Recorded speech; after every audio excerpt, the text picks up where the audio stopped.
gonna take the shot, take the shot, take the shot. You know I'm gonna take the shot, take the shot, take the shot. Pull up and take the shot, take the shot, take the shot. You know I'm gonna take the shot, take the shot, take the shot. Yeah, kid noon, I've been shooting my shot, ooh. The into it, I've been moving the rock, yeah. My shit's wet like I've been using a mop, ooh. You get there, yeah, I've been proving I'm wrong. I've been taking shots and now I'm starting to stutter. Vision getting blurry, I should check my shutter. I'm the cameraman, I need my camera madam. Shoot my shot like a Mansell Adams. I develop film, not feelings, ooh. I develop film, not feelings, ooh. I develop film, not feelings, ooh. I develop film, not feelings.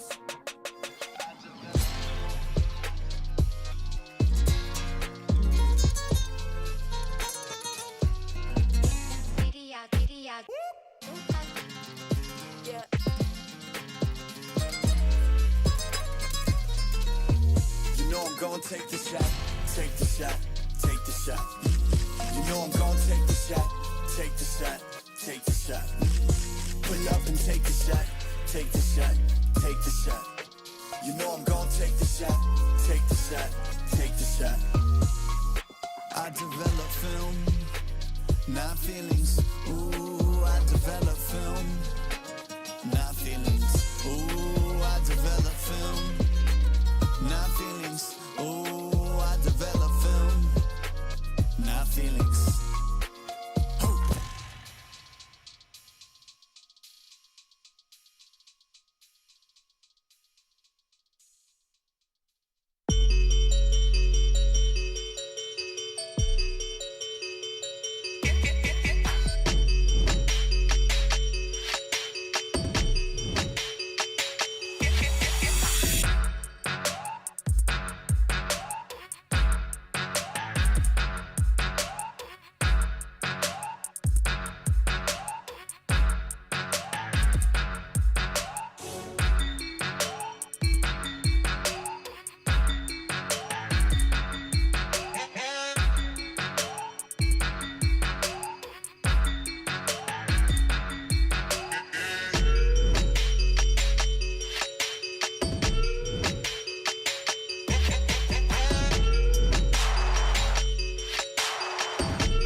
Yeah, I started on a 50 mil lens. Now I'm about to bag 50 mil yen. I can shoot all day, I got stamina.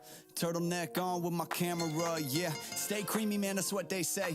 Shoes laced up and I came to play. Yeah, I'm first team, I'm a superstar. They call me Cream, like Abdul-Jabbar. Yeah, you have to face it, let's get back to basics. I'ma take the shot like it's a vaccination. I don't have the patience, I'ma shoot right now. Yeah, we undefeated and you gon' lose right now. Like click, click, click, click, swish. I can switch it up anytime like this. I'm a videographer and I'm on the when I shoot my shot, I don't miss. I'm gonna take the shot, take the shot, take the shot. You know I'm gonna take the shot, take the shot, take the shot. Pull up and take the shot, take the shot, take the shot. You know I'm gonna take the shot, take the shot, take the shot. Yeah, kid noon, I've been shooting my shot, ooh. The into it, I've been moving the rock, yeah. My shit's wet like I've been using a mop, ooh. You get that, yeah, I've been proving I'm wrong. I've been taking shots and now I'm starting to stutter. Vision getting blurry, I should check my shutter. I'm the cameraman, I need my camera madam. Shoot my shot like a Mansell Adams. I develop film, not feelings, ooh. I develop film, not feelings, ooh. I develop film, not feelings, ooh. I develop film, not feelings.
Sekreto ng mga gwapong Master Gamer? Para fresh all day, bring your clay game with Master. New Master All-in-One Clay Wash. Fights germs, controls oil up to 12 hours, and helps prevent pimples. New Master All-in-One Clay Wash. Sekreto ng mga gwapo.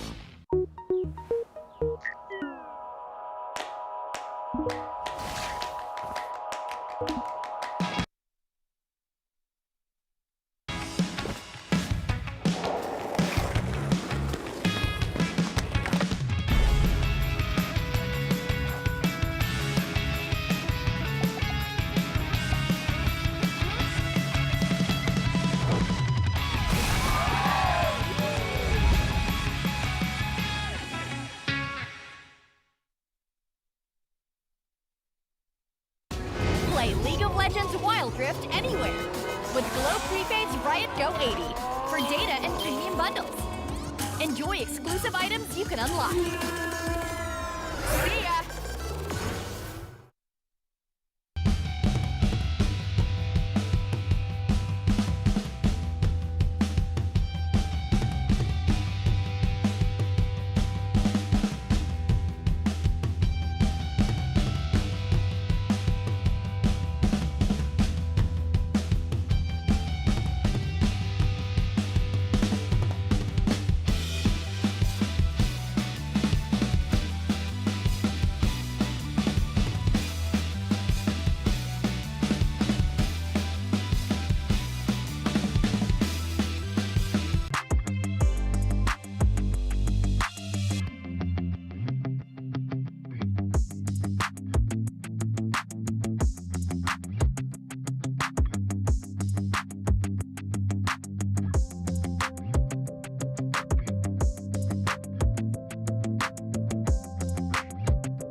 Yeah, I started on a 50 mil lens. Now I'm about to bag 50 mil yen. I can shoot all day, I got stamina.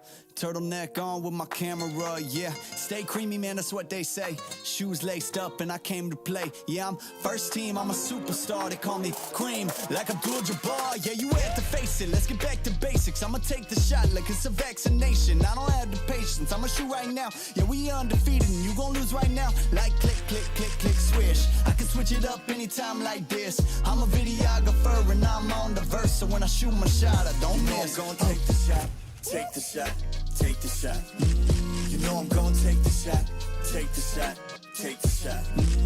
Pull up and take the shot, take the shot, take the shot. You know I'm gonna take the shot, take the shot, take the shot. Yeah, kid noon, I've been shooting my shot, ooh. The into it, I've been moving the rock, yeah. My shit's wet like I've been using a mop, ooh. You get that, yeah, I've been proving I'm wrong. I've been taking shots and now I'm starting to stutter. Vision getting blurry, I should check my shutter. I'm the cameraman, I need my camera madam. Shoot my shot like a Mansell Adams. I develop film, not feelings. Ooh, I develop film, not feelings. Ooh, I develop film, not feelings.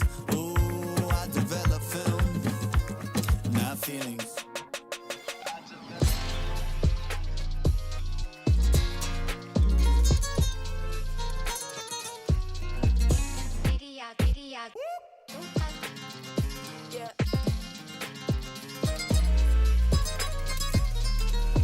You know I'm gonna take the shot, take the shot, take the shot.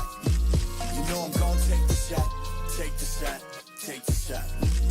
Pull up and take the shot, take the shot, take the shot. You know I'm gonna take the shot, take the shot, take the shot. I develop film, not feelings. Ooh, I develop film, not feelings. Ooh, I develop film, not feelings. Ooh, I develop film, not feelings.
I started on a 50 mil lens. Now I'm about to bag 50 mil yen. I can shoot all day, I got stamina.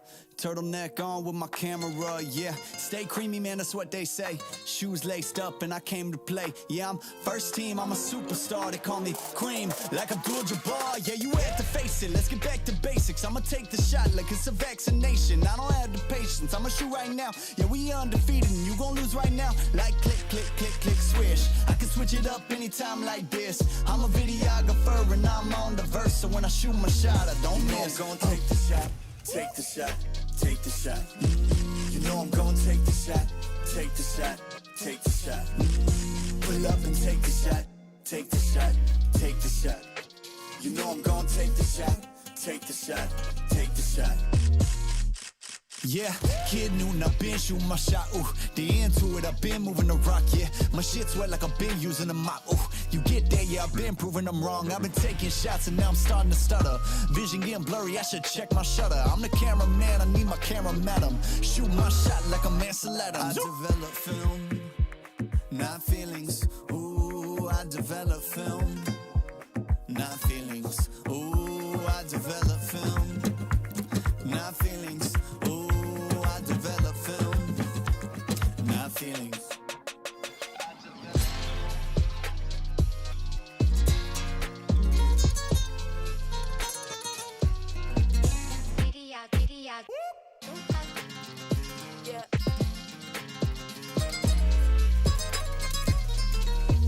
You know I'm gonna take the shot, take the shot, take the shot. You know I'm gonna take the shot, take the shot, take the shot. Pull up and take the shot, take the shot, take the shot. You know I'm gonna take the shot, take the shot, take the shot. I develop film, not feelings. Ooh, I develop film, not feelings. Ooh, I develop film, not feelings. Ooh, I develop film, not feelings.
Today, we finally get our answer to the question, who will rise and who will fall?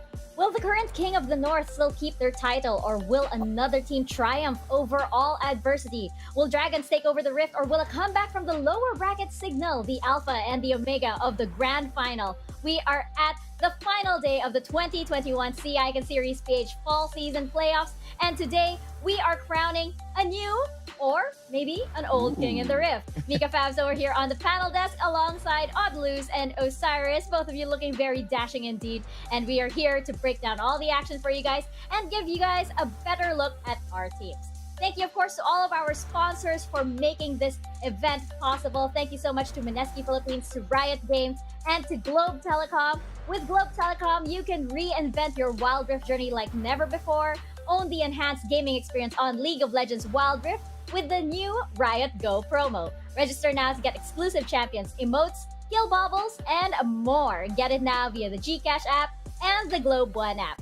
And you can also experience gaming at full speed with the Oppo A94 with its Helio P95 chipset, 6.43-inch Full HD AMOLED screen display, 4,310 milliamperes, and 30 watts BOOC flash charge 4.0. Victories and ranking up will be easy. Live life at full speed with the Oppo A94.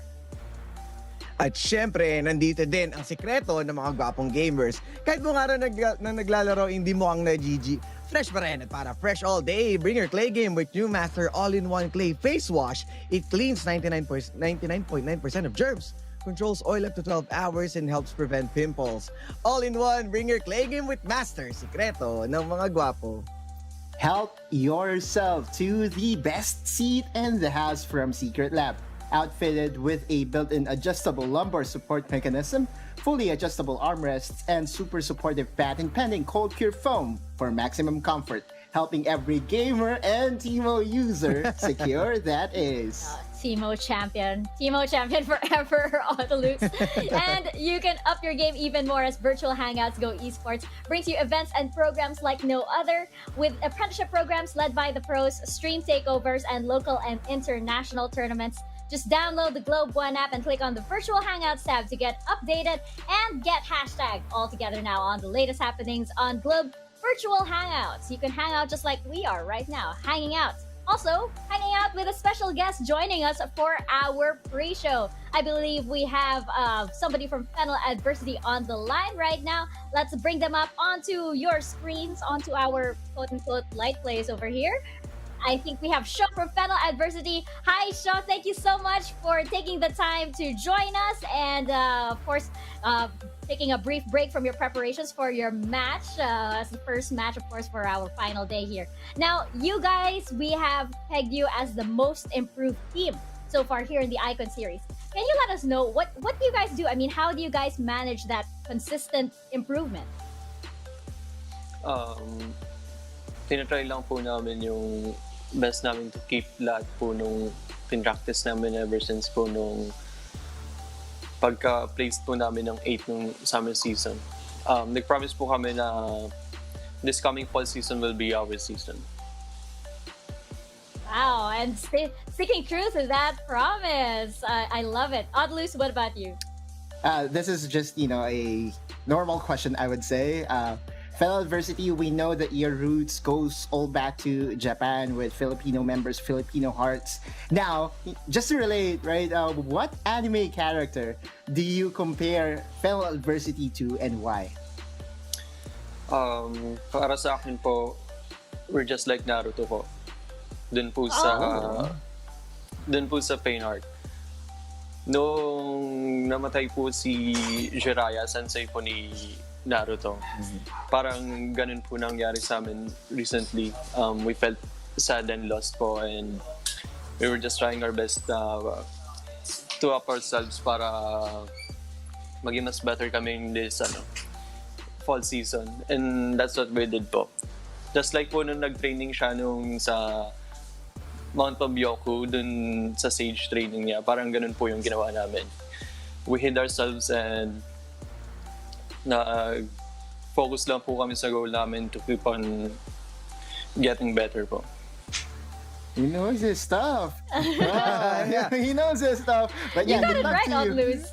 Yeah, good luck to you because on the other side, you have the Mangekyo Sharingan, you have Team Secret with the eye logo. So good luck to your Rasen shoot again. Yeah, and I believe that he knows anime as his full name Shomazuma, and Shaw is the shorten. So I think that's the reason why he's really into anime as well. So Shaw, just want to ask if do you have any rituals before going into the game, especially right now this is your big game to the upper bracket.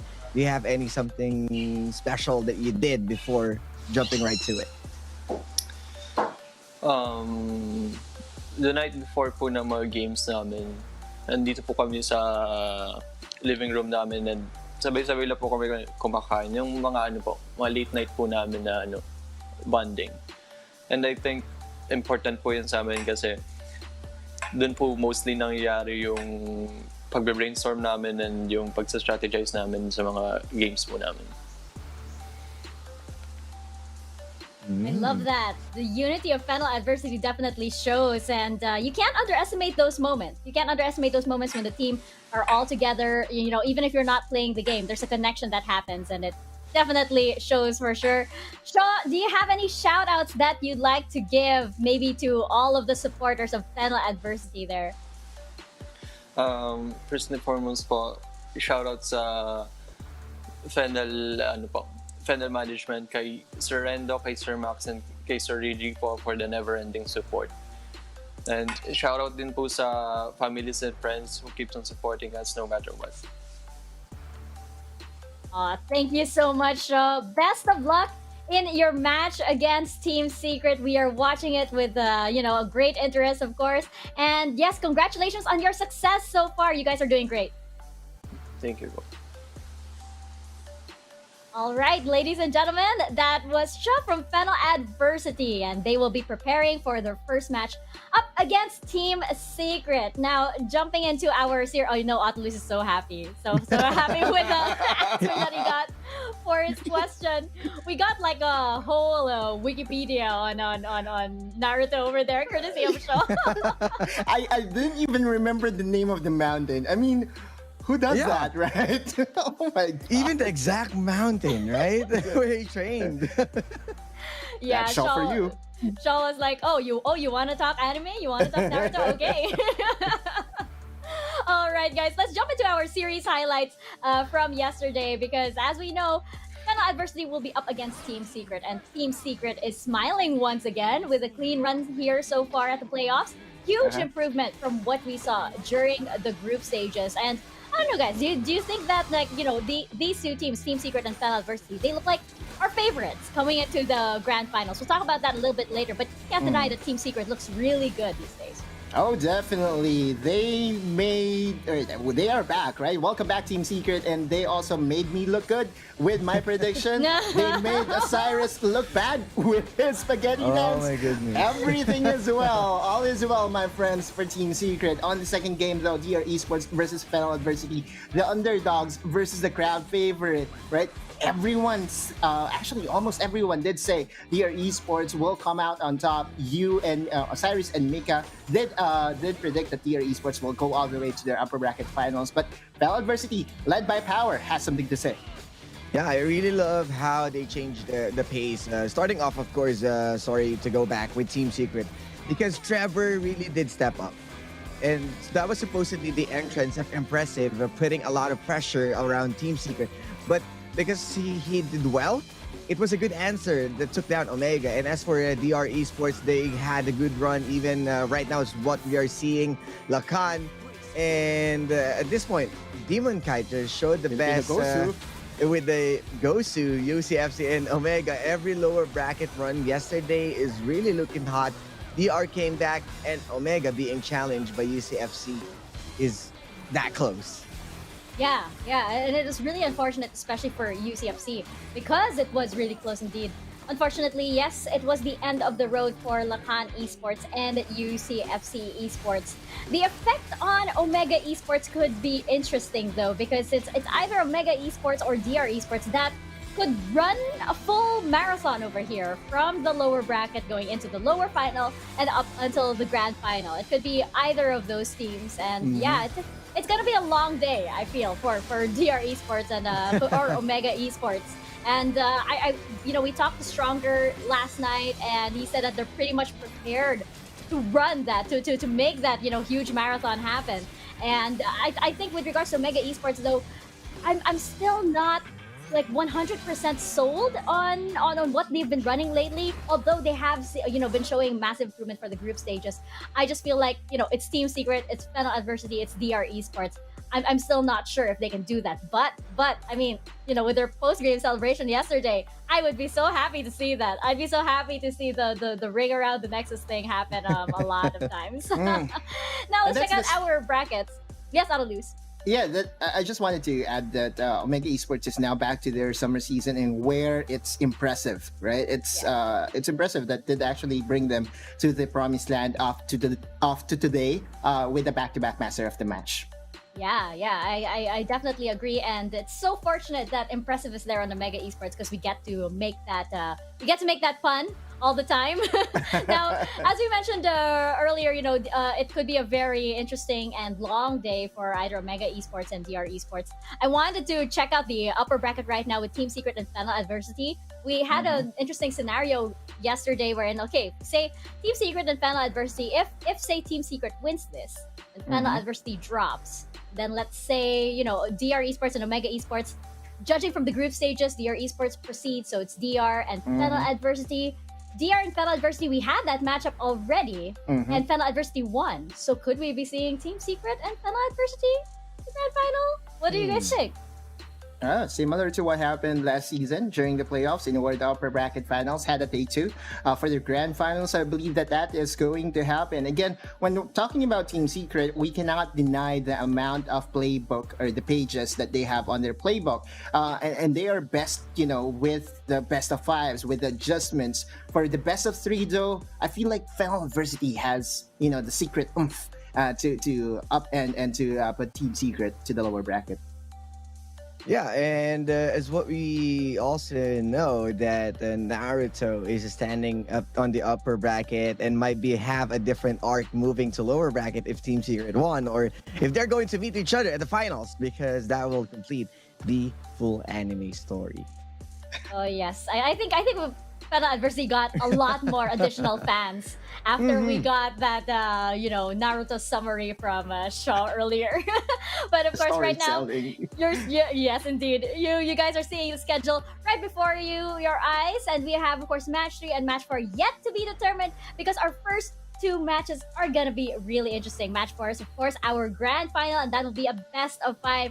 First up, we have Team Secret versus Fennel Adversity, DR Esports versus Omega Esports coming right up, and then we find out from there.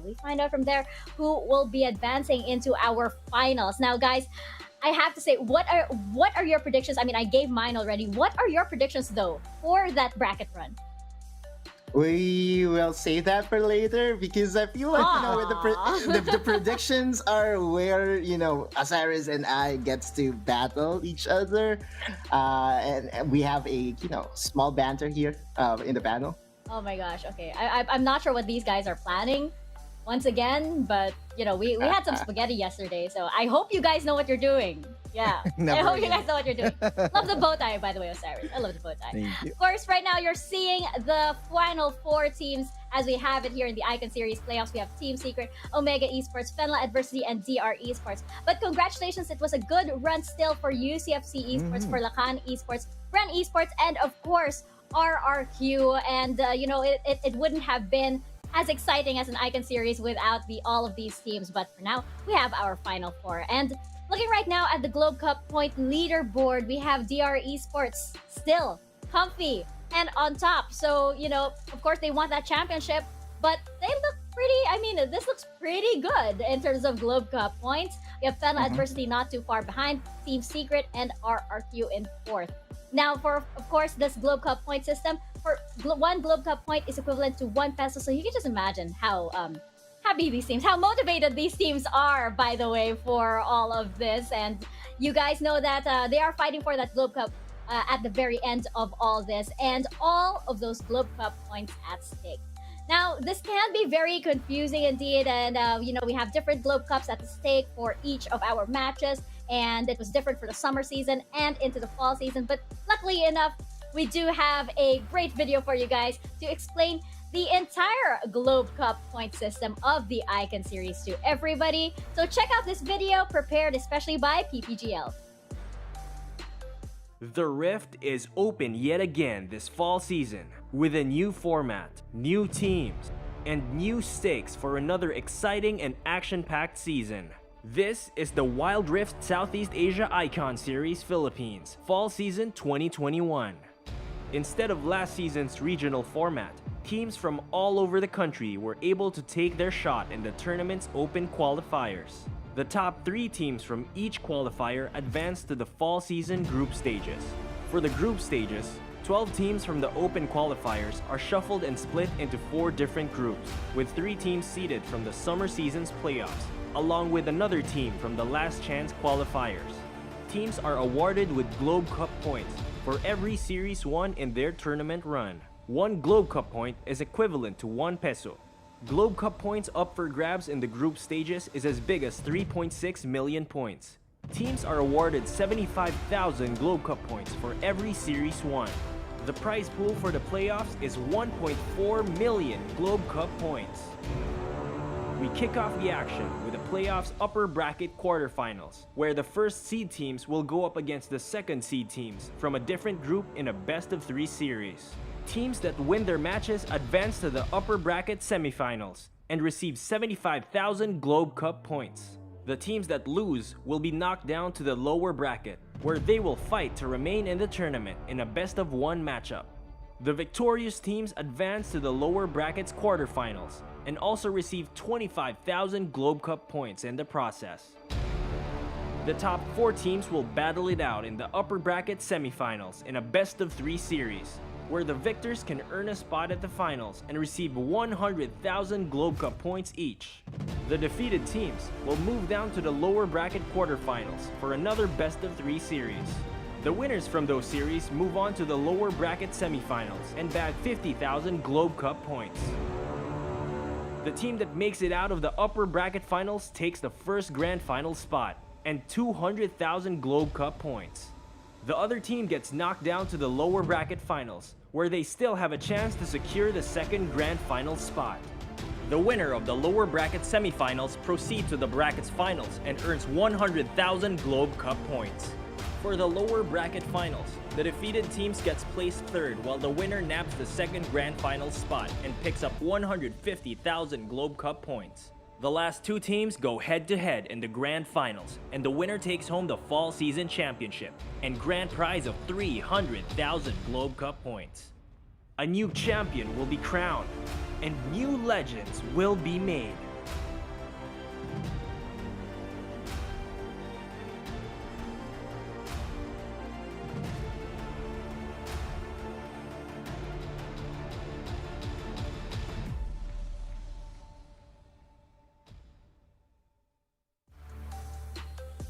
New legends, and it's gonna be legend. Wait for it, because before that, we have something special for everybody watching. You could get the chance to win some wild cores, Globe Rewards points, or a brand new Oppo A94. Let's start off with those wild cores first. Odloose, how do they get some wild cores for those awesome skins? Share with us your fearless forecast and get a chance to be one of the lucky 15 winners of 790 wild cores. Here's how. Number 1, make sure to like and follow the PPGL page. Number 2, like and share the live stream with the hashtags that you see on the screen right now. Number 3, during the broadcast, comment your gameplay analysis with your Riot ID on the stream chat. This is available on Facebook only. The best comment will be pinned after each series, and a total of 5 more winners will be announced after today. Yes, and of course, we are also giving away 2 lucky winners of our brand new Oppo A94. Here's how. First, like and follow the PPGL and OFO Philippines Facebook page. Share with us a screenshot of your favorite player living life at full speed with their best gameplay from the C Icon Series PH Fall Season playoffs. Can be a clash, clutch play, Baron Steel, Team Ace, and more of those Pentatsuri or Pentakills. And tell us what you love most about it. Make sure your post is on public with the hashtags #OppoGameOn, #OppoA94, and #LeaveLife at full speed. 2 lucky winners will win a brand new Oppo A94 and will be announced on September 10, 2021. I wonder if a screenshot of Omega doing the whole ring around the Nexus thing in merry-go-round. their comfortable outfits, in their very comfortable outfits will count. I mean that was like, you know, a pretty awesome moment. But we also have another giveaway ongoing for all you Globe subscribers. Now is your chance to reinvent your world here in the Rift. Get the chance to be one of the 10 lucky winners of 1,000 worth of Globe Rewards points simply by following the mechanics below. Like and follow the following pages, and react and share the live stream on your timeline along with the following hashtags. It's quite a lot.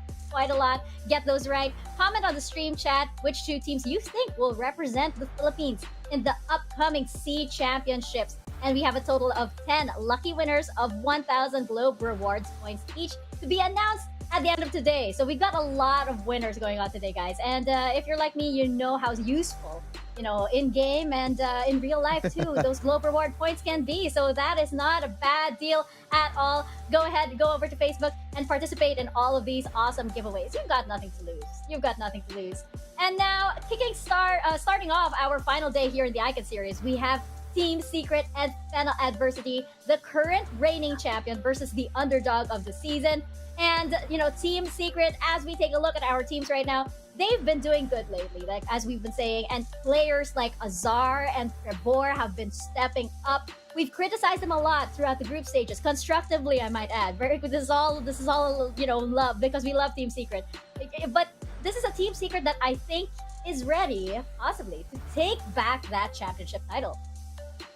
Yes, and I believe also that they can defend their throne, as you saw how well Azar and Trevor got back in their own footing. The standards that we saw from summer season, step it up even further. You have Tatsuri, Chu, and James, and the general himself also putting them back in their good form. And Team Secret, no questions asked, and they are now no strangers here at the Wild Rift himself. I was about to say Summoner's Rift, but it's still the same. But it's on the Rift, and the action is on Team Secret side with their own macro play, and then Loki making those big gold deference, and the smooth criminal, of course, on that huge gold lead is Trevor. His KDA 6.67. I believe he went up fairly good as to what we saw from summer season. That is a bit shaky, but that Riven play, oh my goodness, that steal with the Phantom Thief, it feels like he is really that smooth with a nice skill participation of 69% and a damage per minute 724. You know that Trevor is there to shake things up. I thought we agreed that Trevor is the constable. Why is he now the smooth criminal? I mean, just a criminal for taking away some of the wins, but a constable towards the Phantom Thief. Yes, and of course, if James is the general, right? James is the general.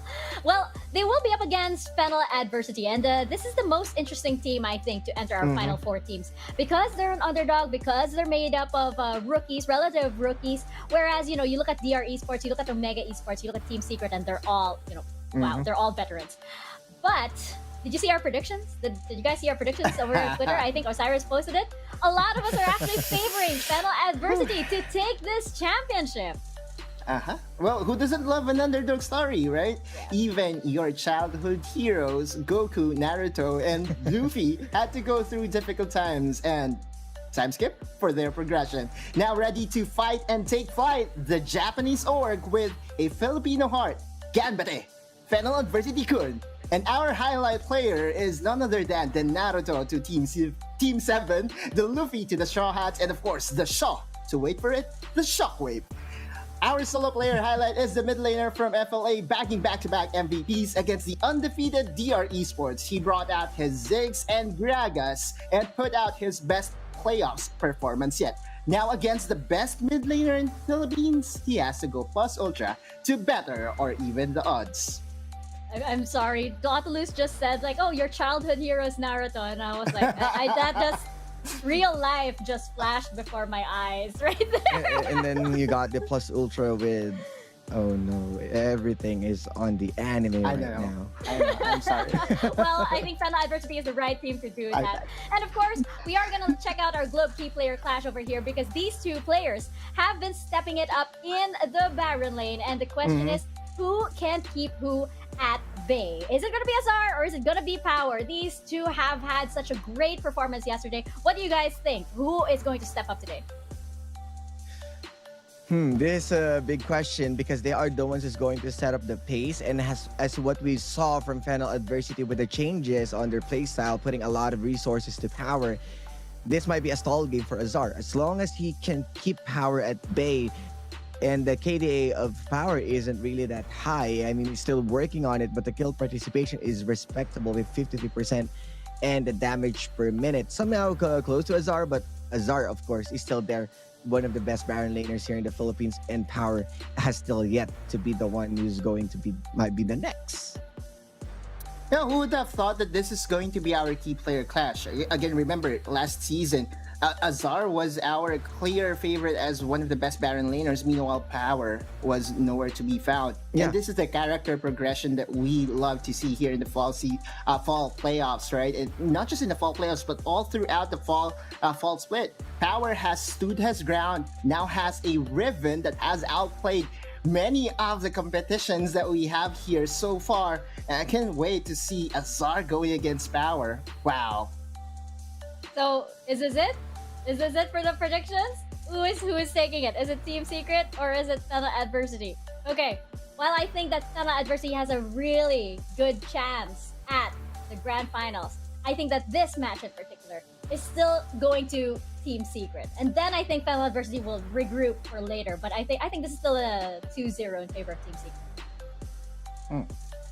Well, for me, I still believe that, Team Secret's playbook has so many pages, and I think when it comes to best of fives, the longer the series goes, the better the chances it is for Team Secret. But in this best of three, Fennel Adversity will surprise almost everyone in the panel, in the viewers, and would take their first seat in the grand finals. Well, as for me, as I believe how the macro rotations being respectable from Team Secret and being the champions, I might be I'll Team Secret, but of course, Team Secret, of course. Bazinga, you got that wrong because I am going for Fennel Adversity. Okay. All right. Give me No, high no, five. let's go. Yo, you All got right, that. Yeah. Okay. So go sorry, Team Secret. It's gonna be Fennel for me. What kind of emotional roller coaster was that? I don't know. I'm immature too. I think production there, like I wish I could see production's faces while he was doing that. But you can also let us know which team you're rooting for. Is it Team Secret or is it Fennel Adversity? Head on over to Twitter and use the hashtag Dominate the Rift and hashtag #SeeICanSeriesPH, and you can see your tweets featured on over here. Prod says it was cringe. It was cringe. Oh, sorry. Even me. I already have the spaghetti. What's more to lose right now? Yes, that you make a fair point. You make a fair point. By the way, have you seen Osiris's? Have you seen that little dance number? Please do check it out. I believe it's on Twitter as well. So you guys can let your voices be heard. I think we have 4 tweets coming up here to kick off our playoffs before we get into the matches. Production is laughing right now at Osiris. We have over here from Ziggy Chavez, from Ziggs, our very own Ziggs over here. Last day of the fall season playoffs, and I've got my sights set to see Team Secret versus DR Esports for the championship match. Is it redemption for Secret Rift, #Secret Rift, or domination from the Dragons of the Icon series with a DR win? That is an interesting scenario too. That is a very interesting scenario. It's like Kings of the North and the dragon comes in. Wink, wink. If you know, you know. And what about this, Autolus? Why don't you take this one? From @CryptoCrypt, the secret will be out. Today we will witness why Team Secret is built for international. TS win. Right, we'll see. Oh, okay. Okay, I think that they're definitely making it to the C Championship. I think. Yeah. That's where I'm at. What about you, Cyrus? What do we have this one? Osiris, and we got Osherik. And eto na, finals na. Malalaman na sino isasabak. Diyos ko, let's go! It's just Q. Just you. Q. You can sense the excitement indeed. And, we have that best of 5 finals coming up later on. It's going to be really, really exciting, guys. And we have Shark Cathy, a friend over here to everyone here at the Icon Series. And this is it, spaghetti. This may be the end, but I'm still hyped because it's gonna be intense to the point that I don't know who to root for anymore. I know how you feel. Good luck to the teams, and thank you, casters and panelists, for making our last few weekends exciting. Oh, that seems like a nice closing. We're gonna get to those emotions a little bit later on, but for now, we are gonna get into our first match of the day. Will Team Secret secure that grand final slot once again, or will Fennel Adversity begin the dawn of a new era here in the Rift? Let's kick off the first match of the day, Team Secret versus Fennel Adversity. Casters, let's jump into the Rift!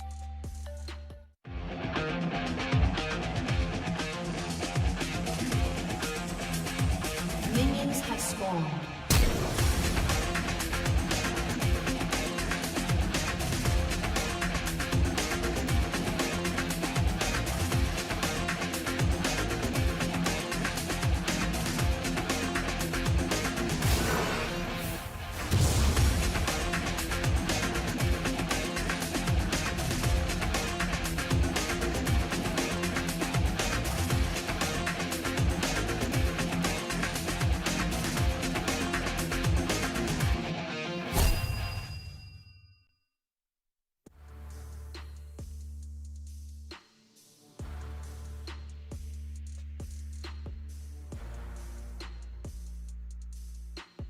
The way we'll be a casters for the first series. I'm Yuko. Alongside me is Leoric.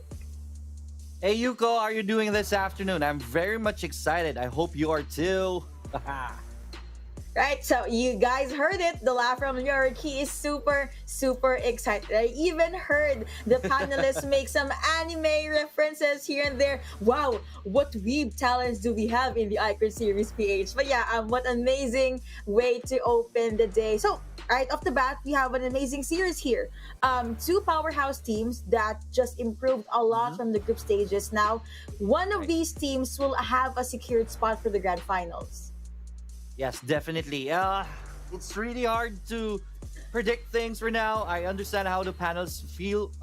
It is at a point where all the top 4 teams is close to our hearts. So we don't really know who to root for anymore. But then again, this is a competition. Someone has to win, someone has to fall down. Unfortunately, it is going to be Secret versus Fennel, the top 2 favorites, going up against each other in the first series of the day. Fennel and Secret, do you have any votes here, Yuko? Have you made a thought on who might win this one? Goodness me. If we're gonna backtrack to Team Secret's performance way back in the summer season playoffs, in day 3 for their first game, I think they were the first series as well, they were able to get a 2-0. So maybe this could be a 2-1 in favor of Team Secret. But how about you? Who do you think will win this series? Hard to say. I still, on papers, it's still Team Secret for me, considering what they have done before. But speaking of backtrack, here we go. Ladies and gentlemen, boys and girls, welcome to Riot Go Champion Select Screen. And the band should be up. Darius is going to be first. What do you think about these bands? Katarina, there it is. Yeah, so I believe Team Secret is just trying to limit the possible Baron lane pool for power here, and they even banned out Riven. We're bound to see a new Baron lane this time around. Gragas is open, Galio is open, Varus is open. Fennel Adversity still will ban on the Katarina because they really, really respect the Pentatsuri. Right. Katarina by Tatsuri has been and should always be respected. So bans on that is to be expected if you're going to go up against Team Secret and they're not going to allow that. This Riven ban is a double-edged sword because power is very strong on that Riven. But you cannot crash out Trevor's Riven also on the jungle. So I guess they don't want to see that. They know that they can pick up a Fiora and they're going to go pick that. So Team Secret is going to go for Senna. Is Is this Oriana? All right, Tatsuri Oriana. I guess this is going to be a 4-1 setup from them. Tatsuri usually goes for that Oriana. Very good on that Oriana. Whenever they go for a 4-1 setup, that's a possibility. But so many windows are going to be open because of the setup pick. Right off the bat, I believe Fennel Adversity has an amazing draft. Well, they did get Fiora, but now Team Secret answered that with no Shockwave. We're gonna have Oriana for ourselves, and Fennel, they picked up the Xinjiao as well as the Rakan. A lot of 5v5 potentials, and you have the Ziggs for the Mega Inferno Bomb. Jungler for Team Secret side will be Vi. Going over to Trevor. So they're mostly about single target CCs and just being able to pick off an adversity. You have the Lovebirds right here at first series game number 1. There it is. Interesting from Team Secret. Yasuo from James. For James. It's a Yasuo I'm not top. really sure.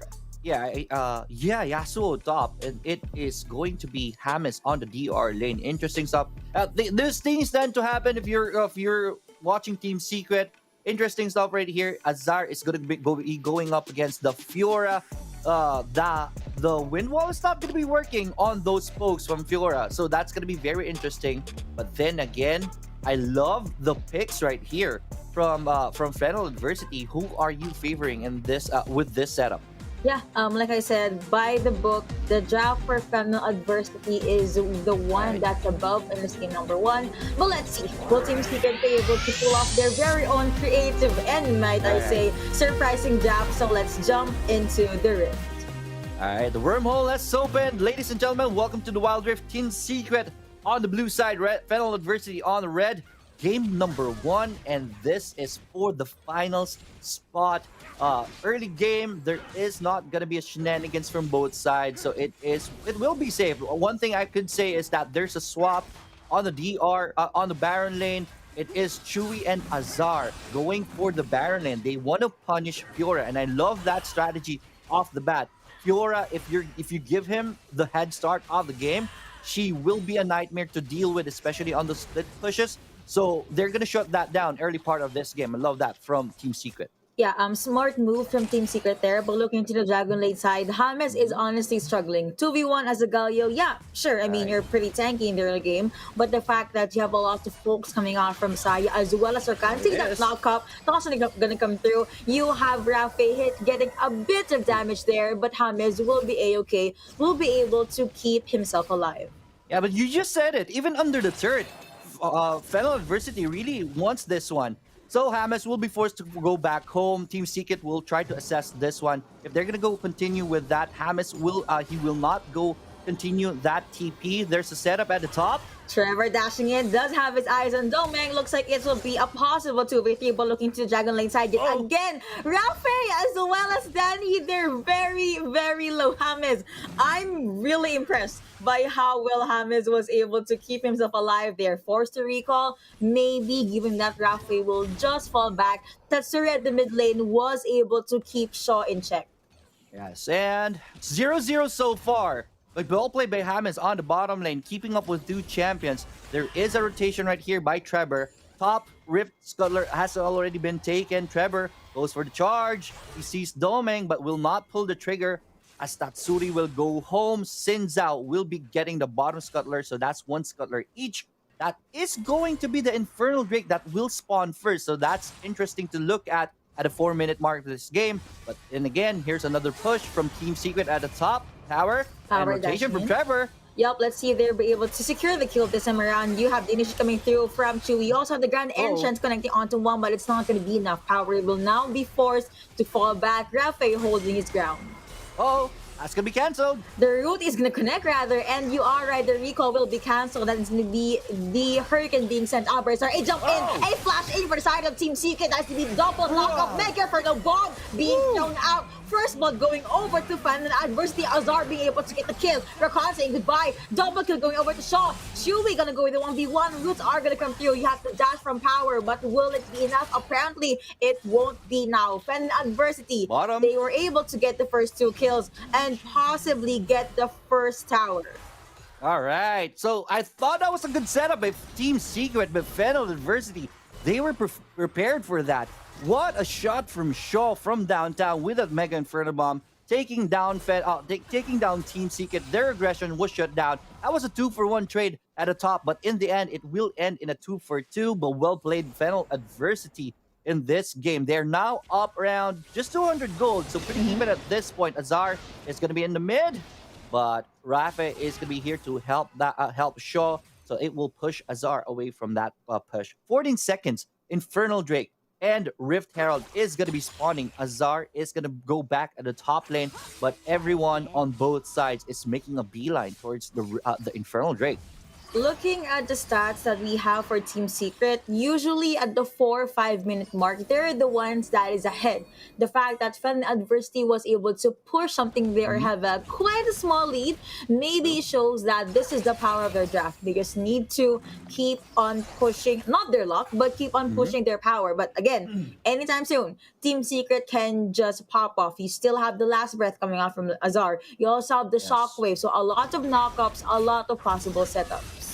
Definitely. And I love this of Fennel Adversity right now. Xin Zhao, you know that he has this early game spike, especially for the first objectives of the game. Xin Zhao did already get the Rift Scholar on that bottom side of the map. Team Secret, knowing the advantage of Xin Zhao, will just opt for the Rift Herald as Fennel Adversity is already starting this Infernal Drake. Now, this will be a race for the first turret of the game. Let's see what the plan is right here. Team Secret is already ganging up at the top side. Remember, they have the Rift Herald so they can go for this. Dragon already taken by Fennel Adversity, but Fiora is doing a good defense at the top lane. So I guess there's no first turret take right here. No! Rift Herald is going to be summoned at the top and it's going to be fight.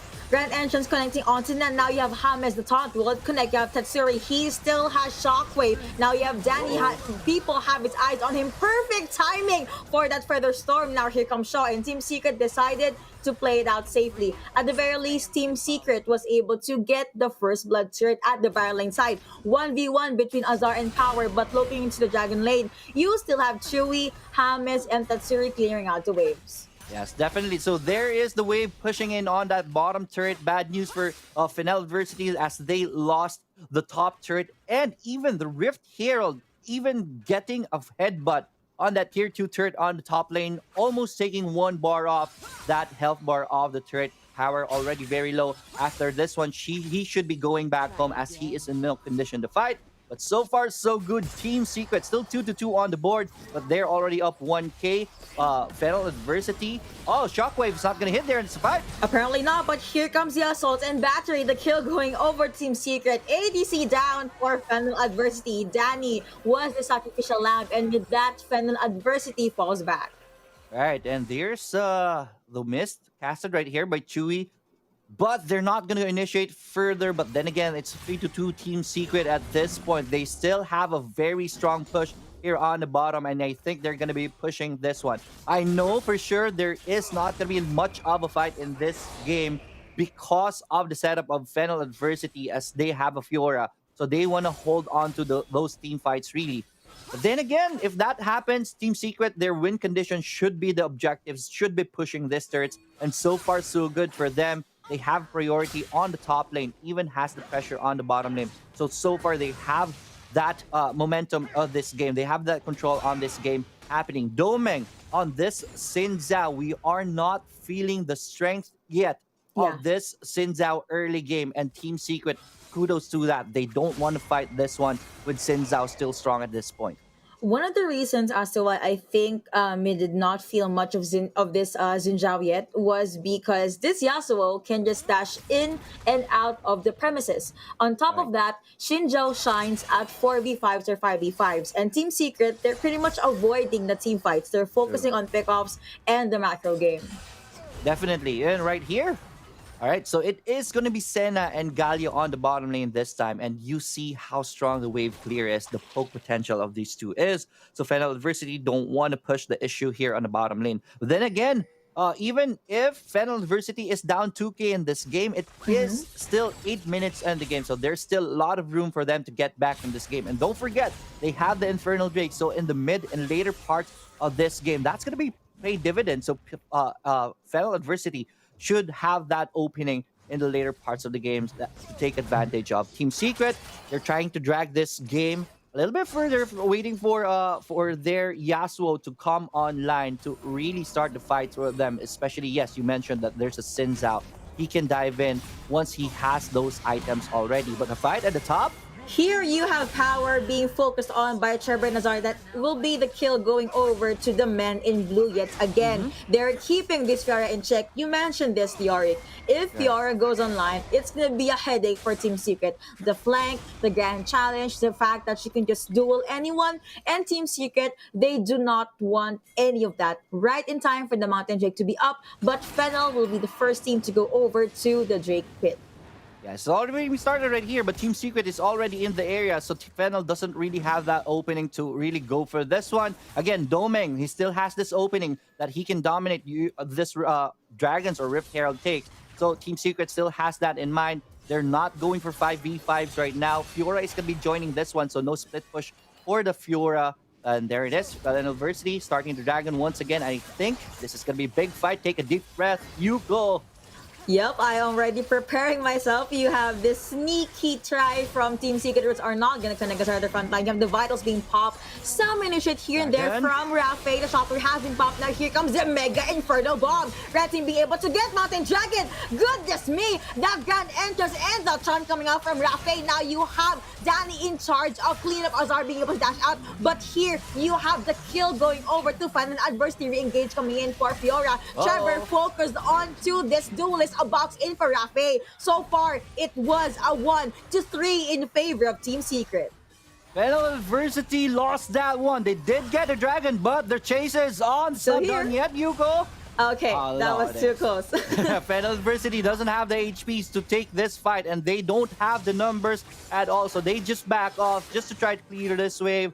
But then again, Fennel Adversity lost that one. 3-for-1 special from Team Secret. They did lose the Mountain Drake, so that's something Fennel Adversity can think about, especially in later parts of the game. That's the strength of Sin Zhao during during those objective takes. He can really use that ultimate to push everyone around, especially if Trevor decides to go in for the smite. That was well played by Fennel Adversity, but at that point on, the fight was there. Fennel Adversity just fell short in that team fight. Team Secret still already up 5k in this goal, 10 minutes and 55 seconds in. Let's see if they can further the lead as they have full control of this middle part of the game.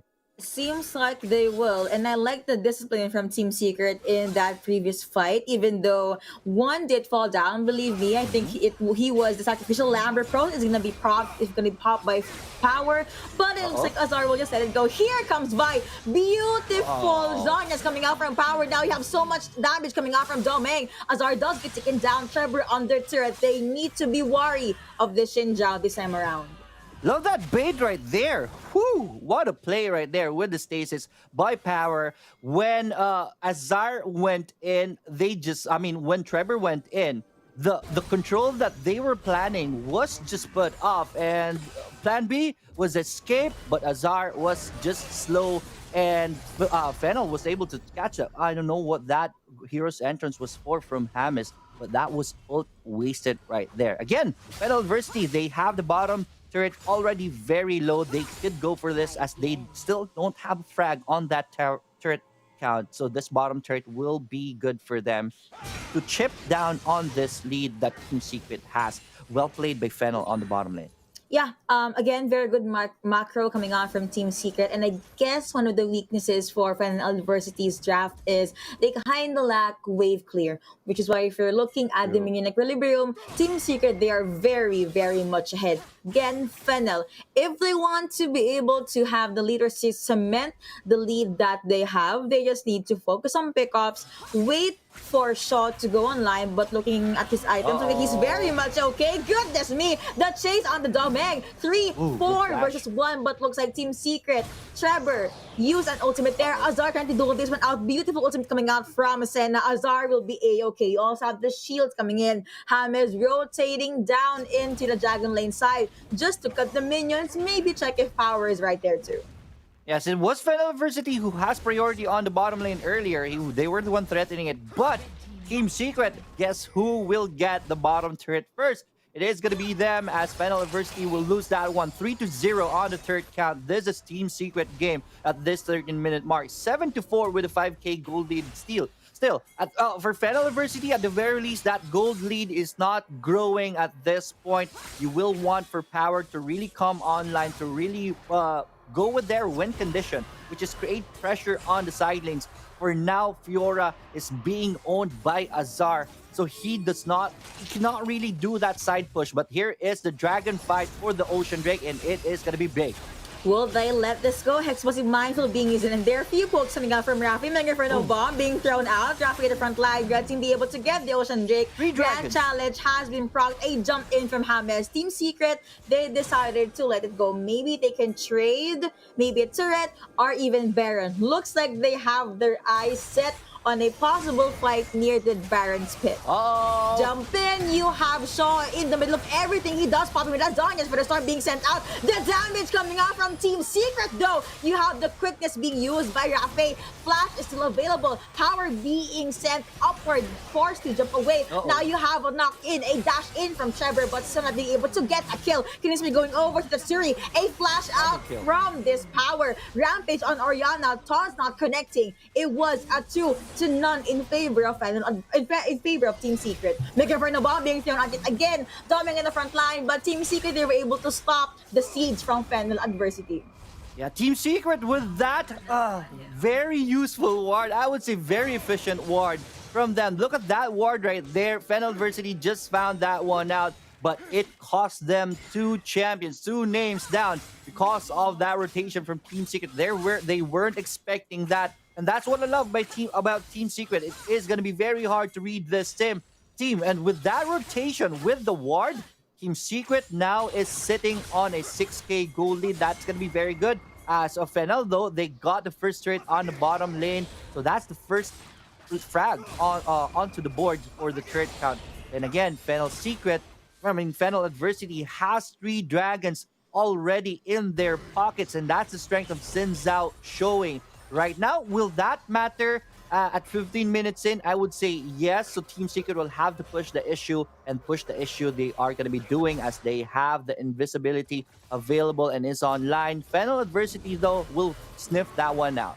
Yep. I also like the sneaky effect here, the mist coming out from Chewy. It just helped Team Secret a lot with their rotations, as well as the possible gank or pick off. But Team Secret already having first dip on this Baron. Rafe still has Grand Entrance, but Trevor jumps in. Mega for the bomb being thrown out. Doming focused on Tatsuri. The shockwave is going to connect, but now Rafe with the quickness being able to connect onto 3. He used Grand Challenge out of there. Now you have Power being taken down by James. -1 for Fennel.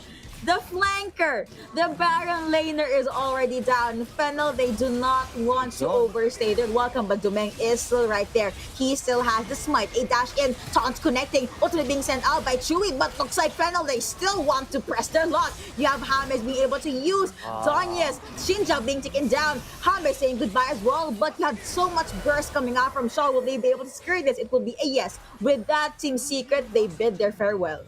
I love what Team Secret done right there. They know that Doming is in the area, so they delayed the Baron take. Doming, having no vision in the Baron pit, went in, and surprise, Baron was still healthy, and they punished him when Doming was down. That was go time for Team Secret to get the Baron, and the zoning of James with the help of Chewy from afar. That was perfect from Team Secret. I love the execution, and because of that, we're looking at 11-5 on the board with a 6k gold lead for Team Secret. Elder Drake is going to be spawning soon, but with Team Secret's lead, I think this is going to be them taking this one. This is troublesome for for Fennel Adversity. Nice Here raid. go. The stasis is going to be early right here. Let's see how Team Secret will push this one out with the Baron buff.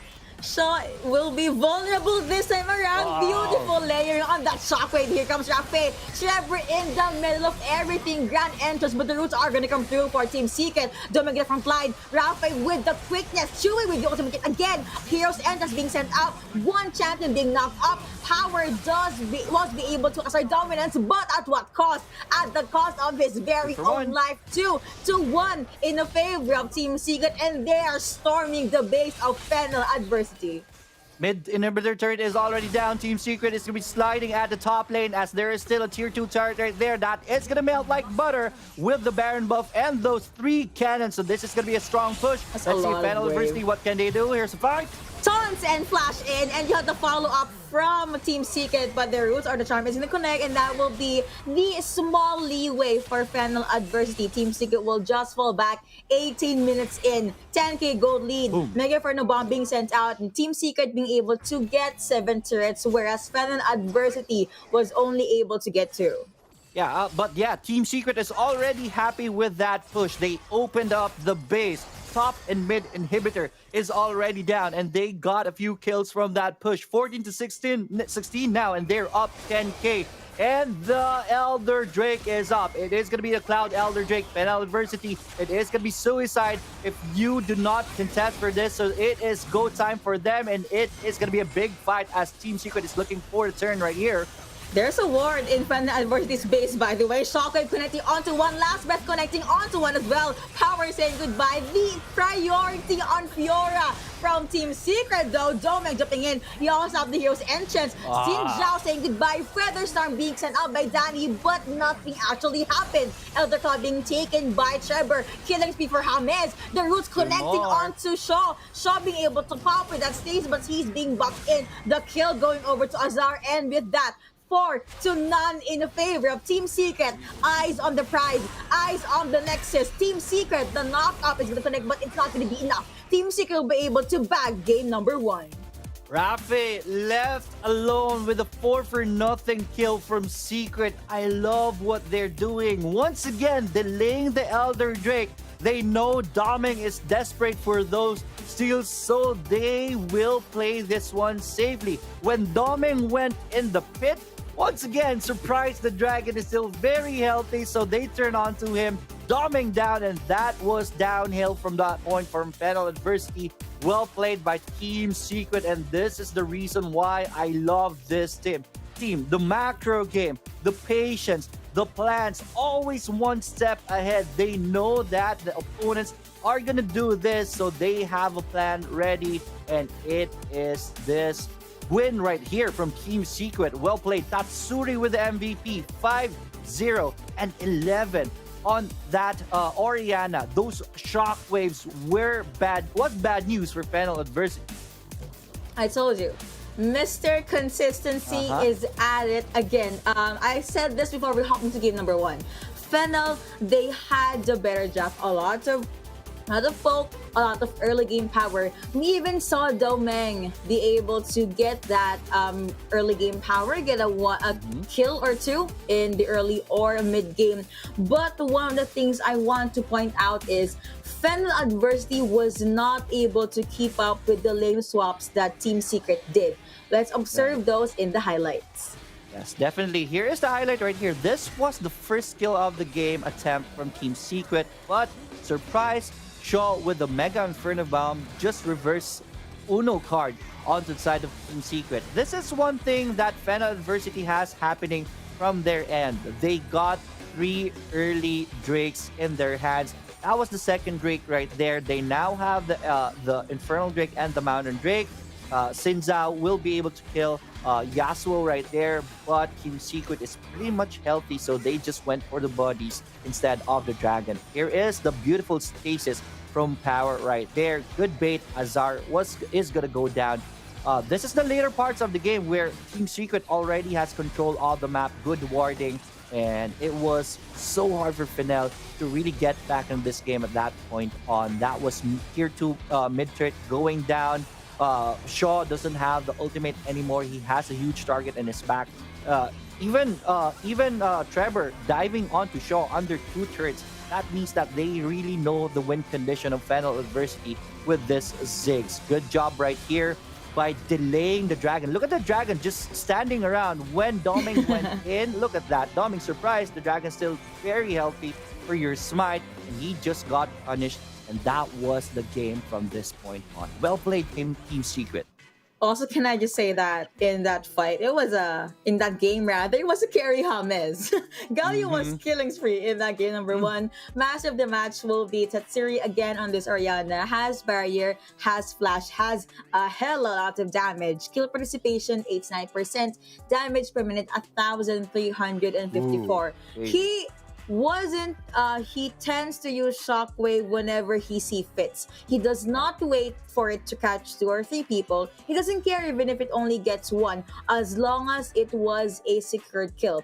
And once you get that -1 from Fennel, they will collapse. Most of the time, they focus on power. Again, power will be in charge of flanks, will be in charge of the anti-gank or the response whenever Team Secret tries to pick a fight rather. But yeah, overall, this is Team Secret with a new draft, with their new form, with a new opponent, and looks like they're able to survive that game number 1. Yeah, Fiora, split push, move over. It is going to be Yasuo in the ranked games for sure to go up against that Fiora. Oh, no. We saw how effective Yasuo is with that Fiora. But then again, it was with the help of Trevor rotating at the top lane. Fennel Adversity's win condition was really to get that Fiora online to create split push potential on to the side lanes, as they have Ziggs for the 4-1 setup, and they can slow siege their way with the Shaya for the wave clear. So that was the plan for Fennel Adversity, but Team Secret, recognizing that one, they really stopped Fiora from growing, become a threat in that game. They even sacrificed bodies at the top lane to really give Azar on that Yasuo a head start in that lane, and they were successful. It was kind of clunky. They failed in the first attempt, but on later parts of the game, they were just picking off Fiora at the top lane. Autolus said this: Team Secret has a lot of page in their book, courtesy of the general himself, James. This, it made me realize that the draft caters to the weakness of Fennel Adversity. I mean, yeah, again, a lot of book, a lot of damage. Sure, they have it, but Xin Zhao was not able to utilize his skill set or his ultimate in the fights. So you already have a jungler that cannot do anything.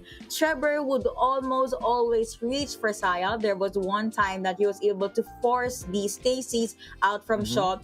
The moment Tatsuri saw this, he threw in the orb and then was able to connect the shockwave. Again, a lot of possible setup for Team Secret, and it was a slow start, but the draft finally made sense once the mid game jumped in. We did not see much good wind while our last breath from Yasuo. We usually ever saw Trevor and the usual Tatsuri shine, but overall, it was just Team Secret in their prime, in their element. You can see that their communication and their tactic really improved from the first day of their group stages now to the last day of the playoffs. With that in mind, what are your thoughts about the draft history for game number 1? I love the draft right here. The bans, let's start with the bans. We understand the bans from Fennel Adversity, denying the Katarina from Tatsuri, denying the Riven for Trevor. Trevor usually is the one using the Riven for Team Secret. He is crazy on that. But then again, you denied that Riven onto your power, which is also a very strong champion for power. But then again, they are the second pick, so you cannot risk opening that Riven onto the side of Team Secret. Team Secret, I mean, the last ban is going to be Camille. Usually, we understand that already. Instead of a Fiora, Camille also has that split push potential, really, and you don't want to face that one, especially with the setup of Camille, who can initiate the fights, especially that they were planning for a Ziggs right here. So Ziggs is let's say breakfast for a Camille, right? He just goes in with the XX ultimatum, and that's game over from that point on. So yeah, Camille ban is to be understood right here, especially that they were planning the Ziggs. Darius ban, not really sure about the Darius ban, but I guess they respect power that much, looking at the second ban, which is Renekton. So this is Team Secret preparing for Fennel Adversity. Rengar was banned right here. I'm not really sure what that one is for, but then again, Doming is someone you don't really want to mess with, and Rengar is bad news usually if you have that as your opponent. So might as well just ban that. So they opted for Xin Zhao, Fennel Adversity. That was good. They utilized the strength of Xin Zhao in this game, right? Really, for those objective takes. And you saw that 3 dragons for them. But then again, that was it for Senzhao. They were really able to control Senzhao during the team fights. Even in the later parts, Senzhao, is very good at stealing also. They had a plan for that. Senzhao was denied the Baron, was denied the Elder Drake, which usually is the ace, right? That you have to really close out the game. Team Secret just will play that perfectly. Galio first pick. Fiora, are you still a fan of the Fiora? Yuko? Honestly, I still am. There were times that power did shine. It's just that, I mean, if you have a Yasuo and a Vi focus on you, what are you gonna do, right? Right. After your repost, but technically you're sitting duck. Yeah, so you can dash away, but then again, Vi has that lockdown. On top of that, the tornado of Yasuo. If needed, Yasuo can always go for the ult. So that's why we say she's a sitting duck after that. So well played by Team Secret countering this Fiora, because that was one of their win condition, really, the split push. Senna opening up a lot of opportunity for Team Secret, so that's kind of flexible. They went in for the flex pick of the Galio, going with Senna on the bottom lane. I love the swap on the early game to really shut down the Fiora. Well played by Team Secret right there. Well played from Team Secret indeed. And what a way to start day 3 of the playoffs, am I right? And I'm actually happy. I'm looking at the Twitch chat right now. Casters from SG and from NA are actually watching, as well as fans from all over the world. So we hope you guys enjoy that game number 1. Again, if you want to tweet out your thoughts, say hello to Leoric or to the panelists. Do not forget to include the hashtag Dominate the Rift and hashtag #CIconSeriesPH. With that in mind, it looks like Team Secret, they're gunning for the 2-0 win streak. Final adversity. They need to do something about it right now. What do you think should they do? They have to reset first. That is going to be emotionally tasking for them. Part of being a good team really is to forget game number 1. Hopefully they have the experience to really reset their emotions, because Team Secret is going to be riding on this momentum. They had almost perfect game number 1, a few mistakes, especially in the early parts of the game, but the momentum is real for Team Secret, and they're going to be riding on that one. So first up, reset, adjustments. I love the bans already. I love the draft. It's gonna be challenging, man. Going up against Team Secret, you can still go for those bans. They still have this deep champion pool. So they do. What you can really do is just play with your comfort team composition to go up against Team Secret. Maybe try to counter their picks here and there, but make sure you still have that signature or that comfortable team comp that you really want to play with. Because if you want to hard counter Team Secret, you're gonna end up with a champion with the team comp that you're not really comfortable with, and it might bite you back in this game. This is game number 2, and if you lose this one, you're gonna go to the lower bracket, and you don't want that as Fennel adversity. So might as well play comfortably. Try to outplay Team Secret, because that's really the key. Strength of Team Secret is really they're always steps ahead. Because of the general, right? Because of the general, so they have that in their playbook. You have to outplan Team Secret. That's the biggest adjustment you will have to do. Or maybe let Team Secret think that you're gonna do this thing and surprise them with a cheesy one instead, right? That could be something for Fennel adversity. Surprises and being in your element, that I have to agree with. Oh, we have a tweet over here at RikuCast. Hi Riku. You guys will be seeing this caster later. My prediction for top 2 is Team Secret and the Fennel adversity. What's yours? Hashtag SISPH, hashtag Dominate the Rift. I can't say my predictions just yet. I kinda want to take it one series at a time, but to the viewers out there, do comment who do you think are your top 2 teams. How about you, Lyric? Do you have any predictions? I already have Team Secret. I was thinking of this earlier. Remember day 1, we promised that we are gonna be giving out our predictions on day 3. No. Yuko, so there's no safe answer now. Yuko, what is your prediction? Who will go on the top of the mountain here in this tournament? Okay, so Osiris posted the content on his Facebook page, and he asked us, "Who do you think will be the champions?"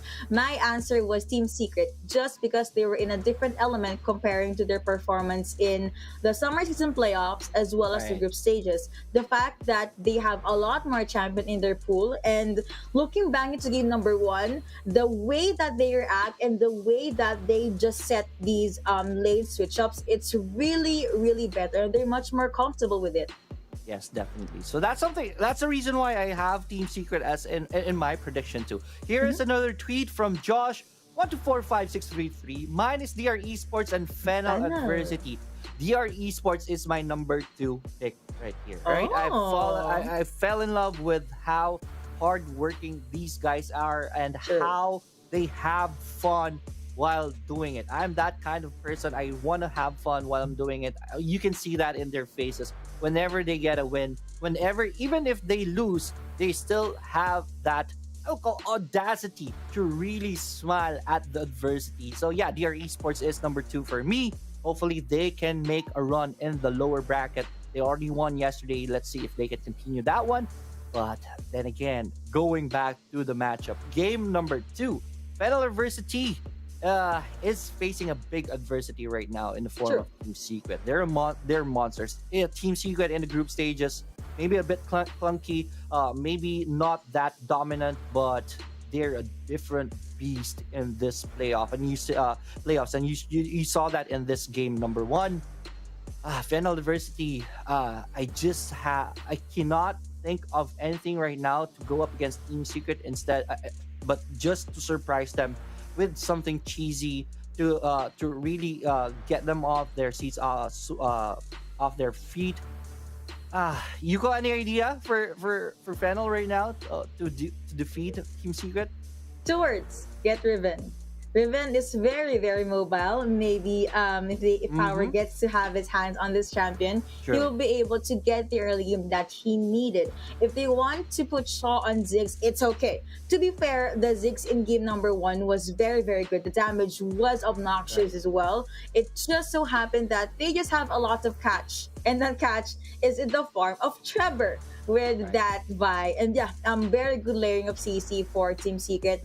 Fennel, they were able to get the lead in the early game. They just need to hold on to it. Team Secret was able to force them into these awkward pickups, awkward fights that just forced them to give the win over to their opponents. If they do not do this in game number 2, we might be seeing in game number 3. So yeah, aside from Fiora, I believe that they would open or maybe get Oriana if Shaw is not that comfortable with that Ziggs, and put Domeng on a J4. Yes, definitely. Good point on that, Riven. If ever they are going to be the first pick on the blue side this time, taking away Riven from the ban, because they banned Riven on the game number 1. Riven is very scary onto Power. So that's something, that's their comfort right there. That's what we're talking about, to get Riven. Danny on the Kaisa, who is on a tear and is scary. So that's something that they can look into. And this time, Fennel University is going to be on the blue side. Welcome everyone into the champion selection screen, brought to you by Riot Go. Again, the Sika, the respect on that Tatsuri Katarina is still on. So that's going to be the ban. Senna this time to take away the flexibility of Team Secret. Take away that depth at the very least. Riven, though, is going to be banned by Team Secret. Looks like they read your mind, Yuko. They did. And okay, looks like no Riven still for game number 2. Renekton. That does open Renekton though, which will most likely go over to Power. Gaio got banned, Senna got banned too. It opens up Gragas, J4, Jinzhao, Oriana still. They really do not want to give Oriana over to Shaw. Team Secret, they could pick up the ADC right on cue. Varus for Chewy. Yes, that's one of the secrets of Team Secret. Definitely, we saw a few plays right there. If they go for an Oriana, it is going to be a 4-1 setup, and there it is. Virus is going to be picked right here. But we focused on Riven. We forgot about the Renekton of Power. He is also a monster on this Croc. So, crocodile or alligator? I'm not really sure, but I'm going to call him Croc. Then again, Doming is gonna go for this Kha'Zix. He is also good at this one. So Fennel University is gonna go for their comfort picks. Nami, I guess, Corki or Lucian is gonna be good right here. But Kaisa. It's gonna go for Ezreal. I thought it was gonna be a Kaisa right here. There it is. Chewy, they're gonna go for Lux right here for additional control. We saw that yesterday. It was a Lux was crazy. Jungle, though. So Bye? yeah. Listen, okay. It's gonna be Ziggs this time for Fennel University. Again, Yeah, I said this earlier. They can just put Shaw on Ziggs again if ever Team Secret gets their hands on this Orianna. But looks like this is the deadly duo, dynamic duo from Team Secret. You have the Lux and this Varus, a lot of pokes, honestly. So Danny will be forced to play the early game safely. Dumbing on Kha'Zix may be a different setting or different picture though. He will be much more mobile. He'll be able to assassinate Chewy most likely. Now we saw duelists. We saw damage dealers in the Baron lane. This time around, it will be a tanky / damage centered Baron laners. You have Darius, you also have Renekton. With the drafts already locked in and Team Secret up on one game, let's jump into the rift to see, will Fennel Adversity be able to bag game number 2, or will we start the day with another 2-0? love that portal effect. Now the wormhole has brought us once again to the Wild Rift. Welcome, ladies and gentlemen, game number 2. This is do or go to the bottom lane, to the lower bracket for Fennel University. There are 2 champions here for Fennel. Also from Team Secret to help the wave clear. It is going to be Team Secret who will clear this one first. But everyone will be going towards their respective lanes at this point. Red buffs priority for both junglers for Fennel and Team Secret. Let's see though, you have the usual love taps in there for the Baron laners. Upperhand will come through, stuns will connect, but no actual commitments just yet. I have my eyes on the Dragon lane though. This 2v2 will be very much intense. Junglers will not be seen in the early game just yet, but expect a lot of rotations for Trevor as well as Domain. Yes. If you are the Ezreal on the bottom lane, yes, you do have your either shift to really oh, there it is. To really move around.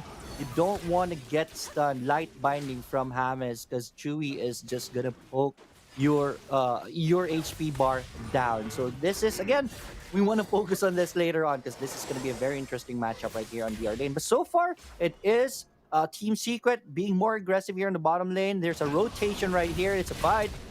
You also have Trevor rather at the back front line, but looks like Fennel Adversity. They know how to play the early game.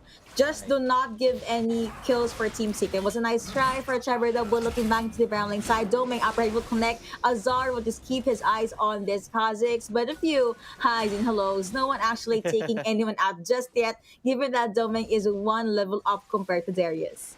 But I love that from Fennel University right here, cross-mapping the aggression of Team Secret. Again, Team Secret playing into their win condition.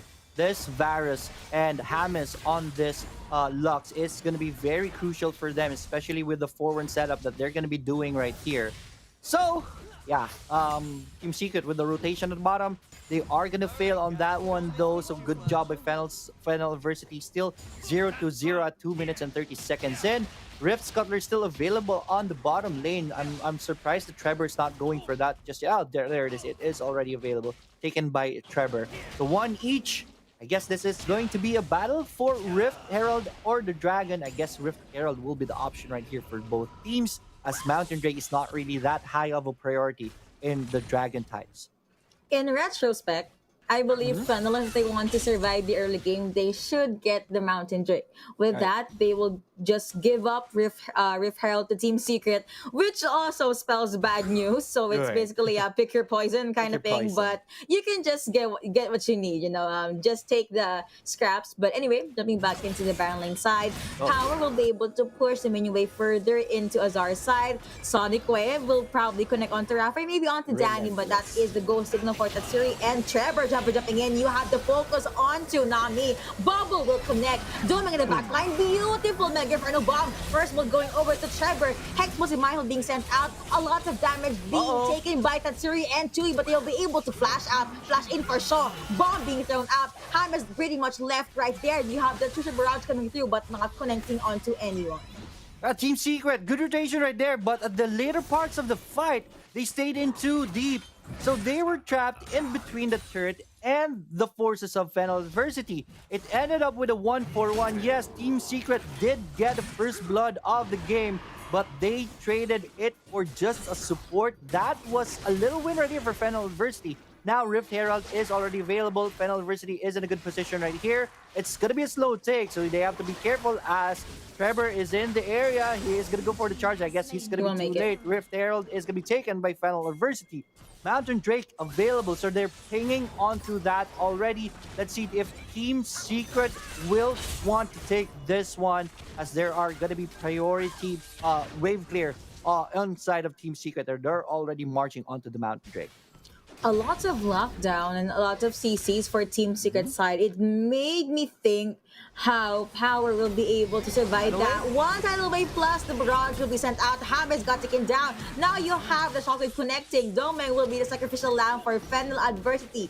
With that, Team Secret, they focus on the Mountain Drake. Will they contest though? They have to if they want to. Now you have Power lurking in the sides. Azar at the side as well. No more tidal wave. Age jump in. Age jump out for the side of an Adversity. The stuns will connect. Power in the middle of everything. Now you have the Dummers being sent out, but he just got kited down by this various Kingsley going over to Trevor. Shaw being bursted. Chewy being able to win that duel against Danny. A double kill for this Varus. Domeng saying hello to Azar, but Azar will be able to jump away.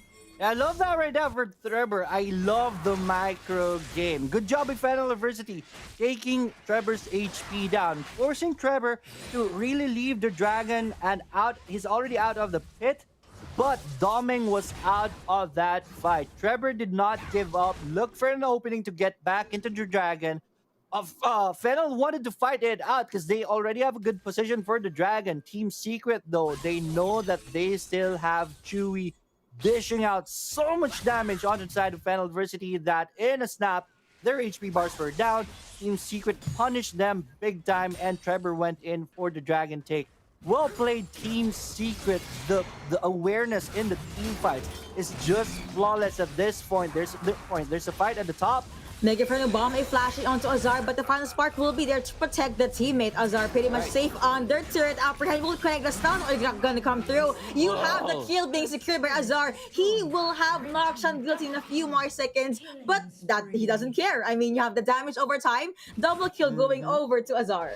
The Mantis goes down. I thought that was gonna be a beautiful dunk, but never mind. That's not needed. The bleed is gonna come through.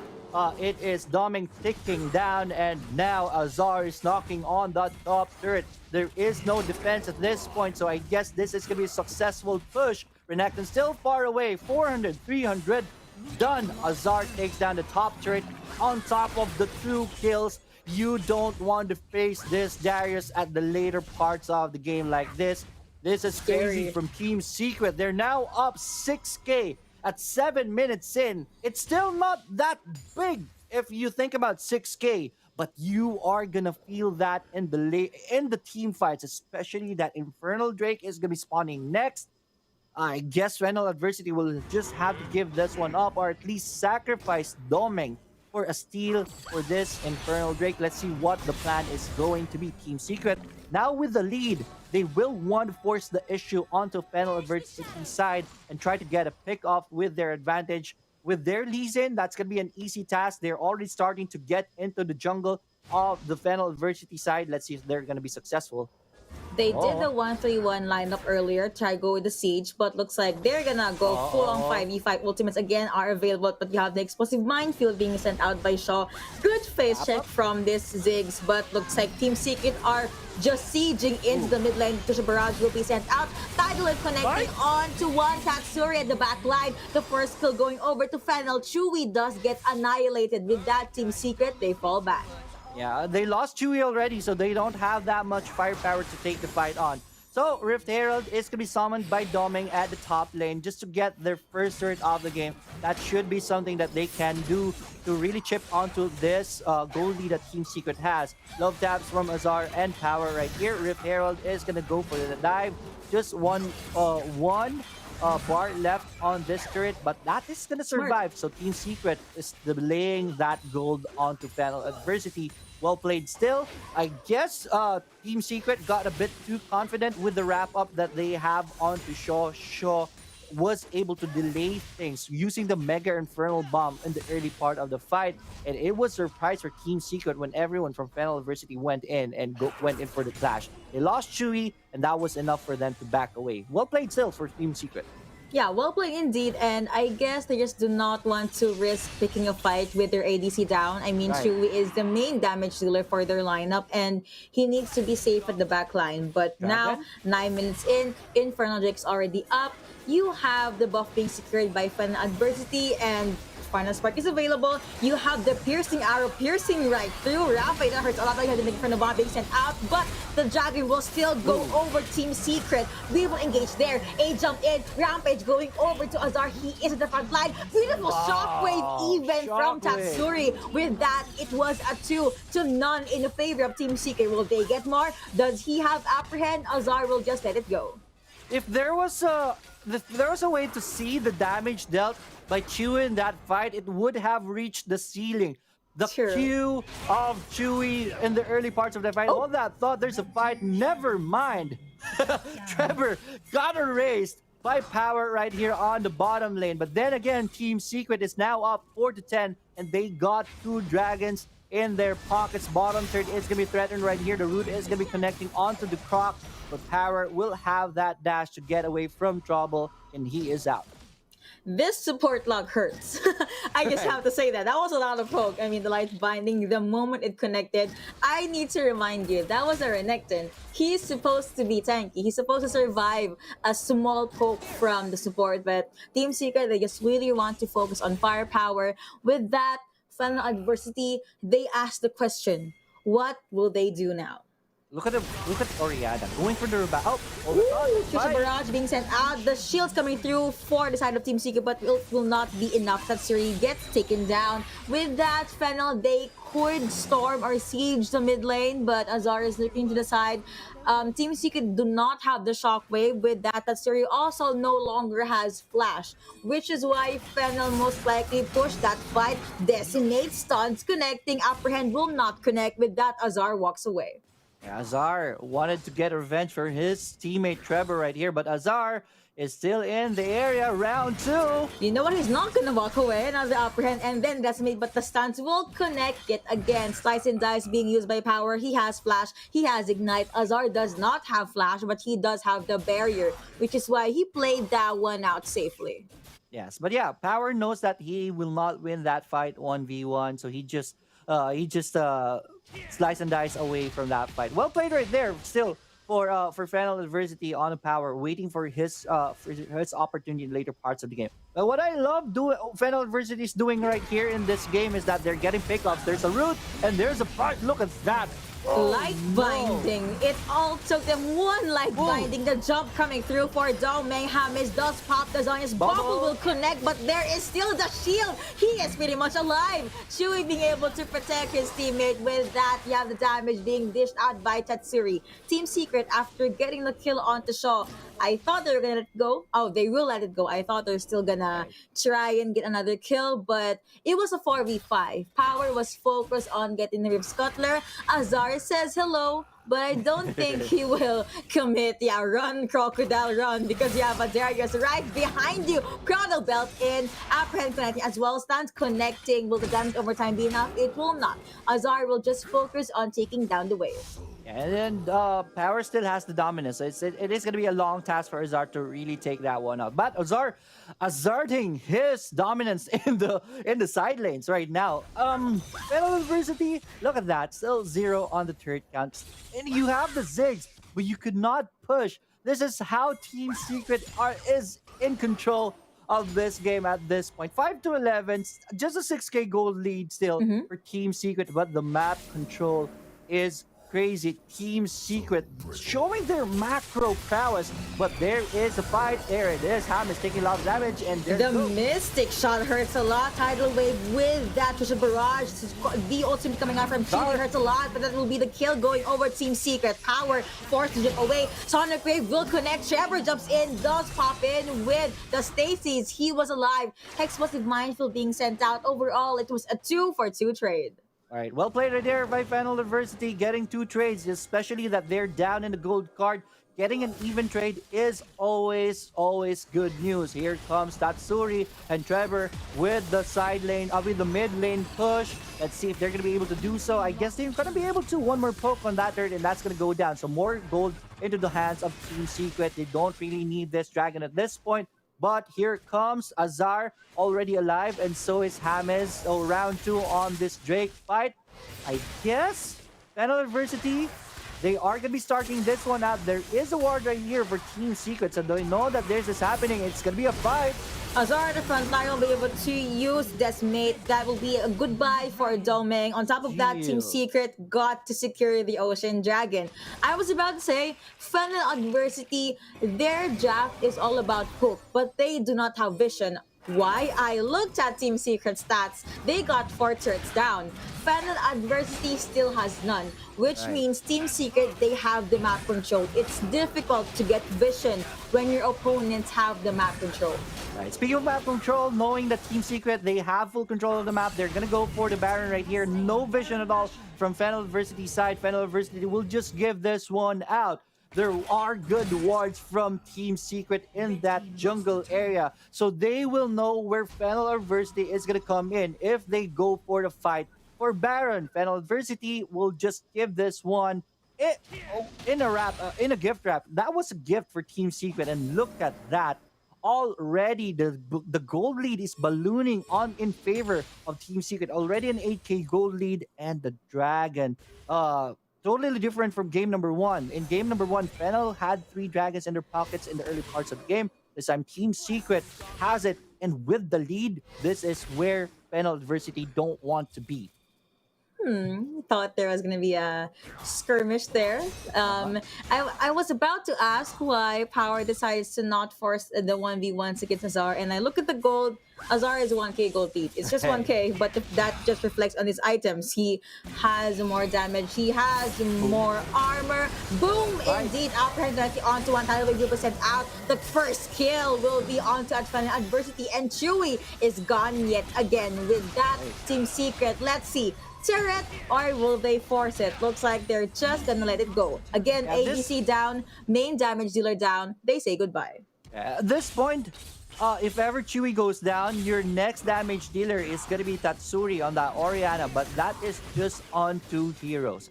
Your turret take is gonna be slow, even if you have the Baron buff with you. So Team Secret wisely backs away. They don't like their odds, and they will just reset things, and I love that right now. That's the maturity of Team Secret when it comes to their macro. They don't really want to force things, and we're seeing the result of that at this point. I just love how Fennel Adversity is taking the fights. It was looking like Team Secret will be able to push that base, but once they saw Chewy already very in line with their ultimate, Ezreal sent out the ultimate right away, and with the wombo combo that they have, decimates Chewy right off the bat, and that is Team Secret going away. So Fennel University, the prolonging and able to burn down the Baron buff. So that is good. The more time, or the more you prolong this game, the more options you really have, or you can find to get back into the game. That's going to the Fennel Adversity side. Let's see if they can get back in this game, especially if they're already down 8k.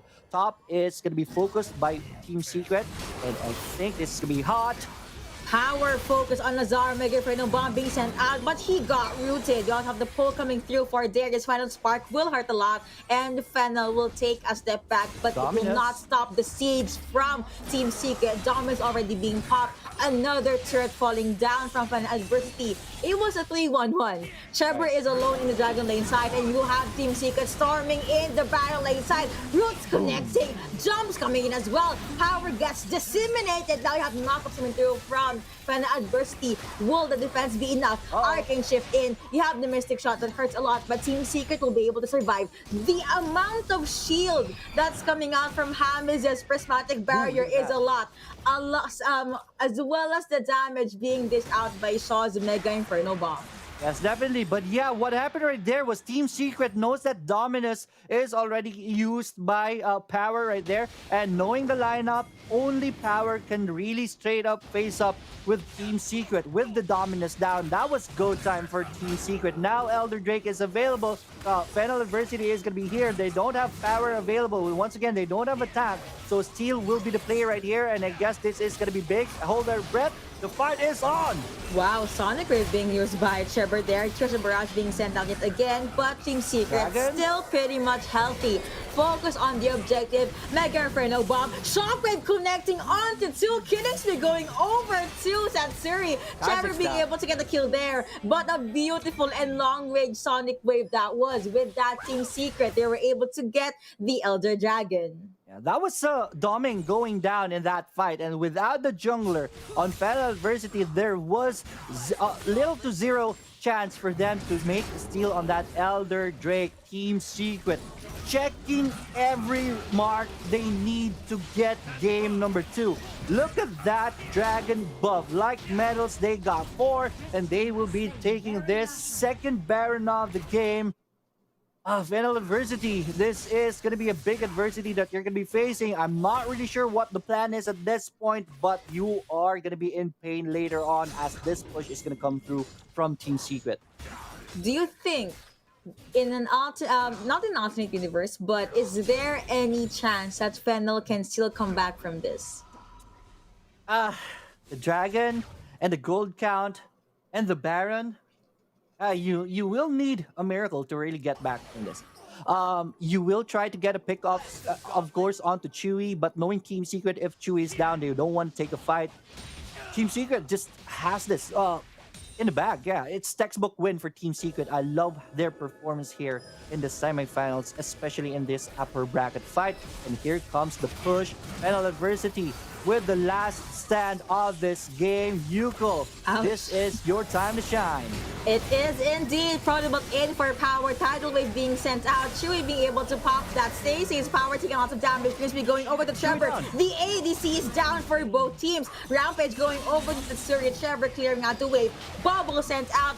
That is going to be the Sonic Wave connecting. He has GA. Rampage for Trevor. It's in the bag. Say goodbye. And looks like it was a 1-4 in favor of Team Secret. Even the final spark hurts a lot. Trevor literally dove in the well. A shutdown on the jungler. Shockwave for Team Secret. An ace for Team Secret. With that, they finish the series with a 2-0, and Team Secret jumps over to the grand finals.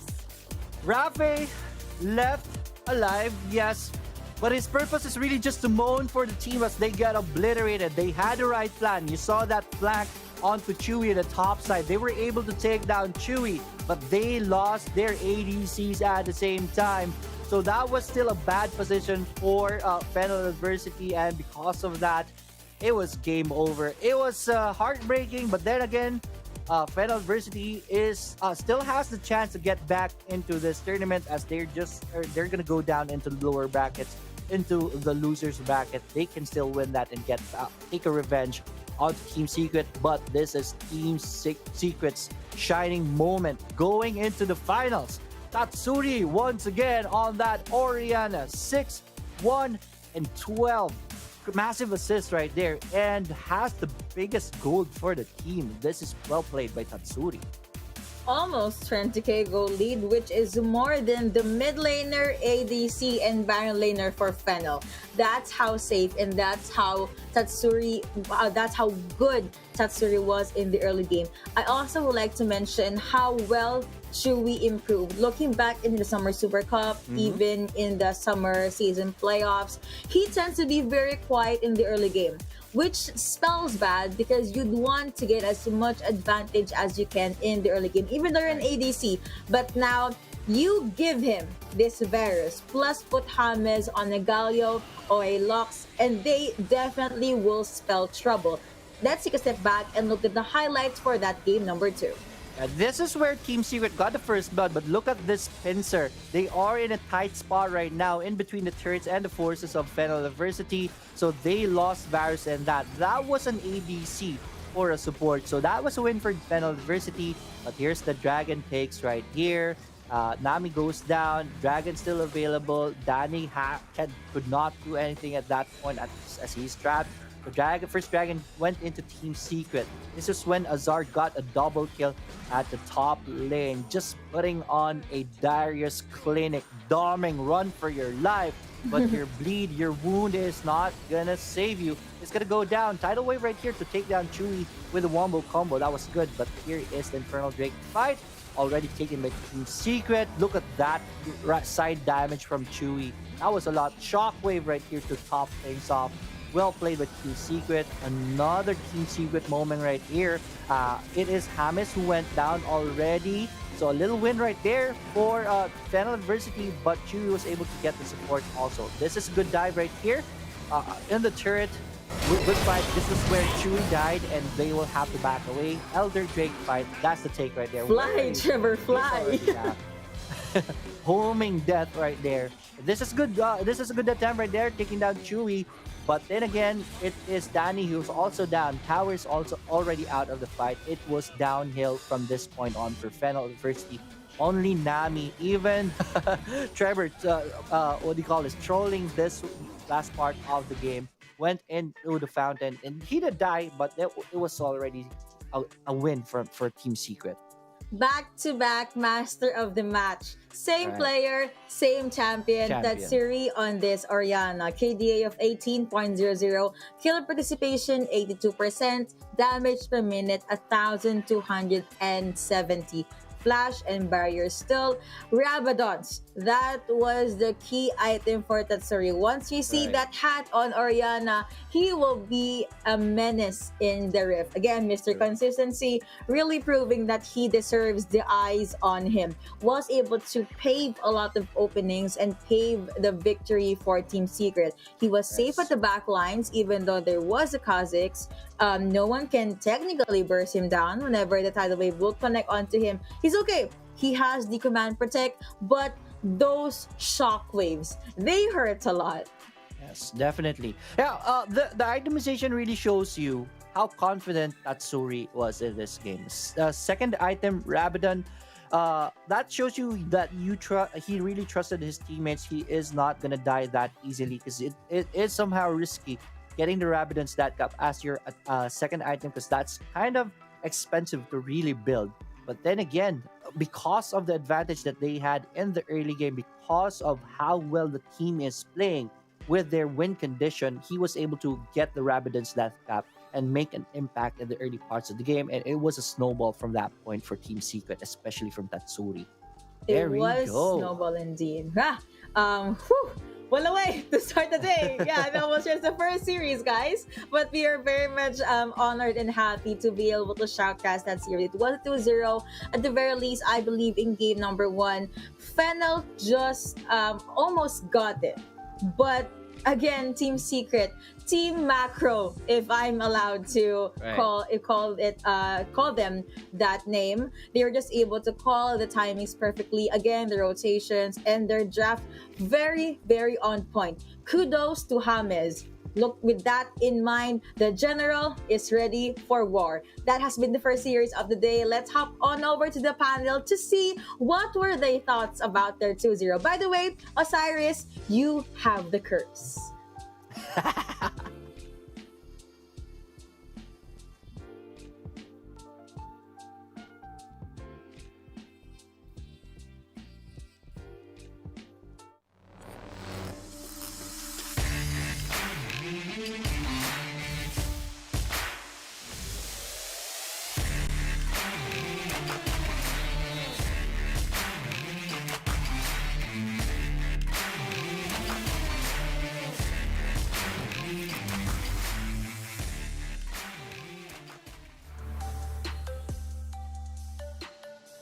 Is this a repeat of the summer season? Is it 2 for 2 here at the Icon Series PH for Team Secret? It looks like a good start because it's a 2-0 for Team Secret for the first match of the day. They advance to the grand finals, and these two are copying Yuko. And they will add 200,000 Globe Cup points more to their winnings. This is the team secret that we know and love. This was an amazing showing indeed. Let's jump into the series highlights because there's a lot to unpack here. What stood out for me right off the bat? Atlus, correct me if I'm wrong. In our All-Pro team, was James the top support? James is actually the second pro team. Meanwhile, Tatsuri is the best mid laner. For a good reason, right? Osiris, break down game number 1. I mean, you can see that how well Trevor step up. And Tatsuri as the best mid laner with that damage is still showing. The idea of the draft of Team Secret is really good. But one turning point that we were talking about this off-cam even with the viewers, that it was the Senna that really changed the pacing of the game. They focus on the power just to make sure that they can shut him down and putting up a Vi. When you shut down Shaw because of Tatsuri, and then you shut down Powers early game, what's there to lose? Just all to lose. You can just go ahead and assault and battery going to Danny. And once the cooldown of Featherstorm has been popped off, that was an easy target for Team Secret. Oh my god, what's there to lose? All to lose. I like it. But you are going to dance. Anyway, alright, this is game number 2 in where this is actually not a tower dive, ladies and gentlemen. They are behind the tower. That just goes to show the Team Secret was well ahead in terms of, the positioning in the early game. First time, during the first game, it was Power that was bullied out of the lane. On the second game, it was Danny and Rafi that was really targeted down by Trevor and company. And look at this. This is a 2v1. Happens to me in my rank games. Honey Fruit kills you. Ladies and gentlemen, don't go for that one because that is actually a basic concept here in Wild Rift. But Azar, with a beautiful showing, taxi from Trevor, long distance connection from Alabang to Fairview. I'm not 100% sure what I'm mentioning right now, but this is the Team Secret that I really just love to see for the SEA Championships. Now that they are part of our grand finals, now that they have secured the top 2, then we will see them. So excited to see them. Yeah, indeed. And Tatsuri, what an amazing performance. And yes, he is indeed the boy who lived. That for some reason, he survived. He survived those clashes. And Trevor, I just feel like, in the group stages, we saw that, he probably, I don't know if he had some doubts or maybe there was some kind of dissonance in Team Secret as well. But that's all gone today. The way he would just go in and initiate, go for those dives, that was just completely amazing. And James, I totally love the Lux in the second map with the final spark being used, to cut momentum and advances from Fennel adversity. Just amazing indeed. And it just goes to show Team Secret, they definitely deserve that grand final slot, and they will be ready indeed for possible repeat of the summer season. We're going to see. In the meantime, though, Fennel adversity has time to regroup and think about how they're going to approach their next match, because for our second match of the day, we have DR Esports versus Omega Esports. Now, interesting, because this isn't a new matchup. This is a new matchup. Both of these teams are from our group D of our group stages, and they've already matched up before, and in all cases, DR Esports won.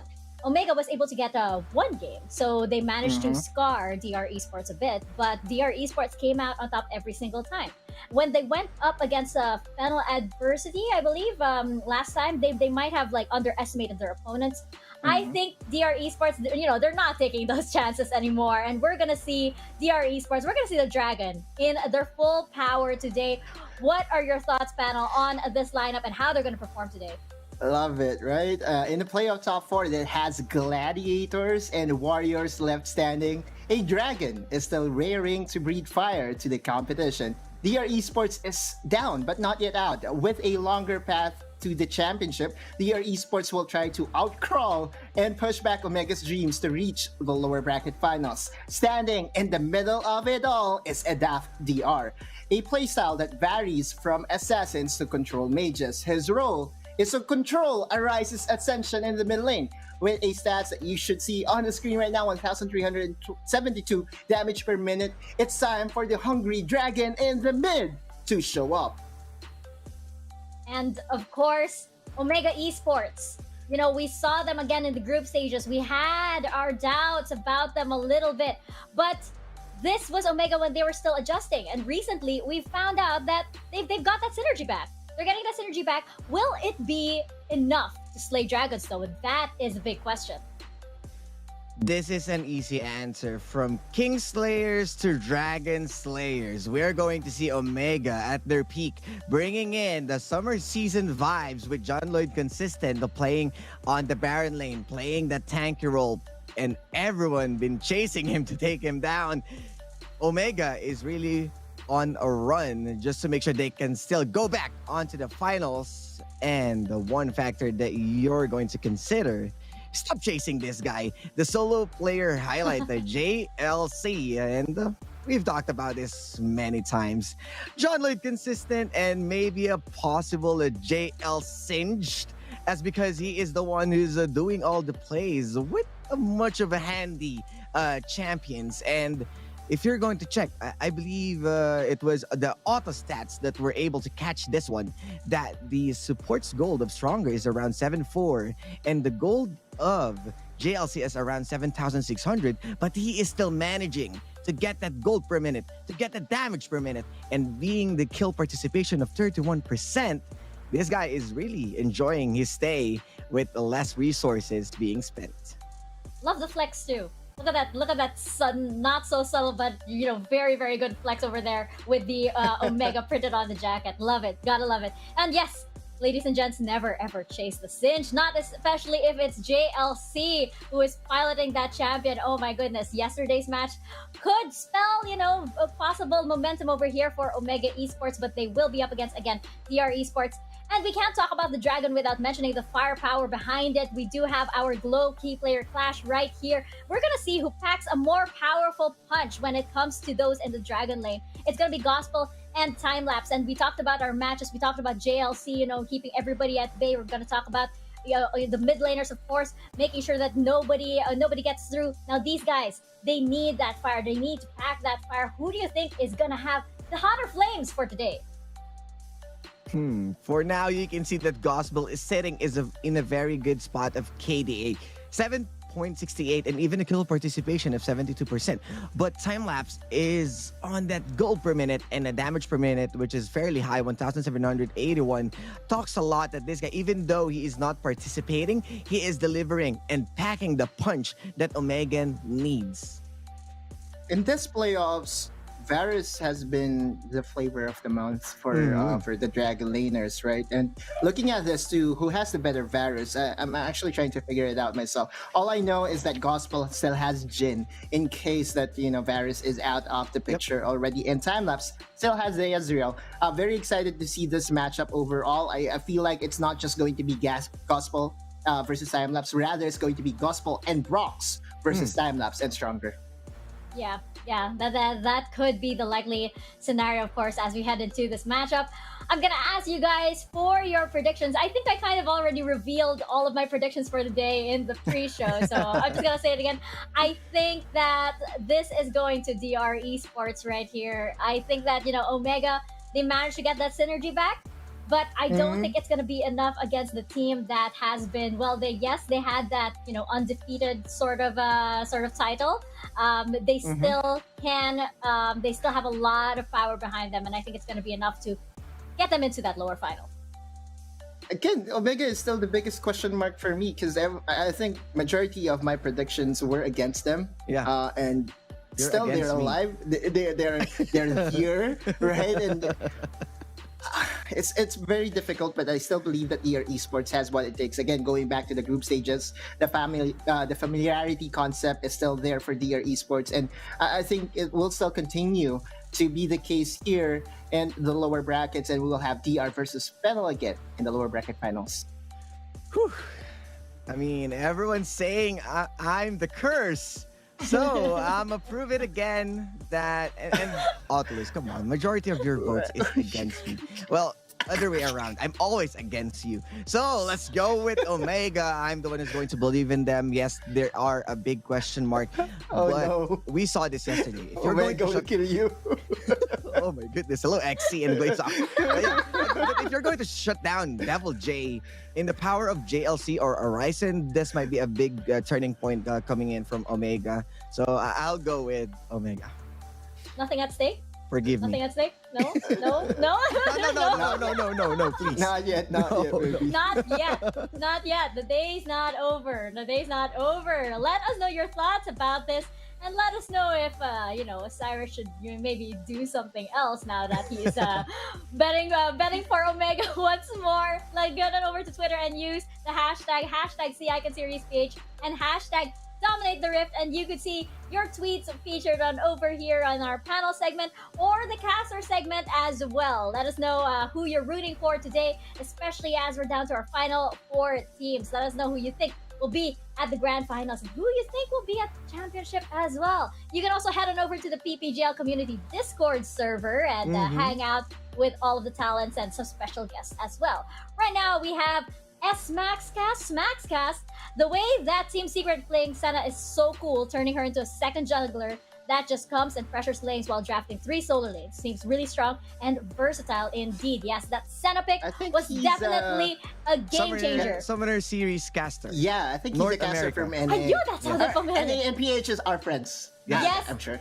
And shout out as well to all of our, brothers and NA sisters, I viewers? guess, all around the world who are watching. I know we're getting some talents from NA and From NA as well. Yes, from NA. I know this caster. This is from NA as well. He is from NA. Yeah. Huling araw ng fall season playoff, sino ba ang magkakampyon? And of course, the hashtag SISPH and Dominate the Rift. North Antipolo. From LA, from Lower Antipolo. Yes. Thank you so much, Berting, and of course to Smaxcast. And yes, shout out to everybody who are watching. The Icon series is just a very small part, of course, of the global Wild Rift scene, and we have the Summoner series happening all the way across the globe. We have the Origin series as well, and we have others to come. So it's an exciting time to be a Wild Rift fan, and it's an exciting time indeed to be part of this community, especially when we have our second match of the day. Who will be advancing to the lower finals? Well, TG Mon says that he's riding on the TR hype train. Road to the top. This is Coach two TG. in the PPGL. See, we've got coaches sending in their predictions as well as I believe we have some players who's also sending in their predictions. So let us know, guys. Let us know who you're cheering for. And for this, Osiris is the odd one out in this panel adversity. Let's see if the curse is real. We know what happens when Osiris is the odd one out. But Omega will prove see. you I'm not cursed. We'll see. We'll see. We're not there yet. Forgive me. I feel like now we have a personal stake in this, guys. Osiris has dignity at stake, I suppose. Well, we're gonna find out who gets that chance at the championship. Is it gonna be DR Esports or is it gonna be Omega Esports? Casters, over to you guys.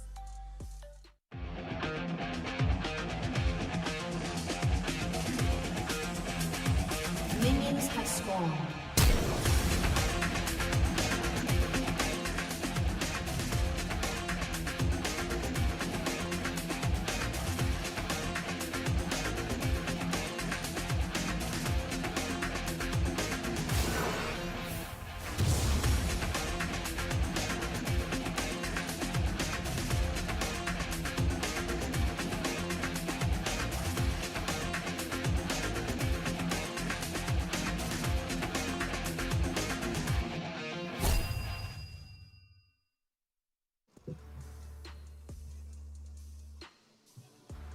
Will the Powerhouse Kingslayers names- Oh, sorry. Go ahead, you go. will the Kingslayers also be able to take down the Dragons, or will the Dragons breathe fire and be able to get out of this series alive? You'll be a caster for the second series. Still, I'm Yuka, alongside me is Yark. I'm gonna copy Autolus, and I'm gonna say Bazinga, because Osiris and Autolus copied me earlier.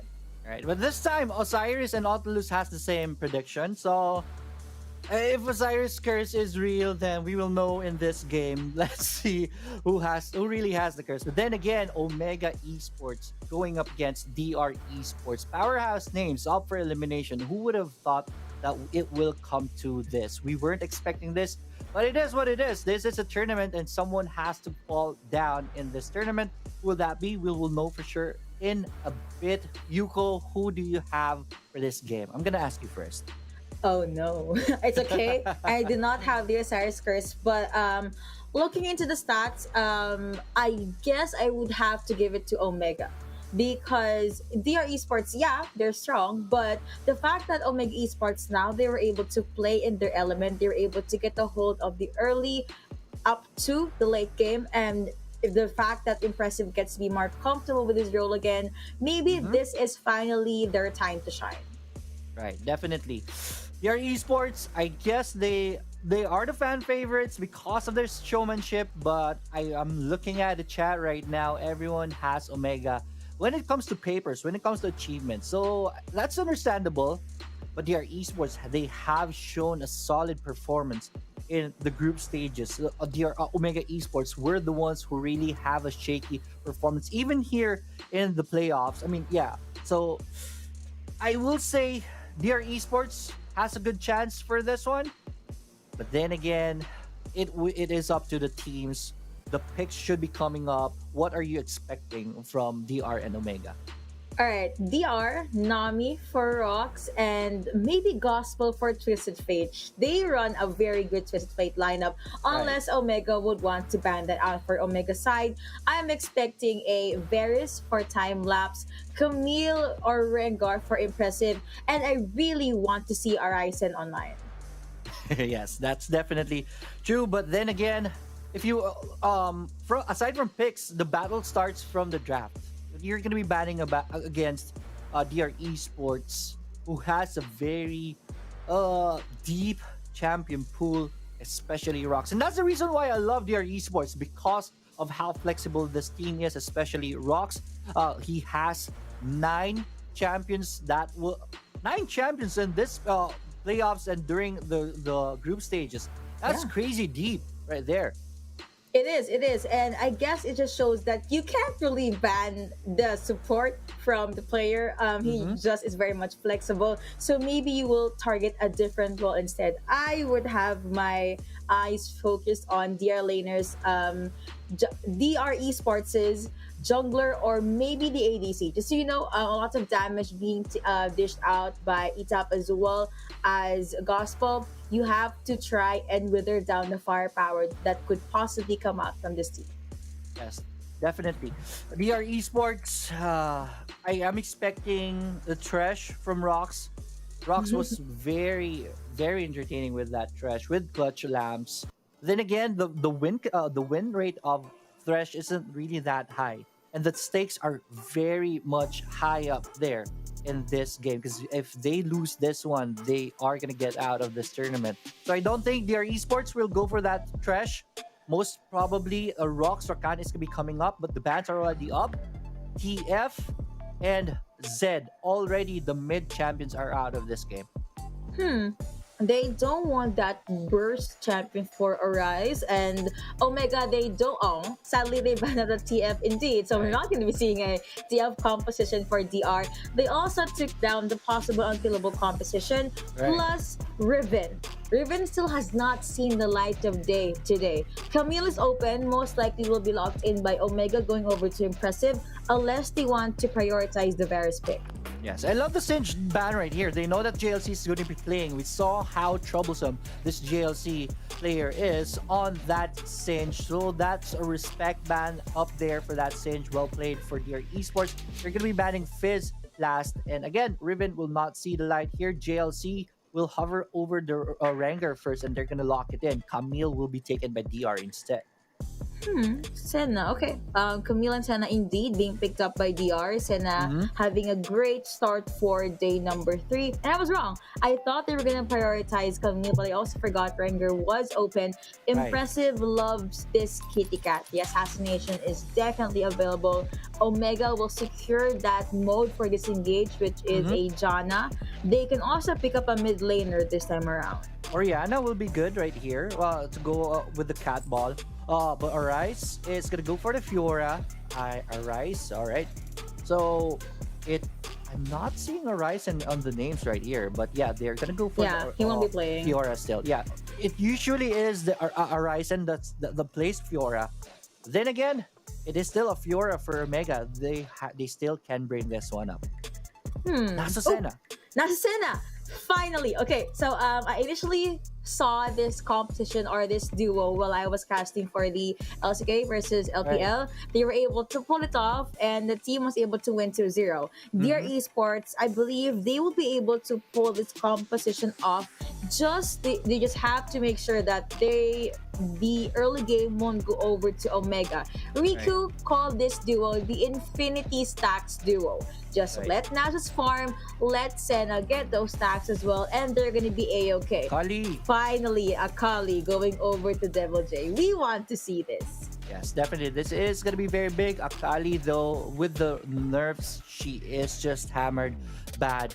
Let's see how Akali will be performing here in the hands of your Esports. Nasus Senna, the early game pokes is going to be crazy, and we want to look at that late, especially the early parts of the game. So the locks are in. JLC is going to go for Garen once again on the most probably Baron. No. JLC is going to go for Baron lane, right? Yes. Or According to the visuals right now, again, Omega, they might do something crazy, but it will be a mid lane Fiora, a lot of pokes up against Arise, and I like that. I mean, you'll be able to just keep EDAF at bay with this Akali, and Jaff is pretty much even Steven. Right, definitely. It's just that JLC usually goes and swaps into the mid, so Fiora can always go up. They can always do that. As the portal is already up, Wormhole will take that into the Wild Rift. Welcome here, ladies and gentlemen. Omega Esports versus DR Esports game number 1. And off the bat, 3-man. Make that 4 for Omega Esports to wave here the mid lane. And they're going to get that one, and everyone should fall into their respective lanes. It is going to be Arise who's playing mid this time on that Fiora. Yeah, it basically just became a tradition by the pro players here to get some minions and EXP from the mid lane and then go back to their respective lanes. But still a pretty quiet start for both sides. Nasus at the top. You have Rocks, you have Nasus at top, which will be up against Garen. We thought Omega was the team that's gonna do the role swap. So looks like it's gonna be DR Esports. Yeah, this is going to be interesting because, if you are playing games in Wild Rift, Nasus will get beaten up here at the top lane. JLC will be able to really just abuse Nasus on the lane. So, Rocks, this is very interesting, but at the bottom, there is going to be some fights right here, but no big damages so far. I actually was looking forward to seeing how you're gonna call the fights because mid to late game, it's gonna be crazy. So you have to prepare your breath, Leoric. Right, thank you. Then again, Gospel already half HP down. Camille is in the area. Wait, Camille on the bottom lane. Very interesting right here. Edaf is gonna be visiting the mid to wave clear. That's just to prepare for the Rift Sculler Kids. Yeah, you see crazy things and new things every day. Now for the Omega, they want to start with the usual 1-2 start and just give Impressive the lead that he needs as well as the goal. JLC will be able to hold his ground up against Aerox. I mean, if you're up against a Nasus, it's pretty stalemate lane. It's gonna be static. So JLC will have all the time in the world to ramp up on damage and even poke Nasus. Yeah, so it's going to be very interesting how Rox is going to be building on this Nasus. Usually, if this is on a Baron lane, you will go for a kind of tanky build.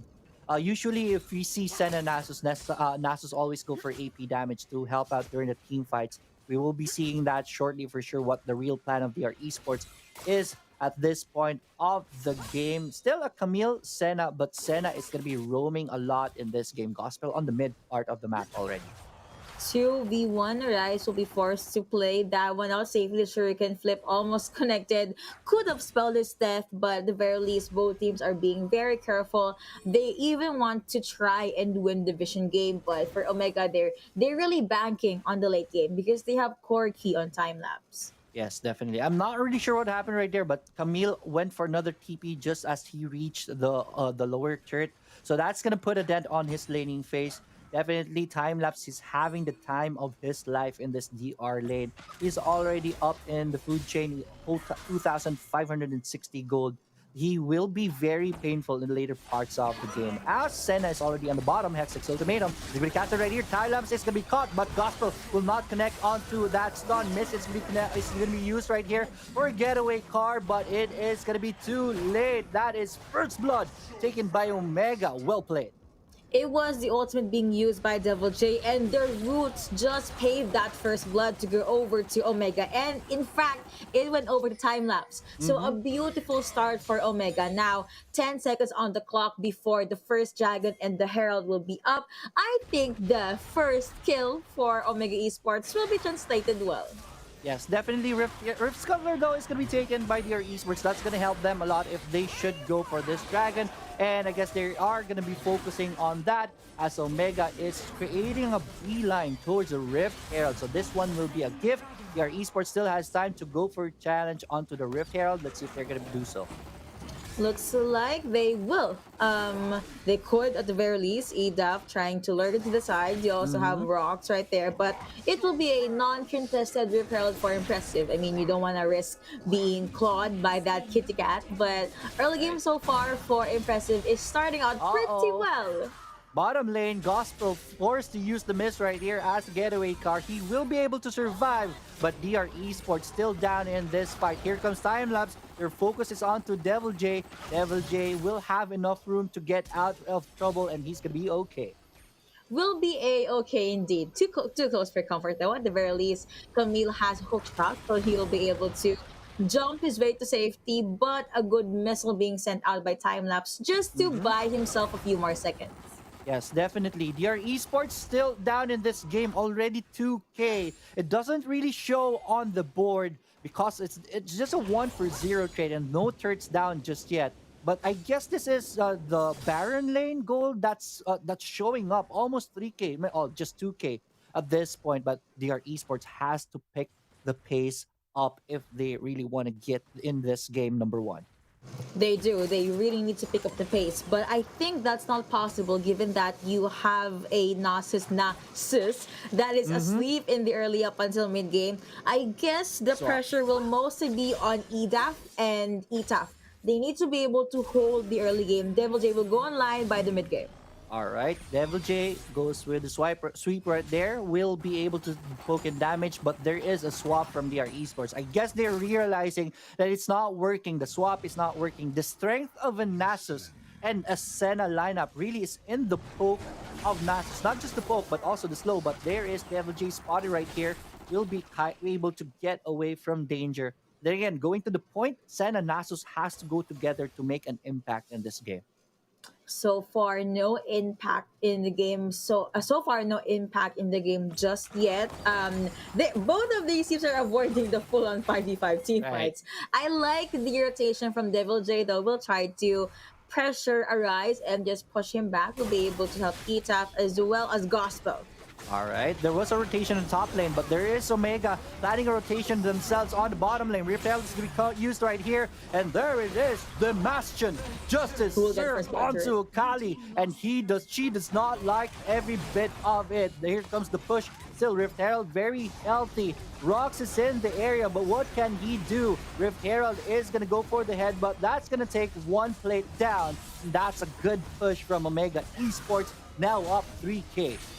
Pretty much worth it. But in the mid lane, Edaf already very low, will have to flash away, taking care from that JLC Justice, and he will survive, but the mid turret is gonna go down. Devil J left at the top lane, so the side push, the side pressure at least is working for DR Esports. Yeah, there was no way that Omega Esports could rotate or respond in time at the Baron lane. Instead, they went to the mid lane, got the first outer turret. At the very least, they were able to even out the turret takedowns. They're still 3K gold up compared to DR Esports. You have the small tactical sweep there, but impressive. He doesn't mind. Yes, definitely. Cloud Drake is up next. I think Omega Esports will want to get this one this time. They have the lead. They have the threat. If you're JLC, you want this Cloud Drake in your hand so that the Garen will have a faster way to get around the map and really press onto the back lanes. Let's see. Mega Esports is already in the area, zoning everyone out. DR Esports is gonna rotate down from the entrance onto the blue buff. Everyone is here, and I think this is gonna be a party. DR Esports out of will just go for the Rift Scuttler for now. Twin Shadows will help with the vision game for Omega Esports, but Omega is not giving this one up. JLC is still in the area, stalking everyone, just assessing things and just waiting for their go signal. And that should happen now. JLC with the silence right there. Dragon almost dead at this point, and Hextech's ultimatum is going to be taken. That is going to be Kha'Zix down. Head up already out of the fight before he can do a damn thing. Timelapse already out of the game. JLC tanking everyone, but this is looking like a DR Esports game as two champs from Omega Esports go down. DR Esports, though, they lost two champions themselves, so they will not be able to take this DR, but at the very least, at even trade, DR will settle for that one. Two things. They were focused on time lapse, but he was able to pop Stacy's at the right time. Impressive was able to get one kill, but the moment he realized that Dear Esports was able to cut the fight in half, it just spelled his death. At the very least, the only advantage I can pick up on in that fight was the fact that Arise was not there. It was a 4v5. He was split pushing into the Baron lane. Definitely.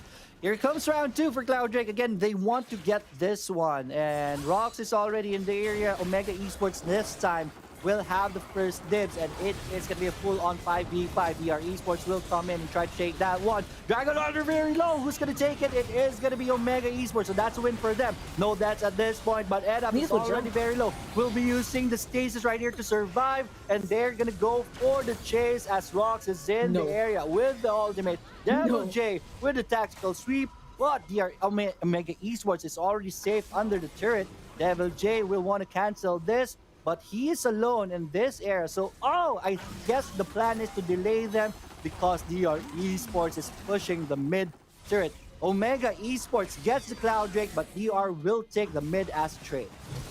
Devil J is still pretty much there, making sure Thanos will not be able to recall. Yes, this is the plan right here. They want to cut the exit of Timelapse. Flash right here. The fight is on. This is under characters. This is risky for DR Esports, but they're going to be successful. Timelapse already out. The Devil J has a big target in his back and is going to go down for Omega Esports. 5-3 Omega. An overstay for me, but if you get a kill on the ADC, I believe that was worth it. Their Esports was able to even things out at the expense of their very own Baron laner's life. And it was a good flash from Timelapse. He did not have barrier, and the Senna ultimate got sent out by Gospel. It was just a damage that Omega Esports could not take. Yes, definitely. Arise, though, starting the split push already. This is going to be a split push challenge. Fiora versus Camille. Let's see who will be more effective. But so far it is Omega. They have a 4K gold lead. That's going to be very comfortable at 11 minutes 30 seconds in. The plan for Omega right now is try to use this lead and force a fight onto DR Esports. The Baron is available, so they can go for that and bait out DR Esports as they're already turtling up. They're really turtling this game one out, and this is something Riku told us. The early game for their esports is kind of slow, but they just become a monster in the mid to late game. JLC.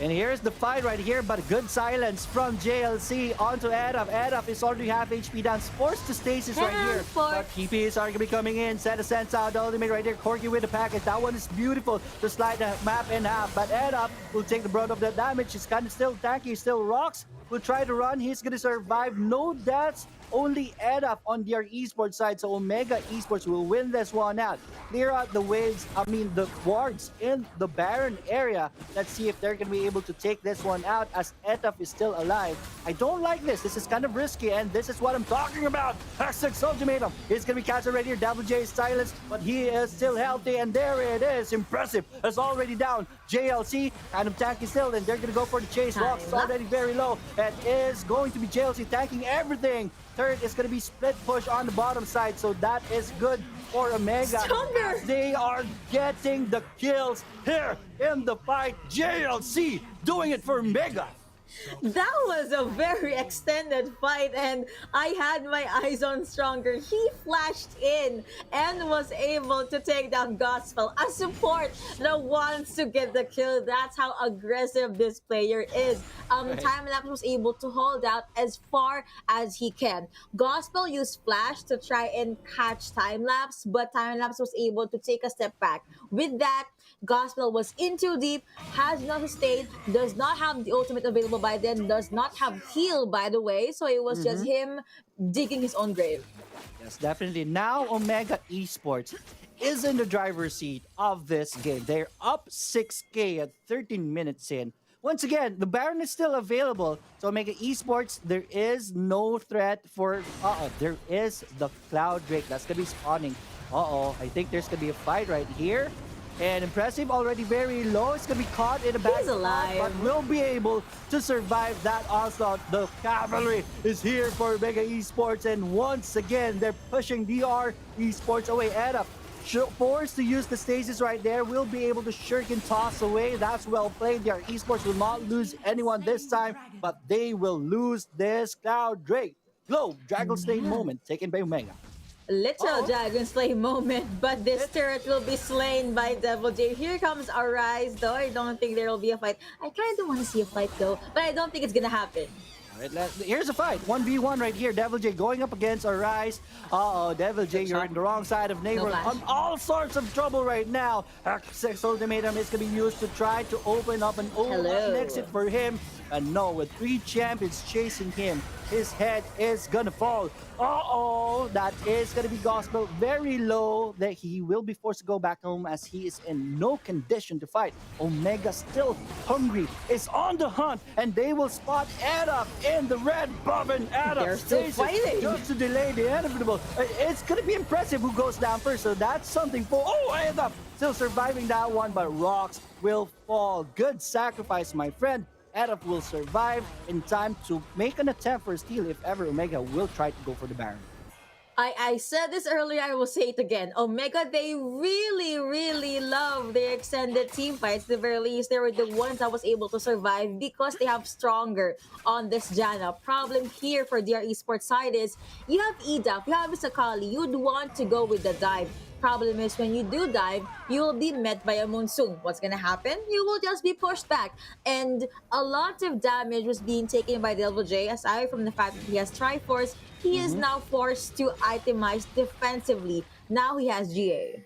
Right, definitely. At this point, DR Esports, they know that they could not take a fight head on, especially they have squishy champions in the form of Akali. Eraf is also very squishy. So the side lane push from Camille will be their win condition at this point of the fight.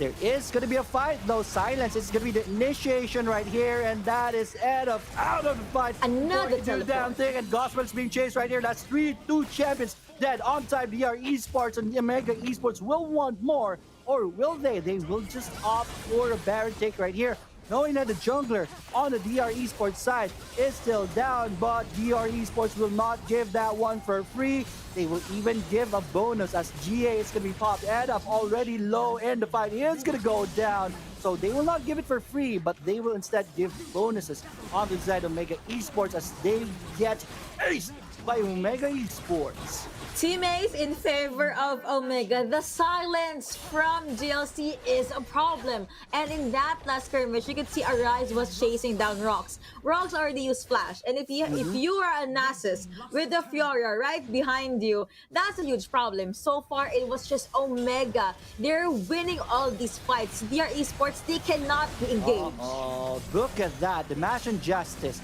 used to make sure that they will get the kill, and another ace for Omega Esports. No one left to defend this. Omega Esports destroys DR Esports in game number 1.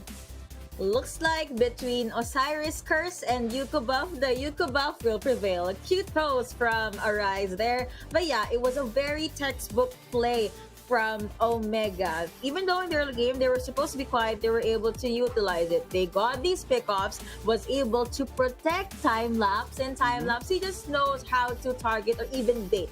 The Valkyries was able to cut in between those fights. Came to a point that DR, they were supposed to be strong in the late game. They were just not able to get their win conditions. They would mostly get caught off guard. Gospel would not be able to pop his ultimate or even pop heal. And impressive. Man, Mr. Steal Your Objectives was able to get the roots in and just go in with those crits. Yes, definitely. But I would say, yes, there it is. MVP is going to be JLC. I was going to say JLC was phenomenal in that fight. The spin to win. Garen was just crazy for Omega Esports. Their Esports, I guess, what made them fall in this game is really the early game swap where Rox was going up against Garen. That was shut down hard by Omega Esports. But I think the plan there was because Akali was nerfed so bad, you know that her damages are not that good, especially in the early game.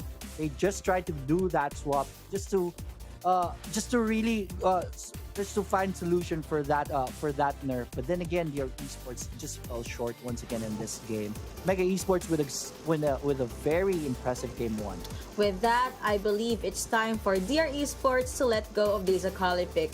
They could pick up Ziggs, Oriana, much more well-rounded champions, but these will be the highlights for game number one. Again, a very good start for Omega. Devil J, he was forced to wander in different lanes. He was also forced to just juggle these 1v2s. Who was he up against most of the time? Impressive. Even though you have the Hextech ultimatum laid out, but you get rooted, what are you gonna do? The Kitty Cat will just beat you. Good ultimate from Gospel in this highlight, but the roots are just too much again for Omega Esports. And silence, really. Silence from GLC was a huge problem for their esports side. A lot of DPS coming out from Garen as well.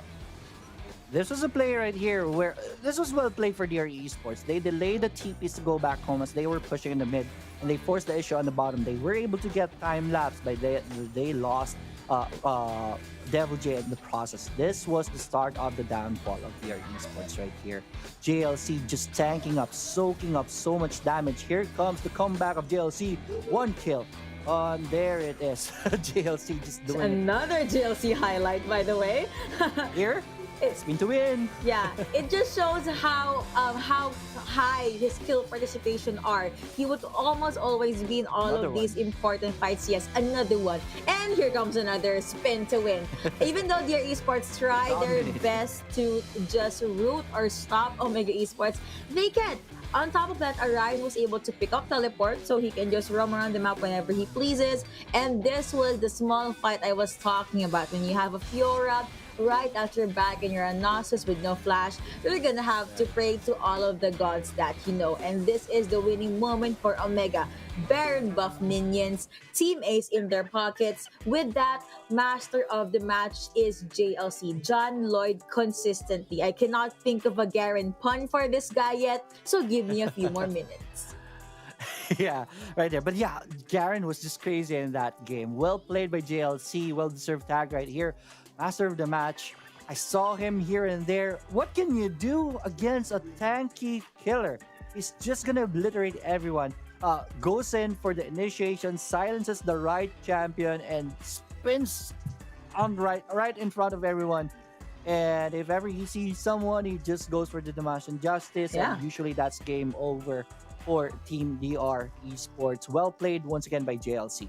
He also has Ignite, by the way, doesn't have barriers, so he is really all about that damage. And looking back into the interview that he had way back, he just is this tanky frontliner for Omega. But he does not end there. He can also be dominating. He can also be the master of the match. I was able to talk to this player before we head off to the playoffs. He actually cracked a joke. He told me that if he was up against any other opponents or any other teams, I should rather tell their opponents to just let him win, please. And looks like they were able to get the win. Right, yeah, and reading the chat right now, everyone is just relieved that Osiris Curse was negated by Autolus. So Omega Esports fans are celebrating right now. DR Esports will have to pick things up in game number 2. They had a rough start. It was just the wrong plan for DR Esports. But I love the pick still here. I'm just not a fan of the last pick, which is an Akali. Akali was just nerfed so bad. I feel sorry for this champion. But then again, the bans, let's review the picks right here. The bans from DR is Zed, JLC, Singed, and the Fizz, TF, Olaf, and Riven was not allowed by Mega Esports. What do you think about these bans? Yeah, looking into their esports ban, it was obviously all respect bans for Omega Esports side. The only respect ban I could see is the Twisted Fate. Aside from that, they do not want an Olaf with the Ragnarok. They do not want a well-fed Riven. So now let's hop into the draft history. Rengar was open, impressive. I mean, he loves that champion the moment it got sent out in Wild Rift, so they picked that up. Was able to get the win conditions, by the way, which just gave Camille to Devil J and Senna to Gospel. Gospel, I don't think Senna had the best game in that game number 1, but at the very least, Devil J was able to get some triplates in. He was supposed to be online, but instead of building damage, he was forced to build defensively. He was this champion that was supposed to initiate the fights for DR Esports. Was he able to do that? No, because he would just get rooted. He would just get pushed back by the Monsoon from Janna. He would also just get poked by this Fiora. Nasus and Kha'Zix, the Kha'Zix pick, it makes sense. I mean, you've seen a lot of good Kha'Zix plays, but it wasn't as effective as Rengar. For Nasus, Rocks, I was waiting for him to go online, but instead, he will just get bursted down in all of the fights. Time-lapse on this Corki had such damage. It hurt so a lot. I was a caster, but I felt that damage. And JLC, do we need to say more about this champion from that game number 1? I mean, he was master of the match. And I do agree with your sentiments. Akali last pick. By the book, it should do something, but with the nerfs that was bestowed upon Akali, I don't think they should pick that up again. Right. So yeah, again, I feel sad for Akali. Really, the movement speed nerf and the damage nerf was a lot. So again, I don't think Akali will be seeing the light of the next matches. Then again, I love the plan of DR Esports right here. What's working for them at the very least, it was the Camille split push. Yeah, it was there, but Omega was prepared for that. But if ever this Camille split push was complemented with a good 4-team fight in the mid part of the map, that would have worked well for DR Esports. So a little adjustments if they still wanna run this is that Camille is still good. Change their Kali, and then Senna Nasus should go together. Right? Yes. I do agree. Usually it's much better to put Nasus and Senna into the same lane, but I guess they did not want to risk that because they wanted to go the surprise factor. I mean, even the viewers were surprised. What? Rocks on Nasus? What? Rocks in Baron Lane? What's happening? Is this chaos? But yeah, no, guys, it's the playoffs. That's why we're seeing a lot of surprises. But yeah, that switch up, that cheese strat did not work. If DR Esports wants to still run the Senna Nasus composition, which I recommend they shouldn't. They should just put it together, be quiet in the early game, and maybe have an Orianna or a Ziggs for the mid lane. Right, definitely. If you are DR Esports, would you? Yeah, the question is, I'm would color you? red. Would you target JLC's champions? They already targeted Singe, but they allowed the Garen to come up. Should they ban both? Honestly, no. I believe Garen was able to just farm and get the items in because he was up against a Nasus. Again, the lane for Nasus was pretty much stalemate. You have no other things to do but to farm. They could pair it up with, they could pick up a Riven, a Darius, or anything that can just try to duel things out with Garen. Make sure he will not be able to snowball. Yeah, that's a good point. Yeah, we going back into game number 1.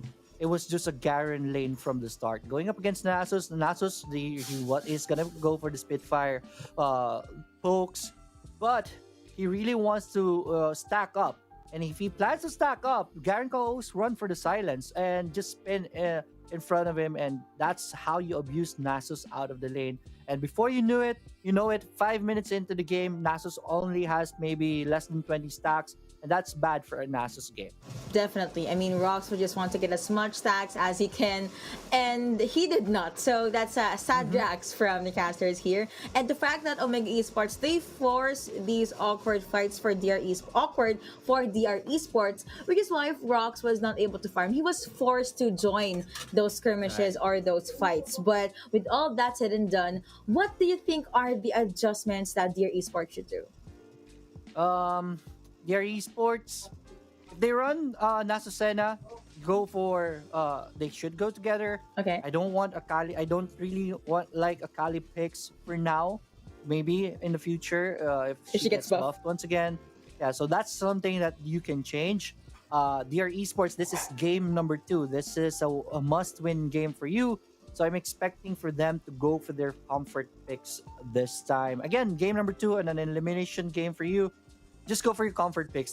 DR Esports have shown that to us time and time again that they're very good as a team when they're comfortable with their picks. I think they should go for that. Yeah, and I do agree. Comfort has magic. With that, I hope we get to see the normal DR Esports that we saw in the group stages, the one that was able to dominate their group. Are we going to be seeing Rocks on this thresh? Maybe that's a possibility. You did bring this up earlier. But yeah, Gospel could just go back to the usual ADCs. If you want, you can even pick up Kaisa, just those bursty champions. I did say this by the stats. Again, their esports' early game is not quite there. So if that's part of their tactic, it's okay.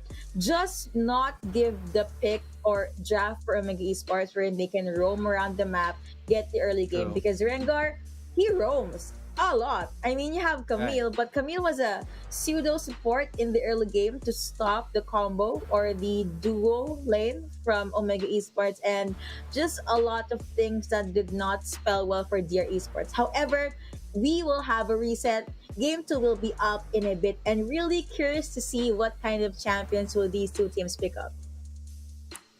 Yeah, I'm gonna be looking at Rox, who is gonna be bringing in game number 2. This support guy is really crazy, so he has to step up.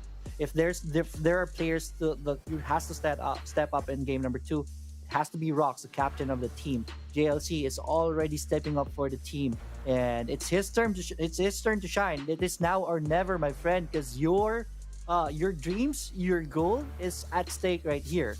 So Rox, who are the champions for Rox for this game? Who do you think? Again, Thresh, Nami, Soraka? Nami, yes. Soraka, maybe? It's a possibility. Yes, he was successful in Soraka. I'm not a fan of Thresh right now. He is kind of a... He can't really get in that much because he's not that tanky. And if you want to get in, you want to dish in damage, really, right? That's the place of Thresh. But if you get in and just die instantly, it's kind of useless. So because of that, I'm not a fan of Thresh. Hopefully he doesn't pick Thresh right here. Kind of clunky for a champion. The Nami though, he's very good at that Nami. So pair it up with their Corki or a Kaisa maybe, or even Lucian. I would say they will have a good position to win this one. Then again, they're going up against Omega, who is a very strong team too. So it is gonna be a hard task. Yeah, Omega is also backed by Coach Glayshock, so they have a lot of jabs and combinations in their pockets. Let's see, what jab will they pick from their book or from their list. So I do agree, Lucian Nami could be a possibility, even though we only ever saw one Lucian game, and that was with Lacan, if I'm not mistaken. They were able to win that game though, because they were able to prolong the game as long as they want, as long as they need. This is something that DR Esports should do.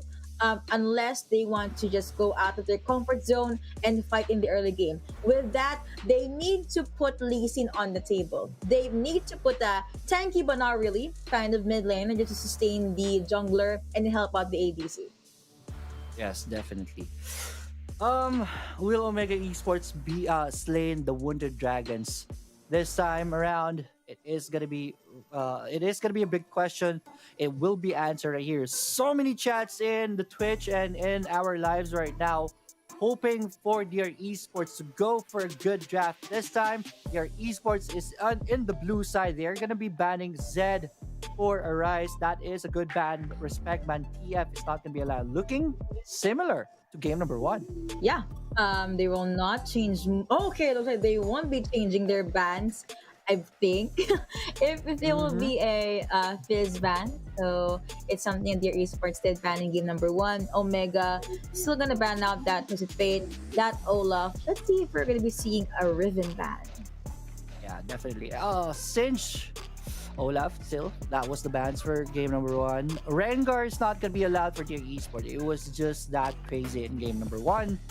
Yeah, we understand that. So Garen is still a very viable pick for Mega Esports. Let's see who the last ban is for Mega Esports. That's gonna be a Camille. I love that Camille was very effective in game 1 for their esports. They don't want to see that this game.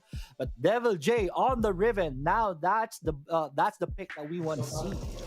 Did that in my, I mean, we still don't know. Could be Flex in the jungle, could go over to the Baron lane as well. And we talked about this. The Kaisa, we were expecting it to go over to Gospel, but it looks like it will go over to Time Lapse. You also have the Fizz now open for Arise. Let's see who will be the jungler for Omega. Rengar is still open. Now, dear esports, J4. They really want to push this 5v5s. They have J4 in their pockets plus a Janna to beat. All right, so Janna is strong together with Corki, right? So I guess this is going to be a Corki pick for DR Esports. We will know for sure as Omega will have the response onto those 2 picks.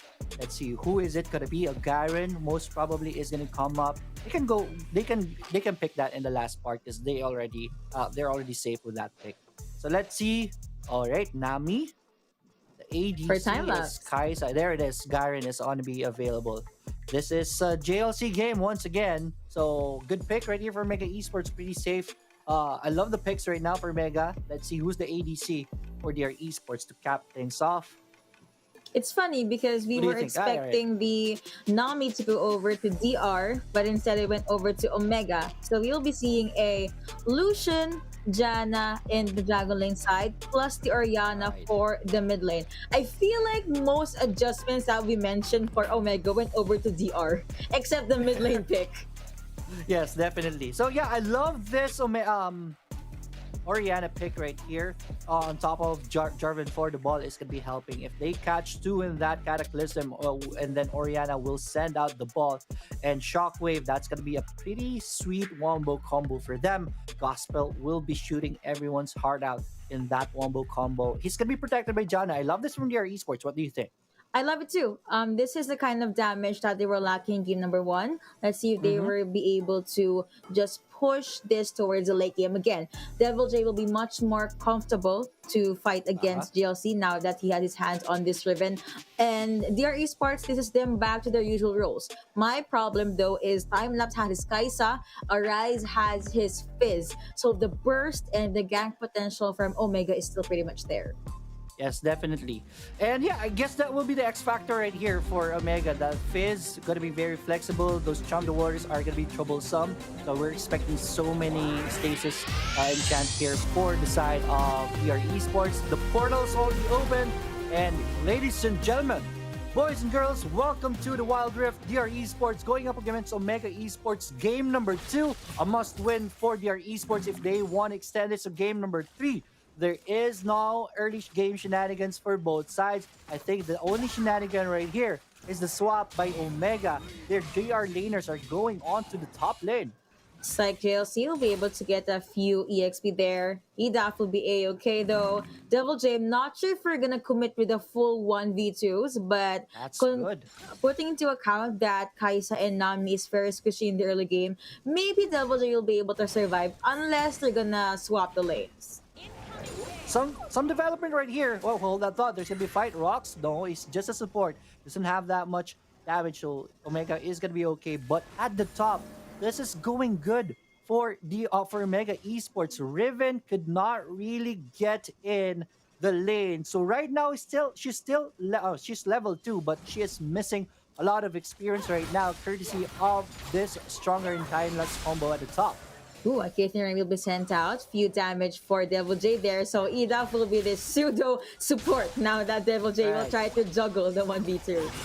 Who's gonna go mid? No one. Arise is alone right now. That's it. That's the story.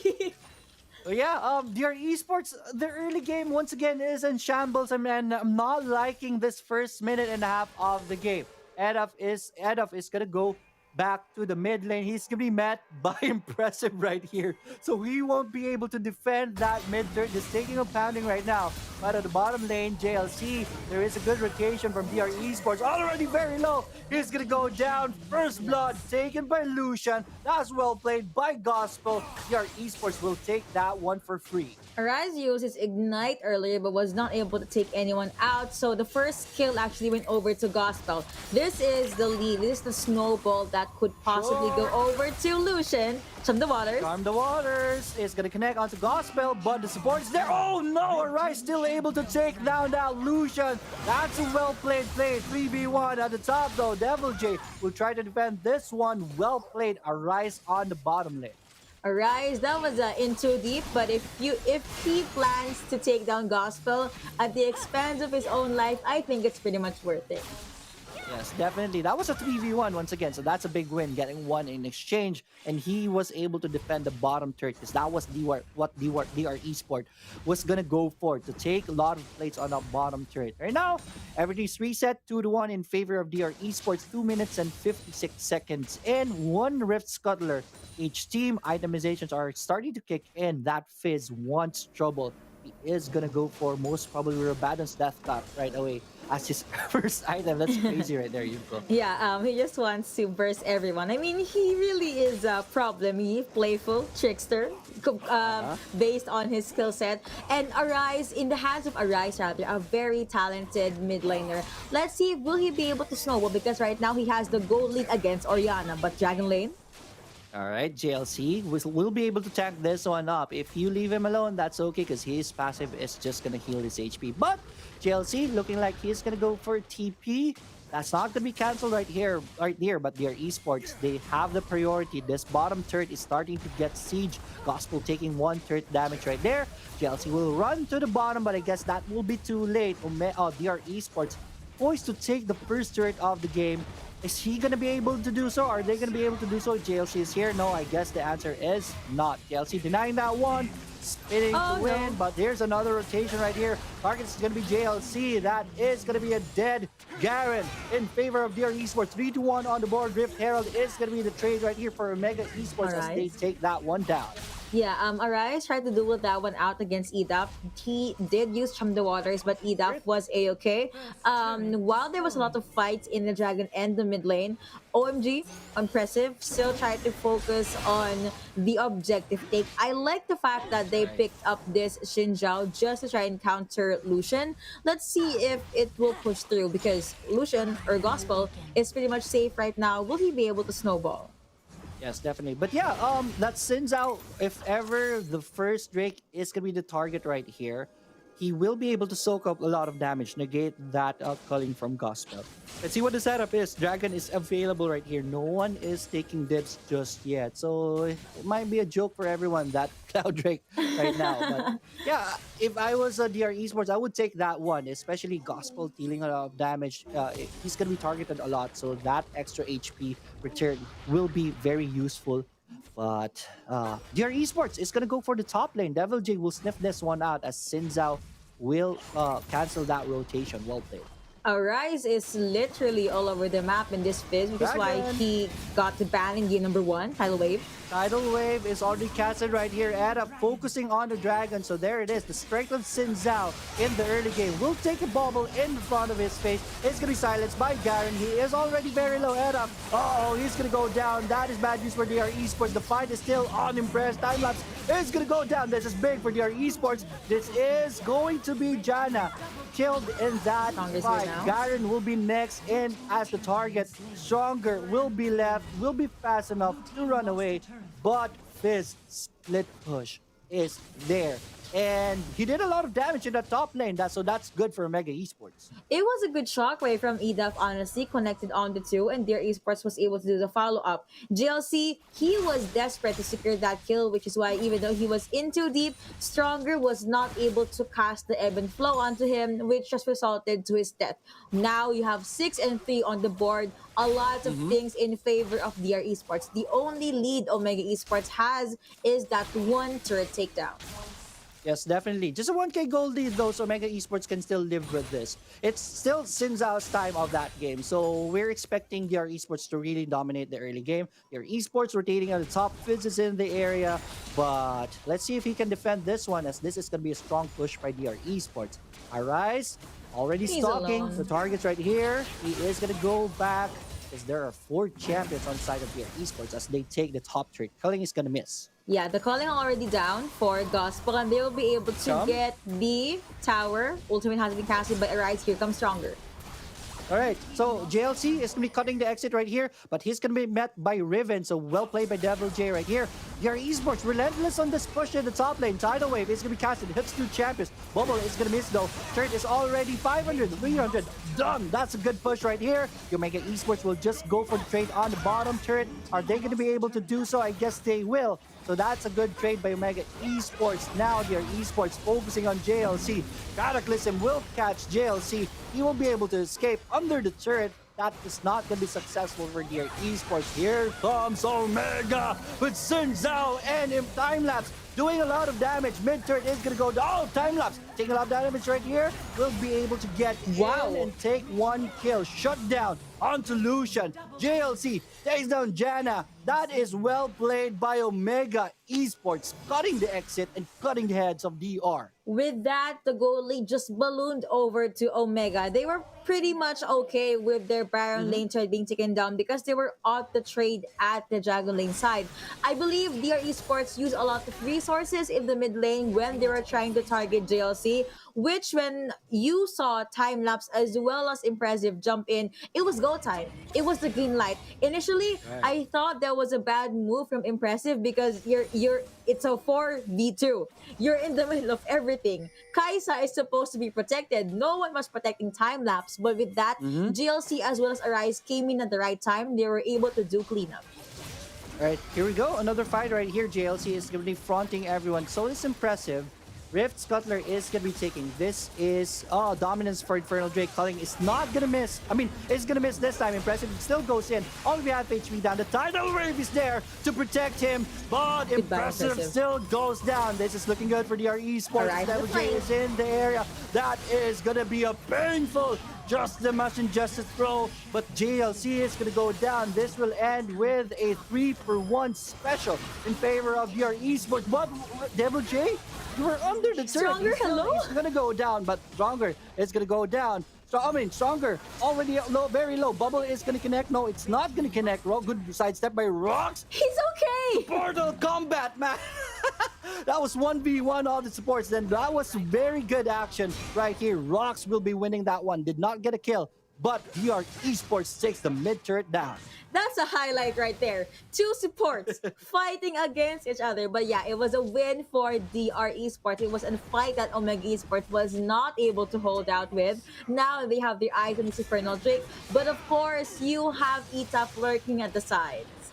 Right, EDF though, they seen by everyone. So EDF, yeah, German Force can always go in, but here comes JLC trying to zone everyone out. Dragon's already very low. Tidal Wave is already casted, but that's a tad bit too early. Here comes the dive, and it is Xin Zhao who takes the Infernal Drake. The fight is on as EDF is already out of the fight. JLC very low will be able to flash away, but Impressive will not have the same fate. The focus is on JLC this time with the targets on his back. He's gonna go down. DR Esports takes a 2-for-1. They lose the Dragon, but they're going to go for the push. Are they going to be able to do so? There are 3 champions here for Omega Esports. Let's see if this turret is going to go down. They will want this for DR Esports. They are not going to be successful as the wave is already out. TP's coming in, coming out for Omega Esports. Bottom turret is Relentless from DR Esports. That's gonna go down. Well played, DR. Void Seeker will not connect as well, but the trade of jungler spelled bad for Omega. The moment GLC was forced to jump back, he's not that tanky anymore.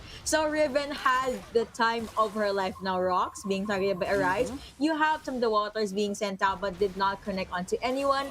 And with that, Omega Esports bid their farewell.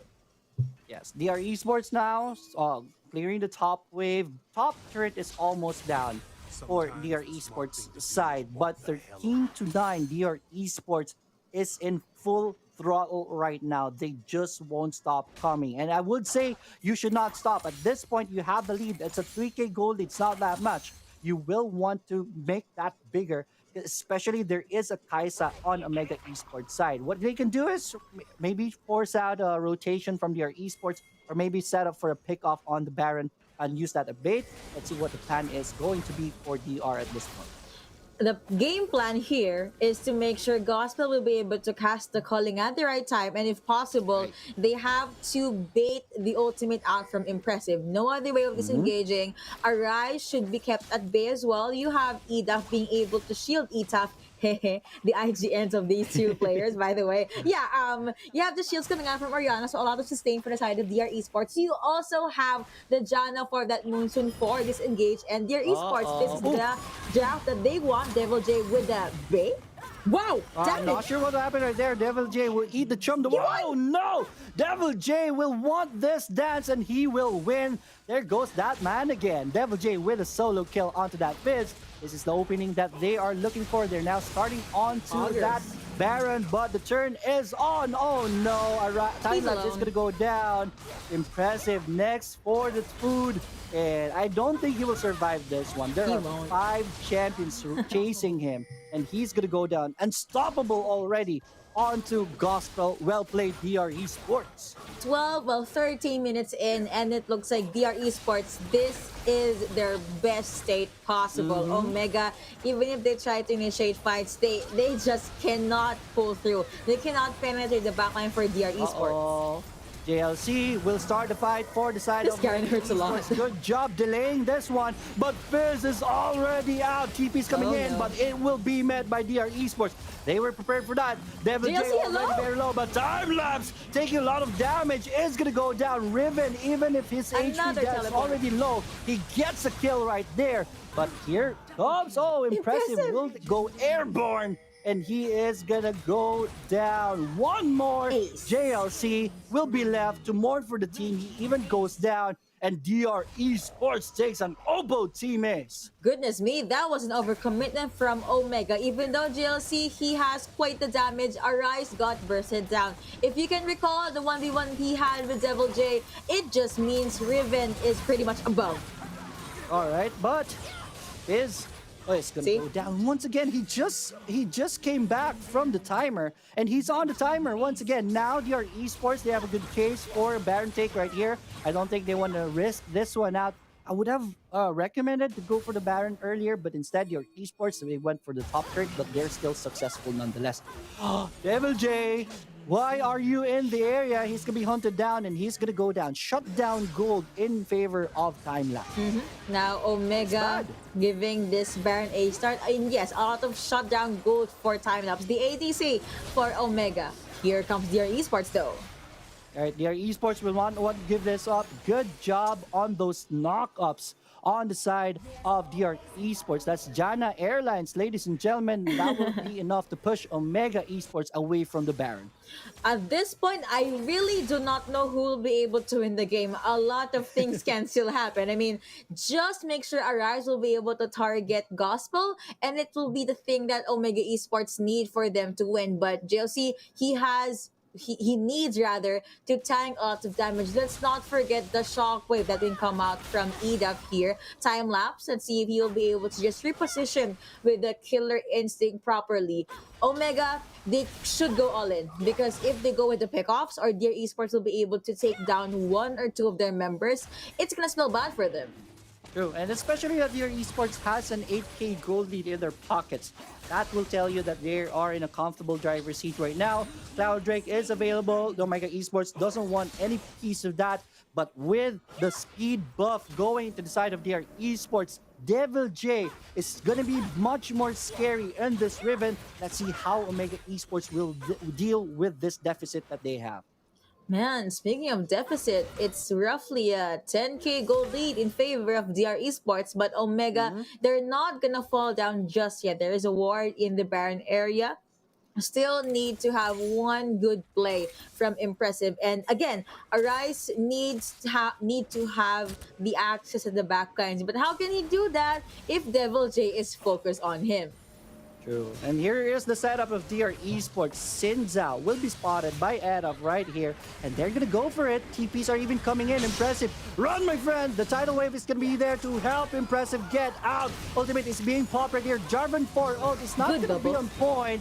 So that is wasted. JLC is gonna be here to push everyone away. Oh, Kali! Whoa! Point! That's gonna deal a lot of damage, and that was beautiful. But with the Damascene Justice on the face of Edap, he is gonna go down. Well played, Omega. Yeah, well played for Omega indeed, but the problem there was they were not able to translate that kill into anything because DR Esports still fell back, and you still have the GA up for Gospel. Maybe they could give this Baron a start or try to take it, given that they still have 25 seconds before ETAP will go back. Now you have Stacy's available for Devil J. Yeah, that's a good point, but looking at Devil J right now, he is a nightmare to face. So Omega Esports doesn't want to risk that one. They will start the Baron right here. I guess they will be able to do so. But DR Esports, let's see what their plan is. They're going to be flanking, rotating at the reverse side. Rocks with a tornado. Tidal wave is going to be casted right here. Baron is only available. Who's going to take it? It's going to be Devil J. That was a big steal right there for DR Esports. And here comes the bait train. Or not, Omega Esports will back away after a failed mission. DR Esports stealing the hearts out of Omega. The pain train making its way into the mid lane. You have DR Esports knocking onto Omega Esports' base. A lot of death timers focus on the Nexus. Game over, DR Esports. Ladies and gentlemen, you wanted a fight? We got ourselves a fight. We are going to game 3. DR Esports have done it, ladies and gentlemen. Well played. Osiris is shaking. By the way, I can sense his presence somewhere in the Philippines. Yeah, but that was a very good draft and a very good game by DR Esports. See, this is their strength, which is visible in the late game. Which is why I believe, even though Lucian is no longer being seen in the Philippines meta for Wild Rift, it fits Gospel. It fits DR Esports. Just give him the calling, give him a GA, give Rox a very good disengage or a enchanter support, aka Janna, and this will be a duo that you'll die for when you meet them, whichever lane they are. You also have a very good start for Devil J. And we talked about this earlier. Just give a different champion or a different opponent to JLC. This Garen will have a difficult time. Yes, definitely. Omega will have to adjust here in game number 2. I see the plan right here, but then again, Gospel on that Lucian, 14, 2, and 8. That's crazy numbers right there. 14 kills in this game. Or 24, that's majority of the kills. Yeah, that's a lot. So well-deserved MVP tag right here. Timelapse did his best. He's gonna get the SVP tag. I see the plan of Omega. Really, they want to get into the back lines. If you kill Gospel in the fight, you will have an easier fight moving forward. But that Rox Janna is just crazy with those sustains. And look at this right here. These are the highlights of the game brought to the Oppo A94. Yes, again, DR Esports, they're the ones that was pretty much in the lead. In the early part, we talked about the fact that EDAF just left his lane. That was the story. So he missed a fresh wave of minions, which Arise, I believe he should have just taken mid lane turret. Instead, he went over to Dragon Lane side, which we all knew what happened in the Dragon Lane side 2 or 3 minutes in. The first blood went over to Gospel. So it was time wasted and EXP wasted from the mid laner. With that, their esports, they were able to win these fights, these skirmishes. See, the ganks and their jump-ins in different lanes, plus the objective steals. With that, Gospel was pretty much online. Etop was able to go in with the flag and jag, get some knockup, even the Cataclysm. And Riven, need I tell you more? I mean, he was able to take down a Rise. Yeah, that was kind of fishy right there. Seeing the Stasis go in first. I'm not really sure about that wombo combo, but it worked out well for Devil J, so I will still give it to him. That was well played right there with the outplay. It was still a pretty close game at that point on, but there was just this time right here where Devil J was just too painful to deal with for Omega Esports. There is the attempt right here. This was the Jana Airlines here, ladies and gentlemen. Well played by DR Esports. Rocks with those clutch tornadoes, those knockups were phenomenal for DR Esports, and that was what brought them the game. Master of the match is going to be this guy right here, Gospel on the Lucian, 11 KDA, 92% kill participation. For an ADC, that's crazy. Damage per minute, 2,100. What do you think about those numbers, Yuko? The highest we've ever seen for Master of the Match so far in this day number 3. And I mean, the Gospel Rock synergy goes way back LOL PC days, and we can still pretty much see why they always chose to be together in one team. They have a telepathy. I feel like they have telepathy. I mean, Rox was amazing in game number 2, was much more comfortable with the Janna. He knows when to pop the Moonstone, either aggressively or defensively. Again, early game, Gospel was untouched. He was able to get a lot of gold, also has large charge blade plus IE, also has, oh, look at that, has GA, also has the Stacies. So even if the GA got popped and Omega Esports still tried to commit onto the back lines, or Arise will try to use Chum the Waters on this Lucian, he doesn't care. It's okay. Yes, definitely. So yeah, that was the win condition really for Omega. The Fizz was really gonna target Gospel. So this is DR Esports adjusting for the game. They made sure that Gospel will not die, and you saw that in the itemization. And without Fizz being able to get into the backlines, it was a DR Esports win. Again, there was a point where Devil J was just a nightmare to deal with. We saw JLC impact the game in game number 1. Game number 2, he just got melted by Devil J in that game. Yeah, so much damage coming out from Devil J, and we did see how he was able to not just melt down Arise, but also Kaisa and the other members of Omega. First game 3 of the day. Huzzah! We're the casters for it. Yeah, dear Esports, if they want to secure this series, they need to mirror the draft and the power that they had in game number 2. But with that all said and done, let's talk about the draft history for game number 2. We mentioned, let Riven go. Let this lady fly and soar in the rift, and they did. Plus, they picked that up. Now you have Kaisa going over the time lapse. It was good. Problem is, whenever time lapse would use Killer Instinct, no front line. Very vulnerable. There also was a time when he used IK Rain in the mid lane, but there were minions. So instead of taking down, I believe that was either Orianna or Lucian, the damage went over to the minions, and instead he got taken down by dear Esports. Fizz, a very good pick for Arise, was able to shine in his moments, but again had no backline access whatsoever. I already talked about Rocks, and the J4 pick, he was there because of the Cataclysm, to just catch Impressive or Omega off guard and just stare at them as the other team members just take him down. For the Nami and Garen pickup, JLC was still pretty much good in game number 2. Still tanky, still was able to get a lot of kills, plus justice has been served, but not much justice in the late game, because whenever he would just jump, he would just get annihilated. The Nami pickup from Stronger is also good, but I believe it could have been better if it was a Lulu, or maybe if there was a Janna on their side. I mean, Tidal Wave slows and has good knockup, but you need someone that can protect your ADC, shield, slow, and all those stuff. Plus the Lucian Orianna pickup for DR here. I mean, Lucian needs no intro. He was master of the match. Plus the Oriana, pretty much like the Oriana I saw from Tetsuri. Not much damage and not much highlight plays, but the mid laner from Dear Esports would usually use Shockwave as he see fits. There's someone out there, 1 or 2 champions, he doesn't care. As long as he knows the Shockwave will connect, he's gonna pop it. And that was the green light for Dear Esports to get the kill. Last pick for the side of Omega will be Xin Zhao. Again, a counter for Lucian, but impressive. I believe he should just default back to his assassin jungler because that's what he's more comfortable with. Overall, it was a pretty much deserved win for DR Esports.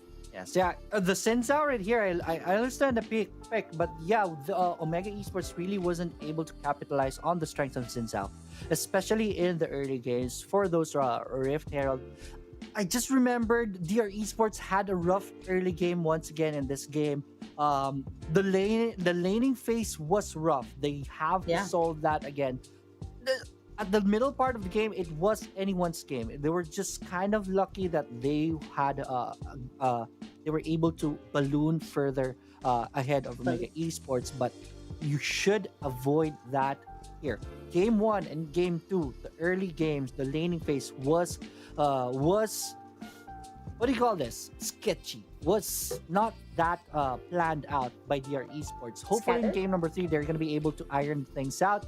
They will be able to win convincingly should they iron things out in the early phase.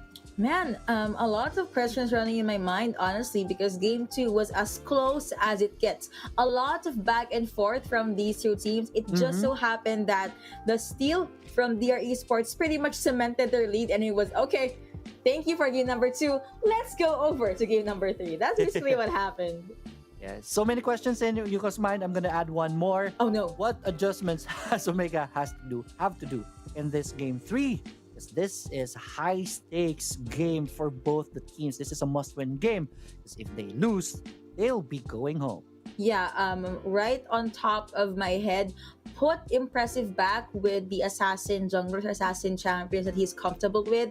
Rengar, Kha'Zix, Riven, if you want to. Just put him on that jungler that can kill everyone, kill anyone, can survive the 1v2s. Aside from that, have a different champion for stronger, the kind that can sustain your team. Yes, Nami can heal. Yes, Nami can initiate. But after that, what is she gonna do? She's pretty much Sushi in game number 2. So whenever the tidal wave is no longer available, she just gets bursted down. Although again, there was a cute highlight wherein our two supports did some back and forth there. But yeah, bring him back into this Enchanter support. And for time lapse, Kaisa was a good pick, but maybe he'll be much more comfortable in a core game.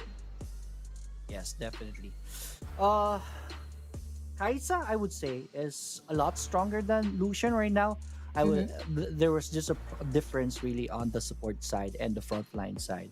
Kaisa's strength, the ultimate is, you mentioned this earlier, the killer instinct, repositioning herself.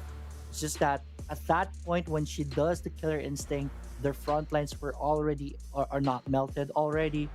So it was kind of hard. That was still a good Kaisa play right there. It's just that they will have to have a better support, maybe a tankier one this time, a Braum maybe, so that they can really have something to augment the JLC frontline. That could be something for Omega Esports. I love your thoughts about giving the jungler of Omega the assassin ones. Rengar was banned by Dear Esports. Yeah. Kha'Zix was still available. That would have been something viable for them because Sinzao wasn't really that impactful in this game. So that's a good adjustment Omega can do. And yeah, we did for Dear Esports. For Dear Esports, what do you think they should do or continue doing or change for game 3 so that they can secure this one?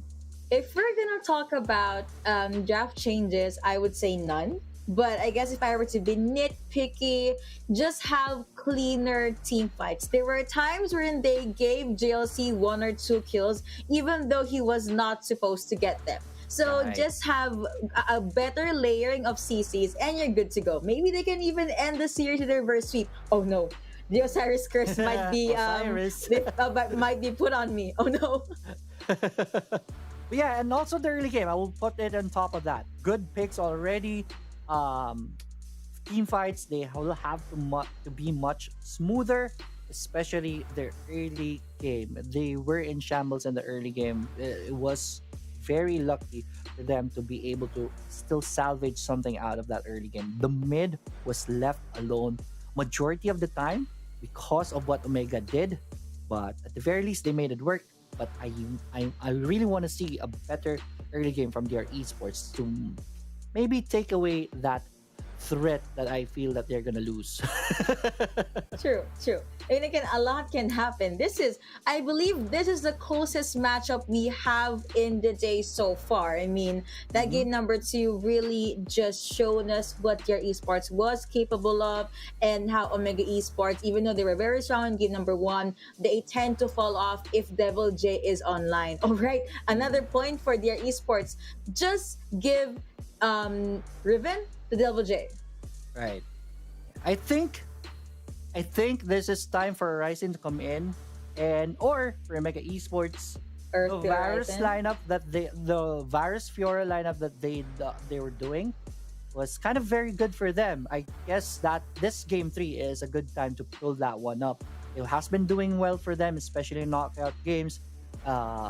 Again, this is a knockout game, so it won't be surprising if ever they pull that one out. Because the bans are not targeted on their Varus lineup. The Fiora is even available for this game, right? Yeah, it was.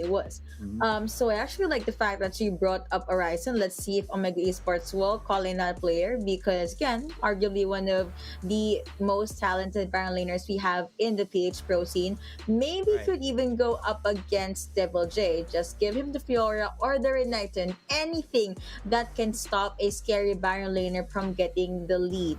And yeah, overall, that was basically our thoughts from game number 2.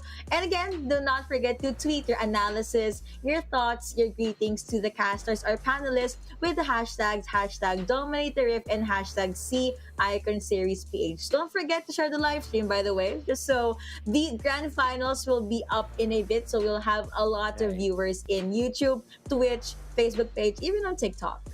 Yeah, Twitch is calling me a Tito right now, so you kind of are.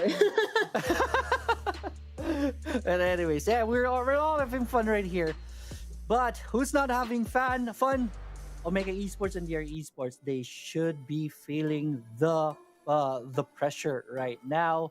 Let's see who has prepared well for this moment, because the champions tend to shine out in this moment. Omega Esports is on the red team. Red side, your esports will be the one to pick first. We're gonna go for Zed. All right, TF is not gonna be allowed once again. Yeah, they really did not want to let this Twisted Fate go. Will we see similar bans from... No, we're not. I like the adjustment from Omega. Riven was a headache in game number 2. Let's just ban this out, given that their esports is now in the blue side. Omega, let's see who will be the last ban. It will be a Camille. So Rengar is also not open. ADC is open, so they're gonna lock in Kaisa. All right, so yeah, still a good Varus game right here for Omega Esports. Fiora is still available, but Horizon is not going to be playing for Omega this time. It will be Arise stepping up for the team. They're going to go for Orianna first pick. That's 83% win rate champion right there. So they want to make sure that they get that one. And when you have Orianna, usually you have the Varus. Let's see if Varus will be picked right here. Impressive is going to go for the Jarvan 4. Yes, looks like he, even though it's not obviously not an assassin kind of jungler, maybe Omega, they want to go full on team fight. Lulu. Cataclysm plus the Shockwave, and yes, right on cue, you have the unkillable combination. I said Omega, they could have picked up Lulu for game number 2, but now for game number 3, BR Esports will be picking up that Lulu. Yeah, but there it is. Kha'Zix, you called this one out. Yuko, that's very well played by you. But then again, this is interesting. When Omega picked Jarvan 4, who is a good counter on an Olaf, VR Esports still went for an Olaf Lulu combination. So interesting. Janna is going to be picked right here by Omega Esports. This is looking like a good Braum game for DR Esports. No, Lulu is already there. So sorry about that. Ziggs, though, it's gonna be right here. And Akali once again. Oh no. I have to say it right now. My prediction is shaking because look at how great the draft is for DR Esports. And if they pull this off, you have an unkillable Olaf at the front line, a Mega Inferno bomb for cleanup, an assassin right behind you, and a Kaisa that can jump in at your back whenever she wants. Omega, they'll be using or picking up Lucian for their ADC. So it's full on 5v5 and pretty much good pickup here. And I was right. It will be a J4 Baron lane. All right, definitely. Yeah, you mentioned about the Kazakhs pick. That should be what Omega is gonna go for impressive, and they're gonna go for that. And maybe we're gonna see a glimpse of the Phantom Thief in this game in form of impressive. We will know for sure in a bit as everyone is locking in their roles. I love the Ziggs, but Ziggs is gonna have a hard time knowing that Kazakhs is in the map. Portal's already open. We're gonna be worm pulling our way into the Wild Rift. Ladies and gentlemen, boys and girls, welcome to the Wild Rift game number 3. Win or go home. Stakes are high for both teams. DR Esports is on the blue team, and Omega on the red side. It is gonna be 2 champions on both teams right here. Junglers are gonna be focusing on the red buff. After this wave clear, everyone should go into their respective lanes. Do I see any swap? I don't think there will be any. Yeah, none so far. They will just go back to what works for both of them. Double J finally see him back on this Akali.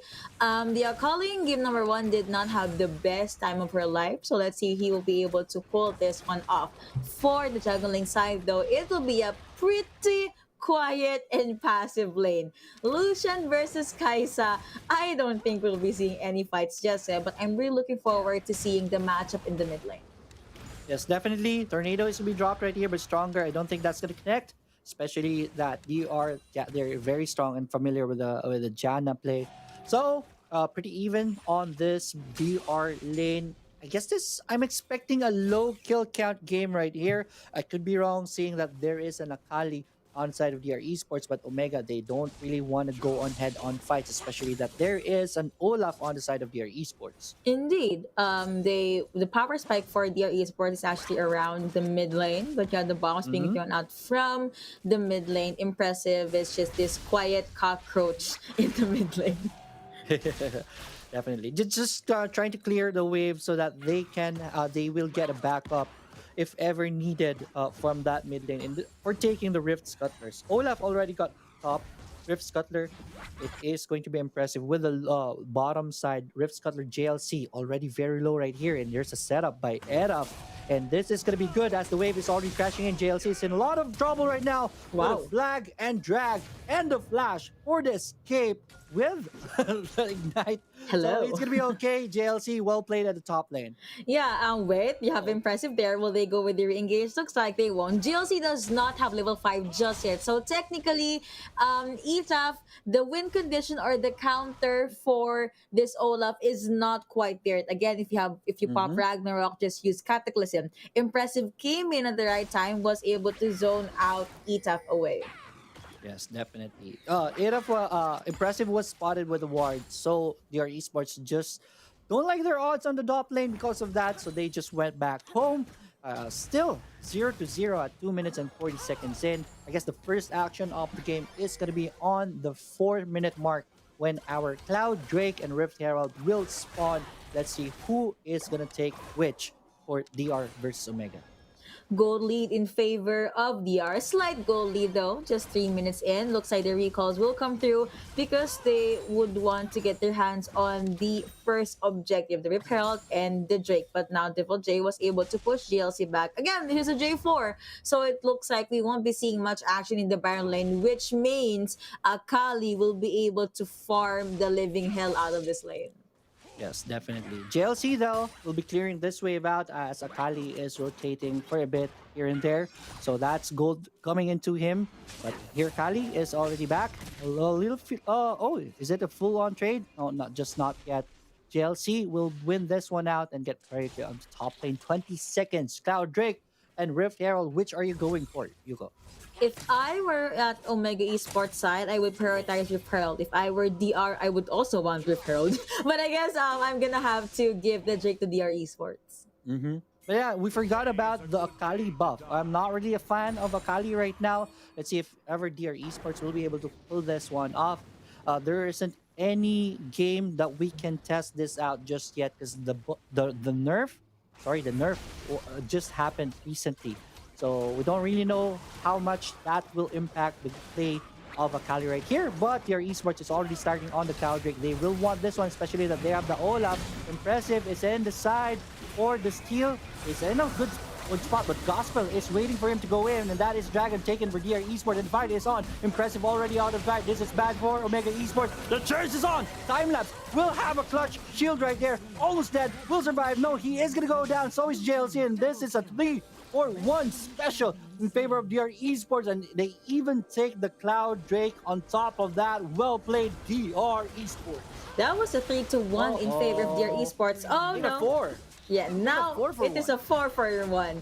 Plus the Drake, plus a possible first blood turret going over to DR Esports. If you saw, GLC, the moment Etaf used Ragnarok, he jumped in, used Cataclysm. But the problem was, it was a 1v3. He had no other way out of there. Rift Herald is being started by Mega Esports.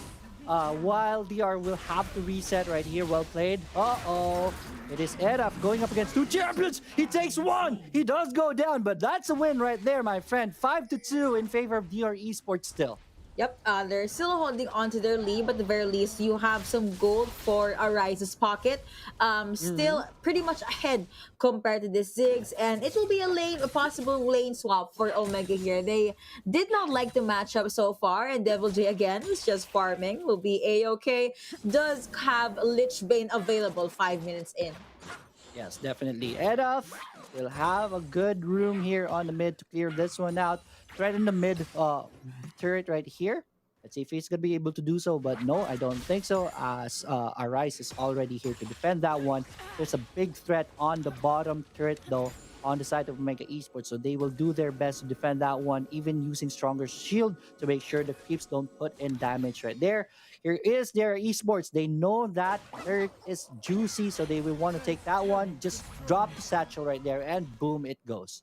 Boom, it goes indeed. 3k gold lead in favor of DR Esports still. They have the first dragon and they have the first blood turret. Omega still wondering what could they do. Now they might run this 1-3-1 setup. They will siege the mid lane and try to stop the snowball from DR Esports. They're still waiting for a time lapse to go online. Right, definitely. So yeah, I guess the Akali will be viable right here for their esports. So knowing that he's gonna go up against Jarvan Ford, so not much action in the top lane. So Akali will have enough time to really farm up, as there is gonna be a setup right here for this mid turret, and it is impressive. Forced to use the Ragnarok to get away, and a flash. Even the wild growth for him just to survive. Their esports will not get anything out of that, but they're still in a good spot for this push, just waiting for their wave to crash in. I don't know what that ultimate was for by Stronger, but that's most probably a misclick right there. So that's their esports with that information. Let's see what they're gonna do. Chelsea already very low, 500 with the satchel. That's a goner. Timelapse in trouble right now. Will take a lot of damage, but will be safe. Is there an ultimate from Ziggs?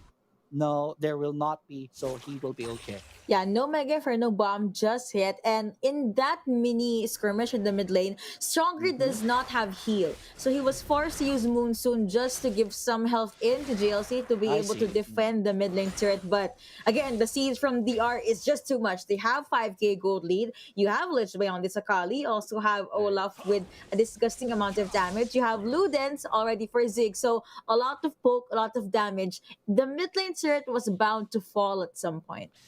Yeah, thank you for enlightening me right there, Yuko. I forgot about the heal potential of the Monsoon. That's why it was popped. So well played. Rift Herald is going to be summoned on the bottom lane just to make sure they even the turret count because it's 2-0 at this point. But look at that, Gospel. But here's a fight. Jarvan 4 going to Cataclysm right here, but JLC is the one trapped. You're the one trapped here with me. JLC already very low. Gospel goes in for the chase, but is he going to be able to do some damage? Yes, some damage right there. Wild Growth used on Gospel. Oh, the dragon though will be taken by Omega. So that's one dragon each. But Rift Herald will not be able to take down the bottom turret. Split push by Akali on the top lane. So good trades in favor of DR Esports. Gospel hurts a lot with the auto attacks and the Iketan Rain, which is why Impressive was forced to rotate in a different part of the Dragon's Pit, and that was just him being pushed back. At the very least, Omega was able to get the Drake, but still a consistent 5k gold lead in favor of DR Esports. If you leave Akali unattended, the moment she decides to join these fights or be in charge of cleanup, with the possible low health from J4 or time lapse, it's not gonna spell well for Omega. So they really need to force these full-on 5v5 team fights, or maybe just try to be ahead in the itemizations, which I think is very difficult, again, because of the gold lead that their esports has. And look at the Akali already. I mean, the Kai's already 3-0-1. Iketan Reigns and the normal attacks are gonna melt you down. JLC went in for the Cataclysm. You said you're now trapped with me, but reverse Uno card. It is Gospel saying no, you're trapped here with me, and it was trouble for JLC at that point. But he was able to look for an escape. Their esports still lost the Mountain Drake, but here it is once again. Cataclysm. That is gonna be a dead Ziggs right there. Well played by Omega Esports. With that setup, Ziggs, you don't want to give those kinds of kills. But here comes the pain in the form of Olaf. Olaf will want to go into the backlines, but it is JLC in a good spot. Good kick right there. Not a kick, but Kaisa in a tight spot. Impressive. No, the Kha'Zix, sorry about that. Kha'Zix is already down. They have the same color. So I thought they that was the Kaisa. But then again, here comes Edap with a chase. Flash forward will be used. Time lapse already very low. Time lapse. There is no ultimate again on Edap, so he will not be able to finish that one up. So it will go in favor of Omega, 6-4 on the board. Impressive was isolated there, which resulted to him being taken down, and the fact that their esports was able to get one mid lane turret is the reason why they now have control of both the Baron and the Dragon Pit, because Omega, if ever they try to put up a fight, have a skirmish there, there's no turret to protect them. In retrospect, you still have a pretty healthy turret from DR Esports in this side. Yes, it was good, or it was nice to see Edaf dying in the mid lane. Just the champion, not the player, by the way. But the fact that you use two ultimates just to get one champion and the re-engage from DR is available, I don't think that was the good call for Omega. Something good for Omega. Arise already has the Rabadan Death Cap online, so those shockwaves, that ball is gonna hurt from this point forward. Let's see if their esports is prepared for that too. Jarvan 4 with the ball is gonna be bad news for your Olaf. But there's a good setup by their esports, but that twin shadow is clutch, will save Omega Esports. The fight is on. JLC will be the first target right here by Devil J, but he's gonna be okay. Tornado is gonna hit two champions. Here comes Omega. They're slowly pushing in. There's a wood ward right here that will spark Omega's push.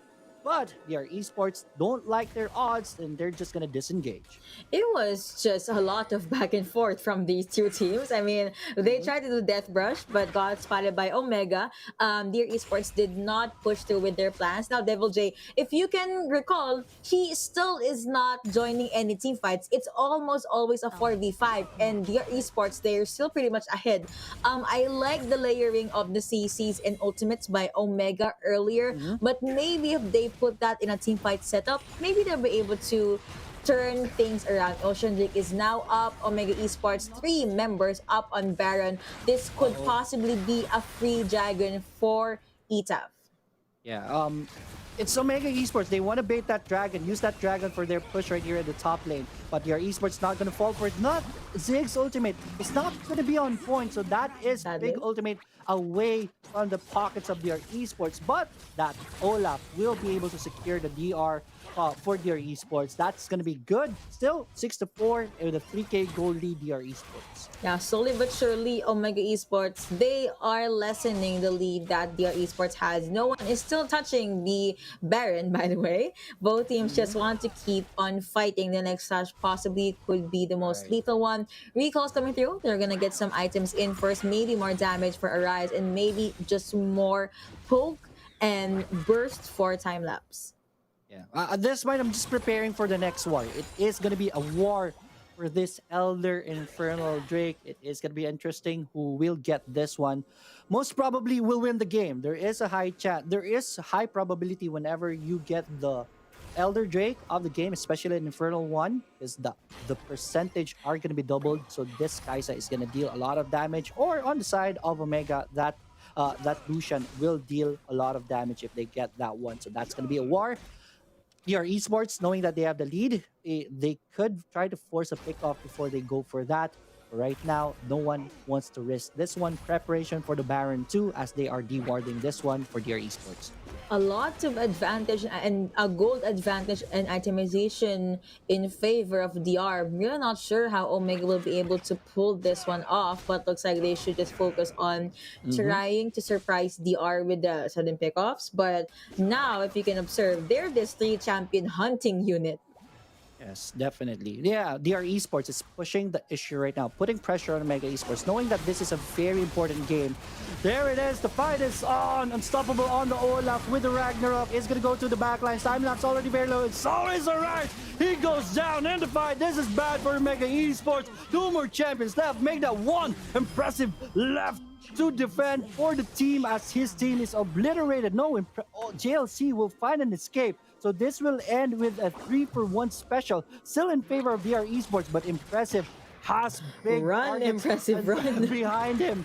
But that is a fast Mantis right there. They're not going to go for the hunt. Instead, DR Esports is just going to opt for the push right here. JLC is already in the area to defend this one, but this will be an easy push for DR.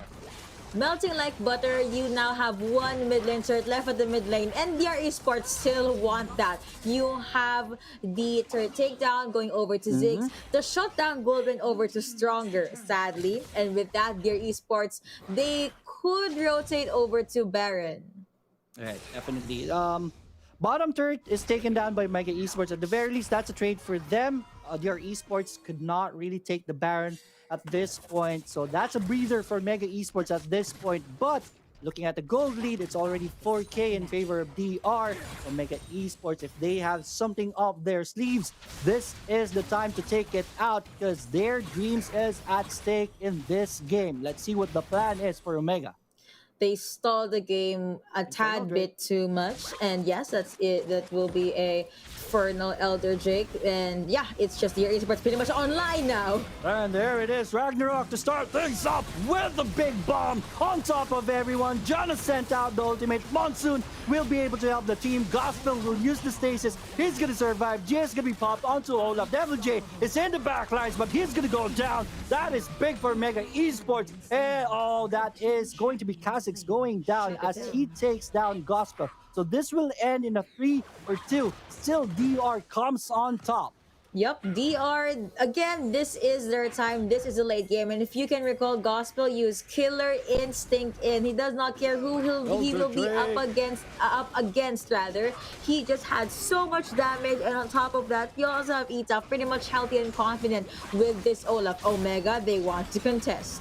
Yes, but there is no jungler on the Omega side. Arise takes a lot of damage, forces the stasis, but he is trapped under the turret, will be able to flash. That the dragon is already very low. What can you do? So that is going to be DR Esports with the Elder Drake. That's Infernal once again. Stronger even goes down. They They threw away their HPs for that steal. TP's coming in for Omega Esports. It's desperation time. Impressive. You went in a bad spot. It's going to be hunted down, but no, the focus is going to be split for DR Esports, but it doesn't even matter. DR Esports got the fights, got the bodies, and now they have their eyes onto the Nexus. Let's see if they're going to be able to finish this one up. JLC is going to be the one left to defend this. GP's coming in. Drag and drag. Gotta place him.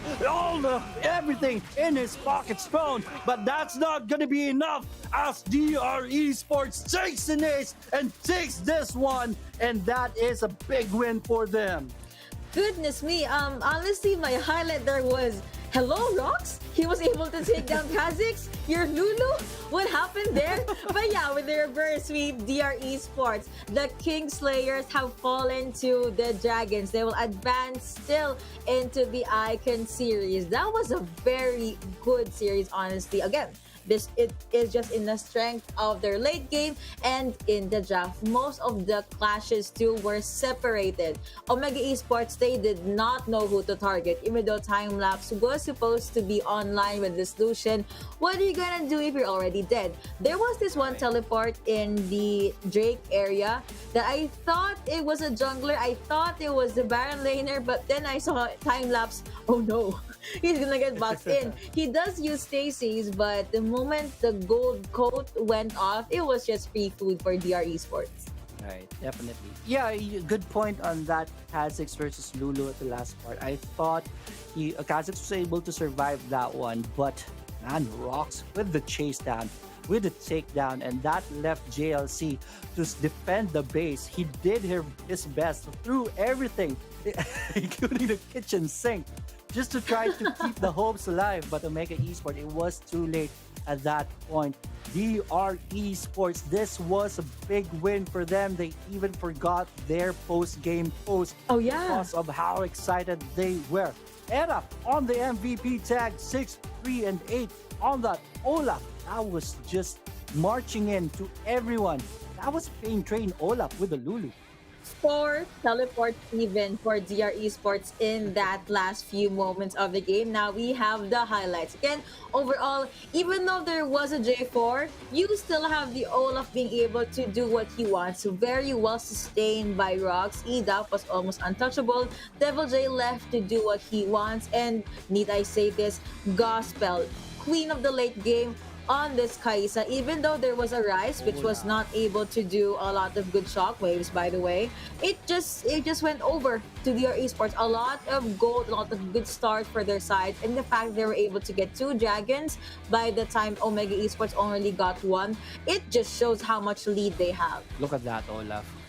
Scary, right? Big old man Tito Olaf doing it for DR Esports right now with the wild growth. They just had the stasis when Olaf was on top of them. Timelapse already down, JLC already down in this fight, and this was the Elder Drake, Infernal Drake. They did their best. Arise wanted to go in for the steal, but it was not enough for Omega, and it is DR just plowing over everyone. TP's even coming in. Well played, DR, and here's their master of the match. I'm out of breath. It's okay. You had an intense game. I got this. Master of the match again will be ETAF on his Olaf, Smite, and Flash. KDA of 4.67. Kill participation 82%. Damage of 1,313 has GA. Has those sustained for himself, and he also has the wild growth given to him by Rox. The ETAF's hair right now is blonde, by the way. So if you saw it in the post-game video. Also, yes, Osiris, I'm looking at you. You just canceled the Yuko buff. I'm so sad right now. I will no longer predict all throughout the day. Osiris curse is real, ladies and gentlemen. Goodness me. But yeah, a lot of good things in favor of Olaf, by the way. Even though he tends to get locked down, he doesn't care. He was well sustained by his team, and when he got killed, I think once or twice, he played defensively, got some more items in, just joined his teammates. They were in this 3 or 4 champion hunting squad, and Omega Esports just could not stop the siege. And again, the burst was all over the map. The damage, as you guys saw in the post game stats, it was just too much for Omega to bear. So even though they got game number 1, they were not able to get the series. Yeah. Omega Esports will be taking their exit in this tournament, but heads high, my friend. You still were able to do a lot despite the I won't call it troubles, the journey that you're doing right now. Still looking for that good, perfect team composition, team lineup. I know they are going to be coming back stronger in the next tournaments. So heads up, the Omega Esports, DR Esports, once again slaying everyone here and continuing their run in the lower bracket. That is it for the series number 2. We are going to be going for a short break. Don't go away. The panelists will be back later to break down the games further for us. Cyrus, eyes on you.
Sekreto ng mga gwapong Master Gamer? Para fresh all day, bring your clay game with Master. New Master All-in-One Clay Wash. Fights germs, controls oil up to 12 hours, and helps prevent pimples. New Master All-in-One Clay Wash. Sekreto ng mga gwapo.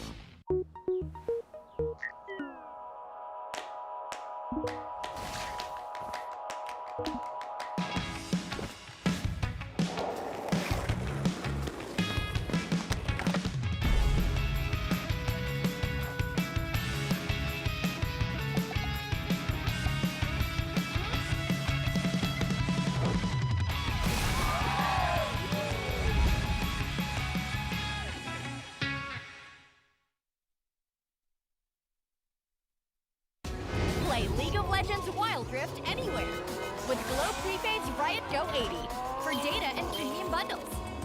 Enjoy exclusive items you can unlock. See ya!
Yo, Mark 9. They really don't think we can keep doing this.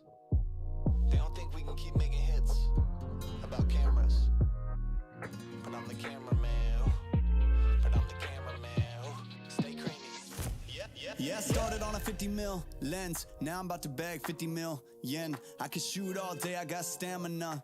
Turtleneck on with my camera, yeah. Stay creamy, man, that's what they say. Shoes laced up and I came to play. Yeah, I'm first team, I'm a superstar. They call me Cream, like Abdul-Jabbar. Yeah, you have to face it, let's get back to basics. I'ma take the shot like it's a vaccination. I don't have the patience, I'ma shoot right now. Yeah, we undefeated and you gon' lose right now. Like click, click, click, click, swish. I can switch it up anytime like this. I'm a videographer and I'm on the verse. So when I shoot my shot, I don't miss. I'm gonna take the shot, take the shot. Take the shot. You know I'm gonna take the shot. Take the shot. Take the shot. Pull up and take the shot. Take the shot. Take the shot. You know I'm gonna take the shot. Take the shot. Take the shot. Yeah, kid noon, I've been shooting my shot, ooh. The end to it, I've been moving the rock, yeah. My shit's wet like I've been using a mop, ooh. You get that, yeah, I've been proving I'm wrong. I've been taking shots and now I'm starting to stutter.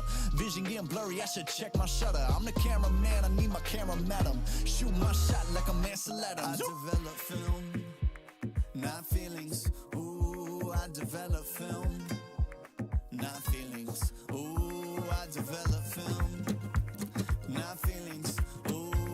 Develop film, not feelings.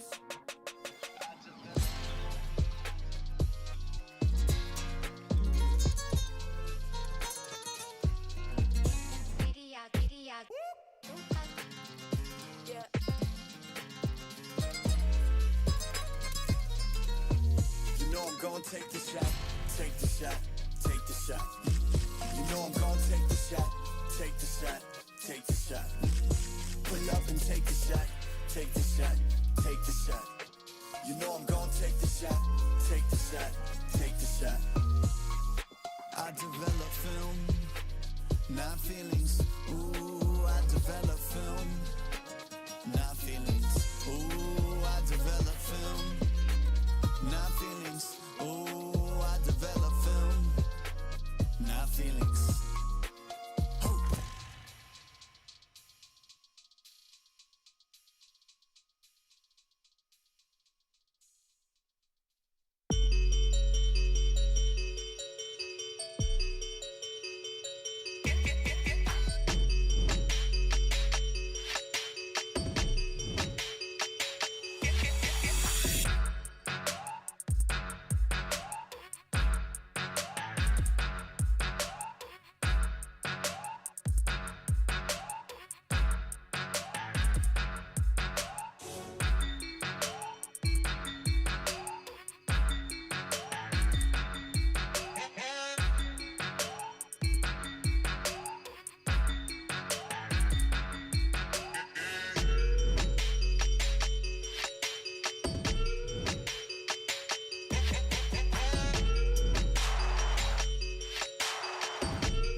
The Osiris curse is real, ladies and gentlemen.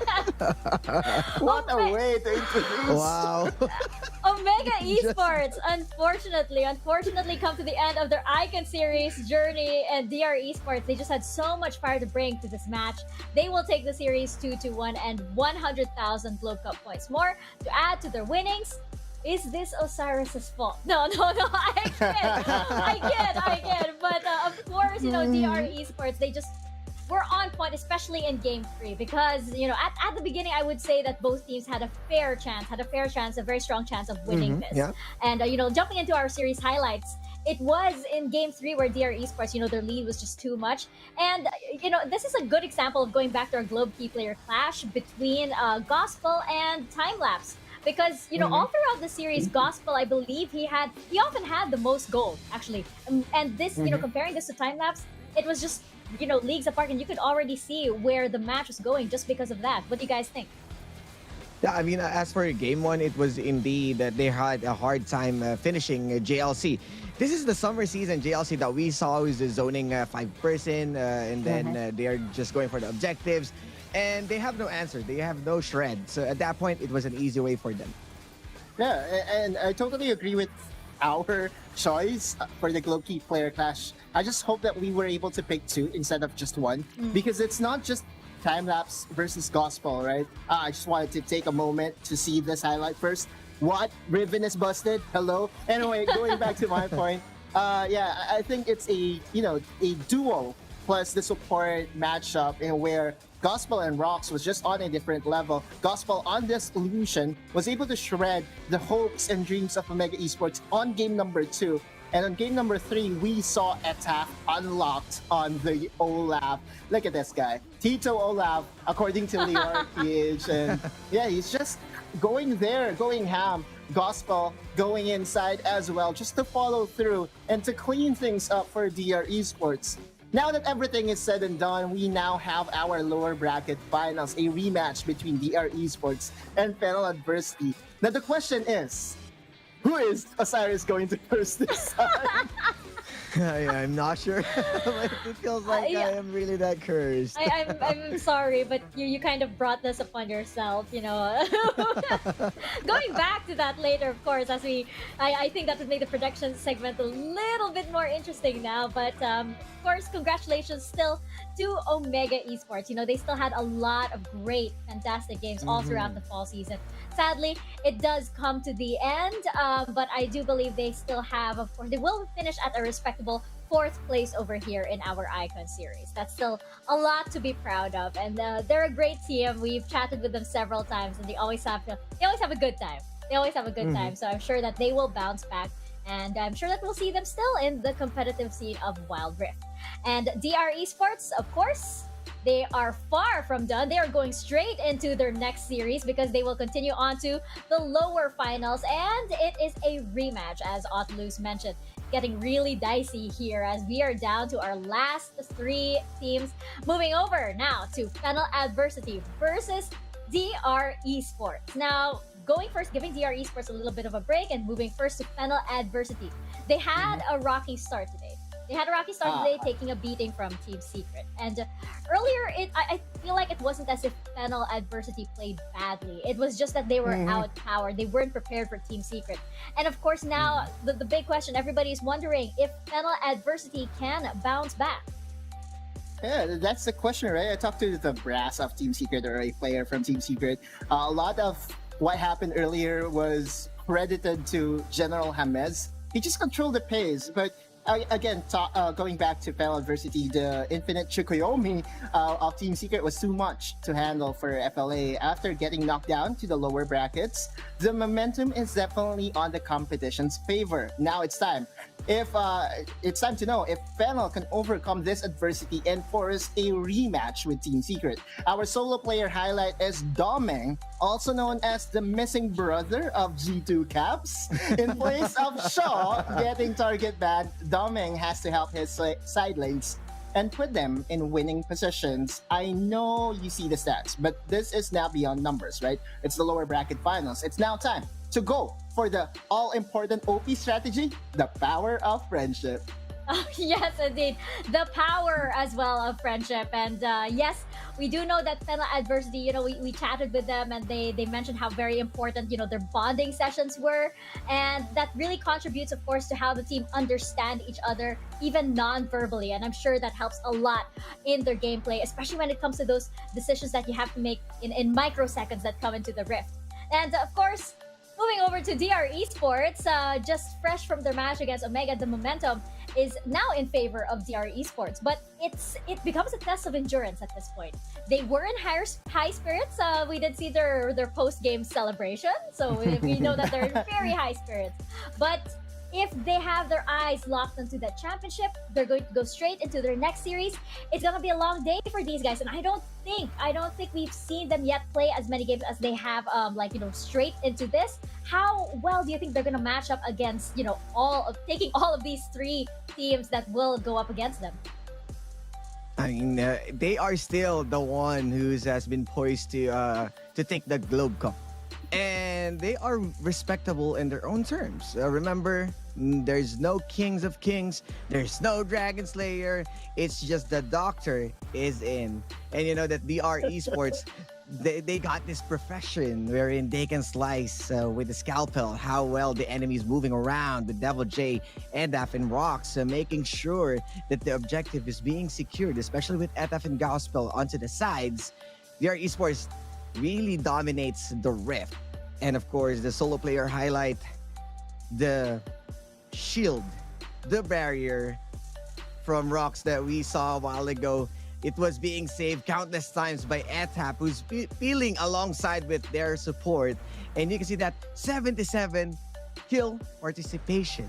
For the reason that this guy's making those waves across the map. You have Olaf, J4, and Kha'Zix. He can easily take out someone with a damage per minute of 1,262. And Etap is fated to go to finals. And I don't know if we're gonna see Tito Olaf back. We probably will, actually, since it worked out well for them. But another player, of course, that I think everybody had their eyes on a while ago was Rocks in the support. And as we head on over into our Globe Key Player Clash, it's gonna be a matchup between him and Rafi. I don't know if you guys saw that supportal combat moment that we had over there between Rocks and Stronger. I think it's gonna happen once again between him and Rafi. And how do you think it's gonna go down? Well, just a few moments of silence as both of these players are the playmakers of their team. And that's the KDA for you guys. 8.25 from Rocks, and you can see the KDA of Rafi 7.43. What's interesting about this that the Rakan has been shut down by Team Secret. So what's next for Mr. Rafi? What's next for the handsome guy on the block being equalized by Rock's handsomeness with 80% kill participation? And that's 8% only in comparison with Rafi. Both of them are functioning well with beyond stats. Wait, so Cyrus, let me ask you a question. Who's more handsome? Both of them. Okay, he's safe now. I'm kidding. All right. Anyway, again, going back to the battle of Fennel University and Team Secret, a lot lies on the macro, right? It feels like that if Fennel University gets the advantage in the early game, they can snowball it out of control. Oftentimes that we see them, getting behind in the early game, they get too far behind that they cannot really crawl out of the hole that they put themselves onto. Now, this is where Rafi and Rocks comes in because the supports are in charge of stabilizing the lanes. And I believe this is the best matchup that we can highlight, especially in this rematch. We saw what happened between FLA and DR, but I'm 100% sure that DR is not just here to be pushed back again. And on the other side, I don't think that Fennel Adversity, they're not the type to make the same mistake twice. So this is gonna be a matchup indeed, and very, very worthy of whoever will make it into our grand final. So we're gonna find that out as we step into the Rift. Before that, gentlemen, your predictions, and it's gonna get even more exciting because Cyrus gets to predict this time. I think I'm gonna stick to my guns and what I said in the pre-show. I think that Fennel Adversity will learn from this. I think we're going to see 3 games coming into this, so I think it's gonna be a 2-1 in favor of Fennel Adversity. I know. It feels to me that my prediction isn't really relevant here because Osiris's prediction is definitely what we're looking forward to. But I also believe that Fennel Adversity still has the discipline. The question is, how do they bounce back, right? And I feel like after getting to watch Omega Esports versus DR Esports, that's an advantage for them, right? So Fennel Adversity will take this and we'll have a rematch by the grand finals. Well, as much as I love friendship adversity and panel adversity, I'm not cursing anyone, but I know that we are really pushing Fennel Adversity for the finals to complete the underdog story, or is it going to be DR who's the new ones also to come here. But I am respecting both of them, but this time I'm going for DR because I wanted to prove that I'm not cursed and DR is the one who's going to proceed to finals. Are you ready to be the most hated guy? DR fanbase. I voted for their fandom. I am one of you guys. You know, I just want to say that, you know, on behalf of me and Otlus, we never like force Osiris to do any of these things. He just digs his own grave. So we're just like, yeah, that's his decision. Let us know if you agree. Let us know if you think the curse is indeed real. Head on over to Twitter and use hashtag Dominate the Rift and hashtag SISPH, and you could see your tweets featured over here in our live place. We're still calling it live place. We are. I think it's still the live place because the prod has dubbed it. So I think we have some tweets to pull up over here. We have from WR Wild Rift Obs 1 upper bracket is for Peaches, and I believe there are peach emojis over there. For Fennel, I'm here for Mika Fabs. Thank you so much, Obs 1. You guys are doing great, by the way. You guys are doing great for our final day over here. And and Prod says that that's all that I have to say. So thank you so much. Thank you so much for the support over here for me and the rest of the panel. All right, guys, let's see if the curse is indeed real. There's like additional stake for this matchup, but it's one step closer to the grand finals. Who moves on to challenge Team Secret for the title of Fall Season Champion? Will it be Fennel Adversity or will it be DR Esports? We're gonna find out. Casters, over to you guys.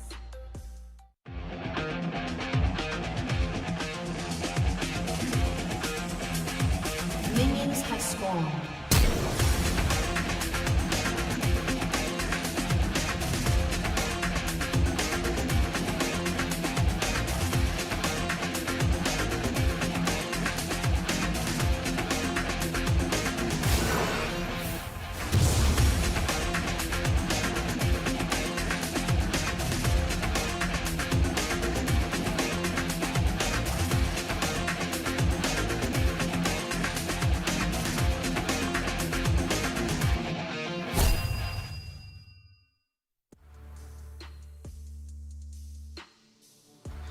Welcome everyone to the lower bracket finals, where one team will be able to take their chance back into the grand finals and be one of the representatives in the SEA Championships 2021.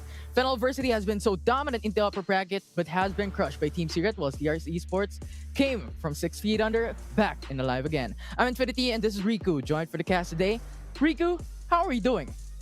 Just super excited, super hyped for this one because, again, just as you mentioned, at the end of the day, we will finally find out who will be the other one that gets to represent our country in the SEA Championship. So it is between DR Esports now and as well as Fennel Adversity, because when we look at Fennel Adversity, their journey, they've come a long way from 8th place to 7th place back in the summer season, and now they're climbing up top. DR Esports, the newcomers in the Wild Rift Icon series, look at them now, part of top 3.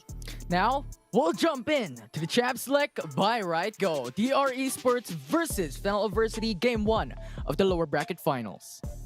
I wonder what's cooking this time on the draft, because again, this is a BO3 series. DR Esports came fresh from their previous series from earlier, and look at that, they're just gonna target Doming here on that Rengar. So for Fennel Adversity, it seems to me that they want to take out the Senna. They don't want to deal with the Senna bot lane, with the Nasus, with the Singed, and now Xin Zhao. So DR Esports just focusing their efforts a lot more on towards Doming's pool. So that means Fennel, they can give Shaw a little bit of breathing space, like the Orianna, like the Ari, and as well as the Ziggs. Yeah, and furthermore, they removed the Kaisa from DR Esports against Fennel Adversity to have that engage removed from the table, and also Twisted Fate removed by Fennel Adversity. And this one, to follow through, Riven now locked in by DR Esports. Yeah, Riven has been a prime pick for the entirety of the playoffs, especially we have, again, these two top laners going to be duking it out with their 4-1 split push, even possibly the 1-3-1, as we get to see an Olaf now being locked in, most likely, and could be actually be swapped because we've seen an Olaf top earlier.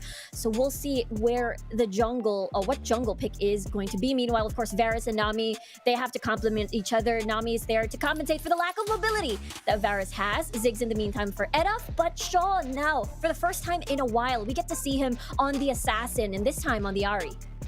Because most of the time, he uses Orianna and uses Ziggs, but DR Esports stole away Ziggs away from them, so I think that's the reason why Ahri has been locked in. But we're now going into the final stages of our draft today. A Zed and Lulu going to be locked in by DR Esports. Yeah, it's not going to be Edaf on this Ziggs. It's going to be Gospel on this Ziggs this time around. Especially, Gospel's performance has been shining through, especially in the previous series. So seeing him in an untraditional bot laner on a mage dual laner instead is going to be very refreshing. It's going to be interesting. Fennel, in the meantime, is going to finish off their composition with a Fiora. We talked about this before. The 1-4 approach, especially with a split push later on for power. We'll see if DR Esports decides to shut that lane down early for them to get the breathing space, especially them having a Zed, having Devil J on that Riven. They're opting more of that 1-3-1. Yeah, and it's all about pressure. It's all about ear to game for this matchup. So you have a lot of protection from DR Esports, and it'll have a lot of poking potentials. And for Fennel Adversity, it's all about making plays engage for this game. Now we get to see, again, the 4-1 split push.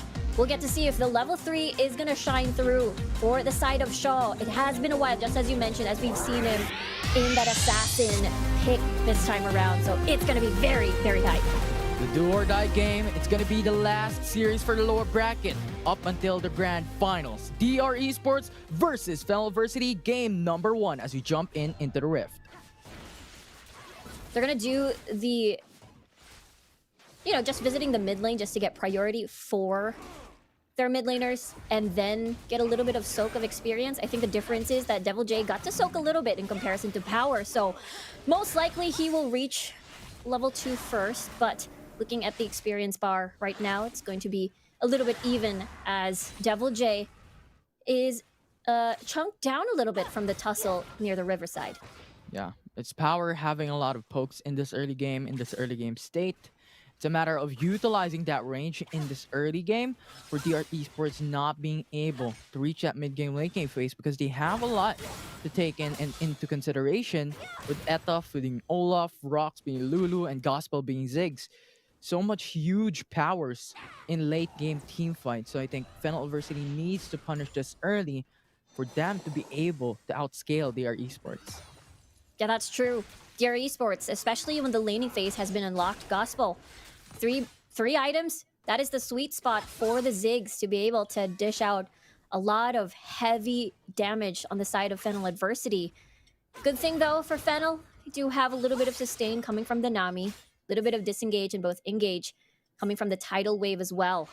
So that is a little bit of a good point, especially when they are going to be dancing around objective points such as the dragon later on. And we'll see, as it is going to be Ocean first in the next few minutes. But for DR Esports, into the mid lane, Etaf's going very aggressive. That's going to be the flash away. Acrovision goes for the knockup, but Fennel Adversity takes first blood into the matchup. Now Charm onto Etaf, but huge disengage. Fennel Adversity will go home with 1 kill. Yeah, we talked about this before. Shaw, level 3 on the Ahri is going to be very strong. And DR Esports, unfortunately, Etaf with no Ragnarok just yet. If you get a Charm, most likely you are going to die. So they should definitely play around that. So a lot of pressure for Shaw, actually, as the Charm will be that engage. As Danny will have the Chain of Corruptions and as well as the Bubble. And it's going to be a chain of CC, whichever comes first. Whoever is going to get caught out is going to be instantly dead. And DR Esports has to get a lot of vision down to make sure that those sneaky charms don't get in their way. And speaking of vision, when you're looking at Fennel Adversity's map, you have a ward in both riverbeds, a ward into enemy territory when it comes to their jungler. So I think those visions gonna give them a huge potential to play with, and I think that is also one of the reasons why they were able to maneuver into those early team fights and able them to get the first blood. But the question is, when it comes to the Ocean Dragon, when it comes to the Rift Herald at 4-minute mark, what will happen then when DR Esports is all about level 5 with all ultimates ready? Yeah, both of them would love to have the Ocean Drake just because of that Omnivamp. There are two poke champions on opposite sides. You've got the Varus later on with the Yomus plus Max Noramana. The piercing arrows will definitely hurt. For DR, in the meantime, they've got the Ziggs. Gospel is just, we talked about this before, is gonna hurt immensely. Good news for DR though, they do have that Lulu for disengage with the Wild Growth, especially right now. They have two targets to put that on. Devil J, whenever he will go in, get a 4-man, 5-man stun, or to Edaf when he gets the Ragnarok on board, will definitely increase his survivability to dive into the backline. And who's going to suffer? Of course, it's going to be Danny on such a vulnerable target like a Varus. Definitely, I think having Etuf and Devil J is a huge protection that DR Esports need. When you're looking at it, Gospel is going to be so safe into the back lane. So I think that is what DR Esports is going for when it comes to their composition. But so far, DR Esports figuring out the vision here into the Ocean Dragon. Good initial playstyle, but Fennel Adversity is going for the back end here with Rift Herald now being started by FLA. Yeah, I was thinking that maybe Devil J wanted to buy some time for DR Esports to get the Ocean Drake fast, then transition to Rift Herald, but he's a little bit outnumbered at that point of the game. A dive could potentially happen though, because no one from DR is nearby to help him. Could be. Double J is just stuck into the bush, actually just showing himself, going to the backside. Ground challenge.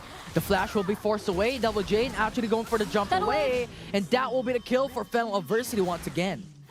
Nicely done by Fennel Adversity here. Unfortunately, Devil J snuck inside the brush, but not as sneaky. But at the end of the day, we'll see who gets first blood tower, because again, Gospel is on that Ziggs. But at the same time, Fennel was first on the board here. As they get first blood tower, DR Esports will follow suit, equalizing the map score. And so far, it has been even, but gold-wise, Fennel Adversity, because of the kills and the bonus tower gold, they get the early lead. And looking at the items now, Luden's Echo already completed. Of course, Danny still has to stack the Manamune. And of course, Yomu's completed already for Edaf. We'll have to see later on. We talked about the 1-3-1, and Devil J and Edaf will be able to unlock that later on. Yeah. I think Devil J was just standing and waiting for the CS. Maybe just froze the lane to him. And so far, there is just a quiet game for now, as there's no objectives available into the matchup. It's all about gank, it's all about plays. And so far, Fennel Adversity is going for the 3-man roam bot side, tries to pressure in. Yeah, whenever we talk about Fennel Adversity, they are the type, again, controlled aggression. Whenever they get the lead, they want to take care of it. They tone down the aggression, and as much as they can, they want to make sure that when they enter a fight, they'd win it. And for DR Esports in the meantime, I remember talking about it off cast that their early game for DR looks a bit shaky, especially when we look at their group stage performances. But when it comes to the late game and playing from behind, this team is just really good at that. Yeah, they're able to just play when it comes to the late game, and I think their composition states it's all.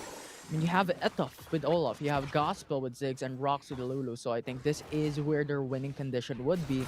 For Fennel Adversity though, they shine throughout the mid game, especially with Domin going for the Kazakhs. It's all about isolation from this point forward.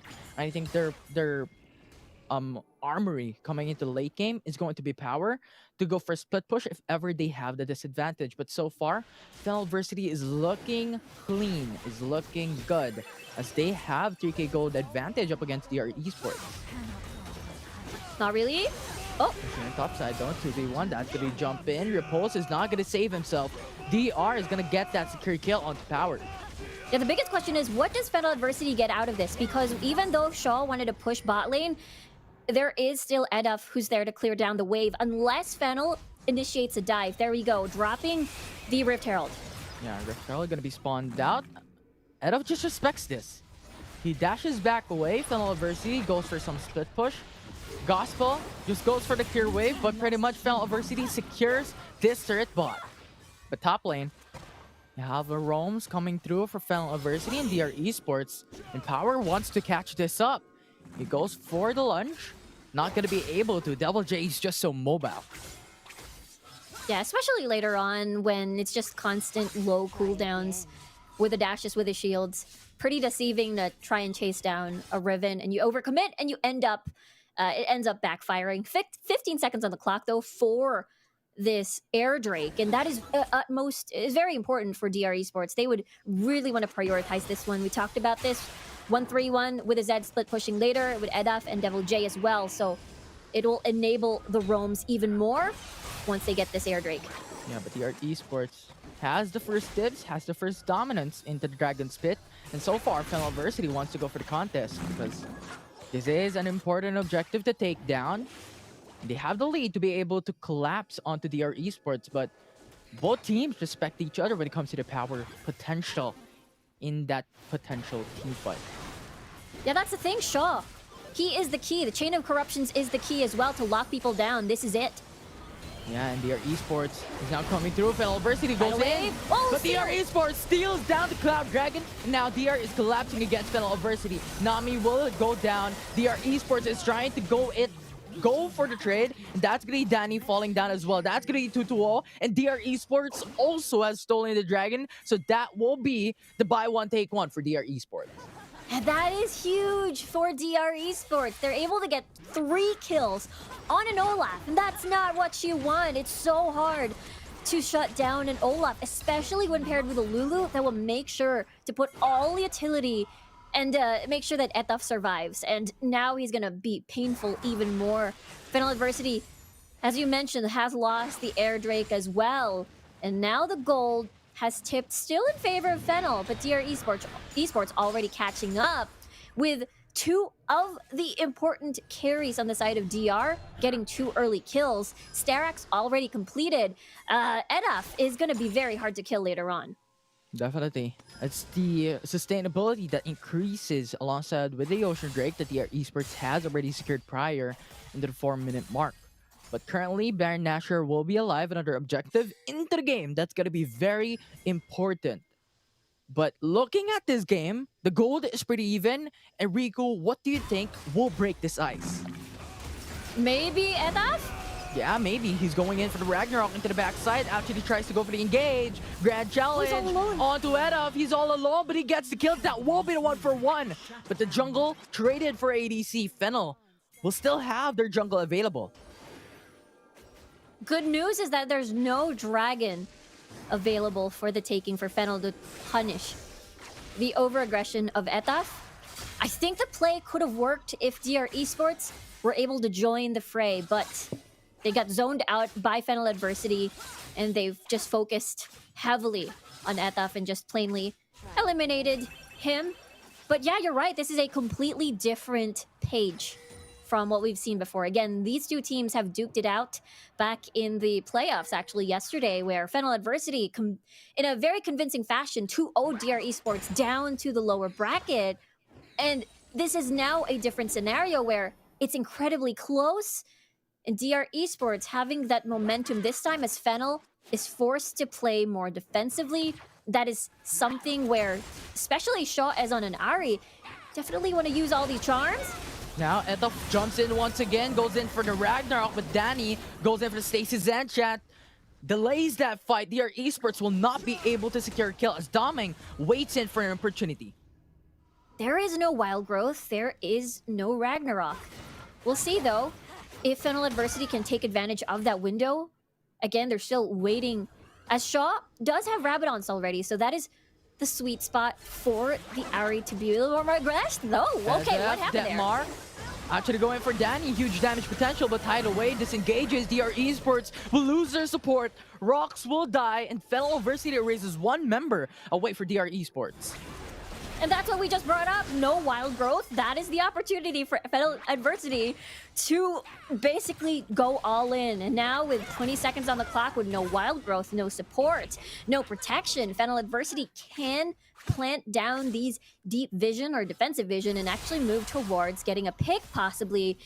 Look at Shaw lurking around. Maybe a charm will kick in. He does have vision because of that minion, but now it's gone. Unless Spirit Rush in. No. No, it doesn't. It's GZ. You know what? It's just neighbor. They're neighbors. Shaw just says hi over the wall. He doesn't want to go through. But I think that's much more clever. Because you have to remember that Edef has his ultimate up. So if he jumps in, that mark in, the charm will not connect. And that burst damage potential coming from Shaw will be disabled. So Fennel Adversity did the right move there for Shaw. Yeah, that's true. Especially you need the Spirit Rush as well in the next objective, which is, of course, the shields, the Mountain Drake. That is absolutely needed by these two teams because there's a ton of poke coming from Danny and Gospel as well. We'll see now as the Dragon has been started. Etaf now in the middle of everything. Yeah, they are Esports. Once it takes his Mountain Dragon away up against Fennel Adversity. As they actually start this up, Fennel Adversity just hovering into the backside. Doming has his smite up. So this might potentially be a steal if Fennel Adversity wants to do it. But so far, it's a standstill. But Etaf slowly chunking away the HP of the Mountain Dragon. That's gonna be 1.5k. Riven jumps into the backside, but Fennel has stolen the Mountain Dragon. And now DR Esports has lost their objective. Riven tries to go in for the trade down. Double J will go in for the Stasis Enchant because he is so low. The barrier will be forced. And Gospel, Satchel charges away, saves down Etaf, but at the cost of 2 members for DR Esports. Yeah, this is just a response, a reply from steals to steals. 23 seconds on the clock with no mid laner, no jungler, meaning Fennel can just immediately go for this Baron. We'll see what the response is. We're seeing pings from DR Esports. They want to contest this. They have the Ziggs. They can poke them out, flush them out of this pit. They have to, but the Twin Shadow slows down Double J. This delays down the steal. Fennel Adversity goes for the counter engage, gets the kill down. That will be Double J, lost for 40 seconds on the clock, and Fennel will get to secure onto the Baron buff. Yeah, that is a lot of seconds for Fennel Adversity to have a better map condition to freely use the Baron buff and siege on. DR Esports, the collapse coming from that dragon. And unfortunately, with no information from the Baron buff, they had no wards. They weren't able to push on and see if they can contest and slow down and scare off Fennel Adversity. And now the lead again is in favor of Fennel with them 6k gold lead. For DR, right now, all they have to do is try to defend. I mean, they do have the capabilities. They have the Zed, and rather, they have the Ziggs for the wave clear. Yeah. And they need to have Gospel readied up, but this 1-3-1 situation for Fennel Adversity with the Baron buff. Too much pressure coming down to it. The man divide needs to be done for DR Esports if they plan to go in for the defense, but now Power is gonna be locked in, pinned down into the bottom side of the map. He goes for the post, gives off enough time, but he will die down. Riven is there, he will die. Etaf will fall down. It's Fennel Adversity taking the trade for the 1-for-1. Devil J will not forget for Denmark into the backside, gets the ultimate down. Shaw remains alive, but he will die from the Denmark.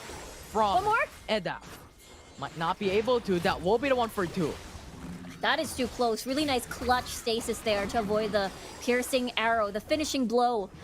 And now at least all 4 members still survive out of that clash. And for Fennel Adversity, they have lost Shaw, they have lost Power, but look at the top lane. It is basically almost one auto attack away from falling down. The same may not be said for the 2 other towers, but that is still pretty close, and there's just so much poke going around. We saw how Danny is able to get a lot of impact with all those piercing arrows. One arrow basically half HP for either Gospel or for Edaf, especially all these squishy targets. So with now Cyrilda's completed, there's a lot of utility there with the slows to land more of the piercing arrows and as well as easy charms. Fennel Adversity now possibly even preparing for the lower portion of the map just to see if they can regain control over towards the Infernal Elder Drake.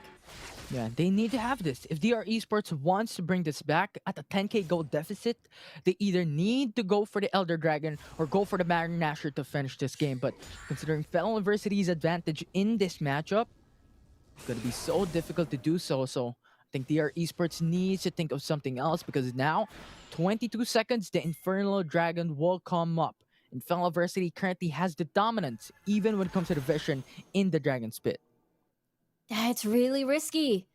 Etaf, once he tries to go in and scout, he's gonna be forced to use a Ragnarok defensively just so that he'll survive. And that Ragnarok is needed if he wants to attempt on a steal later on. Especially drag a Baron as well. So if DR rather, goes all in on this fight, and Fennel wins, they will not only get the Infernal Drake, but also possibly the Baron. Or could finish the game. Screen inhibitor turrets are the only one remaining for DR Esports, so they could power through into this fight. DR Esports now prepping themselves. They go for the engage. Fennel Adversity is just over into the backside. Etov is now going in, jumping in. That will be the route for the Chain of Corruption. That will be the 2-for-1. DR Esports will lose their 2 members. Fennel Adversity, though, is not going to stand still. They're still pushing through. That will be the 3 kills. DR Esports is now in a pinch. It's now going to be Fennel Adversity going for the back door. Power going for the Nexus base, but now that's going to be Flash. Grand Challenge gets the kill down. Gospel will be the only one remaining. Satchel Charge to go for safety, but the arrow for Danny gets the ace, and Fennel Adversity will get the 5 kills. DR Esports will bow away from game 1. Yeah, Fennel Adversity, what a finish again, and close to replicating their performance from their first meeting in the playoffs up against DR Esports. They're 1 game away from getting that last slot to represent the Philippines in the SEA Championship. So this is going to be huge. Yeah. So right now, DR Esports needs to go back for their reverse sweep if they want to have the chance into the grand final stage. But currently, Fennel Adversity took that first game of the series because of their controlled aggression actually going up against DR Esports up ahead when it comes to the early game as well. So currently, they have the advantage down. Let's look at the stats on what had happened in that game 1. Yeah, it's a completely different scenario where Fennel Adversity this time didn't exactly have the same conditions as when they first fought. It is not a convincing, dominating performance rather for the first at least 10 minutes for DR Esports. They got Etaf in the lead. They've managed to give him 3 kills, but unfortunately, Fennel Adversity rather has been just focusing down Etaf. So your most fed member, once he's gone, therefore the gold value that you were able to attain off of that 3 kills were reduced to null and void, and Fennel just played around that super well. Yeah, and now let's look at the highlights on what had happened in that game. Currently, I think Fennel Adversity just took that first blood, just taking a lot of kills against DR Esports that leads them into that huge advantage and even setting for that foundation to bring it back into those mid-game, late-game fights. Yeah, we didn't get to see the 1-3-1 split push as well. Fennel Adversity just kept forcing these fights in objectives, and DR Esports was just practically forced to respond to that. And this is one of those instances where Etaf was very all alone, was zoned out by Fennel Adversity, and this is a beautiful steal by Doming here. Very sneaky, very patient, and DR Esports basically collapsed after this because after that it was the Baron take. And at this point in time, Fennel Adversity got the seal down onto the Mountain Dragon, as you stated. But look at the gold. It is already 10k gold lead for Fennel Adversity. And when we're at this state of the game wherein it's all about pressure with the Baron buff for Fennel, it's just about finishing the game. It's all about going for the counter engage because they have a lot to prepare for, right? Danny has a Chain of Corruption, Rafi has a Tidal Wave, Shaw has the Charm. So when it comes for DR Esports trying to pressure down against Fennel Adversity, there's so much CC that can hinder that initial setup, that can hinder that engagement. Yeah, I love how you brought the CC up because when we talk about DR, they don't exactly have the best setup for these 5v5 scenarios. Again, they're a 1-3-1 setup, and yeah, that's Fennel Adversity doing a really great job. And Danny with a master of the match for Fennel Adversity. Huge damage, especially to that late game. Yeah, it is Danny there, being assisted, of course, by Rafi on that Nami. His piercing arrows really were very accurate. Everything was hitting. His positioning was very prime as well. So therefore, it was pretty difficult to reach him. And the only one that could reach him, and it only happened once, I believe, it was Etaf on the Olaf. And with that, he is Danny. I mean, he's pretty scary on this Varus. He's scary on a Kaisa as well. So, and a Zaya. So there's this guy, a lot of options on the board for him to shine. Yeah, the champion pool. So I think DR Esports really targeted onto the jungle for Fennel Adversity. That opened up the Varus, that opened up the Varus Nami even for Fennel Adversity to take in. And when you understand that Nami has the flowing water, 25 ability haze, Danny with a Marimune first pick, at that point in time, he just spams out his arrow so quick, so fast that the damage output before the fight even begun has that already HP advantage for the overall aspect for Fennel Adversity. Yeah, I have to agree with you there. There's just so much utility that a Varus brings to the table. And he is, again, the piercing arrows, very impactful, and as well as the Chain of Corruptions. I don't think none of the Chain of Corruptions missed at all, and he was very on point with his performance. Yeah. And now the question would be, how could we adjust towards the next games, towards the next fights, the matches? Because we've seen how Fennel Adversity, as they typically do, they have their controlled aggression in that game number one. And for the side of DR Esports, they're going in for all-in aggression. Although the early game, we saw a lot of steals coming in for the jungler for DR Esports. The question is, how can they play this through towards those mid-game, late-game fights wherein it matters the most? Those Baron, those Elder Dragon. Those are the key valuable objective wherein if you lose that, it's pretty much a one-sided feat towards the next couple of minutes.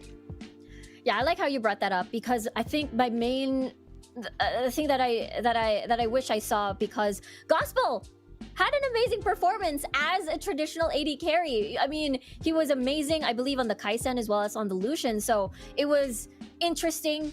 He was on the Zig, so he didn't really get to shine and you know, get that killer instinct, get all the cullings, get all the dashes, like all of these very flashy plays. So all of the pressure basically went over more on towards the Devil J, and of course on towards Etaf as well on this Olaf. So we didn't get to see that. Maybe on the next game, I feel like that's what's going to happen, because understandably, when we look back in the group stages, the players that shined the most were Devil J, Etaf as well. But in the previous match, their previous match against Omega, Gospel was crazy. He was playing out of his mind as well.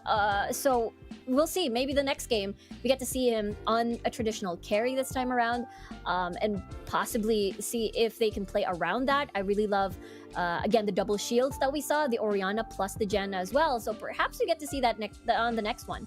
Yeah, I love how you mentioned towards into going in for the extra barrier, getting that extra sustainability with a Janna and combo here, and even alongside the Rihanna. And as we all know, having these two champions in a single draft is going to be very chaotic, because you have the Monsoon, gives you extra sustainability, disengages against the enemy team, and alongside with Shockwave, it's going to be a wombo combo when it comes to AoE knockups. Though, aside from that, I want to highlight onto Rox. Rox currently, with the Nasus play a while ago in the playoffs, now brings his champion pool into 10 champions currently, right? And he has played Thresh probably very professionally, probably one of the top Thresh players in the Philippines, as he is the only one that has brought a win rate so far for Thresh in the Wild Rift Sea Icon Series fall season. So I think we might potentially see, if ever DR Esports opts to go for that route, to go for a Thresh, and then maybe something else that can lead Thresh to a very pressure early game that can change the overall storyline against Fennel Adversity in game 2. Yeah, that's the biggest question, right? For Roxu, play a Thresh and be impactful in the first few minutes of the game to roam with a jungler.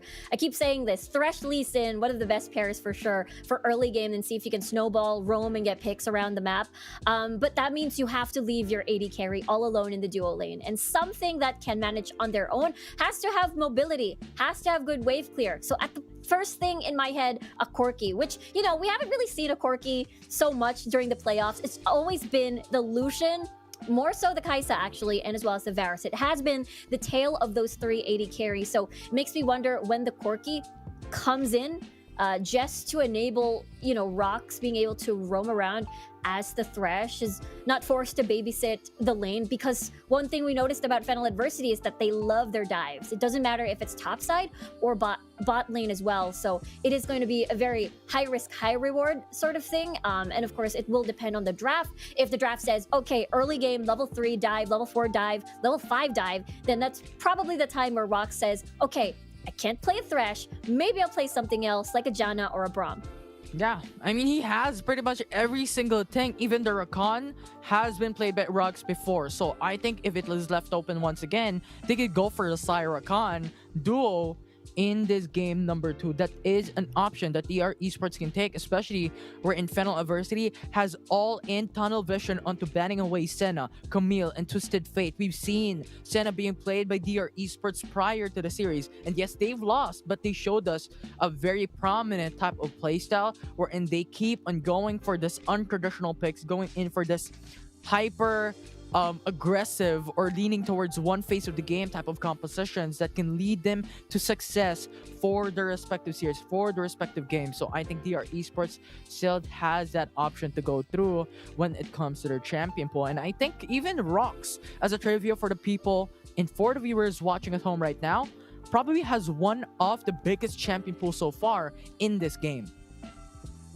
Yeah, for sure. Again, we're talking about a veteran player even back in League PC. So while GR Esports, you know, they're newcomers to the scene, to the Icon series, but all of their players, most of their players rather, have prior experience back in League PC days. So this is, again, that veteranship will definitely help them in this BO3 series. Especially, they're taking the long way. I believe it was Autolus that said that, this gauntlet towards the grand finale. And of course, Fennel Adversity is there. They haven't really beaten Fennel just yet in the playoffs. So this is a tough challenge for them.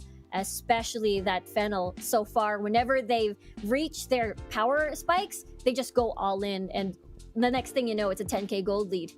Yeah, and just looking back at history, Fennel Adversity already has met with DR Esports, and that is the team. Fennel Adversity was the team that brought them into the lower bracket up against Akan Esports, and now they're going in for this rematch. Who's gonna be that better team today?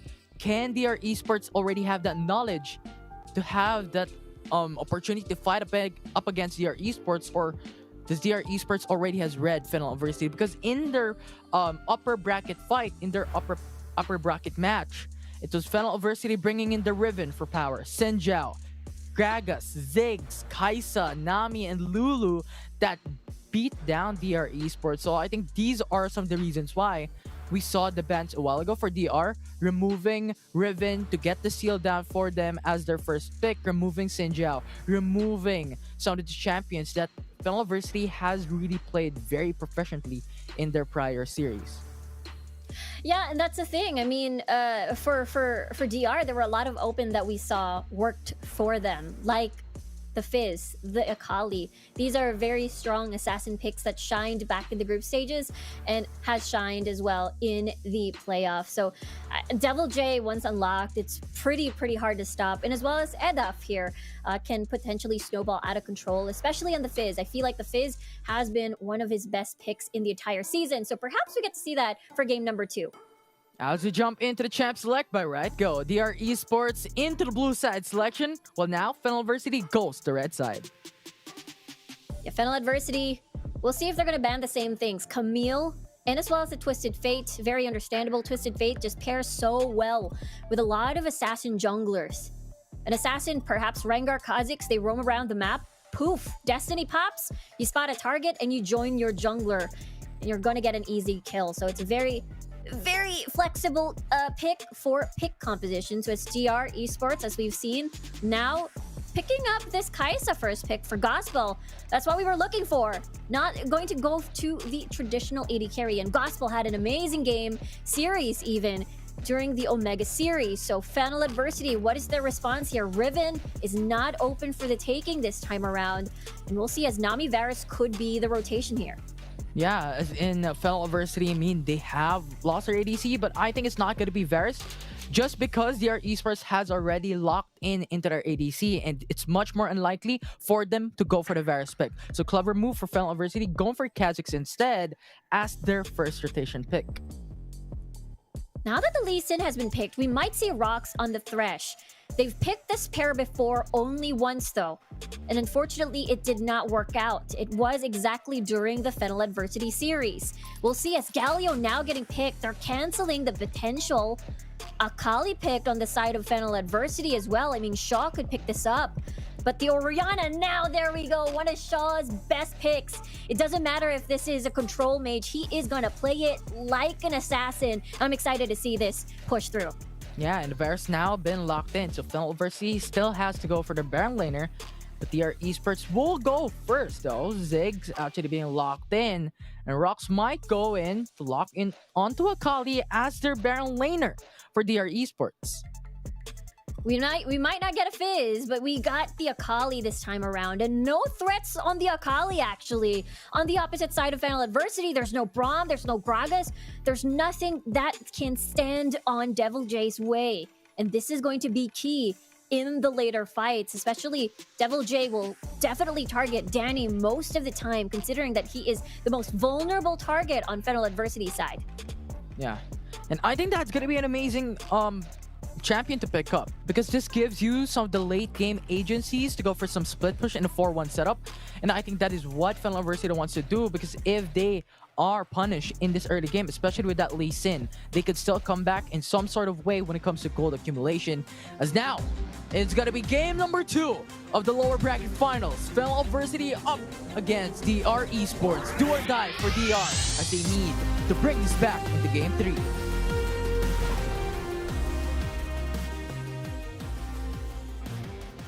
Just traditional setup for now for DR Esports and Fennel Adversity. Goes for 4-man roll for both these teams, but no one engages. Both will be safe, just flash clear in the mid lane.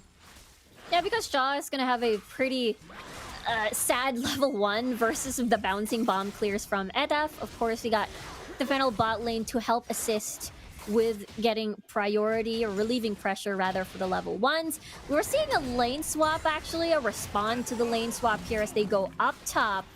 And it's now the top laners at the dual lane. Infernal Drake will be the first dragon, actually. So that is going to be pretty huge. A big priority for sure for both of these teams. So we'll see when the resets are going to happen for top, and as well as the rotations towards the bottom lane to secure that for themselves. Yeah.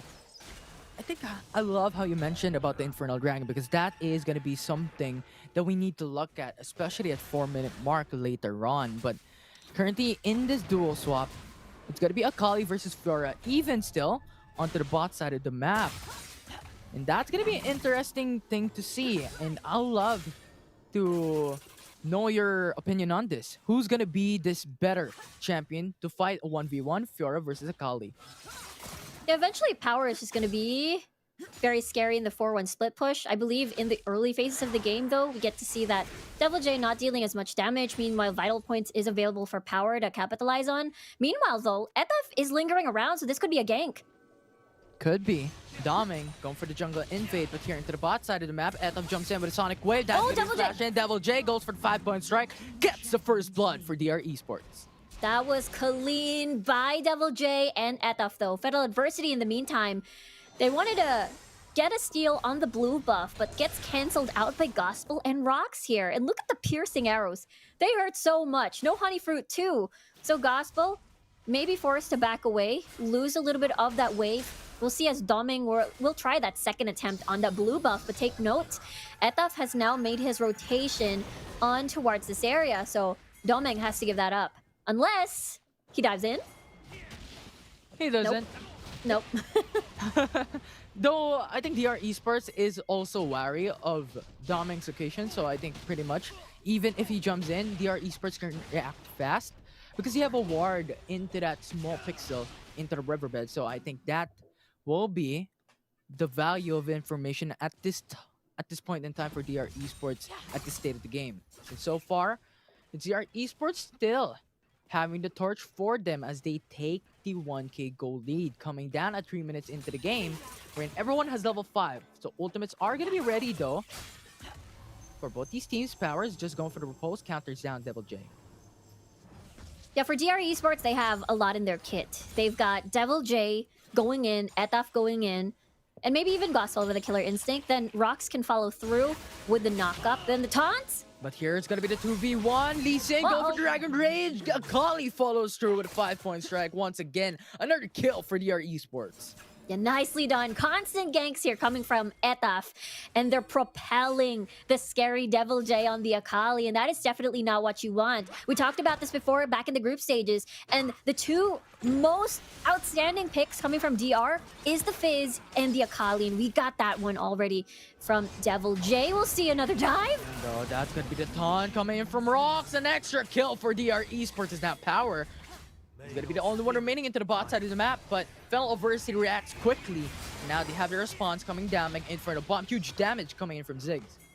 Yeah, no jungler for the side of Fennel Adversity. That means DR Esports can take this rain for free, unless they get poked out by Fennel Adversity here, especially Danny has enough mana to keep poking around. Yeah, they could. Infernal Dragon though, 3k. That's going to be a very chaotic situation. Tidal Wave goes for the 2-man knock-up. Hero's entrance, zones away, Fennel Adversity. 1.5k left. That's going to be Fennel Adversity jumping through. But DR has secured the Infernal Dragon for their team. Really nicely done by DR there. They constantly pressured topside. Shaw was not present in the entirety of that poke, or that attempt rather. As now, teleport has been bought for Devil J just to save the tower. Yeah, Dave tries actually to go for the trade instead. Goes for the kill down. Shuriken flip. Shaw is now in danger as Shaw will fall with a final execution. Final touch for DR Esports. Gets the kill down, but Doming here to the rescue. Goes for the flash. Gets one more shot. 1-for-1 for Fennel Adversity. But now Rox goes in for the knockup as well. Doming tries to go through. Raffi with a flash actually goes for sustainability, but Rox will die. That will be the 2-for-1 for Fennel Adversity. Add one more shot for Danny, taking one more kill for their team. What a nice flash bubble there from Raffi to buy some time, and Etaf was just floating around and about for the rest of Fennel Adversity to catch up and get all of these exchanged kills. Still, looking at the board, DR Esports still has that scary advantage, especially from Devil J, who got the funnel of kills towards him with 3. Meanwhile, Etaf has 2. We'll see how they can transition that. In the meantime, just 1 apiece for the rest of Fennel Adversity as we look into the Rift Herald as the next objective. It's going to be started with Fennel Adversity. DR Esports could potentially go for the contest, but Kaisa is not going to be available into this fight. DR Esports, good call to go back and just wait for Kaisa split push straight down onto the turret. Yeah, DR Esports, they weren't able to contest, as you mentioned, Gospel was pretty much pressured to even out the map just because Fennel Adversity got First Blood Tower from Shaw's split push there. Had to sacrifice his own life, but at the end of the day, they were still able to kill off 2 people off of that attempt. 1k gold difference though, not as significant. Etaf now buying that Zonia's Hourglass for him to be a little bit more brave coming in to that engages to buy some time in the backline. See if he can get an insect kick towards possibly Danny, maybe even towards Raffi if he sees fit. But still, Fennel Adversity, they have to answer to Devil J. Whenever he comes in, we saw how much damage he was dealing. And now a potential tower dive could possibly happen as there is no vision surrounding that tri-brush here, as Shaw will try to port back to base. Although they're not going through, I mean, they're just waiting for that right opportunity, but they don't want to engage Etaf, and that's gonna be the right opportunity for them. As Devil J will come into the fray, goes for the third top side. That will be the trade that they want. That's going to be gold for DR Esports. It's going to be gold as well. Shaw, a little greedy to clear the wave in exchange of a flash. In the meantime, in the mid lane, Rift Herald Unleashed into the Rift. It's gonna get that charge down for sure. We'll see as they're able to not actually finish off this tower, I believe. They're gonna make it in time. Meanwhile, bot lane has been constantly pressured. And when we look at Fennel Adversity's power, Youngwoo's Ghostblade plus Muramana fully stacked. Cyril does as well, just to add on to the utility, is where Danny will look forward to rather, for him to have all these relevant utility slows and as well as that scary piercing arrows. And in the meantime, for sure, we'll see as the shockwaves will hurt later on. But so far, 13 seconds on the clock. The Omni Vamp will be very important, especially for Fennel Adversity to get that sustain in. When you're up against a heavy Ziggs, you're gonna run out of HP, as we'll see with a sneaky setup by Etaf here on the side alongside with Rocks. Twin Shadows though will give them information, so Fennel Adversity has that knowledge that DR Esports is planning to set up onto the Ocean Dragon. And so far they have to disengage, and Fennel Adversity still has dominance into the mid lane. So DR goes back. Good call. Yeah, that's the mid lane one auto attack away. So we'll see who will be the brave one to land that final auto attack. And I believe it should be Shaw with the empowered autos. But Edaf rather is right there. So it might be a little bit too risky to go in. Look at this though. Edaf trying to set up a Death Brush here on his own to see if someone will walk his way alongside with Gospel, who can just basically Killer Instinct in. If they win and get a pick off, then it's going to be a 4v5 towards the Dragon. Yeah, look at Lee Sin's positioning into the map. They're waiting for that right opportunity while Fennel Adversity is now split up with 2-man into the mid lane, Kha'Zix into the riverbed, and Shaw is onto the jungle. And so far, DR Esports will not commit that fight, will not commit that engage. They're rather going in for the Ocean Dragon. Fennel Adversity, Twin Shadows gives it information once again. Yeah, they're taking their sweet time. Again, Fennel Adversity just wants to break the mid lane. And now that no one is there to guard that, GR Esports will be pressured to keep going back and forth from the Dragon and in the mid lane as well. Especially that wave clear is available with the Varus and as well as Shaw here on the side. On the Orianna, not Osiris. But for Fennel Adversity, they're playing this so patiently. Very, very patiently indeed. They're just waiting for the right opportunity. I think they're waiting for DR Esports to start the Ocean Drake and just say, thanks for the leash. Fennel Adversity will try to go for the contest though. DR Esports going full commit on this one. TPs will now come through. Fennel Adversity goes for the engage. Taunt. But now Rocks goes for the 4-man taunt. Followed through by Gospel. Go for the Killer Instinct, and now that's going to be access to backside. Donnie will die. Rafi will get erased. It's now going to be 3v5. As DR Esports all alive, they get the Ocean Dragon. That will be 2 kills on top of the Dragon. Yeah, nicely done by DR Esports here. Devil J just went all in, no threats whatsoever. He doesn't even need a Zonius enchant just yet. He just basically eliminated Danny and Rafi out of the map in a split second there. And that is the problem that we talked about back in the draft, where there's no one that can deal with Devil J. There's no easy CC that it will able to stop him in his tracks, and the bubble will be too slow, the shockwave will be too slow, and it's most likely not going to be enough. And for DR, this is exactly what they want, as long as Devil J as well keeps alive, survives, and he's going to survive even more, especially if he buys stasis. But so far he's going to keep this teleport enchant, as he's just going to keep split pushing throughout the map. Oh, that's what we do, but Rocks is going for the hyper aggression. That's gonna be Rafi with the tidal wave. And now DR Esports is on a pitch. They don't want to be against Fennel Adversity. Now power into the backside. Shockwave will not connect. Fennel Adversity disengage. That was too close. That could have been disastrous for DR Esports. That shockwave, if it connected, could have equated into a possible Baron take even. So this is very crucial. Fennel Adversity will try their best to defend this mid lane, as it is the one standing between the possible Baron later on. They want to take control as much as they can. Power! The power though. Just into the backside, goes for a spear down. They just want to fight, they just want to parry, but Fennel Adversity will go for the disengage, as Rocks will be there, pretty much everyone from DR Esports as well. It's really a problem as well for DR Esports to try and attempt a siege without getting a pick or two, as Fennel Adversity has a ton of wave clear with the piercing arrows and as well as the dissonance coming from Shaw on the Oriana. It's a very dark map though for Fennel Adversity, so this is them being stuck onto their side of the map and just waiting a little bit to get that space and see if they can get a pick, possibly get a punish, because DR Esports, of course, they're going to be pressured to start the fight. I mean, they can initiate tower dives actually and see if they can sandwich. But the problem is Devil J is going to continuously pressure the side lanes, and Fennel Adversity has no answer for that just yet. Power though, actually quite overextending, but DR Esports still have the huge respect up against Fennel Adversity with that huge lead for them. But still, they're not going for the all-in here for DR Esports, while Fennel might start this Baron Nashor, but opted to go back. If they take their time, if they take too much time, Devil J is going to get through the inhibitor tower, and look at him now, doing a lot of work at the bottom. Diamond jumps in, huge damage. Rux will be safe, but you're looking at a split push from Devil J, gets a turret away from Fennel Adversity.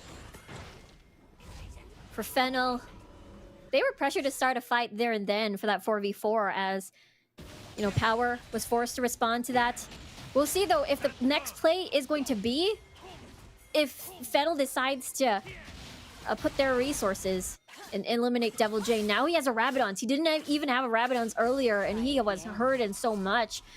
And now he's going to hurt even more in this next Dragon fight, which is the Air Drake, which is DR Esports would love to have. And help assist, of course, to the roams coming from Devil J as well for Fennel Adversity. They want this. They need it just so that they can try to punish Devil J a little bit once he overextends into that side split push.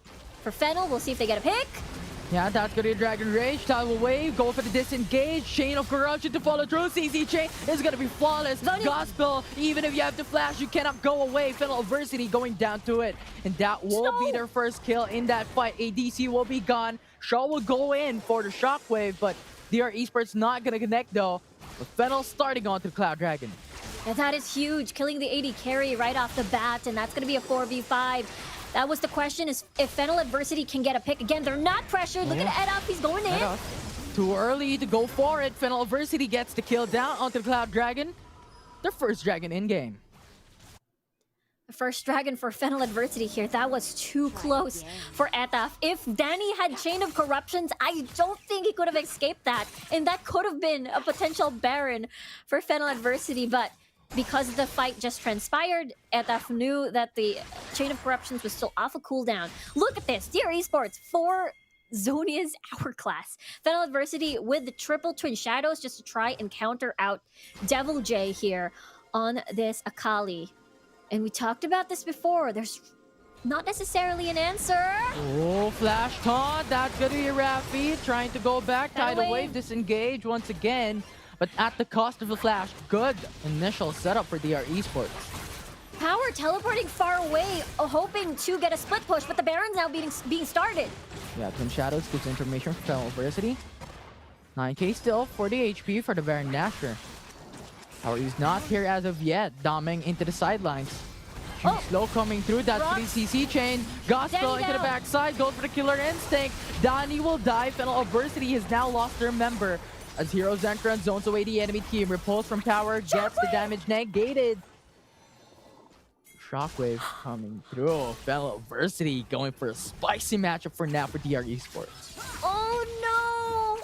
Yeah, that is the third Shockwave not hitting in this game for Shaw. And he put it onto Power because he's in the middle of it all. But Power wanted to go, but the timing of the Shockwave was just... They didn't get to an agreement, so... I wonder what could have happened if the Shockwave hit. Now Fennel Adversity forced to back away, get that reset once more, because Danny still has to live for 10 seconds, and DR Esports now possibly setting up for this Baron or just dewarding.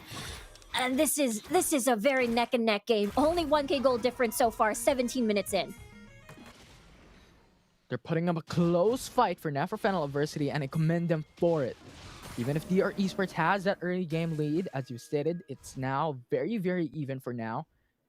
Only 2k gold difference, but I think the Elder Dragon and the Baron Nashor fight, that is going to be those clash and objectives that will bring up this inequilibrium coming in from these two teams when it comes to the gold and advantage in game.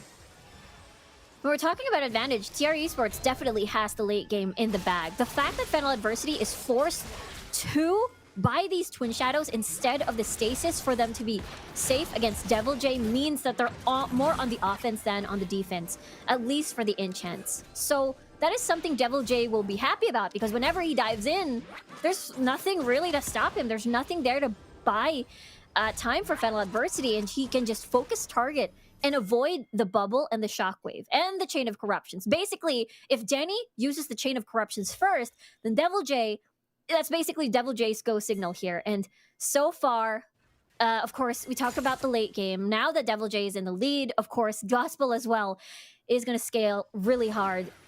As well, Edaf is just going to hurt so much, and the healing coming from Rafi is not going to be enough. So Fennel Adversity is actually the one on a time bomb. Unless they're able to get a pick and punish these long death timers as the game progresses, then that is, you know, the hope for Fennel Adversity, even though we're looking into the later stages of the game.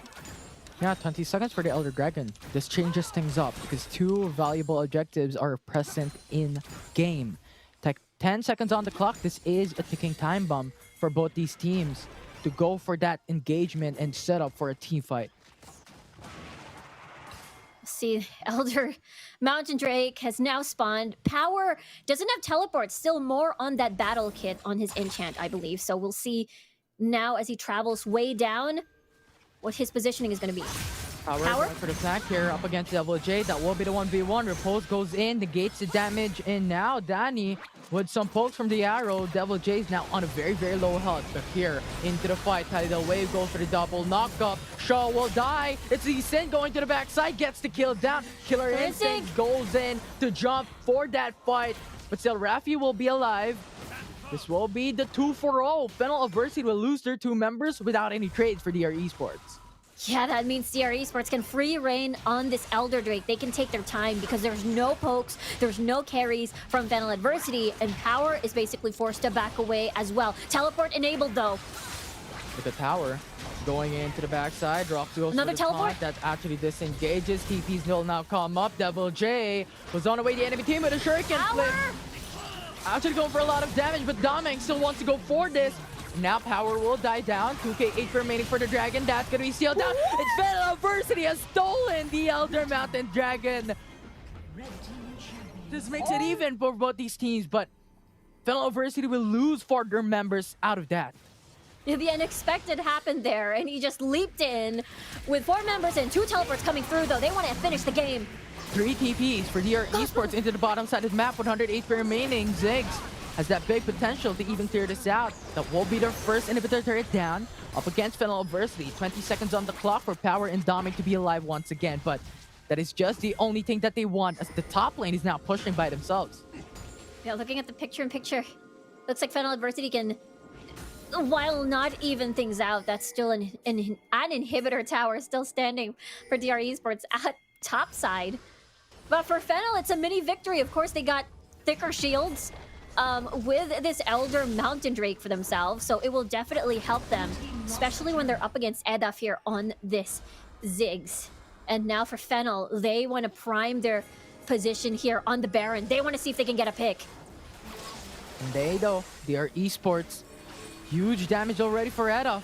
Fennel Adversity going for the full commit into the Baron Nashor now. It's going to be Power zoning away Devil J. Grand Challenge will be casted down. Will not be able to go for it. Mega Inferno Bomb, thanks for the leash. Fennel Adversity will be able to get that objective. DR Esports Shockwave. That's going to be GA pop down for Devil J. And Fennel Adversity will go home with the Baron Nashor. And they ran out of there. For Fennel Adversity, it is a victory as they're able to basically remove Baron off of the options for DR Esports to close this game. Now, the biggest threat for Fennel is them losing a fight, getting picked off, because we're 22 minutes in.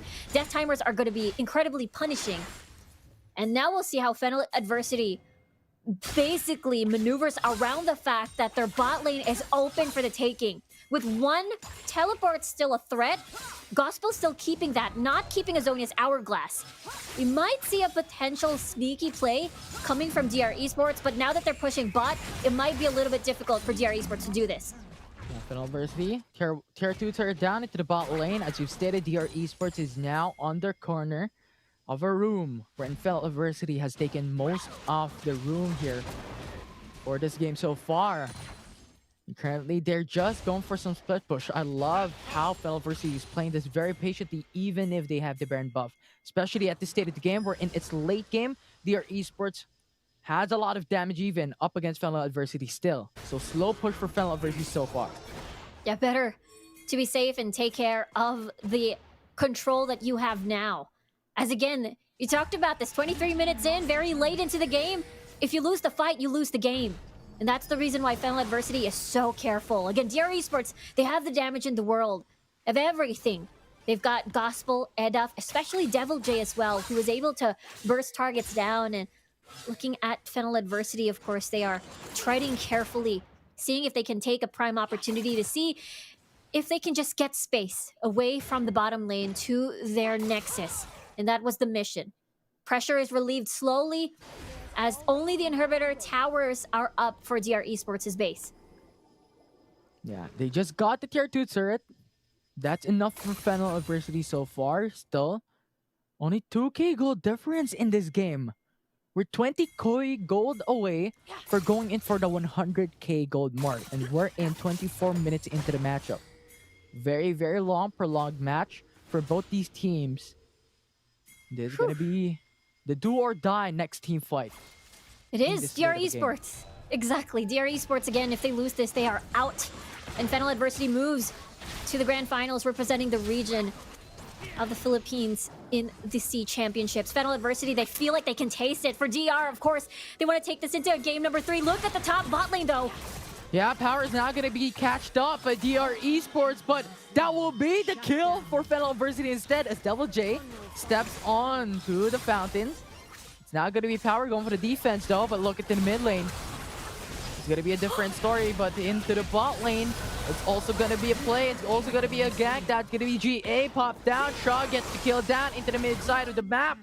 Fennel Adversity is removing 3 members away for DR Esports. Is now getting to 5v2. Etaf and Edaf, the only one remaining to go for the defense. Fennel Adversity is a team on a mission. They want to finish this game. They want to bring this in a 2-2-0 sweep so that they can go into the grand finals, represent the Philippines for the SEA Championship. But so far, 13 seconds for Devil J to be alive once again. TPs will now come through for Power. Goes in, 1 inhibitor turret will be down for Fennel Adversity. Baron Dasher will be alive though. It's a good call to be 18. back away. They're going for the objective instead. Yeah, that is a good call. Shaw, that is too close. That could have been a pick. -1 member for this Baron buff. Look at the waves though at top bot lane rather. It is building slowly. Baron now being started. DR Esports so far away from this, and Fennel gets another Baron in their hands. And now there was an attempt for DR Esports. That is the reason why they kept the teleport from Gospel. They wanted to make it a 1v2 situation, surprise Power. But looking at the enchants right now, that doesn't seem to be the call. And I feel like the problem is now that there's a lot of Guardian Angels to pop on the side of Fennel Adversity. You have Doming here on this Kha'Zix. I believe Danny doesn't have the Guardian Angel anymore. It has been popped from earlier as he died. But he just switches it up into this Black Cleaver. We'll see now as, again, Fennel Adversity has to keep an eye on the bottom lane at all times. For DR Esports, the mid lane is open for them as well. Power doing the split push, he has to be careful. He has to be. Devil J matching it up, and DR Esports went for the 4-man roam into the mid lane. But so far, when you're looking at Fennel Adversity, they want to go for the 1-2-2. They want to get that inhibitor turret in top lane and bot lane. And DR Esports have to defend, has to punish. And now Rock going to the backside. That's going to be 2 both taunts. But Chain of Corruptions goes for the root down. After Prison to follow through. CZ Chain is going to be flawless. Now Power go for the Nexus base. They want to finish this game. The Flash will be burned though. He is going to be safe for now. And Fennel Adversity will be collapsing into the Nexus. 300 HP. And Fennel will take the 2-0. They are going to grand finals.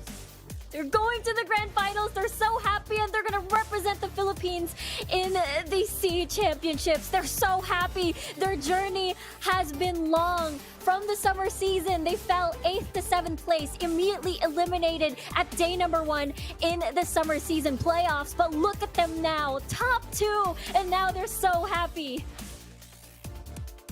The smiles on their faces, so valuable here. Fellow Adversity, with their team comp, with their team coordination, and how they played with their controlled aggression, has won this through 2-0 up against DR Esports, and they're gonna match up against Team Secret later on in the grand finals. But before then, let's look at what happened here in game number 2. The stats, the items, everything about it.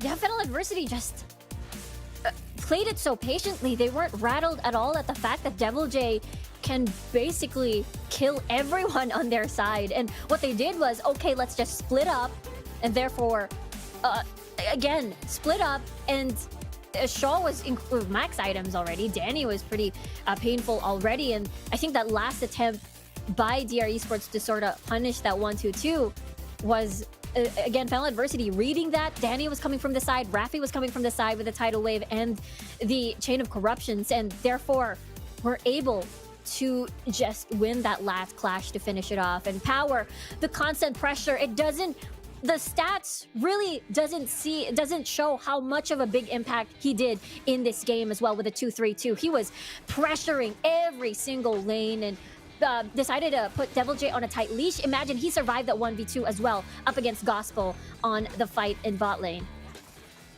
Yeah, he was just playing it very, very efficiently and quickly for his team. And at the state though, in the early game, DR Esports was able to get those early punish up against Fennel Adversity.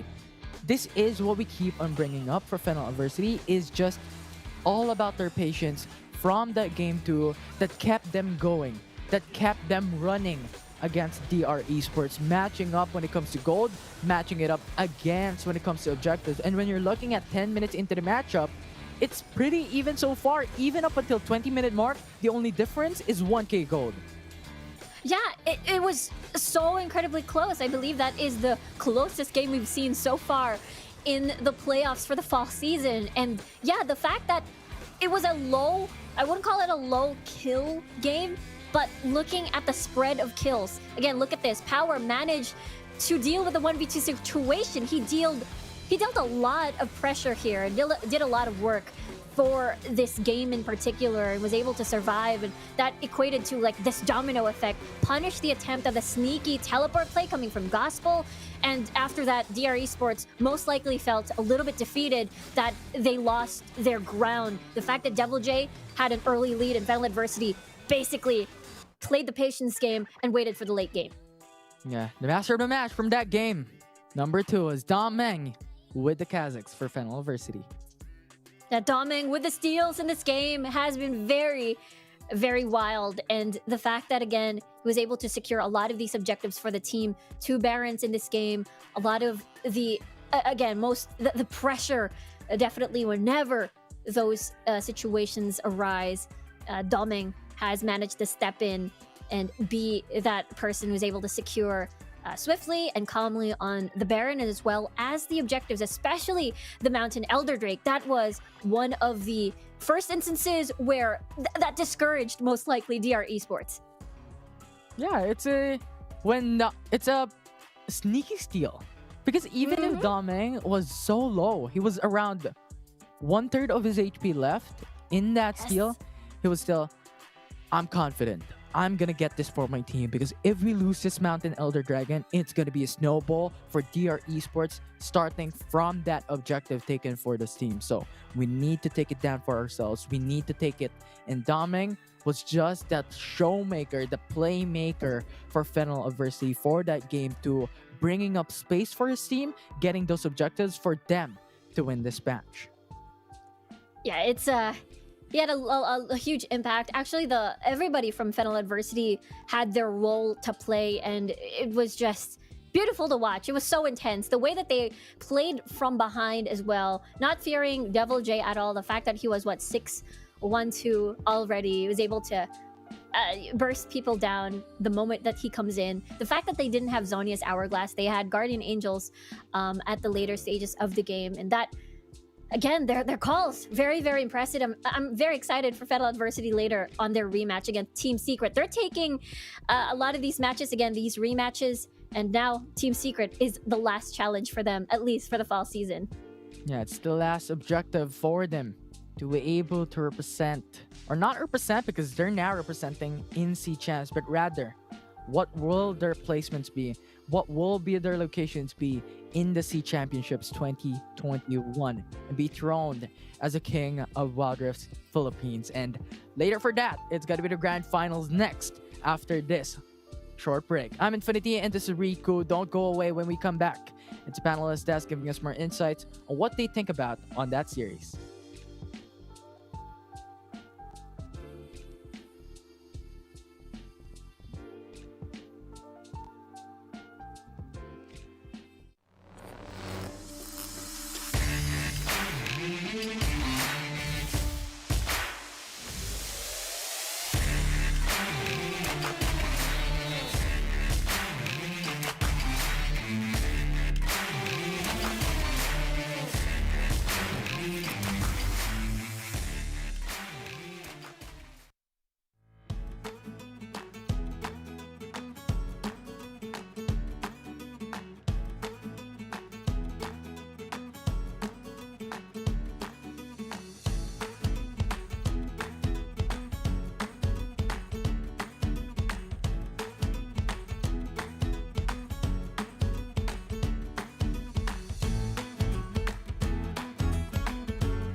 Sekreto ng mga gwapong Master Gamer? Para fresh all day, bring your clay game with Master. New Master All-in-One Clay Wash. Fights germs, controls oil up to 12 hours, and helps prevent pimples. New Master All-in-One Clay Wash. Sekreto ng mga gwapo.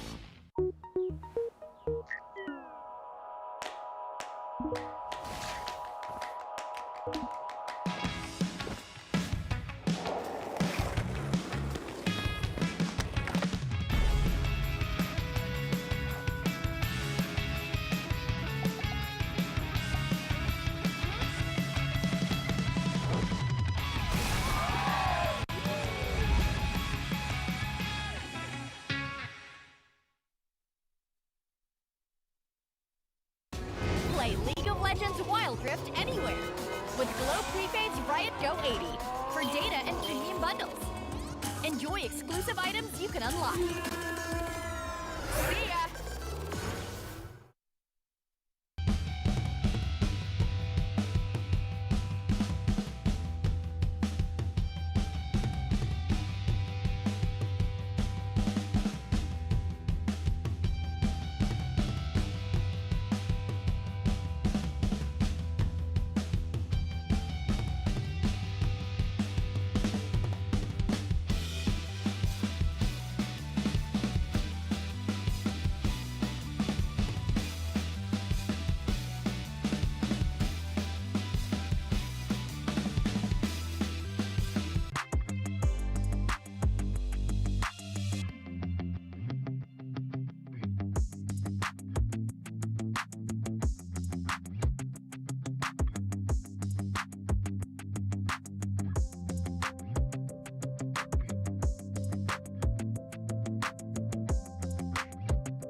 Yo, Mark 9. They really don't think we can keep doing this. They don't think we can keep making hits about cameras. But I'm the cameraman. But I'm the cameraman. Stay creamy. Yeah, I started on a 50 mil lens. Now I'm about to bag 50 mil yen. I can shoot all day, I got stamina. Turtleneck on with my camera, yeah. Stay creamy, man, that's what they say. Shoes laced up and I came to play. Yeah, I'm first team, I'm a superstar. They call me Cream, like Abdul-Jabbar. Yeah, you had to face it, let's get back to basics. I'ma take the shot like it's a vaccination. I don't have the patience, I'ma shoot right now. Yeah, we undefeated and you gon' lose right now. Like click, click, click, click, swish. I can switch it up anytime like this. I'm a videographer and I'm on the verse. So when I shoot my shot, I don't miss. I'm gonna take the shot, take the shot, take the shot. You know I'm gonna take the shot, take the shot, take the shot. Pull up and take the shot, take the shot, take the shot. You know I'm gonna take the shot, take the shot, take the shot. Yeah, kid noon, I've been shooting my shot, ooh. The into it, I've been moving the rock, yeah. My shit's wet like I've been using a mop, ooh. You get there, yeah, I've been proving I'm wrong. I've been taking shots and now I'm starting to stutter. Vision getting blurry, I should check my shutter. I'm the cameraman, I need my camera madam. Shoot my shot like I'm Ansel Adams. I develop film, not feelings. Ooh, I develop film, not feelings. Ooh, I develop film, not feelings. Ooh, I develop film, not feelings.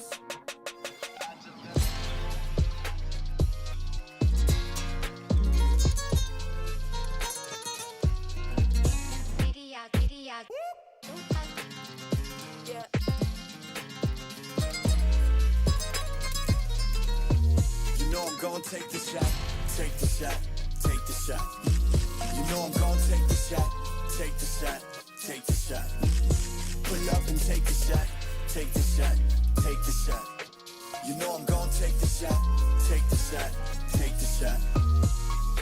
I develop film, not feelings. Ooh, I develop film, not feelings. Ooh, I develop film, not feelings. Ooh, I develop film, not feelings.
the cameraman, but I'm the cameraman. Stay creamy. Yeah, I started on a 50 mil lens. Now I'm about to bag 50 mil yen. I can shoot all day, I got stamina. Turtleneck on with my camera, yeah. Stay creamy, man, that's what they say. Shoes laced up and I came to play. Yeah, I'm first team, I'm a superstar. They call me Cream, like Abdul-Jabbar. Yeah, you had to face it, let's get back to basics. I'ma take the shot like it's a vaccination. I don't have the patience, I'ma shoot right now. Yeah, we undefeated and you gon' lose right now. Like click, click, click, click, swish. I can switch it up anytime like this. I'm a videographer and I'm on the verse. So when I shoot my shot, I don't miss. I'm gonna take the shot, take the shot, take the shot. You know I'm gonna take the shot, take the shot, take the shot. Pull up and take the shot, take the shot, take the shot. You know I'm gonna take the shot, take the shot, take the shot. Yeah, kid noon, I've been shooting my shot, ooh. The end to it, I've been moving the rock, yeah. My shit's wet like I've been using a mop, ooh. You get there, yeah, I've been proving I'm wrong. I've been taking shots and now I'm starting to stutter. Vision getting blurry, I should check my shutter. I'm the cameraman, I need my camera madam. Shoot my shot like I'm Ansel Adams. I develop film, not feelings, ooh. I develop film, not feelings, ooh. I develop film, not feelings, ooh. I develop film, not feelings.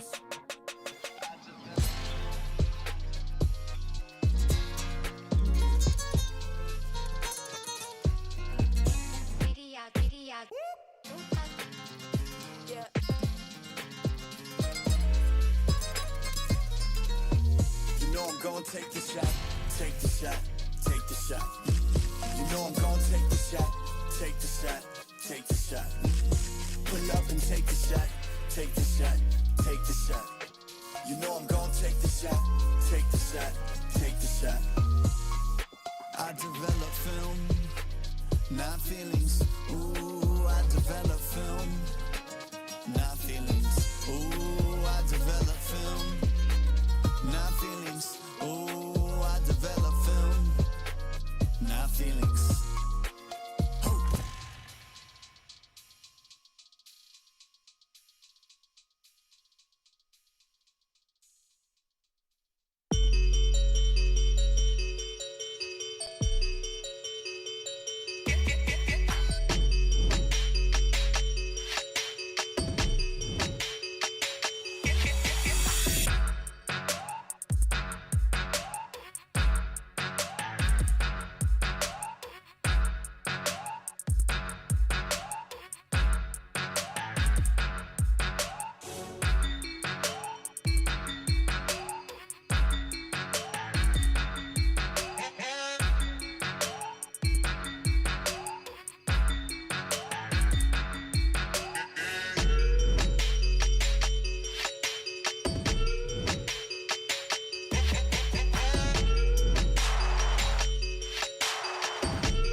the cameraman.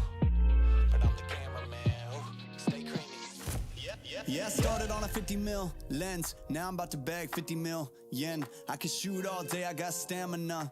Turtleneck on with my camera, yeah. Stay creamy, man, that's what they say. Shoes laced up and I came to play. Yeah, I'm first team, I'm a superstar. They call me cream, like Abdul-Jabbar. Yeah, you had to face it, let's get back to basics. I'ma take the shot like it's a vaccination. I don't have the patience, I'ma shoot right now. Yeah, we undefeated and you gon' lose right now. Like click, click, click, click, swish.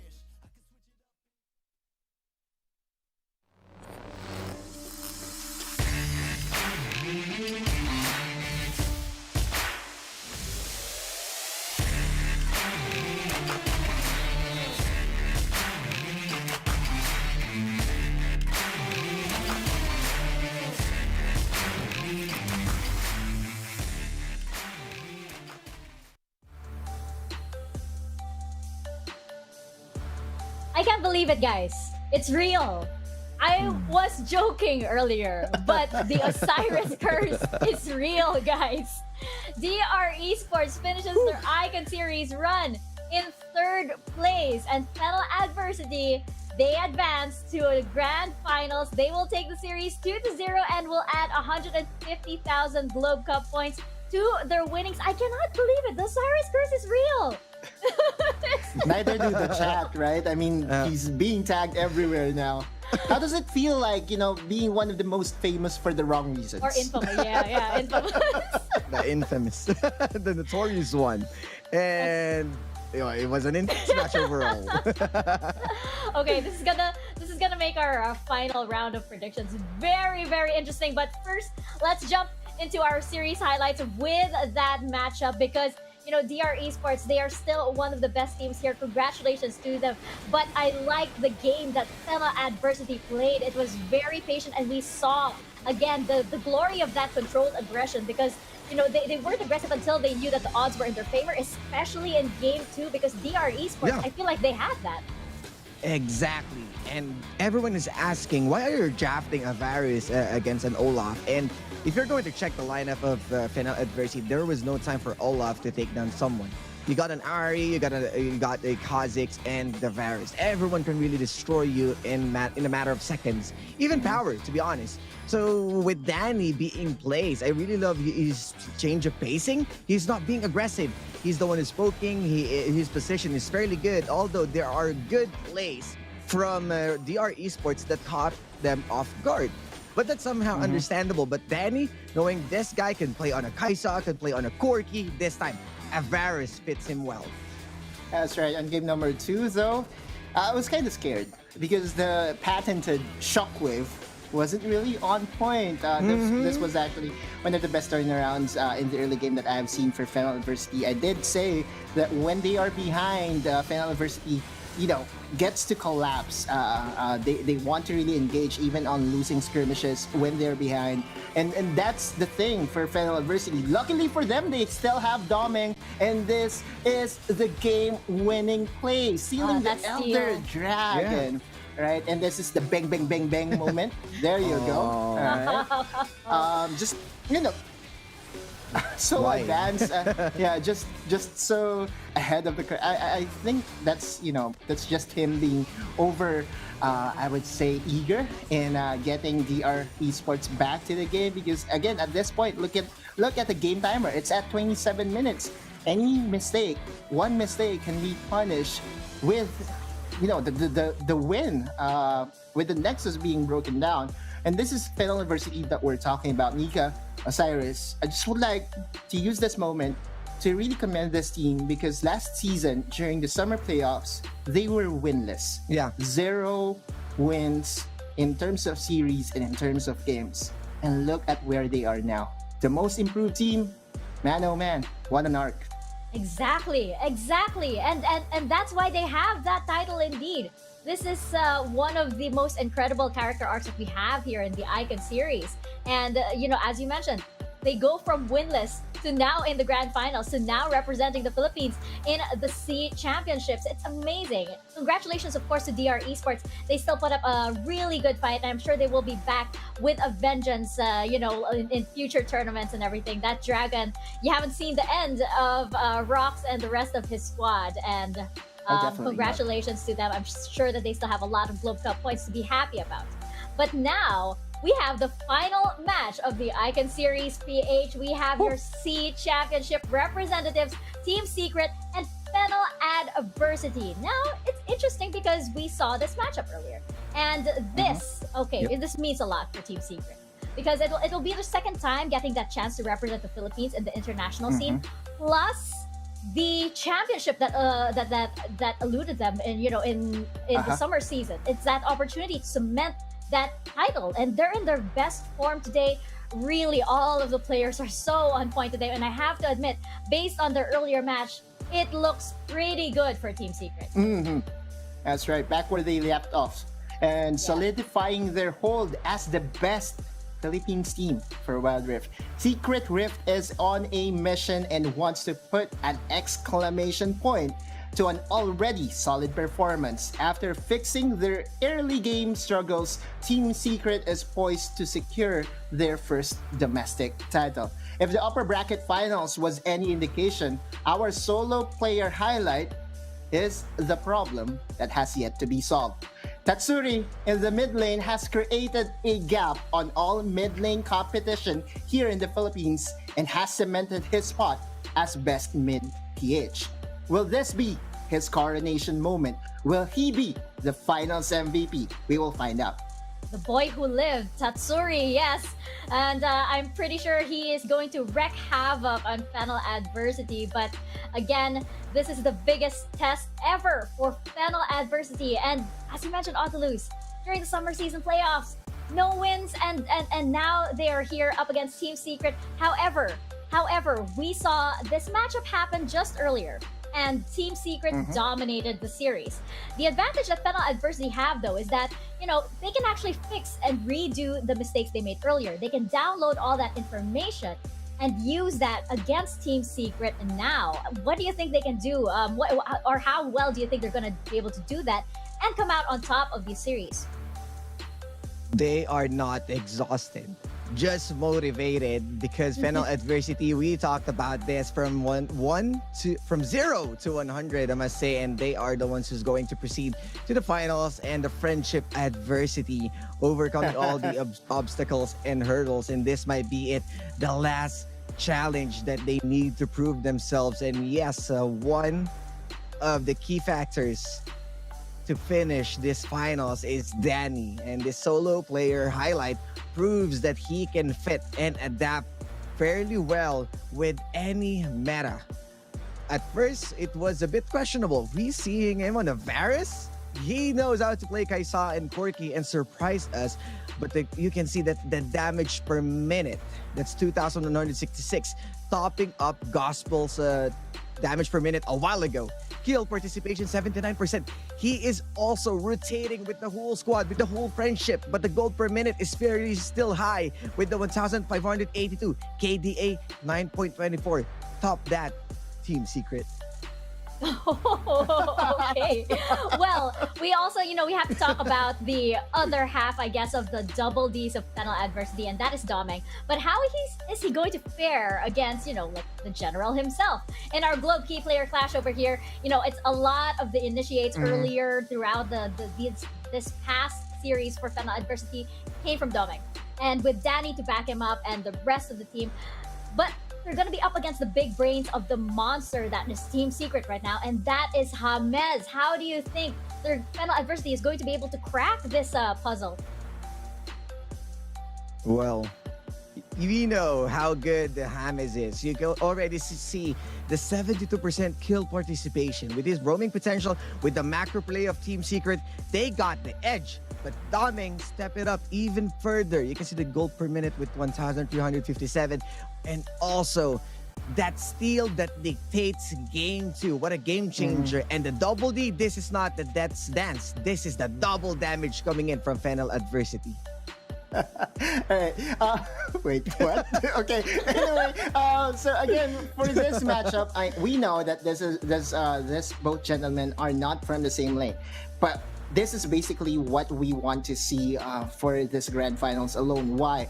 James on game number 1 and game number 2 during the upper bracket finals was really on point when it comes to early game decision, to a point that they were bullying Fennel Adversity out of the competition even before it started, right? Just the first few minutes of the game for Team Secret was so good. Meanwhile, Doming on the other side has to step it up. Earlier, during the upper bracket finals, he was out-jungled by Trevor. So it now lies with Doming as to how he can prove that this time around, it will be a 180. Oh, a lot of pressure indeed. A lot of pressure on these guys right now. And a lot of pressure on us as well, because we have come to our predictions segment. And gotta be honest, you know what? I love an underdog story. And I feel like this is the ultimate underdog story right now. And, Team Secret, I love them. You guys know this. I have been for Team Secret quite a lot. But I feel like right now, this is the dawn of a new era in the Rift. And I feel like this is going to Fennel Adversity. I think we're going for the full 5 games. I think we're gonna see our rookies triumph over here. I'm scared for Osiris's prediction right now, but we'll have Otto lose first. Again, right, our predictions really doesn't matter because Osiris is the one really dictating the script so far here in the playoffs. But then again, if I'm going to ask myself, right, my mind tells Team Secret will win, but my heart really loves an underdog story. And this progression of Fennel Adversity from being winless to eventual champions, I'd love to see that. Let's go, Fennel Adversity. You know this, guys. If you're checking my social media and everyone's on the talent, you know my predictions. We love the underdog story, but it's time really to use my curse and the power of voting Team Secret this time. And this time around, it's gonna be Team Secret who's going to take this finals. Oh my gosh. With great power comes great responsibility. And I feel like, oh my gosh, Osiris, this is the power. I think that Osiris right now is gonna have quite a field day indeed, depending on according to plan. Well, according to Keikaku. I mean, what? Alright, Osiris. Okay, so Omega Esports fanbase, DR Esports fanbase, and now Team Secret's fanbase. Are you sure? Are you sure? Yeah, they're gonna come for you. They're gonna come for you. I think he's owning it. He is owning it indeed. Let us know if you guys wanna have, maybe we can give like if Team Secret fans, maybe you can give like a buff. Head on over to Twitter and use the hashtags #Dominate the Rift and #CIconSeriesPH to try and combat the curse if you're cheering for Team Secret, or maybe, I don't know, cheering on Osiris and his shades over there. I can't believe you have that ready.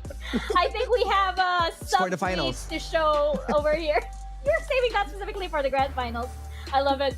I think we have some tweets to show over here. I believe like our fan base right now. Shout out to everybody over on Facebook and on Twitch, keeping the community active. It is going to be spicy series indeed. And we have O'Sherik, hello. Thank you by the way for the follow over on Twitter. I think I've seen this film before. Oh my god, Fennel beat the unbeatable. Parang one team versus Cerberus lang nung Summer Super Cup, na yung one team nasa lower bracket pero nakaabot pa rin ng grand finals. Just wow. So super amazing. Yes. Oh. I feel the excitement over here from O'Sherik. And yes, lower bracket runs are so amazing, and this is going to be an epic one if it is going to be in your favor of Fennel Adversity. Oddlies, what about this? What do we have from Sharkathy? One of our panelists, I would say the resident panelist, Sharkathy, is saying the Dragons are out. GGDR, and congrats to one of my new favorite teams since playoffs, Fennel Adversity. Good luck to both teams, and thank you to the casters, panelists, and all who made this possible for making our last few weekends exciting. Glad to see that Fennel Adversity is now getting some, I would say, recognition and fans. Again, we dub them as the no star player team. and it's all about power of friendship. But we'll see. We'll see. Cyrus, why don't you take this one? Oh, okay, wait. I can't see. Good. Oh my God, that's a fail. Omega lol. Okay. For at Delrol lol, good luck Team Secret and Fennel. Who will be the next Sea Icon Series champion? Support lang kami sa pag-represent nyo ng PH. Good luck. Definitely. And of course, since we have Team Secret and Fennel Adversity, I'm sure we are, the Philippines is in good hands. The Philippines is in good hands here for the SEA Championships. Of course, we still need to settle who will be crowned the fall season champion. I believe that's the end of our tweets, but do keep active.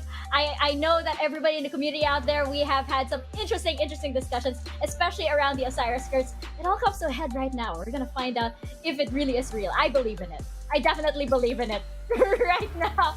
But we are now at the grand finals of the Icon Series PH. To end it all, it comes down to one of the first teams that entered the Rift, Team Secret, and the rookies, the underdogs of the Icon Series, Fennel Adversity. These are our two representatives to the SEA Championships, but who will take the fall season crown? This is where it ends. Team Secret versus Fennel Adversity. Casters, over to you guys.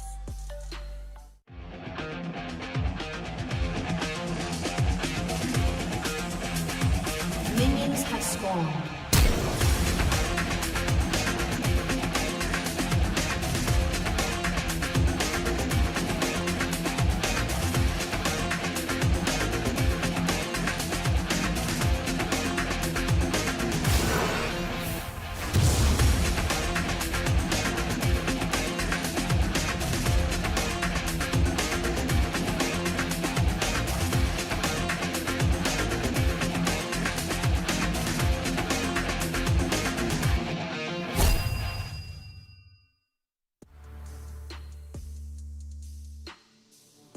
From 16 teams in the group stages down to the last two, the battle for the throne to be the kings of Badra Philippines is now here. Welcome everyone to the grand finals between Team Secret and Fennel Adversity, where only one can stand at the end of it all. I'm Infinity and this is Riku. Riku, we're now down here. What do you think about this year's building up? This is going to be very exciting for sure. Fennel Adversity riding from that high, but also, of course, how is their stamina going to, end up in this BO5 series, especially that they've already faced Team Secret before today in the upper semifinals. So for Team Secret, they convincingly, dominatingly ended that series and sent Fennel Adversity in 2-0 fashion. Will the same history events repeat itself, I wonder, as again, Team Secret from last summer season ended up at second place and represented the region already. But of course, for Fennel Adversity, this is a crazy journey for them, considering the fact that in the summer season playoffs, they were eliminated right away in day number one with 3 losses straight to elimination. But this is a completely different story in fall season. They were able to, again, stay up at the upper bracket and as well as reach top 2 to represent the Philippines. So this is huge for Fennel Adversity as well. They're changing history here, Rico, but there's a problem that we have right now because as a panel, as we see, Osiris has voted for Team Secret. So is it going to be a Team Secret win? Or is it going to be a Fennel Adversity win? I don't even know at this point because so far, so good. But it's just a story that has been building up for these two teams. And I'm actually excited. I'm actually quite excited as well. Yeah, it's been a crazy ride for the playoffs. There's a lot of big teams that got eliminated. So anything can happen at this point, especially now we're at the grand final. Now, speaking of which, let's jump into the Champ Select by Riot Go. Team Secret immediately banning away by Rengar to follow through for Fennel Adversity banning away Katarina. I suppose Team Secret just wants to force out the pool of Doming in the jungle, but it's a different story this time as Power, and as well as possibly Show and Power as a targeted ban on towards this Gragas, leaving a lot of the jungle options open for Trevor to take Fennel Adversity. Lots of respect against Tatsuri with the Katarina. He doesn't need that setup at all once he picks that up. But of course, Riven is going to be open for the taking. Could be towards Trevor in the jungle, but also can be flexed at top side, most importantly. And Azar could actually play this out as well for Riven, as you stated, could go into the Baron lane, but Fennel Adversity leave Nami and Varus open. We're gonna pick it up for themselves. And once again, Fennel wants this duo, but Team Secret has another duo as well. Yeah, they're putting Chewy and as well as James here on this Lovers duo. So the bot lane can get really, really aggressive. And the fact that the Varus is on the opposite side of the spectrum could be a little bit more vulnerable, especially when it comes to an aggressive dual lane. But looking at Fennel adversity now, Shaw will be back on Ziggs duty. So a lot of wave clear, a lot of pokes coming from the Varus and as well as the Ziggs. And as well as strong level 3 early game aggression on this Doming Lee Sin. So we'll see what Team Secret decides to do, what jungler they're going to pick out. But Team Secret went in for Orianna and Fiora, and this signals to me that they are going for a Riven jungle in this game. And Fennel Adversity answers with a Singe. Yeah, they answer this with a Singe, most likely with the adhesive to stop from any of the dashes coming through. They've got the lunge from the Fiora. They've got, of course, the dash as well coming from the Riven and possibly even towards Tatsuri. So this is a good response, but it is a totally different story, especially we're used to seeing Power on Fiora duty, on that split push duelist at the top portion of the map. So this is a different dynamic that we're seeing from Fennel Adversity, but not really unfamiliar for the rest of the lanes.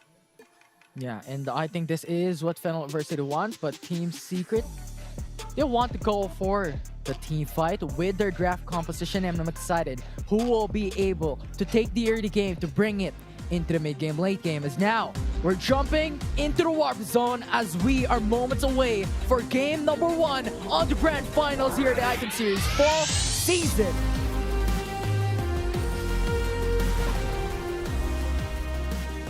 Welcome back, everyone, here to game number 1 as we're now into the rift. Team Secret is going for the standard as well for Fennel Adversity.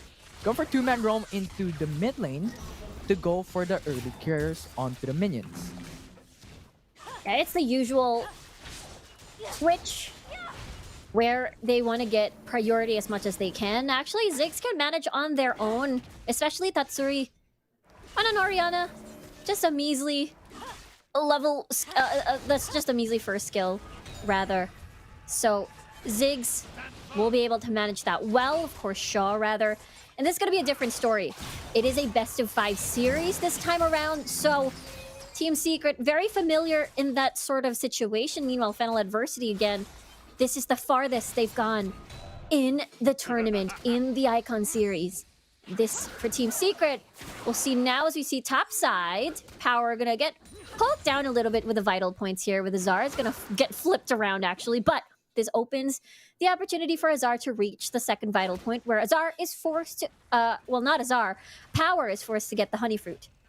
Yeah, it's just the pressure that Azar is bringing into the table here in top lane, but now Power going for the same aggression here. Poison and Mega Adhesive. Azar wants to go for the aggression, and now Power will be forced to back away with very low HP, go for the recall. Yeah, this is not a fun early level for Power. He's gonna definitely need the Seeker's arm guard to be a little bit more tanky. Look at the skirmish. First cut there is now being contested by Fennel Adversity. Jumps in after he gets the kill down. Zaya is now going through. That's going to be the knock-up for the bubble. And Fennel Adversity gets the Hustler alongside with pushing Team Secret away. For Team Secret, they have a very, very strong level 5. Also the potential of the 4-1 with Azar on the Fiora later on. It's going to scale well. Good root coming in for Zaya. Now Dani wants to go for the engage. It's now going to be the flash in. First blood for Fennel Adversity. Look at that! Fennel Adversity winning that 2v2 matchup. We talked about this in the draft, how level 2, level 3, Chewy and James on the Lovers duo is going to be very aggressive. But Raffi, with the killer bubble, is able to punish that aggression. And now First Blood even going towards Danny. That is going to help exponentially well. Ferris, once you get that Muramana and as well as the Yomu's Ghostblade, providing a little bit more on that mobility, Chewy's gonna cancel the recall. Looks like it's not gonna be successful, but Fennel Adversity off to a good start. Currently, it's a 1k gold lead, so definitely gonna be a huge, massive lead, but rather than a 1k gold lead, it's not 1k, it's just 500. Fennel Adversity, we're taking to advance currently for Fennel Adversity right now, but at the state of the game, we're pretty even for now for Team Secret. Fennel University getting that first lead, as you stated a while ago, enables Danny to now be able to pick up the Maramune immediately in the 3-minute mark of the game. They're able to stack that early. But Domeng here at the top side goes for the roam, goes for the kick down. That's going to kill for Fennel University once again. That's a really good bait coming from Power. He was incredibly low. He could have gone lower and could have died, but the patience and the trust coming between Domeng and Power, which led this now to a 2-kill lead coming from Fennel Adversity. While the timing is not, you know, the death timers rather, pretty forgiving at this point. 6 seconds on the clock before the Rift Herald, and as well as the Air Drake will spawn. And of course, Fennel and Team Secret. Air Drake may help in their situation, especially Team Secret rather, for their 4-1 approach in the later stages of the game. But of course, for Fennel, Rift Herald will also be important to open up the map and get First Blood Tower, considering that they already have the early lead in gold. But look at mid lane. Actually, they might want to go for that route, as you stated. Very important dragon for Team Secret today to utilize this to go for mobility. But so far, Trevor goes for the Rift Herald, and Fennel University has their sights on it as well. So this might be the first clash in-game for a 5v5, as Fennel University is just waiting for the opportunity. Sonic Wave will be readied up, but will not push through. Team Secret will start the Rift Herald once again. Yeah, they got Scuttler advantage. Fennel Adversity only has one ward there in the pit, but the rest is pretty dark. And now they're getting zoned out by James here. So they have no choice but to just push, let this be, and see if they can get a better hold on towards the dragon. But the thing is, since Team Secret is able to get First Blood, or rather is able to get Rift Herald, they can get First Blood Tower unless Shaw is able to take this down first. I think he will do it. I think Shaw will be able to take the tower First Blood, as he is it. And Fennel Adversity takes the Cloud Dragon as well, which means Fennel Adversity is still on the lead, is still on the driver's seat in this game. Yeah, this is going to be helpful for the roams, especially Doming trying to find picks here and there. Look at him. He is sneaking around here. He knows where Tatsuri is. Doming is just there to clear the waves. And again, this is going to help exponentially how Doming is able to roam around the map and impact the side lanes. Especially, again, that's how Lee Sins do. And we'll see, though, because Team Secret has a lot of firepower when it comes to the 5v5s. There's easy ball delivery system and shields as well for coming from Tatsuri. And you put that onto Trevor, you put that onto Azar. It's going to be a very easy shockwave setup for sure. Trevor goes in with the stuns, and then you shockwave after. So Fennel Adversity has to be wary of their position. They have to make sure that they're not clumped together for that opening, or else it could be devastating. Definitely. I think you have a lot of AoE CC for Team Secret. You have a lot of AoE damage coming for Fennel Adversity as well. So pretty much these two teams doesn't want to stack on top of each other when it comes to those team fights. For now, they're not doing that. You have Oriana just going for the jungle, Team Secret going for the defense into the mid lane. They don't want to give a big opening for Fennel Adversity, especially in this early game wherein Fennel has taken the Tower First Blood and the Cloud Dragon already. So Team Secret doesn't want to exponentially grow their disadvantage in this game. Yeah, they can definitely wait for Azar to take off as well. Tatsuri to have impactful dissonances. And as well as Chewy getting into the later stages of the game to be very scary when it comes to the damage output. And of course, you know, it's a Xayah, has a lot of self-peel involved, so Doming might have to consider a different target. Once you try to go in with a Dragon's Rage, there is going to be that Feather Storm that can potentially punish any aggressive plays. So Fennel Adversity, very careful. Again, they are also waiting for the second item, Rabadon's Death Cap, for the side of Shaw, or maybe the Orb. We'll see how he decides to go about his build path. But the 2-item spike is one of the sweet spots of the Ziggs, especially if that's timed right on the next dragon. The Ocean Drake will be the next setup later on. And for Fennel Adversity, they're happy as they've already gotten the first dragon. Yeah, I think speaking of the same champion, I think Shaw is now building onto potential Infinity Orb in this game, as that will give you extra crit damage alongside with Lud and Zeko. So for now, that will be the state of the items for both Fennel University and Team Secret. But look at the vision game for Team Secret though. Ahead against Fennel University, having 2 visions, one in Tribrush top lane and one in the Baron's Pit and also in the bottom side of the river. So for now, Team Secret has all these visions and Fennel University is matching it up with one on top hill. Actually gives information for them that Rakan is just trying to go in for the flank here into the sidelines in mid lane. Yeah, they wanted a siege poke in the mid lane. Looking at the vision of Fennel, it's all towards the riverside. So this is basically protected from any attempts coming from Hamis or Azar roaming from topside to mid lane. And they have the capability of doing so to do this just because of this is a poke-centric composition. They can stay in a lane, poke you out, force you back to base, or even possibly ending in a kill. That is the setup that we will constantly see from Fennel. Just a bunch of vision hugging the mid lane and constantly poking until, especially once Shaw manages to get farm in and as well as Danny.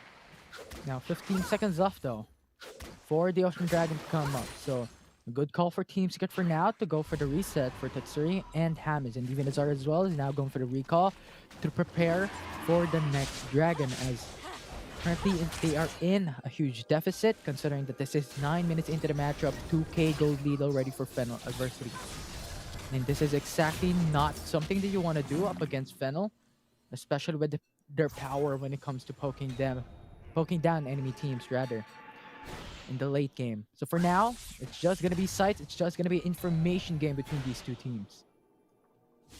Yeah, Fennel Adversity just wants to protect and hold their ground as much as they can, since they do have priority with all the pokes and the wave clear in the world. And now that the first dragon, or rather the second dragon, is spawned, look at that, Doming already starting it alongside with power, while the 2 carries are basically busy, distracting Team Secret in the mid lane. Yeah, and Hamis, I think, has his game sense on. The Doming is starting onto the Ocean Dragon, but with ward placement there, they have insights that the Ocean Dragon is now on the reset phase. Fennel Versus for now is not going in for it, but they're now splitting up. Doming still continuing onto the Ocean Dragon.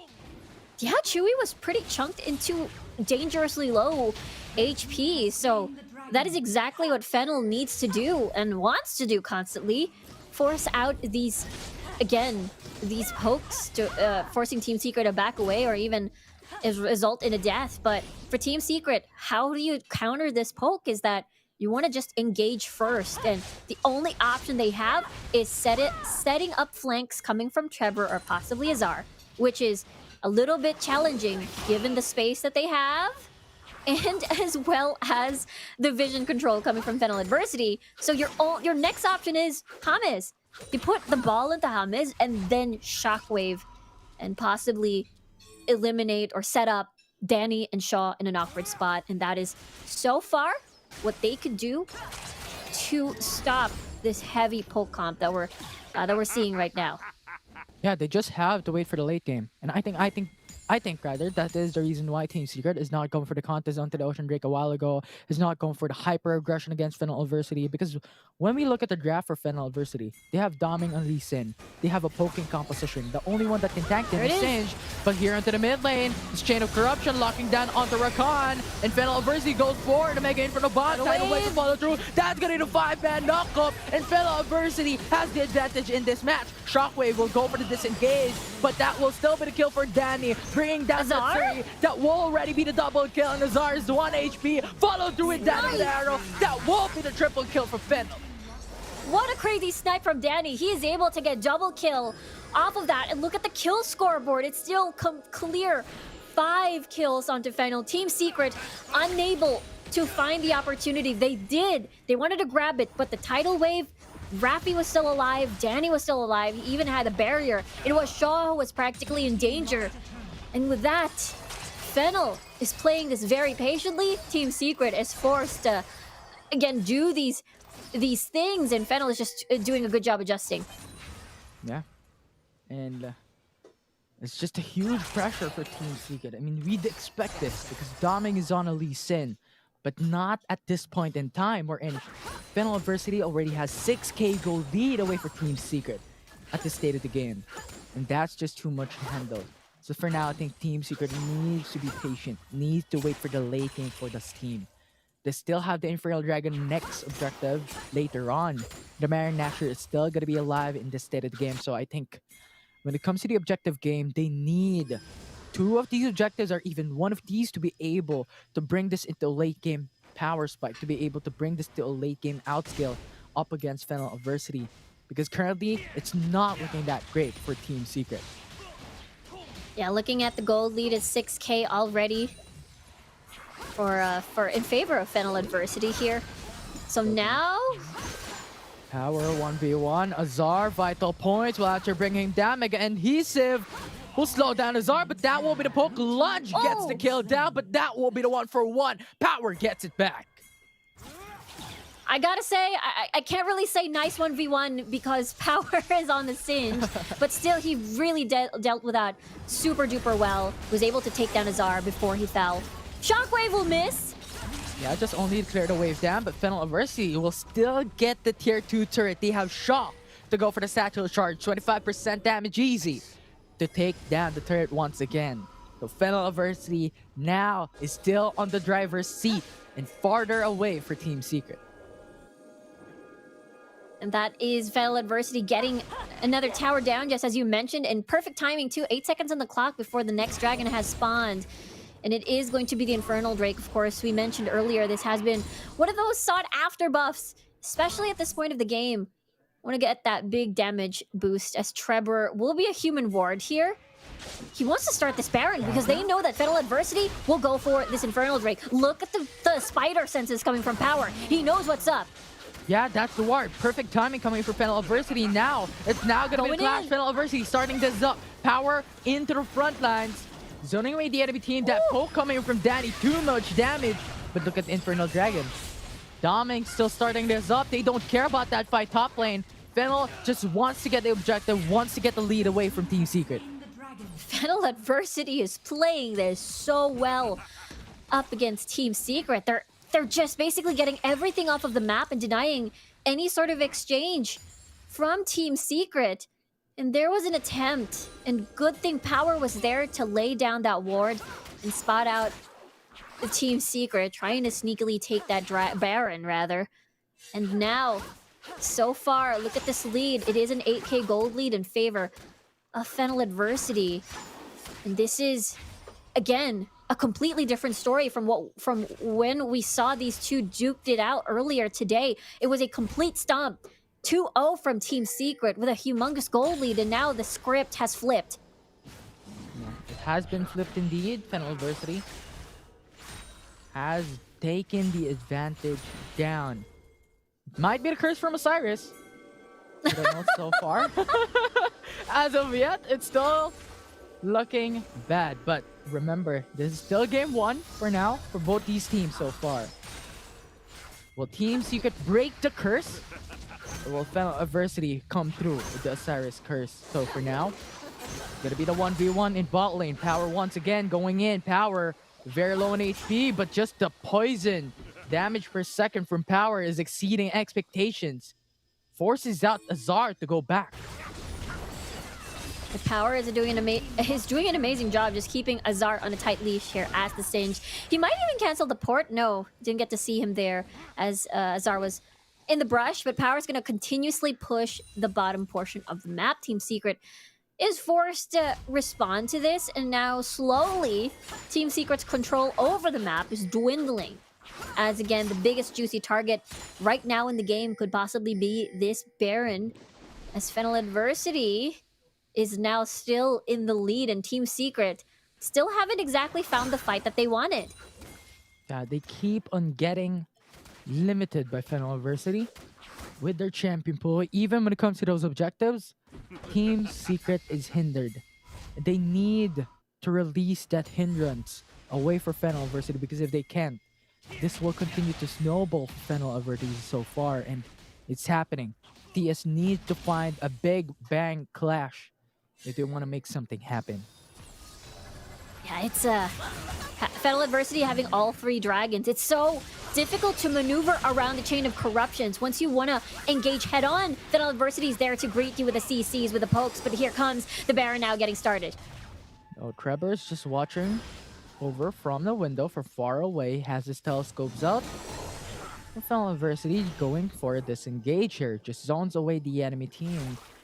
That respects the risk of going for an all-in here for the Baron Nashor. Yeah, Team Secret.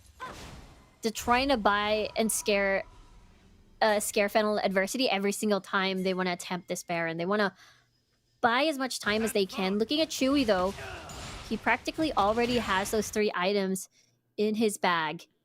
So it could possibly be enough once they find the 5v5 fights that they need and want. Especially with the 4-1 that Team Secret will enable or has enabled with Azar here. He has been, winning. Oh, it hasn't exactly winning, rather, because Power has been doing a good job keeping Azar on a tight leash now. The possible 4v4 could happen after Doming finishes the red buff. Look at this, though. He's able to take that tower down. Yeah, he's walking through the path of death here for Azar. He's walking through poison, so Fennel University pressures in mid. Power just clears out a wave easy because the Elder Dragon will come up at 5 seconds. Another massive, valuable objective will now come up, and this is the time the Team Secret needs to be aggressive because if Fennel University takes this once again, they will have every single objective in the game, which Team Secret doesn't want to give for Fennel University. Definitely, the shields are going to help them massively. And Team Secret, they want this, considering that they're up against a Pokemon. Though Team Secret is now gonna get pincered down. That's gonna chase his enchant, gonna be forced away. Chain of Corruption, go for the knockoff. Tidal Wave zones away the enemy team. Now, Azar goes through, repulse, negates out the damage down. Fennel Adversity will not be able to get the kill rather, but will put Trevor at half HP, which is the jungler for Team Secret. There are no ults available on the side of Fennel, and Trevor still has his and Chewy has. Let's see though. Yeah. Half HP for the Elder Dragon. Azar is patting himself into the flank and go in. Oh!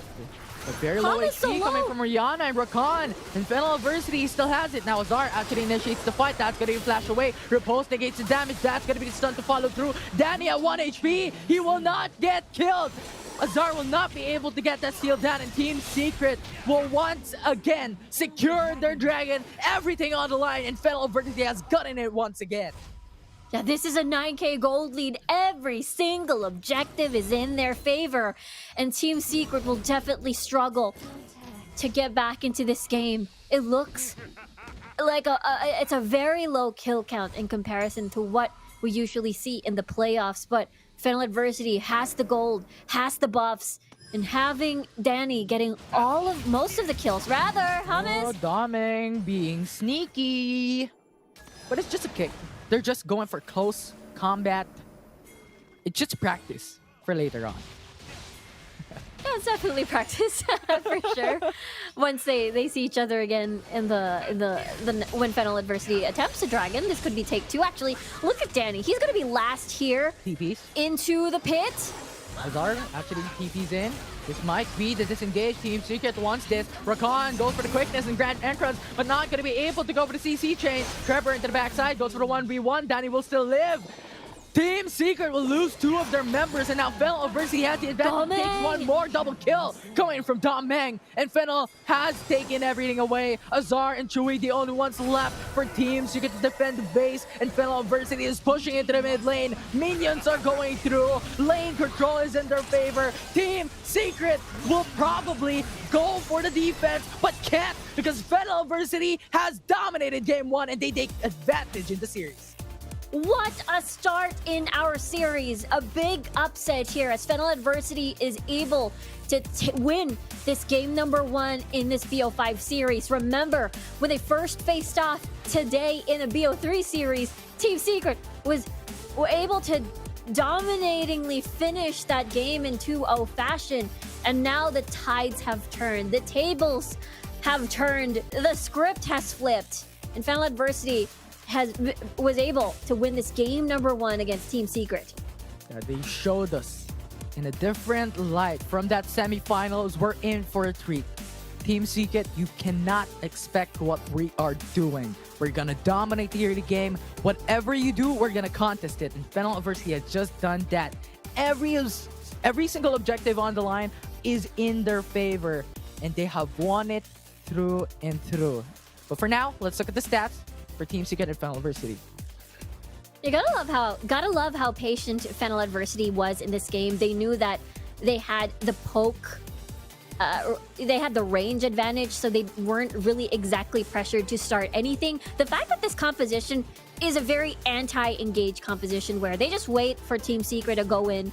They lay out the chain of corruptions. They have a lot of zones. So if Team Secret waits around, they're gonna get poked. If Team Secret goes for it, they're gonna get CC down. And I really love how Fennel Adversity played with their composition. So what's the options left? I don't know.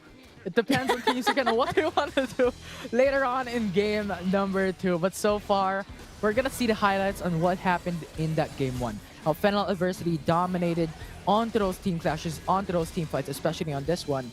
That was a great set from Mariana for the shockwave. But you have to take note, Fennel Adversity is on the streak, is on the advantage. And Danny's damage, you just have to look at it. One arrow brings Tetsuri's HP from 100 to 10%. It's crazy how his piercing arrows were just so painful. No one can reach Danny. And the entirety of the game, the chain corruptions may have missed, but he was pretty much far ahead. He had Guardian's Angel for Team Secret to break first before anything else. And the confidence is very, very impressive coming from the side of Fennel Adversity. And speaking of the same player, speaking of the same champion, master of the match, for that Grand Finals game number 1 will be Danny with a Varus for Fennel Adversity. Yeah, again, his positioning was very safe again, and he did a lot there. Most of the kills went over to Danny, and I feel like the Varus is one of his best picks for sure. And I feel like maybe Team Secret this time on the next might take that away from him, but we'll see, because he still has the Xayah, he still has the Kai'Sa that we've seen before, and it's really nice to see him shine, especially on the big stage such as the Grand Finals. Yeah, he picked up the Ezreal, he picked up the Xayah from the semifinals, but I think this was just a double bluff here up against Team Secret. You know what? We don't want to give away Varus. We're going to pick it up for our first game to surprise you on what you want to focus on our graph. So I think Danny just really played that very, very well. And one of the highlights that I want to make is the damage per minute at 1.4k. Massive stuff here for Varus. Yeah, that is huge. That is huge. And I feel like Varus will continue its reign in this particular series, because Team Secret also likes to play a different iteration of the Varus. They like to play the Varus Lux, which made their debut that pair in the playoffs, as Team Secret was the first one to pick that out. So possibly this could be the tale of the Varus and how you're able to counter it. And usually in poke compositions, either you want to have sustained or hard engage, and the only option for hard engage was this Rakan, and unfortunately we never really got to see that just because of how long range the Ziggs and the Varus is. So it's really hard to try and play catch up, even though you have movement speed boost from that Orianna to help propel the rest of your squad to catch up with James. Yeah, it's just that Fennel Adversity has a water bender in their team. What? Boost! And they're just speeding through in those team fights. And I think when it comes to just speeding up, I think it's just them being able to dominate. And even those quick responses as well. You have to take note that Singe was just having that game sense onto some of the plays that Team Secret wants to make. First of all, he defends his backline axis. Team Secret wasn't really able to get access onto Ziggs or even into Varus in those team fights. Lee Sin was there for those kicks. Singe was there for those knockups. Those two were some of the key valuable players into defending this backline axis away for Team Secret. And they did their part. They did their role. And we've seen the damage coming in from Danny. So as long as Danny was safe into those team fights, as long as Danny was safe throughout onto those objective takings, Fennel Adversity has good to go, has a good signal to be able to really just change the whole storyline that Team Secret wants to make of dominance, of expertise in game. Yeah, I have to agree with you there. There's just not a lot of options for backline access at all. You really have to set up a flank or a dive possibly under the tower, but I'm not sure if they're equipped because while there is the Rakan, it feels like it could be lacking. Maybe a Galio is needed, maybe a Jarvan 4 is needed in the jungle. That will be able to devour the Varus in the backline. And, you know, Team Secret really struggled with this composition to see how they can stop the poke and just head straight towards Danny. We've seen a few attempts here and there, but it has failed because they're always greeted by a chain of corruptions, by a bubble, by a tidal wave, and the counterattack coming from the side of Fennel Adversity is just too much for this composition and against Team Secret. And I'm glad that you mentioned about the chain of corruptions because I think, or I do believe that around 90% or 80% of the time, the chain corruptions keeps on connecting. It's like magnet against the enemy team. It has a sort of a connection, a solid connection for Team Secret and those ultimates coming in from Varus. So it was just so valuable coming in for Fennel Adversity on what they did from that game number 1. And as you stated, once again, the Nami ultimate zones away the enemy team, goes for the knockup as well. It keeps on connecting. There is no single opportunity that Tidal Wave misses on any single champion. So I think Nami, the support for Fennel Adversity, did justice to Nami being chosen out for their draft. But then now the question would be, what can the changes be for Game 2 for Team Secret to make it back into an even level playing field up against Fennel Adversity? I hate to be the one that says this, but bring the Olaf. Bring a heavy dive composition if ever Fennel Adversity decides to go for this heavy poke composition. You deny the poke by just hard engaging on them, full commit, 100%, and Varus, unfortunately, will not be able to do anything. And we've seen that in the previous fight, actually, between Omega and Fennel Adversity, is that it was the Olaf that was able to reach the back line no problem because of the Ragnarok. So I wouldn't be surprised if the Varus appears again. I think any of the teams, either Fennel or possibly Team Secret, because both of these teams like to play the Varus, we could possibly see heavy dives like the Galio, perhaps the Jarvan 4, maybe again the Olaf, because Team Secret loves their Olaf. Azar can play it at top side. Trevor loves, we've seen him play that champion countless of times in the summer season. So that is my prediction for the next possible, for the next game. Again, this is a BO5 series. There's going to be a lot of evolution of the draft. So if Satsuri also plays Orianna again, it fits well on the Olaf composition. Yeah, and it's Team Secret was the one who chose up the Varus and the Lux a while ago to beat down Fennel Adversity. So I think Fennel Adversity is choosing their poisons here. Pick up the Varus and Lux. You gave us an idea. We're going to use this idea to fight against you.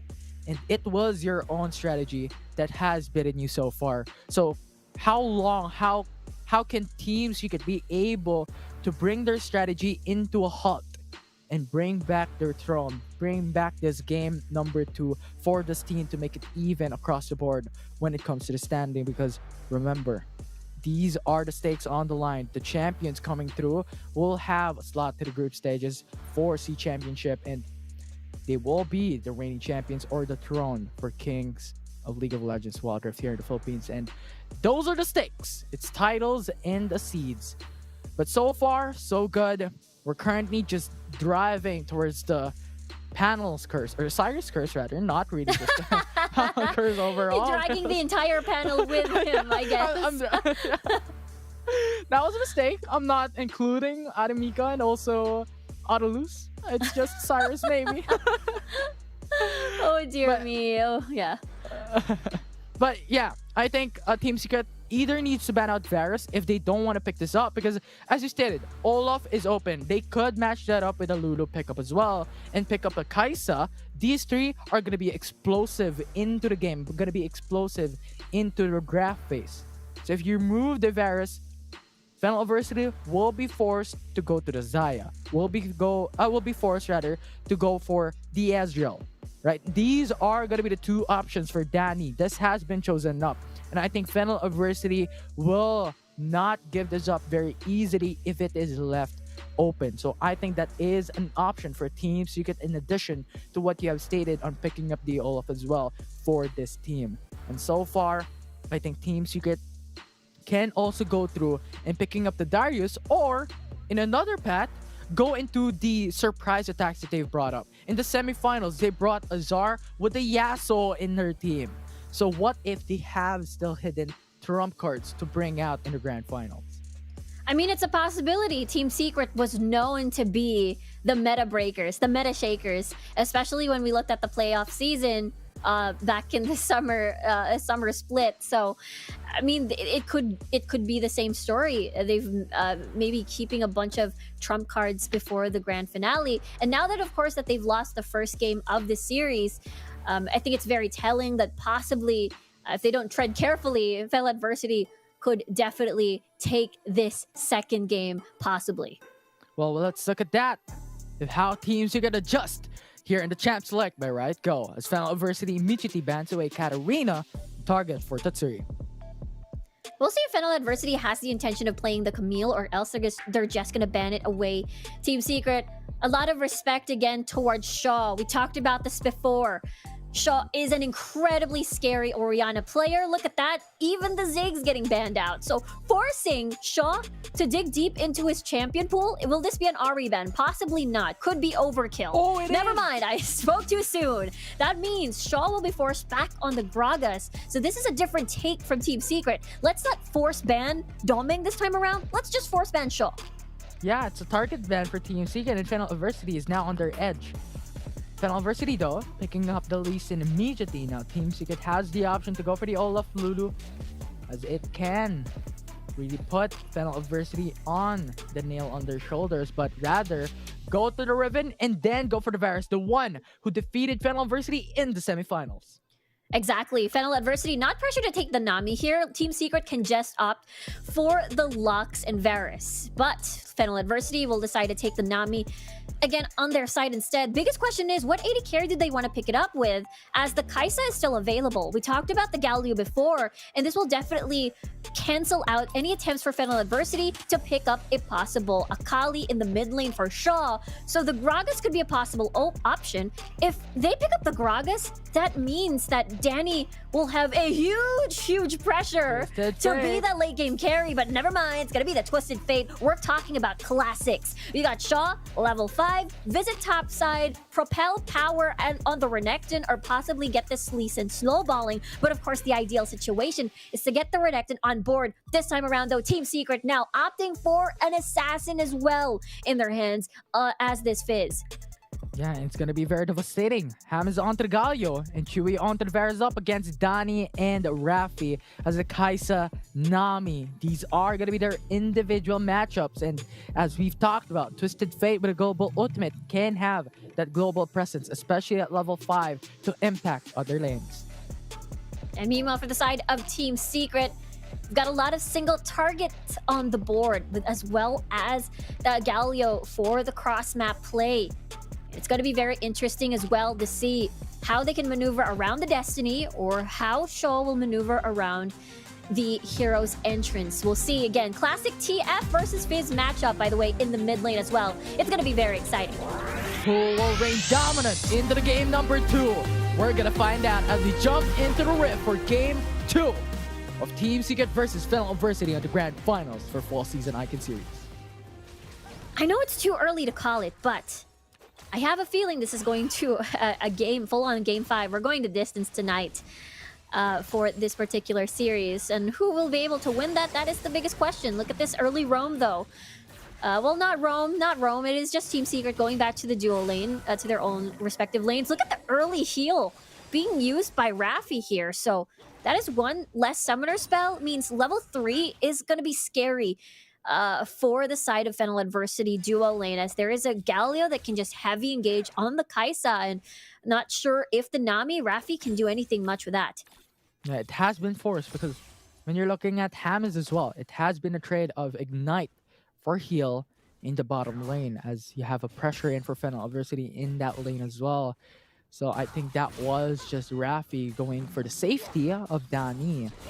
And so far, it has been stagnant, but you're looking at Power, showing Power up against Azar, bringing him down to half HP in this early game. Yeah, if Power continuously pokes Azar, or harass Azar like this, rather, then that means he's setting up basically Azar for a potential dive coming from Shaw later on. But of course, look at this in the mid lane. Just a little bit of visit coming from Trevor here as the Vi. So knowing the fact that Shaw is in such a vulnerable target, and as well as Danny, this could be a dive here. Yeah, Trevor actually visiting up into the bot lane. Good vision ward for Fennel Adversity.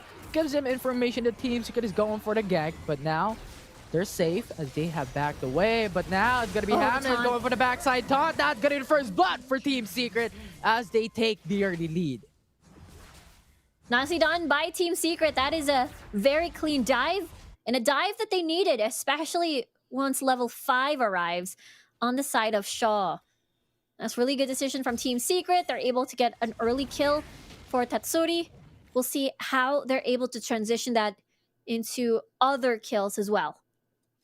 If they could transition it to other kills, but so far 1k gold lead for Team Secret for now. And that is a good sign if Team Secret wants to bring this into an even level playing field at a 1-to-1 at standing at series points. As this is a best of 5.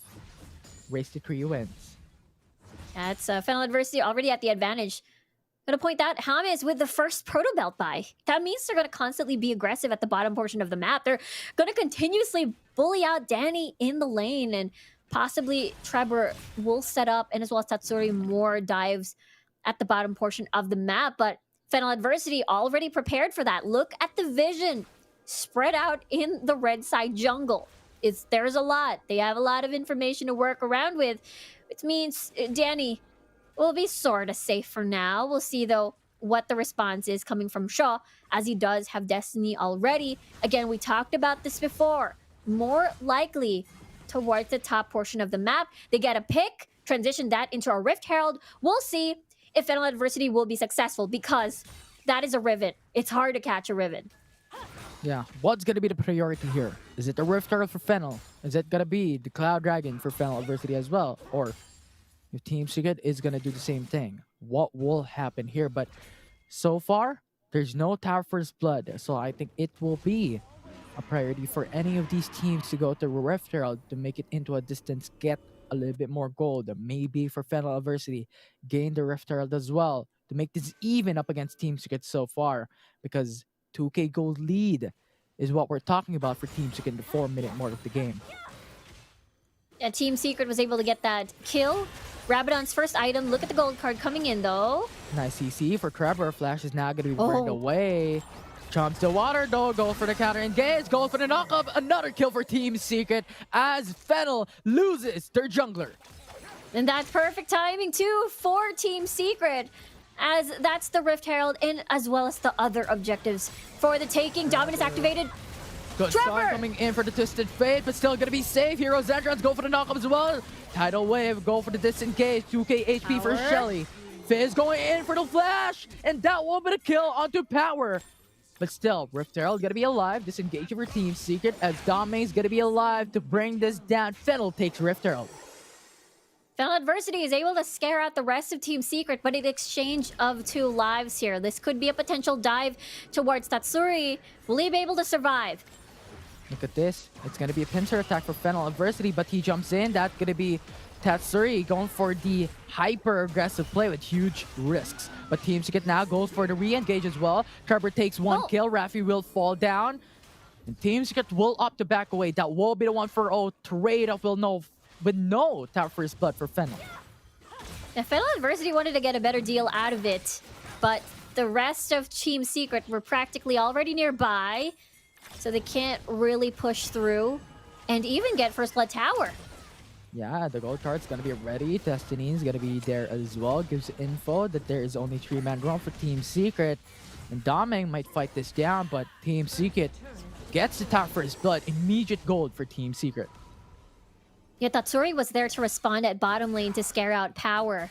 He attempted to go to plan B, Power pushing bot, then get First Blood Tower there, but Team Secret playing this really, really well. Is still able to retain their 4k gold lead, more or less, but the Dragon still stands. The roam the movement speed buff that Team Secret would definitely love to have, I suppose, considering that Tatsuri is in the lead. He wants to roam, he wants to kill, he wants to find these isolated targets. And again, we'll see if Team Secret will decide to prioritize this as we get to see resets coming from Fennel Adversity. Look at Hammers though. His zoning potential is exponential up against Fennel Adversity, so Fennel will not make a wrong move, but Team Secret starting onto the Cloud Dragon, and Daming has his senses up, but opts to back away. I think that was a good call because this is only a Cloud Dragon, and if you die, more gold comes in to Team Secret's pocket. That is, they're not in a hurry to do anything yet. But the thing is, Lee Sin will fall off, Renekton will fall off, just gonna get shredded down, especially by Chewy here. So it is Danny who's gonna be that late game insurance for the team, but the biggest question is, will the setups be there? Will Power and Doming survive to serve as that sponge for them to buy time for Danny to do AD carry things? And for Team Secret, off to a good start. The biggest question is how they're going to utilize this lead that they have, especially Tatsuri has a lot of kills, so Fennel Adversity has to ward up. They gotta make sure that none of the brushes have Tatsuri lurking around for the Chum the Waters. So Fennel will most likely have stasis enchants just to protect them from, you know, get that counter or soft counter against the Chum the Waters. Yeah, because our expectations a while ago is that Fennel Adversity at the mid game will be able to dominate, especially with Doming on the Lee Sin and Shaw with a Twisted Fate. But so far, only one kill has been secured by Fennel Adversity. And when it comes to skating, as you stated, it's not looking that great. But Power is going to have their sights onto Hammers though, into the bot lane, but will not engage. Nazar is just freezing the lane in their favor. So Power, pretty much even into the bot lane, cannot farm freely. Yeah, that tower is also close to going down, so Fennel Adversity wants to get as much space as they can, especially if they want to set up for the next dragon, which is Infernal. Very, very important. And they have so much respect, again, to the single target lock-in by the Assault and Battery, and then you follow it up with a Chum the Waters! Tidal Waves, though, will disengage and will not follow through for Team Secret. Good trade for ultimates for Fennel Adversity. Yeah, there's no Chain of Corruptions in exchange of the Tidal Wave. I suppose Team Secret can possibly go again because they still have the Assault and Battery. Looking at the ults, though, it seems that Chewy will get his first before the Tidal Wave, so that is massive. Yeah, Tatsuri. He's gonna be there. Trevor is gonna zone him away. And now Taunt? Hannes goes for the taunt as well. To the backside, look at Power. Go for the Stasis Enchant. Is he gonna live? He will! Dashing away. It's now gonna be Tatsuri trying to go for much damage. Hero's Entrance. Go for the knock-up. Not gonna push through, but that will be the double kill for Team Secret. Or Fennel Adversity putting down 2 members for TS. Nicely done by Fennel Adversity. Again, no Tidal Wave, so they're doing this well. Jada, oh, he wants to kick. But look at Doming. Actually goes for the kick, goes for the Sonic Wave as well. What a good combo, but Trevor still lives for another day. But Tatsuri is now going to be questioned. Void Seeker's going to be there. Flash away, going for the gold card. Still going to be safe. Fennel Adversity will not take the kill down. That was too close. I could imagine if it was a blue card or a red card. Fennel Adversity, they managed to deal a lot against Team Secret there. Managed to get 2 kills down. The kills went over to Danny. Was able to get a solo kill. Well, not exactly a solo kill. Look at this 4 stasis on the side of Team Secret. Rather, Fennel Adversity. We talked about this. How the Zonius enchant will be very important just because of the Chum the Waters. But that means no QSS. So the Chain of Corruptions, once it hits, it's going to be most likely, especially at the later stages of the game, an equal to death. And now that 17 seconds on the clock for the next dragon to spawn, Fennel Adversity has to set up for this. Team Secret still in the lead. Yeah, because the vision game for Fennel Adversity is none. And Team Secret has won, and Tribush has won in the enemy jungler. Since so far, Infernal Dragon will have been dominance for Team Secret, and Fennel needs to have this information because if they lose this another dragon, Team Secret will just stack up when it comes to objectives and will stack up for the late game. That's definitely something Fennel doesn't want. They have no vision whatsoever in this part of the map, so they have no choice but to force Doming to come in, safeguard, or possibly Sonic Wave in. Destiny, though, they do have information now. Tidal Wave! Tidal Wave? Oh, no! Question mark? That is... It was... That is an unfortunate... That is an unfortunate Tidal Wave. I believe possibly what could have happened there was hesitation. Did they want to go? Did they want to go in? And for Team Secret, that is a big win, getting that Infernal Drake.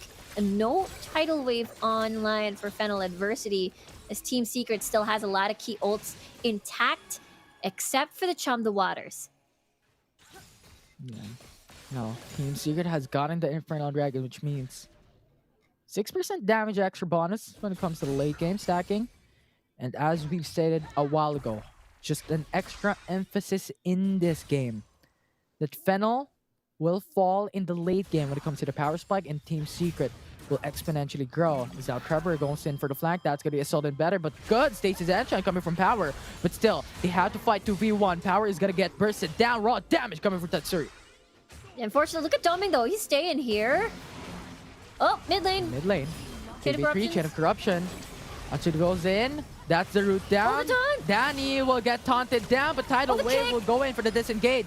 Chums the water into the backside. Good flash to go back away. But here Doming is going to force out a safeguard to go back to safety. Good trade overall for Team Secret. A beautiful kick there coming from Doming, but unfortunately no follow-up. It is just to scare out Team Secret away. Look at the ports back though.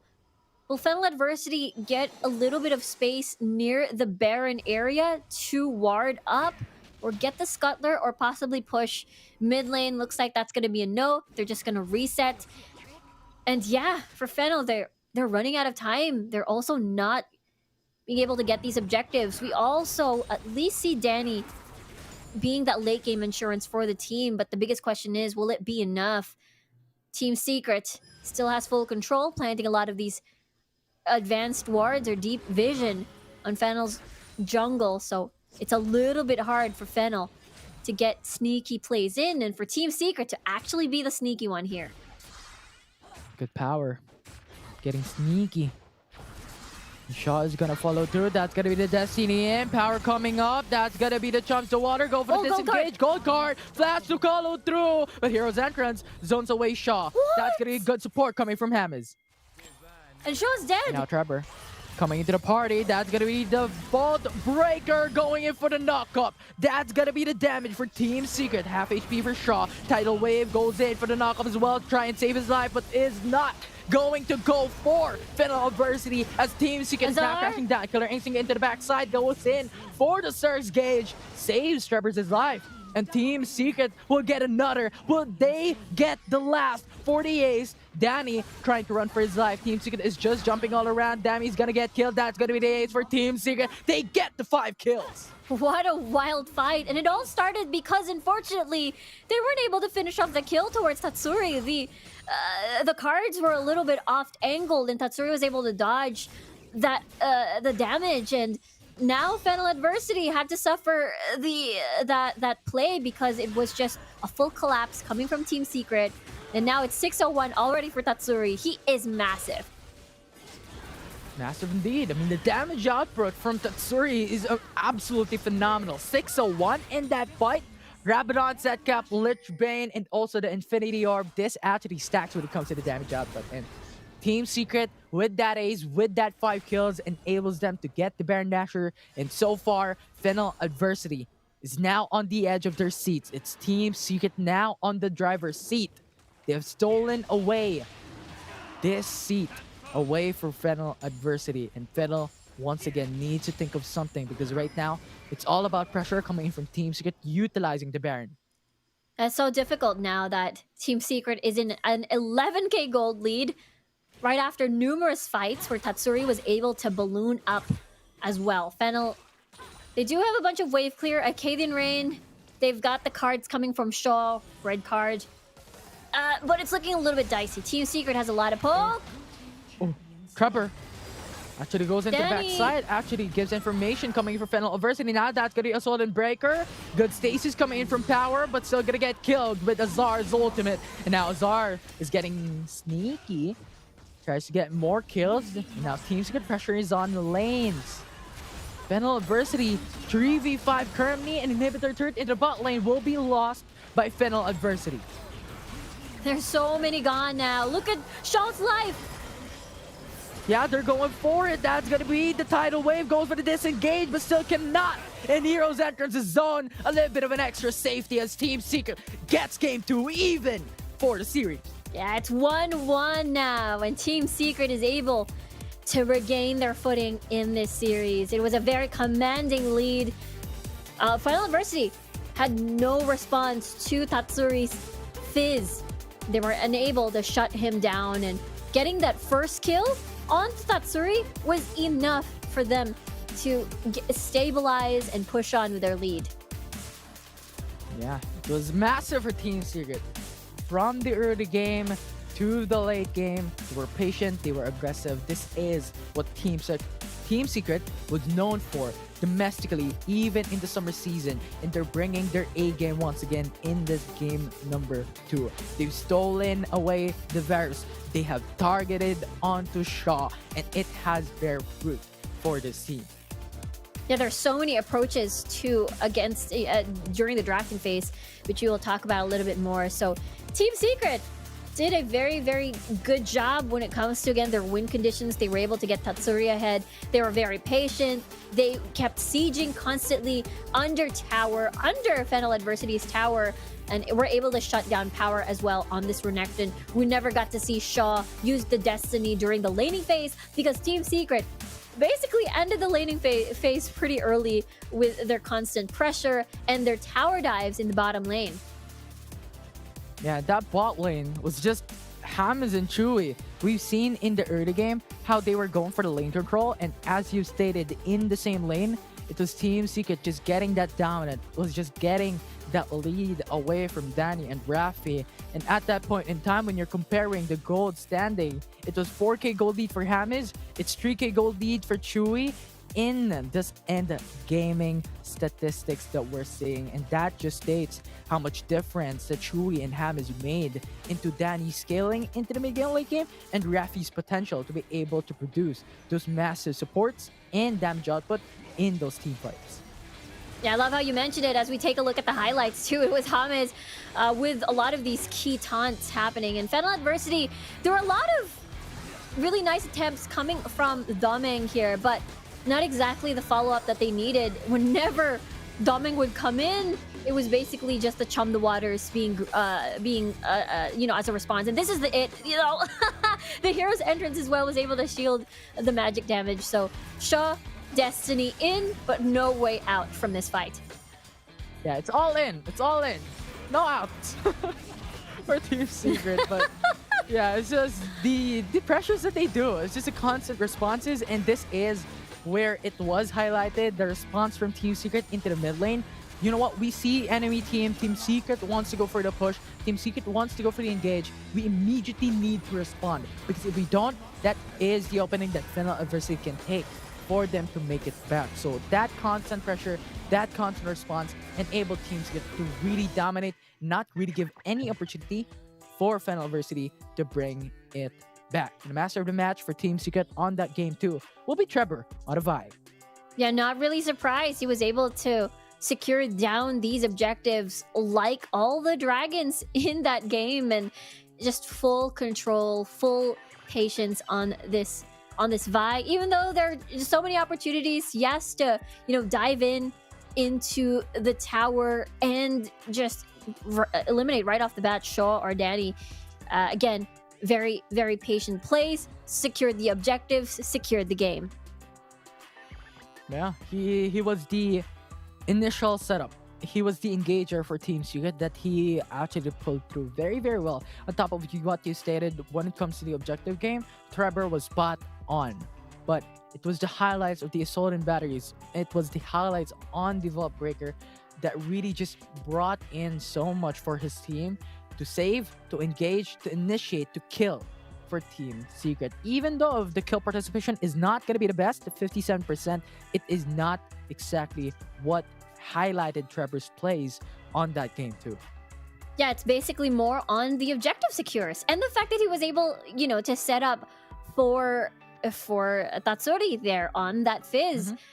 A lot of these single targets, you get the assault on battery, then you combo it out with that Chum the Waters, and it's basically game over whoever gets caught out of that combo. So Trevor bringing, we're seeing the return of the Vi and in some occasions here on the playoffs. So this is really, really refreshing to see. Yeah, it was a different story because I think Trevor keeps on going for the traditional jungler that we see so far in the meta. So bringing up the Vi, especially in the semifinals as well, here into the grand finals, changes things up. And that was just a fun time. That was just a good time coming in for the jungle pool of Team Secret. So now I'm thinking, what more can they do? What more can they bring up onto the table? Are they going to bring in Wukong? Are they going to bring in Yasuo once again, which they highlighted past in the summer season, preseason of fall season, or Wild Rift rather, Wild Rift Icon series? Are they going to bring this up once again, or are they going for this fixed set of playstyle of bringing up the Varus and bringing up the aggressive type of champions into the fray once again for Game 3? Yeah, I feel like this could be the return of the Varus. It's just providing a lot of poke, providing a lot of damage, and not having to wait too long to ramp up. So I do expect the Varus to make a comeback constantly in the entire series. There's never a game that it won't be picked unless it is banned. So, and now it's a different pair as well. It's not the Varus Lux, it's not the Varus Nami, but this time it's the Varus and as well as the Galio. So this is a very aggressive and duo lane, just because it enables the dive earlier on with the taunt level 3 rather, and then into the level 5 for that safety. And unfortunately, because having the Kaisa still having to wait to ramp up, Danny couldn't really do anything with those dives happening to him constantly. Yeah, and I think when you have a Varus, you just need to have either a very safe champion that can increase mobility or can peel down for Varus as a champion into the dual lane, or really just going for the hyper aggression. Be the frontliner. So that is the Nami that we saw earlier from Fennel University, picking the Varus and Nami as sort of in additional damage because of flowing water that Nami builds up for Varus, and on top of all that, it gives you extra mobility. The safety of the tidal wave is there as well, and having the Galio as well, I think complements or be an alternative of a Nami pick as a support for Varus, having a safety onto the front lines, being able to taunt down, and if ever Varus is on a dangerous position, you have the hero's entrance to be able to zone away the enemy team, have that knock up ready for Team Secret's the rest of the members to respond quickly. So I think Galio is still on the safe play here. It's still a good support coming down to it, as we've seen of a Hamiz and Chewy duo bot lane for Team Secret. But so far, for other lanes, I want to talk about the mid lane coming down to it, because Team Secret banned away Ari, Ziggs, and Rihanna. So it's gonna be a target ban onto Shaw for Fennel Adversity. And I want to ask you, Riku, once again, what do you think about the Twisted Fate as the last resort here for Shaw for Fennel Adversity? I feel like this is a very classic trio, right? You have the Renekton on top, you have the Lee Sin for the early game, same as the Renekton, and you have the Twisted Fate to enable that. So enable the dives coming through. But we didn't really get to see that happen. They immediately went for the Dragon fight without getting a pick, so it put them in an awkward spot. So if possibly they're gonna use that route again, more on a very straightforward approach before getting a pick, then possibly lock in the Gragas. I feel like Gragas is one of the best alternatives for Shaw. If ever the Orianna, Ziggs, Ari are banned, it just enables so much. You enable a setup, you also have the disengage as well, and you have damage early game. So the burst coming from the Gragas early, it fits Shaw's playstyle as well. So maybe we get to see the Gragas this time around for the side of Fennel Adversity if the bans are going to be the same. But if they're going to opt for the Twisted Fate, I actually was expecting Doming to go Rengar. Rengar Twisted Fate is also a very dangerous combo, just because Thrill of the Hunt, you roam around, find your target, then Destiny in for information, as well as joining the Rengar with whoever is going to target. So maybe if they're going for Twisted Fate, go Rengar. If they're going for this Renekton Lee Sin, possibly maybe go for the Gragas. Yeah, I love that. I didn't imagine this, but I think it is a good compliment, because we've seen in the prior series, we've seen in the past days wherein Twisted Fate and Rengar has been locked in, and as you stated, those type of synergies plays out with the Destiny. And on top of all that, Rengar is not just an early game champion, it is also a mid game, late game champion, because the passives actually stack down. So if you get those early game kills for the Rengar, you gain that 25% immediately, having that 5 unique kills. For Rengar, you're just gonna dominate when it comes to the damage output. So I think that is a good alternative onto a Lee Sin pick here for Fennel Adversity, if they want to opt to go for that Twisted Fate once again, if they want to opt to go for that late game insurance of having a Rengar in their draft. So that is definitely an option for Fennel Adversity so far. But is Team Secret gonna still ban away 3 champions into the mid lane? Or are they gonna pick up something elsewhere? So what do you think about this, Rico? I'm nodding my head because I feel like, okay, this one worked. We're choking out Shaw's champion pool, forcing him on picks that, you know, that weren't exactly picked as much in the group stages of the fall season and even during the playoffs. Most of the success from, the Fennel Adversity, as well as Shaw in general, Orianna is such a killer pick for Shaw, and Ziggs as well. Those two primarily. Ari is the third best option, just because how strong level 3 is, just because it synergizes well with how Doming likes to play all these aggressive, skirmish heavy champions, or even the assassin junglers as well. So, Team Secret, despite having to ban all of these 3 champions in the mid lane, you're also pretty much withering down the strength of Doming's early game whenever they do focus ban on Shaw in the mid lane. Yeah, and I think removing all those mid lane champions for Fennel Adversity complements the type of game style that Team Secret has done. Go for the mid lane fast clear. Like, the dual lane comes in from there first, and it has been showcased from game number 2. So having that Twisted Fate not actually going to be the best level 1 champion, but rather it's going to be a level 3, level 5. So that early game was just the centric focus of Team Secret to play with.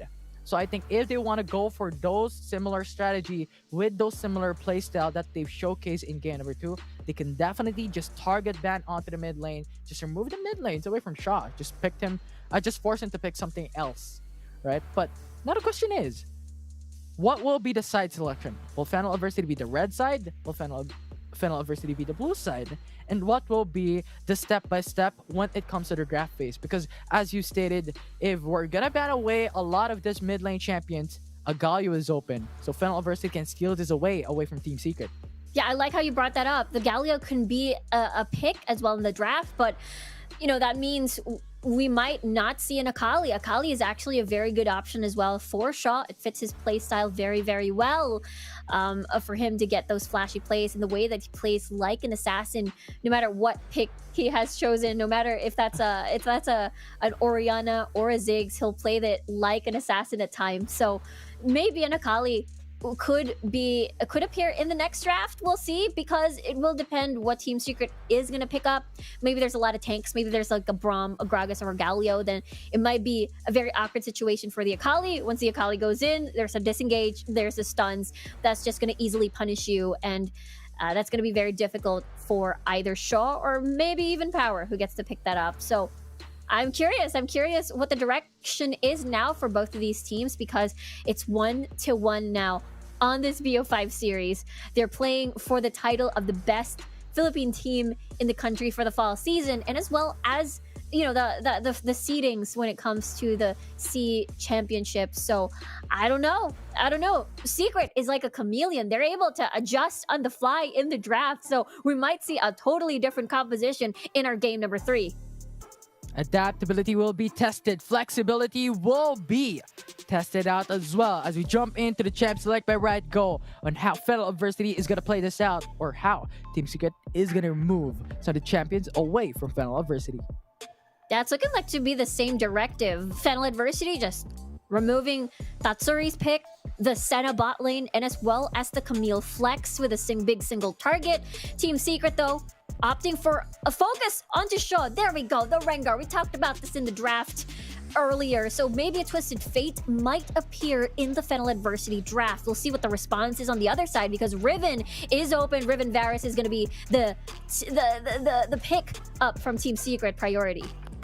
Yeah, it's a foundation for Team Secret. This is the team, or this is the draft rather, that has beaten Fennel Adversity in the prior game and has beaten them in the semifinals. So they're locking it in. However, Fennel Adversity is going to match that up once again with a Kaisa pick in their draft, but rather not going for Nami, but going for a Janna. Yeah, really love this. They're already anticipating the dives coming from Team Secret. So this is going to help with keeping the lane safe with a lot of peel, with the Monsoon disengage as well. Come level 5, Team Secret going for the classic pair with the Varus and the Nami as the pair for the Varus. Meanwhile, for Trevor, going for that big single target. So there's a lot of single targets going on Team Secret's draft. So for Fennel, will they go for the Twisted Fate Rengar combo that we talked about? But no, that's going to be a Jarvan 4 on the top side for power, and the cannon! Oh, cannon! For sure, this is going to be spicy. Indeed, indeed. 1% pick or ban rate, and Rafi's going to pick this up. Now, the question is this going to be a cannon support? Is this going to be a cannon Baron? But considering you have a Janna already, this might go into the mid lane or the Baron. So now it's Team Secret trying to match that up with a Fizz as well. This is going to be spicy. It's going to be a banger of a series, Riku. This is big all-in team fight. We'll see if the setups are going to be there. Cataclysm into the Slicing Maelstrom perhaps could be the key here for the side of Fennel Adversity. But take note, there is a little bit of unsynergy going on here with the Monsoon. Can push back targets away, possibly, from the Cataclysm, or possibly out of range of the Slicing Maelstrom. So we'll see how the coordination will happen here on this side of Fennel Adversity. Meanwhile, classic for Team Secret. They managed to get Tatsuri on again, on towards this Fizz. A lot of single target, Assault and Battery into the Charm of the Waters, and then Bubble, and then the Chain of Corruptions. We'll see how this game is going to go. Let's jump into the Rift. This is going to be the tiebreaker, as 1-1 has already been set. Game 3 for Fennel Adversity versus Team Secret. Here we go. It is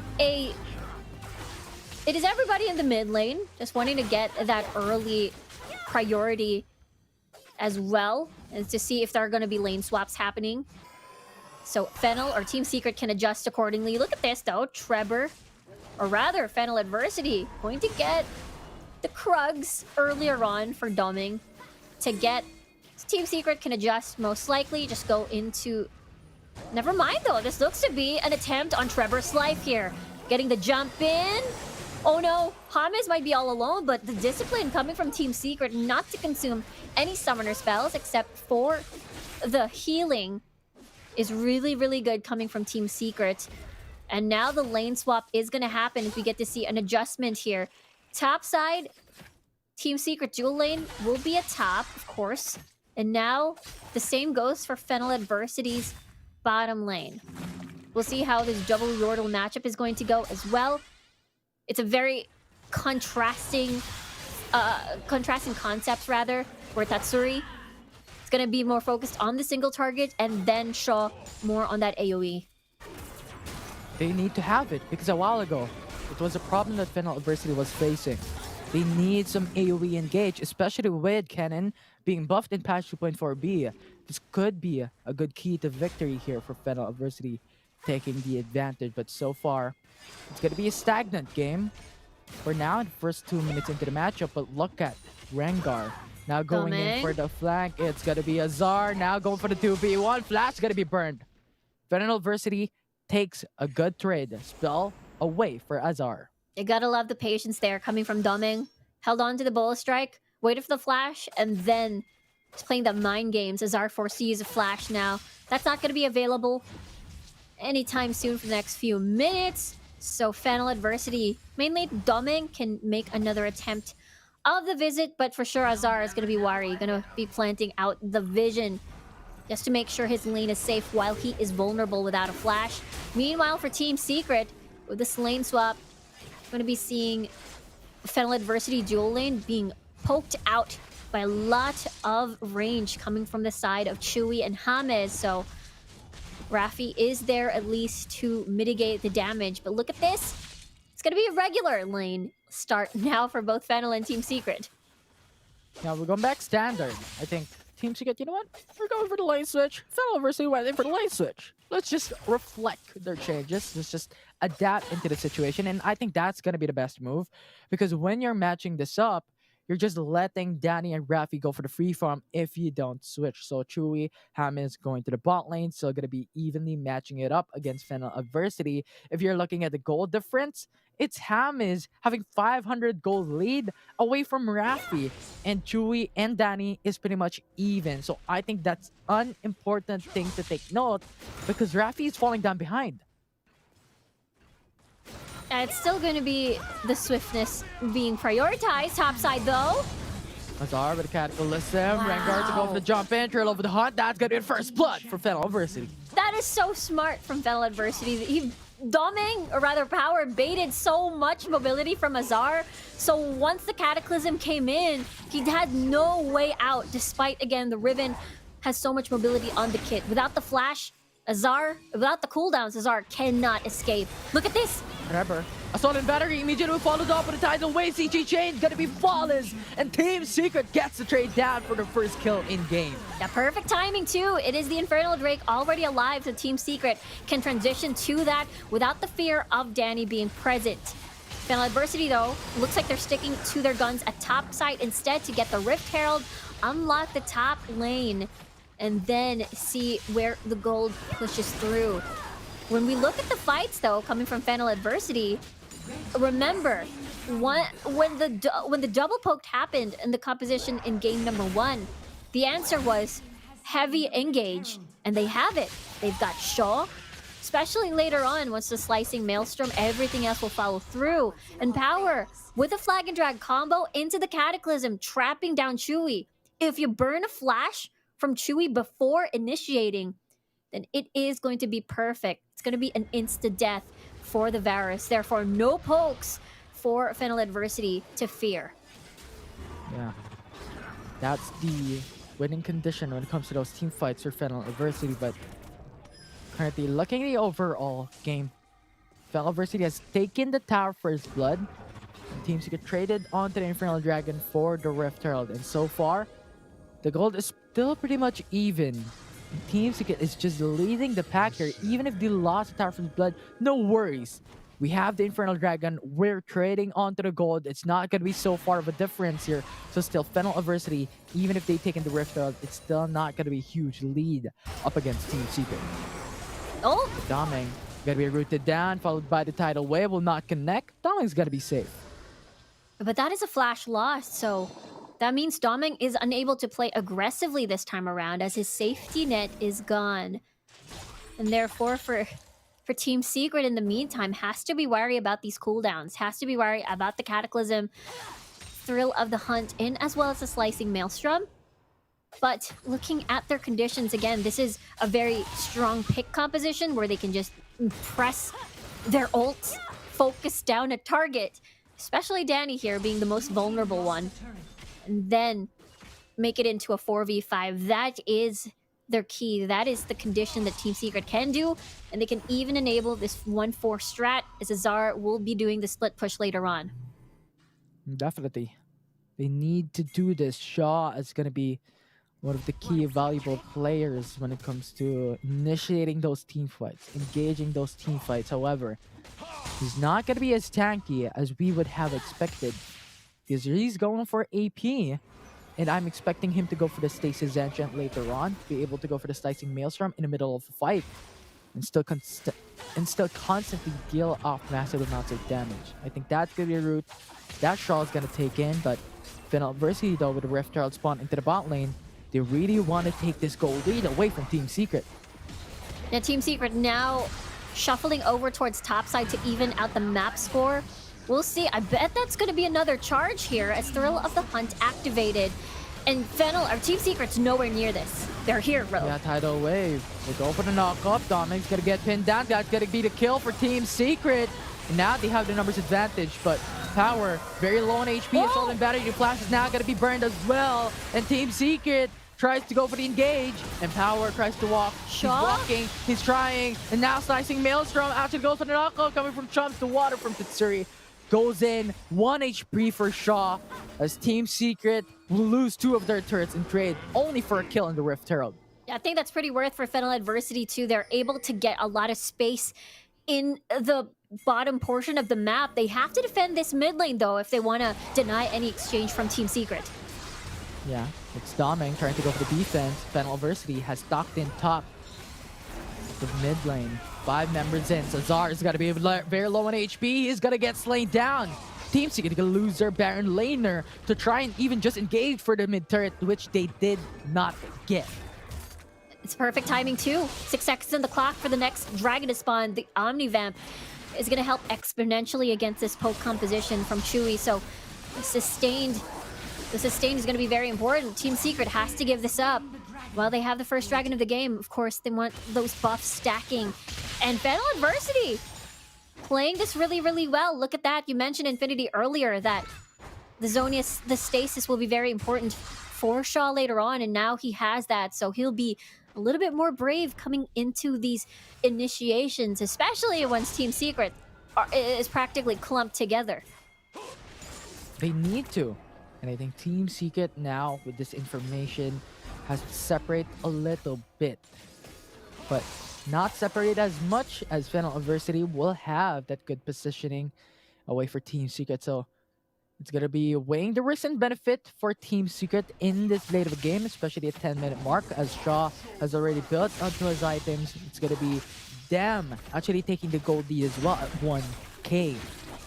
So it's going to be a cautious game for now for both teams so far. Yeah, I feel like it's one of those things where Team Secret will constantly find opportunities to get a pick. Fennel Adversity can possibly do the same. Look at them. This is Death Squad.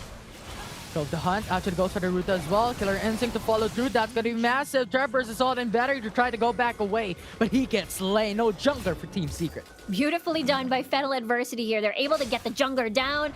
They want the Baron start. This is just the perfect timing as they're starting it now. 17 seconds on the clock. Chewy can poke from behind the pit. And they do it though. Chain of Corruption now going to be casted away. Tidal Wave goes for the knockups as well. Chunk the water to follow through. See potential. Now it's actually going to get bursted down. Power is going to get lost down, but Fennel Adversity will take the Baron buff. And Team Secret wants to remove this. Doming will jump back in. That's going to be Azar taking that. That's going to be erased from Fennel Adversity. It is a 2-4-2, but the fight's not going to be over. Hammond forces the flash away into the tier 1 mid lane as Team Secret will lose that trade for Fennel Adversity.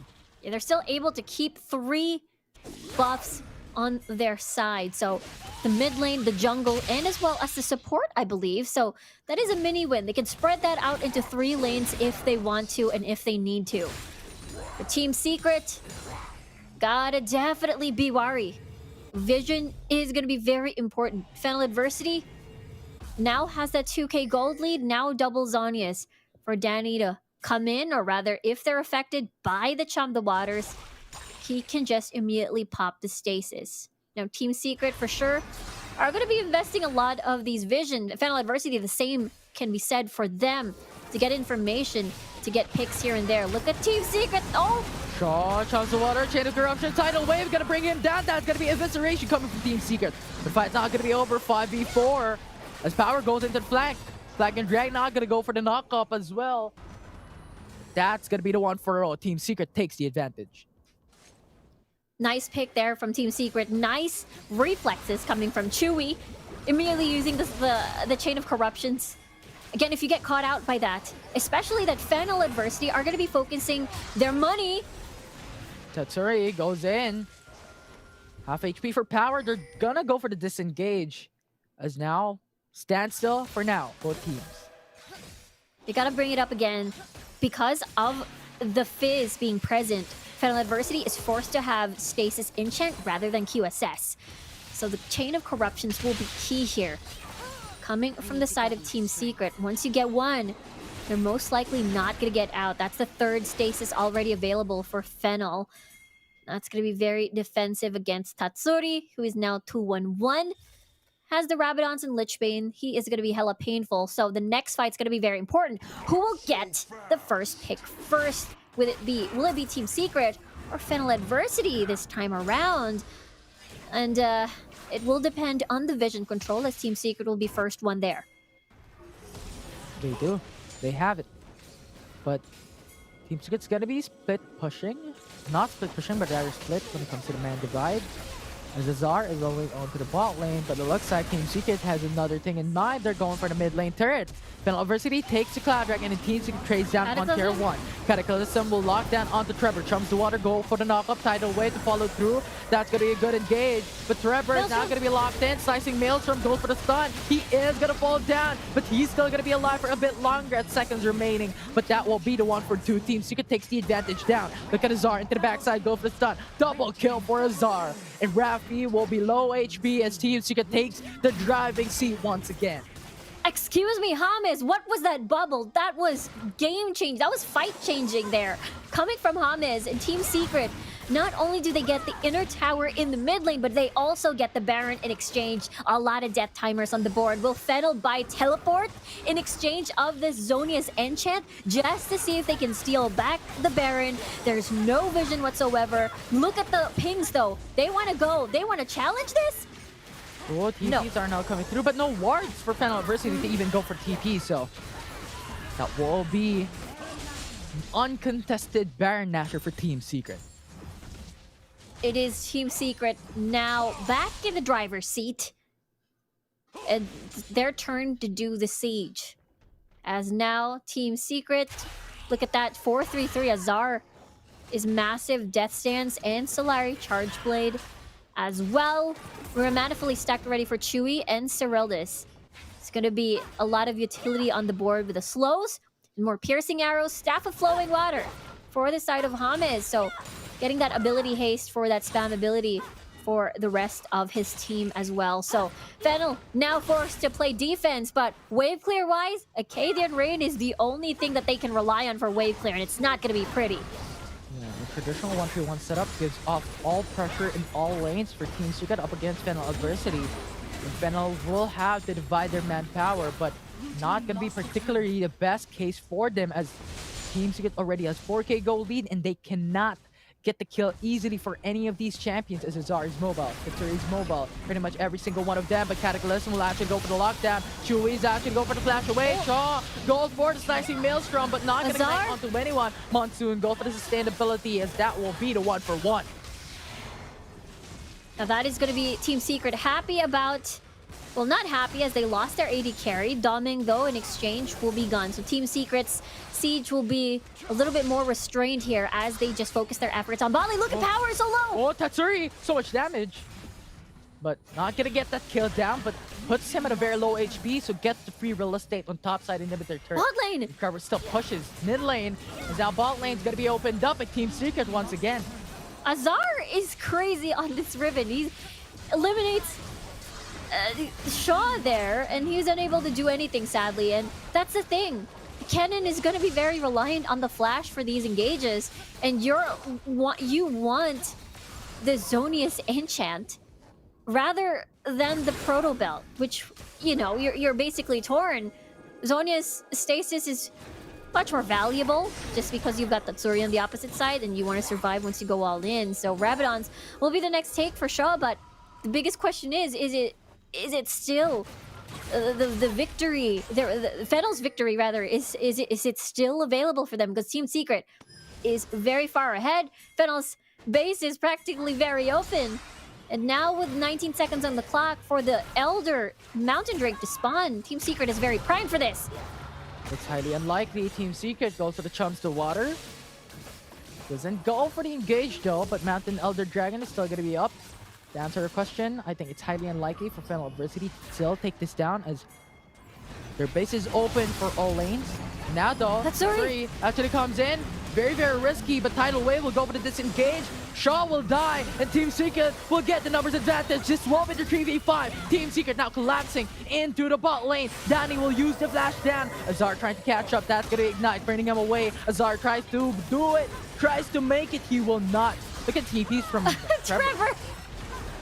TPs to himself. Good play. Team Secret takes game 2 or game 3 as they take their second series in the game secured by this team. Team Secret, no sweat. Their expression says a lot. Just another day at work for them. As James with maybe the post game words, I believe, for game number 3. What is Team Secret showing a lot of domination? They based on the player cams, they don't look shuffled at all. They don't look like they were rattled rather at all. And this is looking to be like a full-on momentum coming from Team Secret side. They have found the formula coming from the draft and even the way they play against Fennel adversity, and now they are at match point. Yeah, the formula is Varus plus Riven for Team Secret equals to win. It's That is not true. like mass equals force times acceleration. Not that type of thing. It's a Riven different formula. Plus Varus. Yeah, it's a different formula. It's only exclusive to Team Secret, Wild Rift against Fennel adversity. But now let's look at the stats coming down into it, into post-game analysis. What do you think about what we're looking at right now, Riku? Team Secret was very patient in this game. They knew that they didn't really need to do anything up until Chewy managed to get more manifully stacked. They knew that Fennel adversity was more pressured to do something because of dumbing here on the Rengar, wanting to get those stacks, and of course they've built this composition as a counter to the Varus full engage, but we didn't get to see that into fruition with Team Secret, with the tidal wave always there as an answer. Yeah, and they're too mobile, right? When you're a Jarvan 4, you want to lock in onto a mobile champion. But the problem is, Team Secret has Azar. Azar is built onto the Riven. Riven is so mobile, has pretty much 3 spammable skills that he can use to go back to a retreat. Forever has the Vault Breaker. Tatsuri has the Trickster. Chewy is probably the only one that they can lock down, but still, you have to go through a lot of frontline champions for Team Secret to even reach it that far into the back lanes. So I think that was how Fennel adversity was put into a halt when it comes to trying to pressure down onto Team Secret and taking that win. Yeah, I agree with you there. I mean, Fennel adversity had to play around cooldowns, had to bait Azar's full kit off cooldown just to target him into Cataclysm. And it was just so very difficult. You're right, it is just Chewy primarily and James the only vulnerable targets. You bait out the flash and then they're going to be primed and ready for that Cataclysm setup. And the master of the match for Team Secret on that game 3 will be Chewy on the Varus. This is the tale of the Varus now. Now it's going to be Chewy on this champion. We got to see him shine with a lot of key chain of corruptions on the board. So again, is the positioning. Varus is such a low mobile champion, very reliant on the support as well for assistance, for the peel. But his positioning, Chewy's positioning in that game is very splendid and able to land all these key chain of corruptions. Only died maybe once or twice in the game, but I mean, it's actually should be more considering you're up against Jarvan 4 and a cannon. Yeah, sure. Just didn't have that much backline access, and Chewy just played it very, very well. He knows his spot. He knows his location. I am entitled into the back lanes. If I go front lines, it's not going to be the best move. So let's just stay into the back, goes for some pokes, goes for some damage. That's pretty much about it. And he played his role very, very well. Yeah, 100%. And it has been the tale of the Varus so far. So whoever gets the Varus and stuff like that. So I'm curious how Fennel adversity can adjust from here on. Yeah, how can they make it into game 3? Or game 4 rather. How can they make and change this game for them? Because remember, it's only one game away for Team Secret to bring this back for the throne for being the kings of Wild Rift here in the Philippines. Only one game away. Yeah, only one game away. It's been a wild ride for both Fennel and Team Secret, considering that TS, they landed second place last time in the summer season. For Fennel adversity, they dropped immediately, got eliminated immediately on day number 1. So this is a huge jump for them from 7th to 8th place, now at top 2, and potentially into the championship title, maybe even possibly. But they have to force a game 5 first before looking into that championship title. And Team Secret now at match point, there is going to be a lot of pressure in this series. Can they make it even? Can they make this into an even foot up against Team Secret? We're gonna find out later on. Don't go away for those of you that are watching, because when we come back, it's gonna be a banger of a series. It's gonna be a do or die for Fennel Adversity, and 1 game away to get the throne and be the champions for Team Secret. I'm Infinity and Rico. We're gonna step away for now.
Sekreto ng mga gwapong Master Gamer? Para fresh all day, bring your clay game with Master.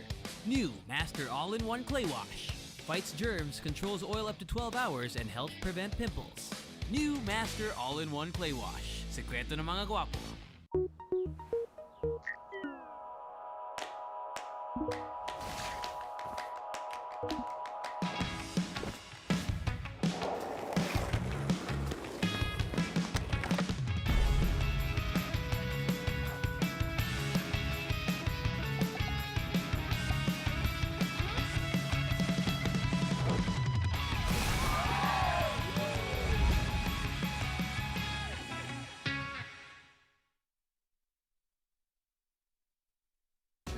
Play League of Legends Wild Rift anywhere with Glow Prepaid's Riot Go 80 for data and premium bundles.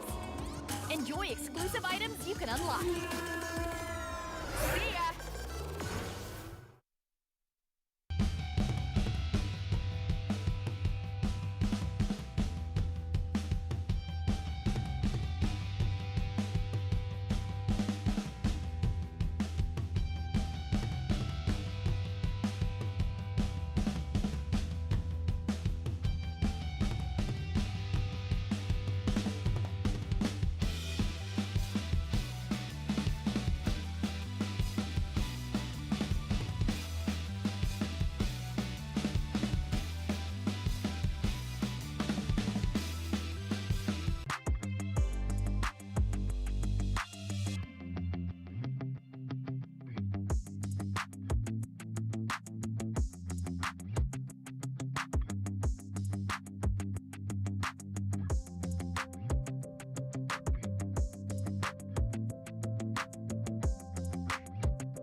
Yeah, I started on a 50 mil lens. Now I'm about to bag 50 mil yen. I can shoot all day, I got stamina.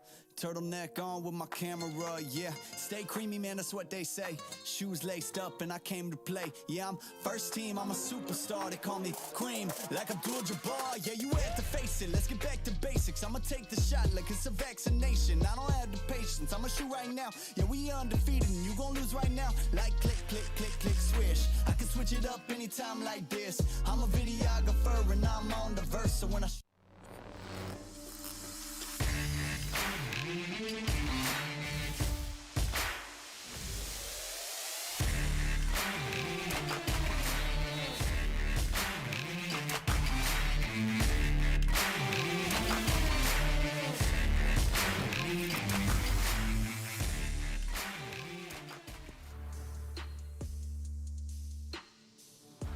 Is it the hashtag Osiris curse? Or is it gonna break the curse? Welcome back, everyone, into game number 4 of the Icon Series Icon Series Playoffs Fall Season Icon Series for the Grand Finals. I'm Infinity, and together with me is Rico. And immediately, let's look at the draft history here. Yeah, let's take a look at it. For now, Team Secret. For those of you just joining us now, they are now at match point and very, very close to getting the fall season Icon Series championship title, and as well as getting that first seed to the C championships. But of course, we saw how Fennel Adversity was able to win game number 1 in the series very dominatingly. And of course, let's take a look at the draft from game number 3. So far, Team Secret, after just focusing their efforts on their bans towards Shaw, it seems that it rattled Fennel Adversity a little bit on how they can assemble the winning composition. And it has been the tale of the Varus as well, being 100% picked in this series. Yeah, is it gonna be now Fennel Adversity banning away the Varus instead of Katarina, instead of Senna, instead of Camille? Are they comfortable leaving Katarina open for Tatsuri? Probably the Penta King currently for Team Secret, and even for the whole duration of the Icon Series from the summer season here into the fall season. Are they comfortable leaving it open and leaving something up to ban away the Varus, or picking it up for themselves? Maybe remove Rengar as the first pick, pick up the Varus as the first pick, but the question is on how they're gonna play this through, on how they're gonna play out their draft after, because now Team Secret can go for the counter onto these champions. So it's a really difficult situation here, Riku. What is gonna happen next for game 4? You know, I feel like if Fennel Adversity first picks the Varus, if they're on blue side again, then it's just going to enable Team Secret to play an Olaf composition, play a lot of these heavy engage that will just reach a poke comp, like again, the Varus being available. Something that we haven't really seen in a while is a Corki as well, so makes me wonder where Corki fits in the entirety of this series. But so far, it has been the tale of the Kaisa and the Varus. Varus just doing a lot of work consistently in the early stages of the game as well. I think Muramana fully stacked is just already a really good point. And the fact that the just chain of corruptions is really good against aggressive teams, just because you have a linear way of getting into the fight. You go from front and then you just get greeted by a chain of corruptions. You're basically not really pressured to do anything. And if you're paired with a Nami, it's just CC lockdown with the bubble. Yeah, and I think Varus is just getting those chain of corruptions on point always, each and every single time. Even if Shaw was going to the mid lane, as we saw a while ago, the chain of corruption keeps on connecting. And at that point, you just understand that Varus being played by Chewy is proficient coming down to it. So really, it boils down into what will Fennel Adversity do. I think going for some of the hard engages that they have tried now is a good step onto going for a different route to try and counter this Varus tail that you've talked about a while ago for Team Secret. But I think picking up a different champion, a different synergy will be needed coming down into the potential last game end here for both these teams, especially for Fennel Adversity. Really, it's a mystery. It is a mystery. There's a lot of mental stress involved for Fennel Adversity, and of course the same goes for Team Secret as well. They're so close in considering they're already match point, and it's one of those things where, hey, do we want to end in the same place from summer season. We're so close to this first place. We're already at match point, so it's about stabilizing that mentality. I mean, looking at the player cams from earlier, it seems that they're pretty calm and collected and unrattled at all. So it's looking pretty good for Team Secret. But for Fennel Adversity, pressure is on them to take it to a game number 5, and they've been trying all of these different solutions to what can they do for Shaw in the mid lane, as he's been constantly focus banned in 3 straight games so far already. So it's about finding that spot for Shaw. And again, we haven't really seen the Gragas just yet, so maybe we get to see that this time around. Yeah, and I'm throwing this out there. What if Fennel Adversity takes an Olaf? Because you have a lot of CCs coming from Team Secret that they've built from that game 3. From Nami, from Varus, coming in for more. With these picks, I think Olaf can be picked up by Fennel Adversity. But now, we're jumping into the champ select by Riot Go. Team Secret, 2-1, Fennel Adversity. Now that they're on red side, Fennel Adversity can pick up the Varus Nami and the Varus Riven priority on red side. Team Secret, on the other hand, we'll see what they decide to pick up, as Team Secret will now possibly leave open the Orianna. Nope, it's still going to be a focus ban on towards Shaw, as Fennel will probably most likely ban out the Katarina just to focus ban on Tatsuri as well. They don't want to deal with that. No, it is going to be the Varus. That means Team Secret can possibly pick up the Katarina depending on what they want. There's also the Yasuo pick as well that they usually play out to game. It's a game series ender. It's a champion series ender. Riven now going to be the first pick for Team Secret. Fennel now going to go Renekton and Lee Sin could possibly be a throwback into the summer season. One of the strongest red side priority picks, but never mind. Dumming's going to go over to this Rengar. Although good call, picking up the Riven, because this actually steals away one of the most proficient champions for power.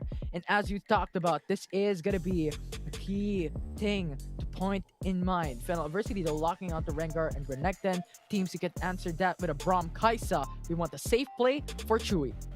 That means Fennel Adversity cannot exactly play up a possible Akali on towards Shaw.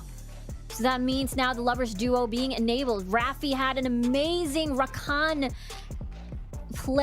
performance in the summer and the fall season, rather. So this is going to be something that he's going to look forward to, as the Xin Zhao will be the final pick for the side of Team Secret, alongside, of course, this Galio.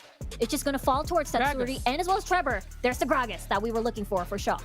Very flexible for Fennel Adversity. This could have huge disengage potential up against Team Secret, especially when you're considering a lot of engaged champions being locked in by Team Secret so far in their composition. So good pickup for Fennel Adversity. Yeah, gotta agree with you there. That is, again, Riven, Xin Zhao could possibly go again with a 4-1 that we talked about as well. Tatsuri can join in the fray with a hero's entrance and get that numbers advantage later on in the split push. And of course, the Lovers duo with a lot of engage and as well as self-peel. And of course, the Rengar. We'll see if Dumming will able to get that early and able to take off as that Rengar this time around. We're jumping into the Rift. Team Secret will be 1 game away from being crowned the champions, and Fennel Adversity can bring this back into Game 5. So far, it is the rewarding story for Team Secret as they conjive. Oh, I don't think conjive is a real word. Compress over towards this mid lane, though, as it is, again, having to battle priority and having to spot out the lane swaps. And is adjusting now as we get to see Team Secret with Chewy at topside. Gonna poke out Power a little bit, but Power gets that level 2 lead. As Chewy's gonna get chunked out, forcing a early honey fruit, perhaps. Looks like that's gonna be a no. Yeah. Don't worry, we're gonna bring in conjive into a dictionary. We're gonna make our own. Yeah. Duo versus duo. Fennel Adversity gonna force out the flash for Danny. But Chewy is gonna be low as well, but that will be the heal for flash for Fennel Adversity. So good trade for Team Secret. And that is still a big win. No flash on towards Danny. So the safety net pre-level 5 isn't exactly going to be there for the Xayah with a knock-up. Good engage, but Rafi, very low on HP. Yeah, That's gonna Rafi can be serve as a bait here because Doming is nearby. They are. Doming might just go for the Risk Cutter though. I think they're just gonna trade that top Risk Cutter for Fennel Adversity, while Team Secret goes for the bottom side River. But look at this one. Doming not gonna get sighted down by the ward. Actually tries to go in for the flank there, but Fennel just going for the tier 1. A really nice Bola Strike, rather shield to block out the Bola Strike. Look at this though, Tatsuri gonna join in the fun here at top lane. But does not want to go for the engage. They're just safe. They're just happy to just zone away the enemy team, delay the farm for Team Secret. It could have been disastrous because, again, this could be another dive coming in. Danny and Rafi are so low, though, so they don't have flash as well, except for Rafi. So this could be Rafi just waiting for the Ignite to tick back in. James will have the same. So this might be a little bit risky for Fennel to overcommit. That is the call. They are going to be calling it out and just get the blue buff at the jungle of Team Secret. Yeah. And I think when we're talking about the draft phase, or not the draft phase, but rather the draft composition, Trevor, I think, has been a good pickup for Team Secret because this is a good tanky champion that can tank out onto projectiles on Danny. That can really just bring up Team Secret into an upside up against Fennel Adversity. And so far, I think when it comes to the draft composition, both are even. Just in particular cases, both have pros and cons in this game. I want to ask you, what do you think about Fennel Adversity's draft so far? For Fennel Adversity, this can be very scary into the later stages of the game once Danny is able to get more items on the board. You got Shaw as well with the disengage because Azar and Trevor would love to get in up close and personal. So that is a good thing for Shaw with explosive cask. He's able to protect Danny, especially with the self-peel on the board for the Xayah. It's gonna make things a little bit difficult. But the thing is, power is gonna eventually fall off as the Renekton. So far, hasn't been able to get early kills for power here as the lane swap happened and has been constantly put on a tight leash here. Team Secret, again, very patient. They know that they don't have to do anything too much. Trevor and Azar are actually very scary early game skirmishers. So, skirmishers. So for Fennel Adversity, we'll see what the call is going to be, if they're going to go for Infernal or for the Rift Herald. But of course, Infernal Drake is just too much of a juicy target to ignore.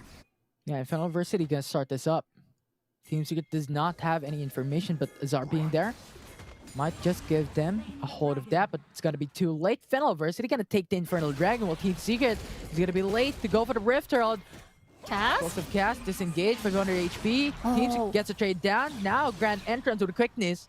Not going to be able to engage with a CC. And Team Secret's going to be home safe. Trail of the Hunt, though, going to be casted down. Might go for the pressure in top side as Danny's here. You have the Dragons as well onto the front line. 4-man roll coming from Fennel Adversity. Feather Storm going in. That's going to be root down. Sinja going for the knockback with the ultimate. But no kills will be done so far. Yeah, it's so difficult. Without the quickness, it's going to be a bit awkward to try and engage. So this is a good call for Fennel Adversity to not push through with the tower dive. Team Secret, even though James already used his ult, he still can punish with the shields and as well as the Winder Spites and the passive stacks coming from the Braum for the stun. So Fennel now getting a little bit antsy to try and see if they can get early kills, especially for Doming and of course for power as well. And so far, that means if early game doesn't work out, they still have Danny to rely on as your late game carry. They could. And I think Danny scales out very, very well, especially when you're looking at how he's building up. Essence Weaver first. Might go for the Solari Charge Blade next. This is a crit build for Danny. So going to be massive burst damage potential later on if Fennel Adversity continues this constant playstyle. Making it even for teams to get no kills will still be done. That means also, though, that Doming doesn't have any stack as of yet. So that's going to be 0% for passive for Rengar. 0 passive and no flash. So any of the aggressive plays that Fennel Adversity could use in that time window with the flash on is not going to be available. That's going to be a vulnerable doming in the next few minutes. So Team Secret getting that mini win. Yeah. Look at Crubber though. Goes for top side power. Now they gonna be don't. that situation. This is gonna be the 2v4. Hero's Entrance goes in. Grand Entrance plus the quickness goes for it. First Fennel blood. Adversity takes the first blood. Team Secret answers with a kill as well. Doming traded for Chewy. Fennel Adversity, look at the trade, goes for the 2-man taunt. That's gonna be big, that's gonna be massive. As Power is gonna be forcing out the flash. Smite goes for the slowdown. Rakan will die. Riptile gonna be spawned out. Azar, look! Look at Azar, goes for the backside as well, tries to go in for the flag. That's gonna be an extra kill. And Azar takes one more down. Ignite gonna be burning him away. But Ignite not gonna bring him down as Team Secret gets the tower for his blood alongside with another in bot side. Azar with a flashy kill there. Not able to use the ult for the finishing blow, but still able to catch Power. With, again, mid-port, just wanting to go back home, recuperate, is interrupted by Azar there on the Riven. So these are the things that they definitely have to watch out for. As Fennel Adversity, despite having to get first blood, but because of how extended that fight was, Team Secret is still ahead. 3,000 gold against Fennel Adversity, but of course they do still have that Infernal Drake that will definitely help them when it comes to the damage department. The next one, though, is going to be this Mountain Drake. So the shield's going to be very important for the pokes, Mid lane. and as well as in the battles later on. Good doming. Steadily waiting. Troll of the Hunt jumps on to Hamiz. Not Troll of the Hunt, but a passive rather. He's going for some damage as Mountain Dragon's now going to be spawning up at 5. That's the thing now. Fennel first dibs into this area. They are properly prepared vision-wise. But looking at the ults coming from Team Secret, they're all available. Shaw will now have his cask. Yeah, it's readily available coming from Team Secret if they want to go for the engage. You have some disengage coming from Fennel Adversity as well, but not going for that one for now. This Mountain Dragon now going to be started up by Team Secret. Power will gain the face check information, and Fennel's now going to collapse onto the Mountain Dragon. Down, but gonna be the Dragon's Pit. The Trevor goes in. Ultimate go for the knockup. Hero's Entrance to follow through. Killer Insect from Chewy going into the backside. That's gonna be counter engage for Team Secret. Forcing out the Grand Entrance to keep them back to safety for Fennel Adversity. Doming jumps in though. Azar gonna get shredded down, and he will go for the stun to delay his death much longer, but he doesn't get it. As now, Trevor's gonna be safe though. And Fennel Adversity will gain dominance onto the Mountain Dragon, secures their second objective in game. Yeah, but this is another dragon for the side of Fennel Adversity. They're piling up objectives again, just like what they did in game number 1. And this is definitely not going to be the story. As you can see, Tatsuri buys a teleport. Where is he possibly going? So he doesn't have he doesn't have Hero's Entrance, but he buys a teleport. So we'll see where that can potentially go, as now Fennel Adversity could call for just removing the top lane, as that is close to dying. But 11 seconds on the clock, though, for the Baroness spawn. That means teams are going to be wary for sneaky Baron takes, so vision will be very, very important. Now 3 seconds. Baron will live. And so far, it's 2k gold lead for Team Secret, so that's going to give them the edge against Fennel Adversity. But still, Infernal Dragon, Mountain Dragon is on the side of Fennel Adversity, so if Team Secret will not be able to go for the first engage and have that setup up, Fennel Adversity will go in easily with Raffi, going for the quick entrance and Grand Entrance to go for the quick counter. But Power now being pinned down. That's going to be knock up, follow through with Tatsuri with a damage up, but Power will die. And Fennel Adversity wants to go in. Quickness with the Grand Entrance for Raffi, going to the backside. Hero's Entrance going in. Blows away the enemy team. 3-man jump for Fennel Adversity. 2-man Tato for Tatsuri. Will be able to CC the enemy team down. That won't be a 1-for-1 in the ladder engage. Overall, it's a 2-for-1. Yeah, good kills coming from Team Secret there. Immediately made it into 4v5. Loses Azar in the process, but it doesn't matter as it is mission accomplished. They're able to take the first tower down in the mid lane, rather, and open up the map even more. This is perfect timing because look at Fennel Adversity. The mid lane of Team Secret still very and pretty much healthy. And it is going to be very crucial in map control, especially that Baron is now online. So far, no one's gonna start it up. Look at Fennel Adversity's information game. They have the Risk Cutter, they have a vision into the Baron's pit, so it's not looking at a good signal for Team Secret to start this up. And so far, it's really gonna be so risky. They only have 3k gold to utilize up against Fennel Adversity, which has the Mounted Dragon and also the Infernal Dragon in them. So gonna be a very hard case for Team Secret to fight against. It's still very even so far. I mean, gold-wise, Team Secret still has the lead, but Fennel does have 2 dragons, so the buffs are gonna eventually pile up. As look at this, Raffi and the rest of Fennel Adversity are trying to find a sneaky engage onto Team Secret. But look at this, Trevor, starting this now. Fennel Adversity, based on their map movements, they have no idea, but they've got Shaw checking into this. Yeah, no information for Fennel Adversity, but having that barrel, Fennel will gain that information, but Team Secret not backing away, so they're not going in for the all-in here. They just want to bait Fennel Adversity. Yeah, they just wanted a sneaky Baron. If they're spotted, they just get out. It is too risky to take a Baron with Raffi having ult, having everything, as well as Shaw and Power to just dive in, Dominus in. So Team Secret just wanting to try their luck there and see if they can sneak that out. Meanwhile, 15 seconds on the clock for the Ocean Drake to spawn. This could be Team Secret's first Baron, considering the fact that constantly TS have been winning the fights so far. We talked about this before. Fennel, Renekton will eventually fall off. Doming not being able to get that early stack, so all the pressure will fall onto Danny, especially at the 15-minute mark onwards. So we'll see now as Fennel knows this is happening. Yeah, Power has the information and also the ward placed there, but there's too far. Quickness with a grand entrance out to the CC lock. Kai'Sa will die. This will be the 5v4. Fennel Adversity has the advantage. Goes for the stun though for Azar into the back lines. Will be stunned after. Counter engage. Good attack for Fennel Adversity with a 2-4-0. Quick engage coming from Fennel Adversity there, as they're able to spot out Chewy very far away from the rest of the members. So now Baron is at stake. There's 2 members down from Team Secret. No teleports could be found. Will Team Secret decide to contest this one?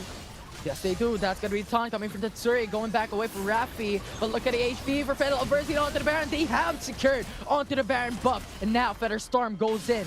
Roots will be down as well. Trevor. Flash for Trevor goes in. Might get this kill down, but will not be able to do so. Danny with 1 HP will still live for another day. Voice Seeker into the backside. TPs are now coming through into the Tribe Rush as Power will just be walking. That's going to be the Honey Fruit, keeping him alive. He's playing catch for Team Secret, but in the end, he will be catched down and he will die in the hands of Team Secret. That is -2 Baron buffed members of Fennel Adversity. That is still a win coming from Fennel, as Trevor will fall 12 seconds on the clock for him to go back and respawn, as we get to see Team Secret losing Chewy in the middle of that fight really cost that Baron. And now Fennel, they feel it. They feel like they can take this into game number 5, and it's so close. And once they keep finding those opportunities, they can definitely make that a possibility. Team Secret now, eventually, they'll heavily rely on Chewy as well. Zara and Trevor are going to get shredded down, most likely, by Danny. So this is a battle of who will get the prime positioning, as a dive can potentially happen here. Yeah, look at Raffi into the backside, but Fennel Adversity just wants that turret down. If they're going to be able to take it, Team Secret will no trade.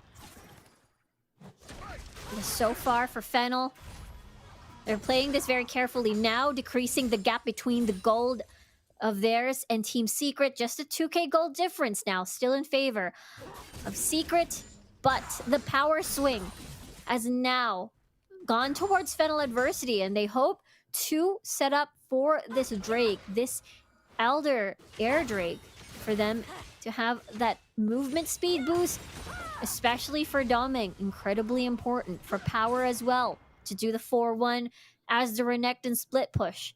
So Team Secret now a little bit on the defense. Now that the Baron buff has expired, the map has sort of stabilized a little bit. So we'll see if this Death Rush will come into fruition. There's a ward down there, so Fennel is spotted.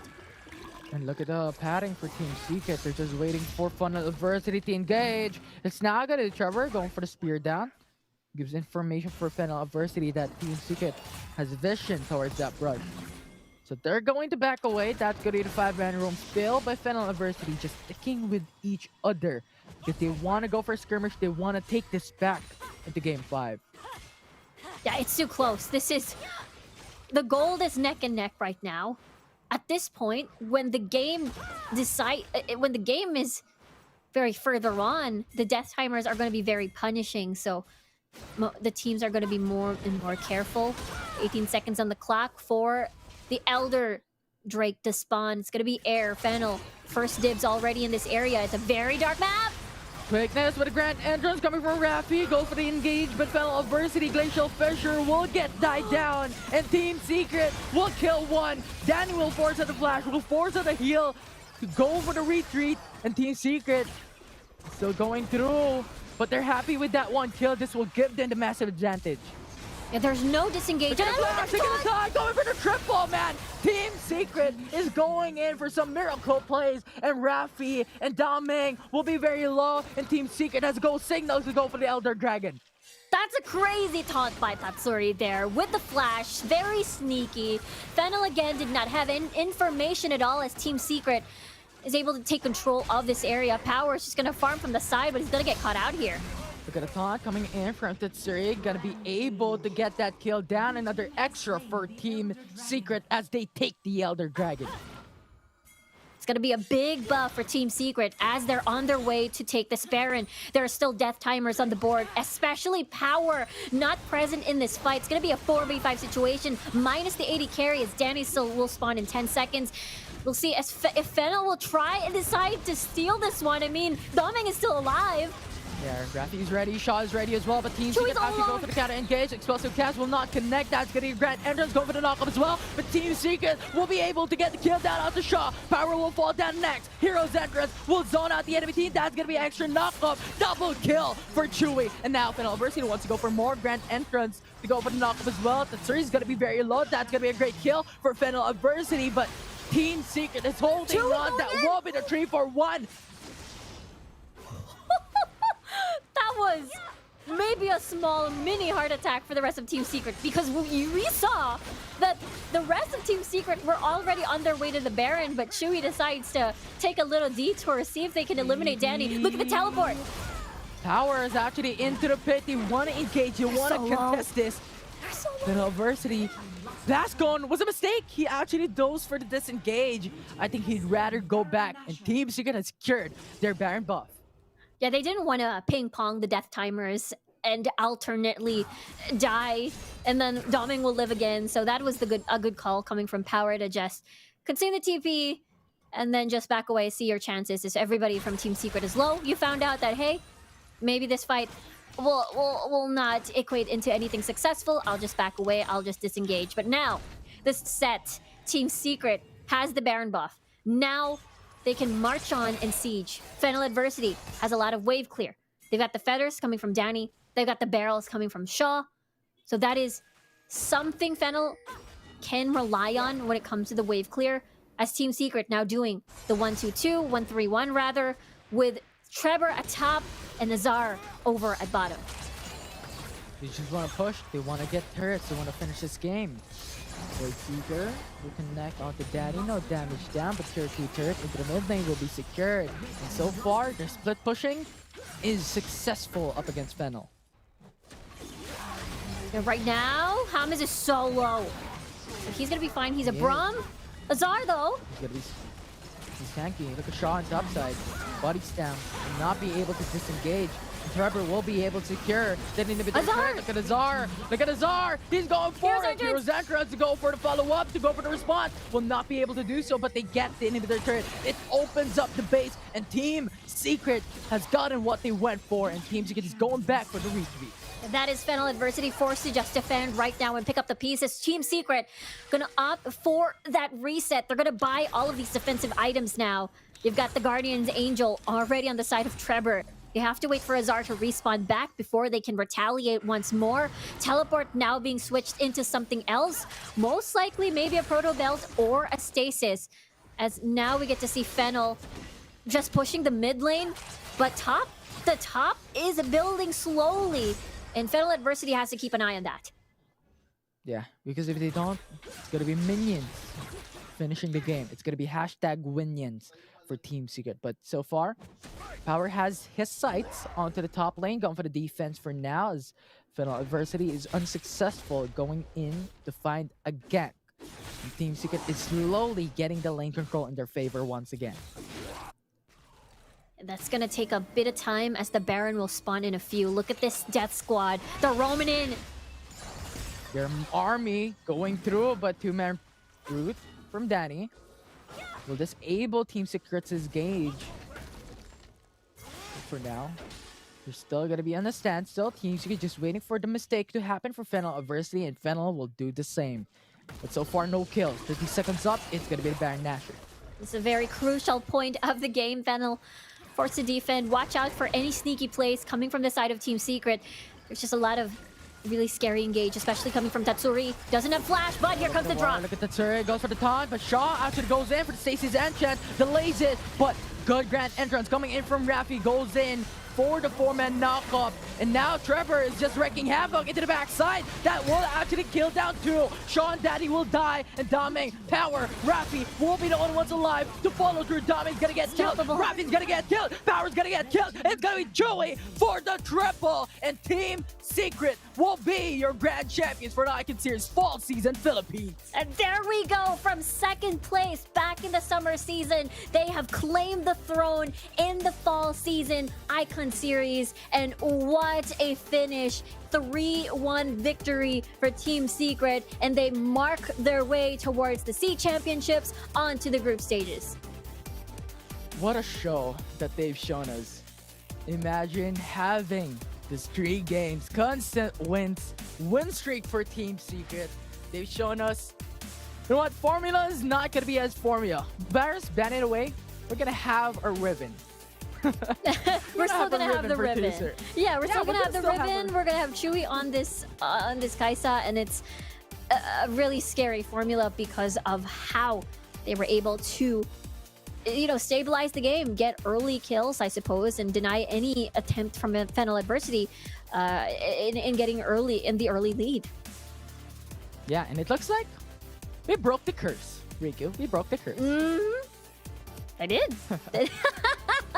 Shoutouts to Osiris, but Team Secret, again, looking at their journey, this team has been together since, you know, February this year. They've hosted tryouts and they formed this perfect team. Again, with James being the first member and basically built around him. And again, we talked about second place back in the summer season, landed 5th and 6th place during the Summer Super Cup. And of course, I'm sure they're very excited to get revenge during the C Championships for sure. Of course, seeing a lot of these familiar faces and as well as newcomers into the competition. So I'm excited. I'm excited for this team. I'm excited as well. I mean, they've shown us a very dominant game, 3-1. And they've shown us, you know what, there's no formula when it comes to champions. It's all about teamwork. It's all about team coordination that we played out in that matchup to win that game. Now let's look at the Opal highlights on what had happened for Team Secret winning that game, number 4.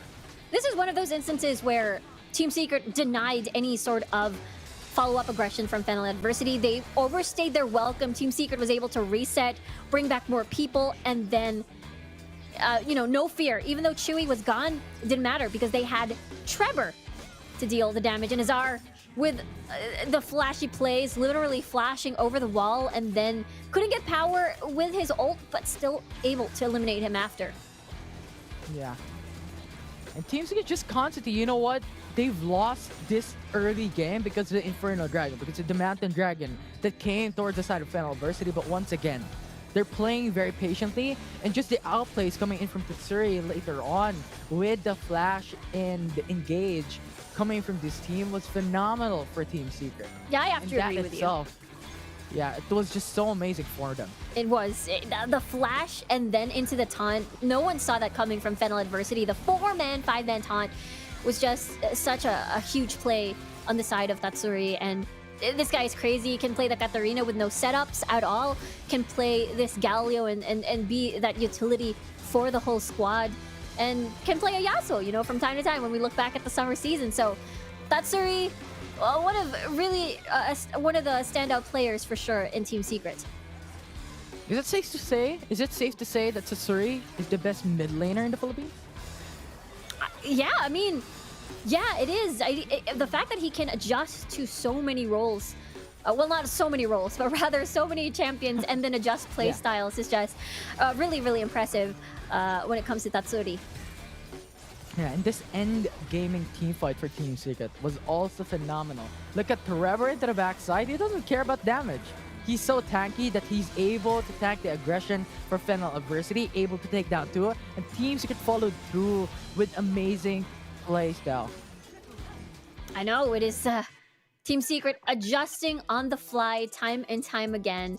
Every single time, for every single draft. And of course, not going to be surprised about this one, as Master of the Match is Tatsuri. We've praised his name during the highlights, and we shall praise him again. Yeah, his playstyle, his intense engage against the enemy team was an absolute menace of a playstyle to play against, and Tatsuri playing this Galio with 100% kill participation in that game number 4 just speaks for itself. The stat speaks for itself on how Tatsuri is so proficient in the mid lane, is so proficient playing League of Legends Wild Rift. I know, was just everywhere in the entirety of the series as well. He has played like such a huge threat, even as the Fizz in game number 2, and as well as being able to just match in general as the Orianna. So Tatsuri, I mean, we talked about Team Secret being like the chameleon, as they really have a lot of play styles and have a lot of versatility. And now, you know, you got Tatsuri there as the master of the match with that Gallo. Just a lot of crazy plays. He played his mind out.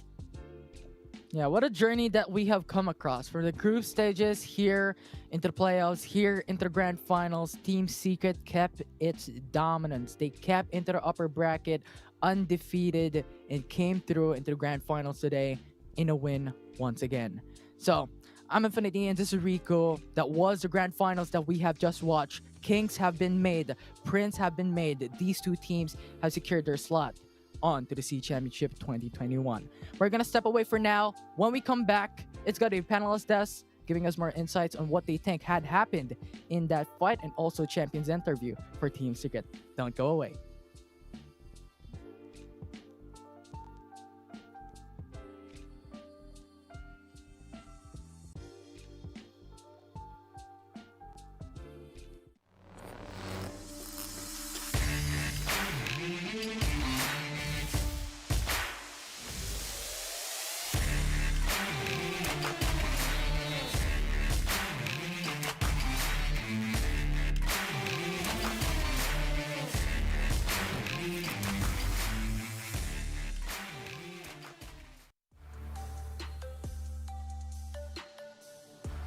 What does it take to break the Osiris curse? It takes Team Secret. That is it. What curse? There's no curse. There's no curse when you're Team Secret, because they are your full season champions. 3-1 versus Fennel Adversity, and 300,000 Globe Cup points more to Team Secret. Osiris, you got the pass Team Secret has absolved you from the curse. It is gone. It started and it ends here at the fall season with the reign of Team Secret. And I got one prediction correct.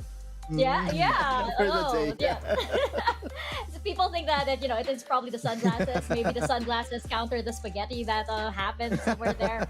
But we will be able to talk to Team Secret themselves, of course, represented by their general himself, General James, and we are gonna get to hear from your new champions in the Rift once more. And you know, before we jump into our champion interview, let's take a look back at that amazing final series that we have over here. I know you guys have a lot of thoughts. You guys were incredibly loud in our Discord server, making a lot of noise.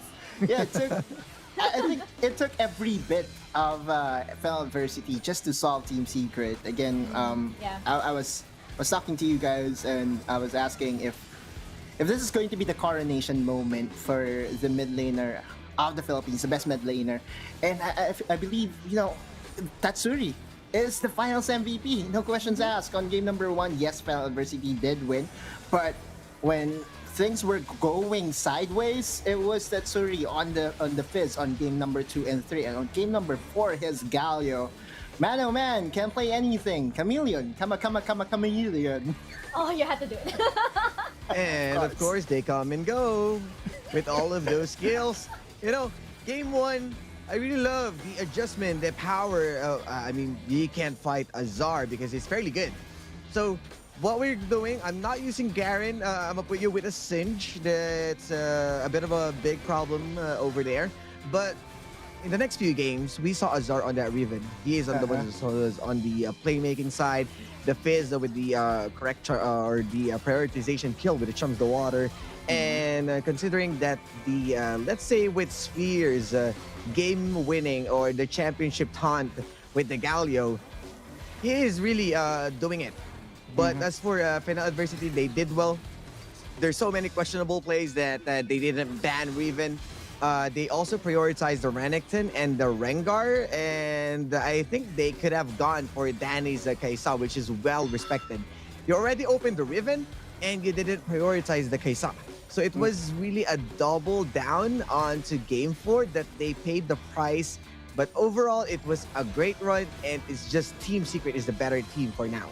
Yeah, no. Oh yeah, it was an amazing run. Amazing run indeed. No power of friendship? I don't know. Oh, that's...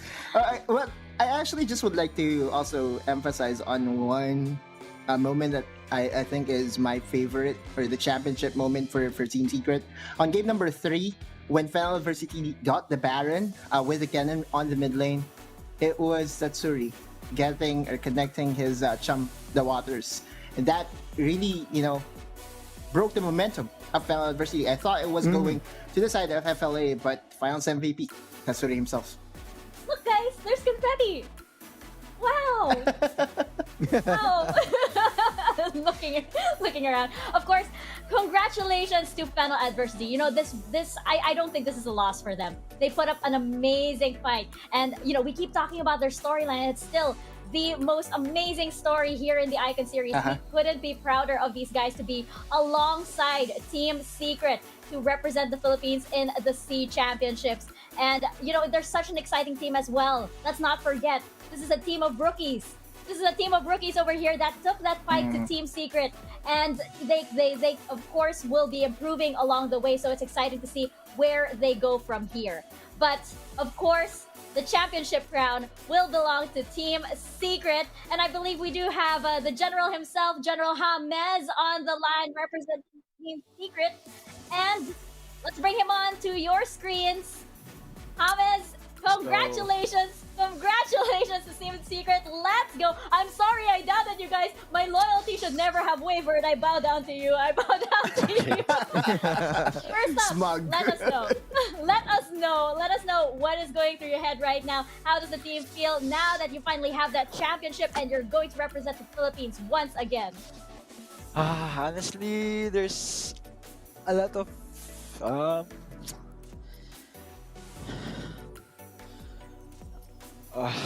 sorry. No, it's just honestly fine. a lot of emotions going through right now, cause for the past 3 tournaments that we've been trying to grab the championship, I'm just so happy that we were finally able to grab it now. And I'm so thankful towards my teammates, my boss, for making it possible. Shit. Sorry. Don't make me cry. No. Don't make me sorry, cry. I couldn't compose myself. I cry really easily. to Autolus now. I just can't compose myself right now. We've been through a lot, and finally, we got there. We got there. I'm so happy. I'm so proud of everyone. And Mad And you guys deserve it. You deserve it. Yes. And as PH representatives, we will always do our best, give our all, and make sure that we don't regret it when we're already there. And of course, it doesn't. Our path will not stop by just pursuing sea champs, but by pursuing worlds. Nice. And yeah. Yes. Oh my God. Yeah. Yes. Yes. Yes. It is Sorry. all upwards from here, indeed. James, you guys deserve this so much. It's been such a journey for you all, and we could think of no better representatives indeed to be up there on the world stage representing the best of the Philippines. Autolus, what about you? Do you have questions for James? I have no question, my man. Just 2 words: unfinished business in Sea Championships. You know what to do. Yes, More of power. course. Thank you so much. Yes, indeed. Well, with all of those hurdles and challenges, I would like to ask. We know you ever since from League of Legends PC, and you have really good amounts of achievements right there. How does it feel that you have the League of Legends PC achievement, and now you are aiming big with the Wild Rift tournaments? Honestly, with that question, it's actually I'm actually very happy that I chose this path and I transitioned to Wild Rift because I know I can make it bigger here, and that now that I have a lot of people who has my back, I think I really can. I mean, me and my team can come out really, really huge. And yeah, that's it. Congratulations once again. I mean, with all of the plays and the draft, it was pretty evident with the IQ plays. Everyone's really good at Team Secret. And you guys broke the curse. You guys broke the Osiris curse that has happened over Thank here. you. It actually felt like a deja vu because last season we were also down with the first game, and then we came back 2 games up, and then the 4th game it got a bit close, and with our picks it was also Brom Kaisa, so it really felt like fuck, we can't make this a deja vu. We need to win, guys. So we made it happen. Yeah. Learning of course from the past, and you get to do that. You get a second chance to do it, and you didn't let it go. So congratulations to you guys. Of course, all the shout-outs that you'd like to give to all of the supporters out there, to everybody who's had your back from the very beginning, the floor is yours. Okay, so first, shout out to our amazing boss Jan, for really giving us this opportunity. This opportunity that we will never put to waste. Next, thanks to my teammates who always has my back, who are very working hard, who are consistently doing really, really well at the Reef. Third, to my loved ones and friends, thank you so much. And of course, thank you for the panel as well for believing in us. That's all. Thank you. Aw, we helped. You hear that, guys? Congratulations, James. And guess what? Your leap of faith paid off. It paid off in dividends, and it's gonna pay off even more as we see you in the Sea Championship. Congratulations. Congratulations once again to Team Secret. Ladies and gentlemen, your Sea Championship representative and your 2021 Icon Series PH Fall Season Champions.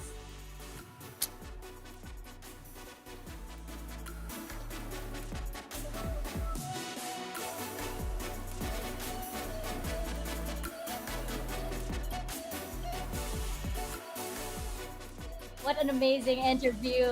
You know, James, he was one of the first, I believe, one of the first big pro players that I heard of jumping into Wild Rift.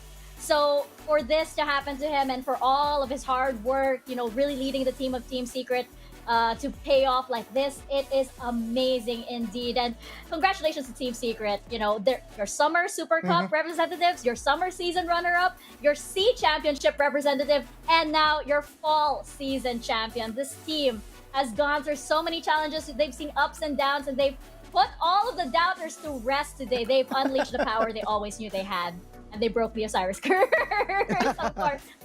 Autolus, Osiris, any final thoughts over here with the Icon series and everything that's happened so far now that we have come to the end of the road? Yeah, I couldn't help but think that this is a lot sweeter than the Summer Championship. After failing to get the trophy the first time round, they had a mission. And one of those missions is now completed. And the next thing, the unfinished business in the international stage. I'm so happy to have Team Secret and Fennel Adversity representing us. As much as I am going up against Team Secret again and again, there's a reason why. It's because I know their full potential. And there's so many questions, and it's a bit frustrating that I know how good they are, and we are seeing some questionable performance. But what I really love about this fall season really showed a lot of potential teams. There's so many gems in the Philippines, and we are also sending out people from different regions because how good Filipinos are. And also, you know that the interaction with us, with the viewers, is fairly good right now. And I'm shouting out to all the viewers from all of the platforms that we really did enjoy having you guys around. So please keep up with us. And always reach us, Discord, Twitter, everything. We're going to answer you. We love you guys. And of course, the Osiris curse might continue to the SEA Championship. Who knows? Oh my gosh. There is a part 2 to this, guys. Stay tuned. And you can stay tuned by, of course, liking and following all of PPGL's official channels on Facebook, on YouTube, on Twitch, and on TikTok. Plus, you're going to find out the winners to all of those wonderful giveaways through those channels, so do stay tuned. And please do check out www.wilddrifticonseries.ph as well. Again, thank you so much to all of our sponsors, Mineski Philippines, Riot Games, and PPGL, the largest multi-game esports league here in the Philippines, for organizing this event and for bringing the Icon series to the Philippines and for kickstarting the Wild Rift esports scene here in our shores. And of course, thank you to Globe Telecom. You can reinvent your Wild Rift journey like never before. Level up your Globe Wild Rift game with Go 50 for 5 gigs for all sites, plus Go Play 10 with an additional 1 gig to play Wild Rift for 1 day. And thank you as well to Oppo. Experience gaming at full speed with the Oppo A94 with its Helio P95 chipset, 6.43-inch Full HD AMOLED screen display, 4,310 milliamperes and 30 watts VOOC flash charge 4.0. Victories and ranking up will be easy. Live life at full speed with the Oppo A94.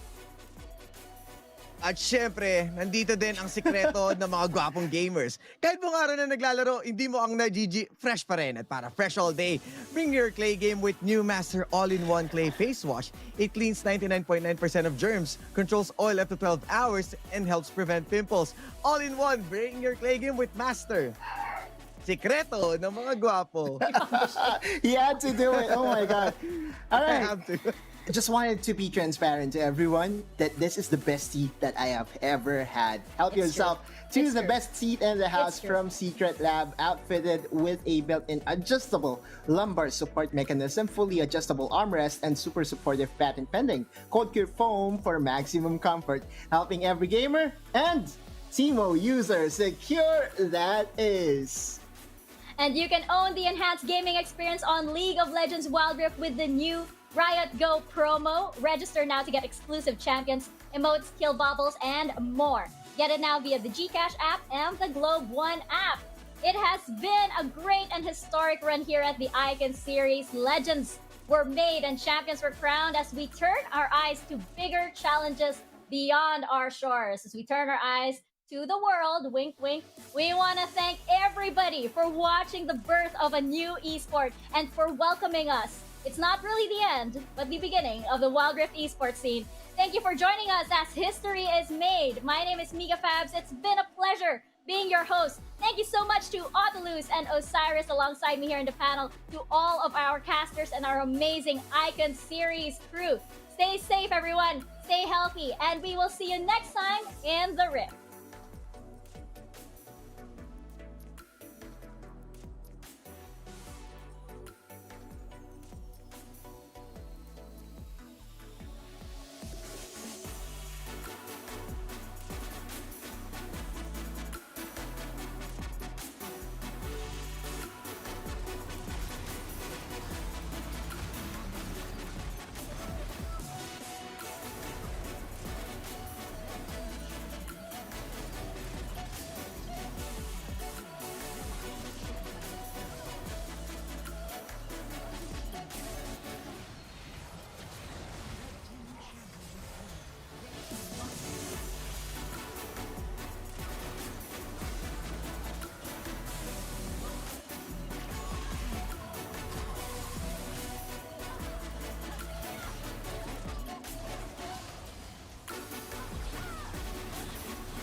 Yeah, I started on a 50 mil lens. Now I'm about to bag 50 mil yen. I can shoot all day, I got stamina.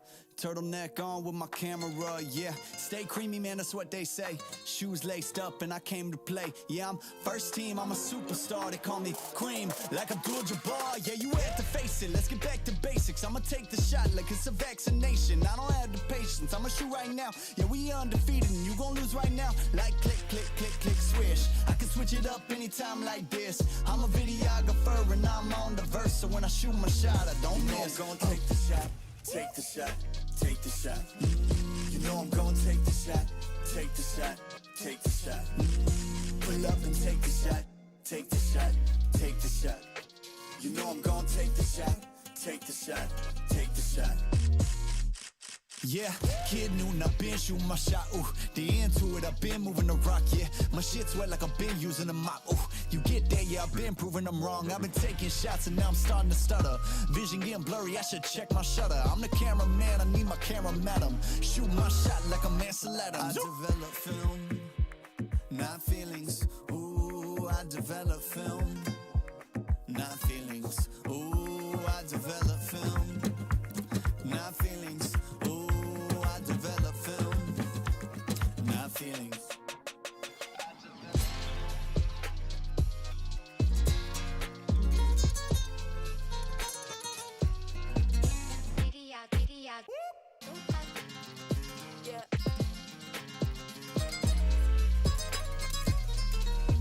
You know I'm gonna take the shot, take the shot, take the shot. You know I'm gonna take the shot, take the shot, take the shot. Pull up and take the shot, take the shot, take the shot. You know I'm gonna take the shot, take the shot, take the shot. I develop film, not feelings. Ooh, I develop film, not feelings. Ooh,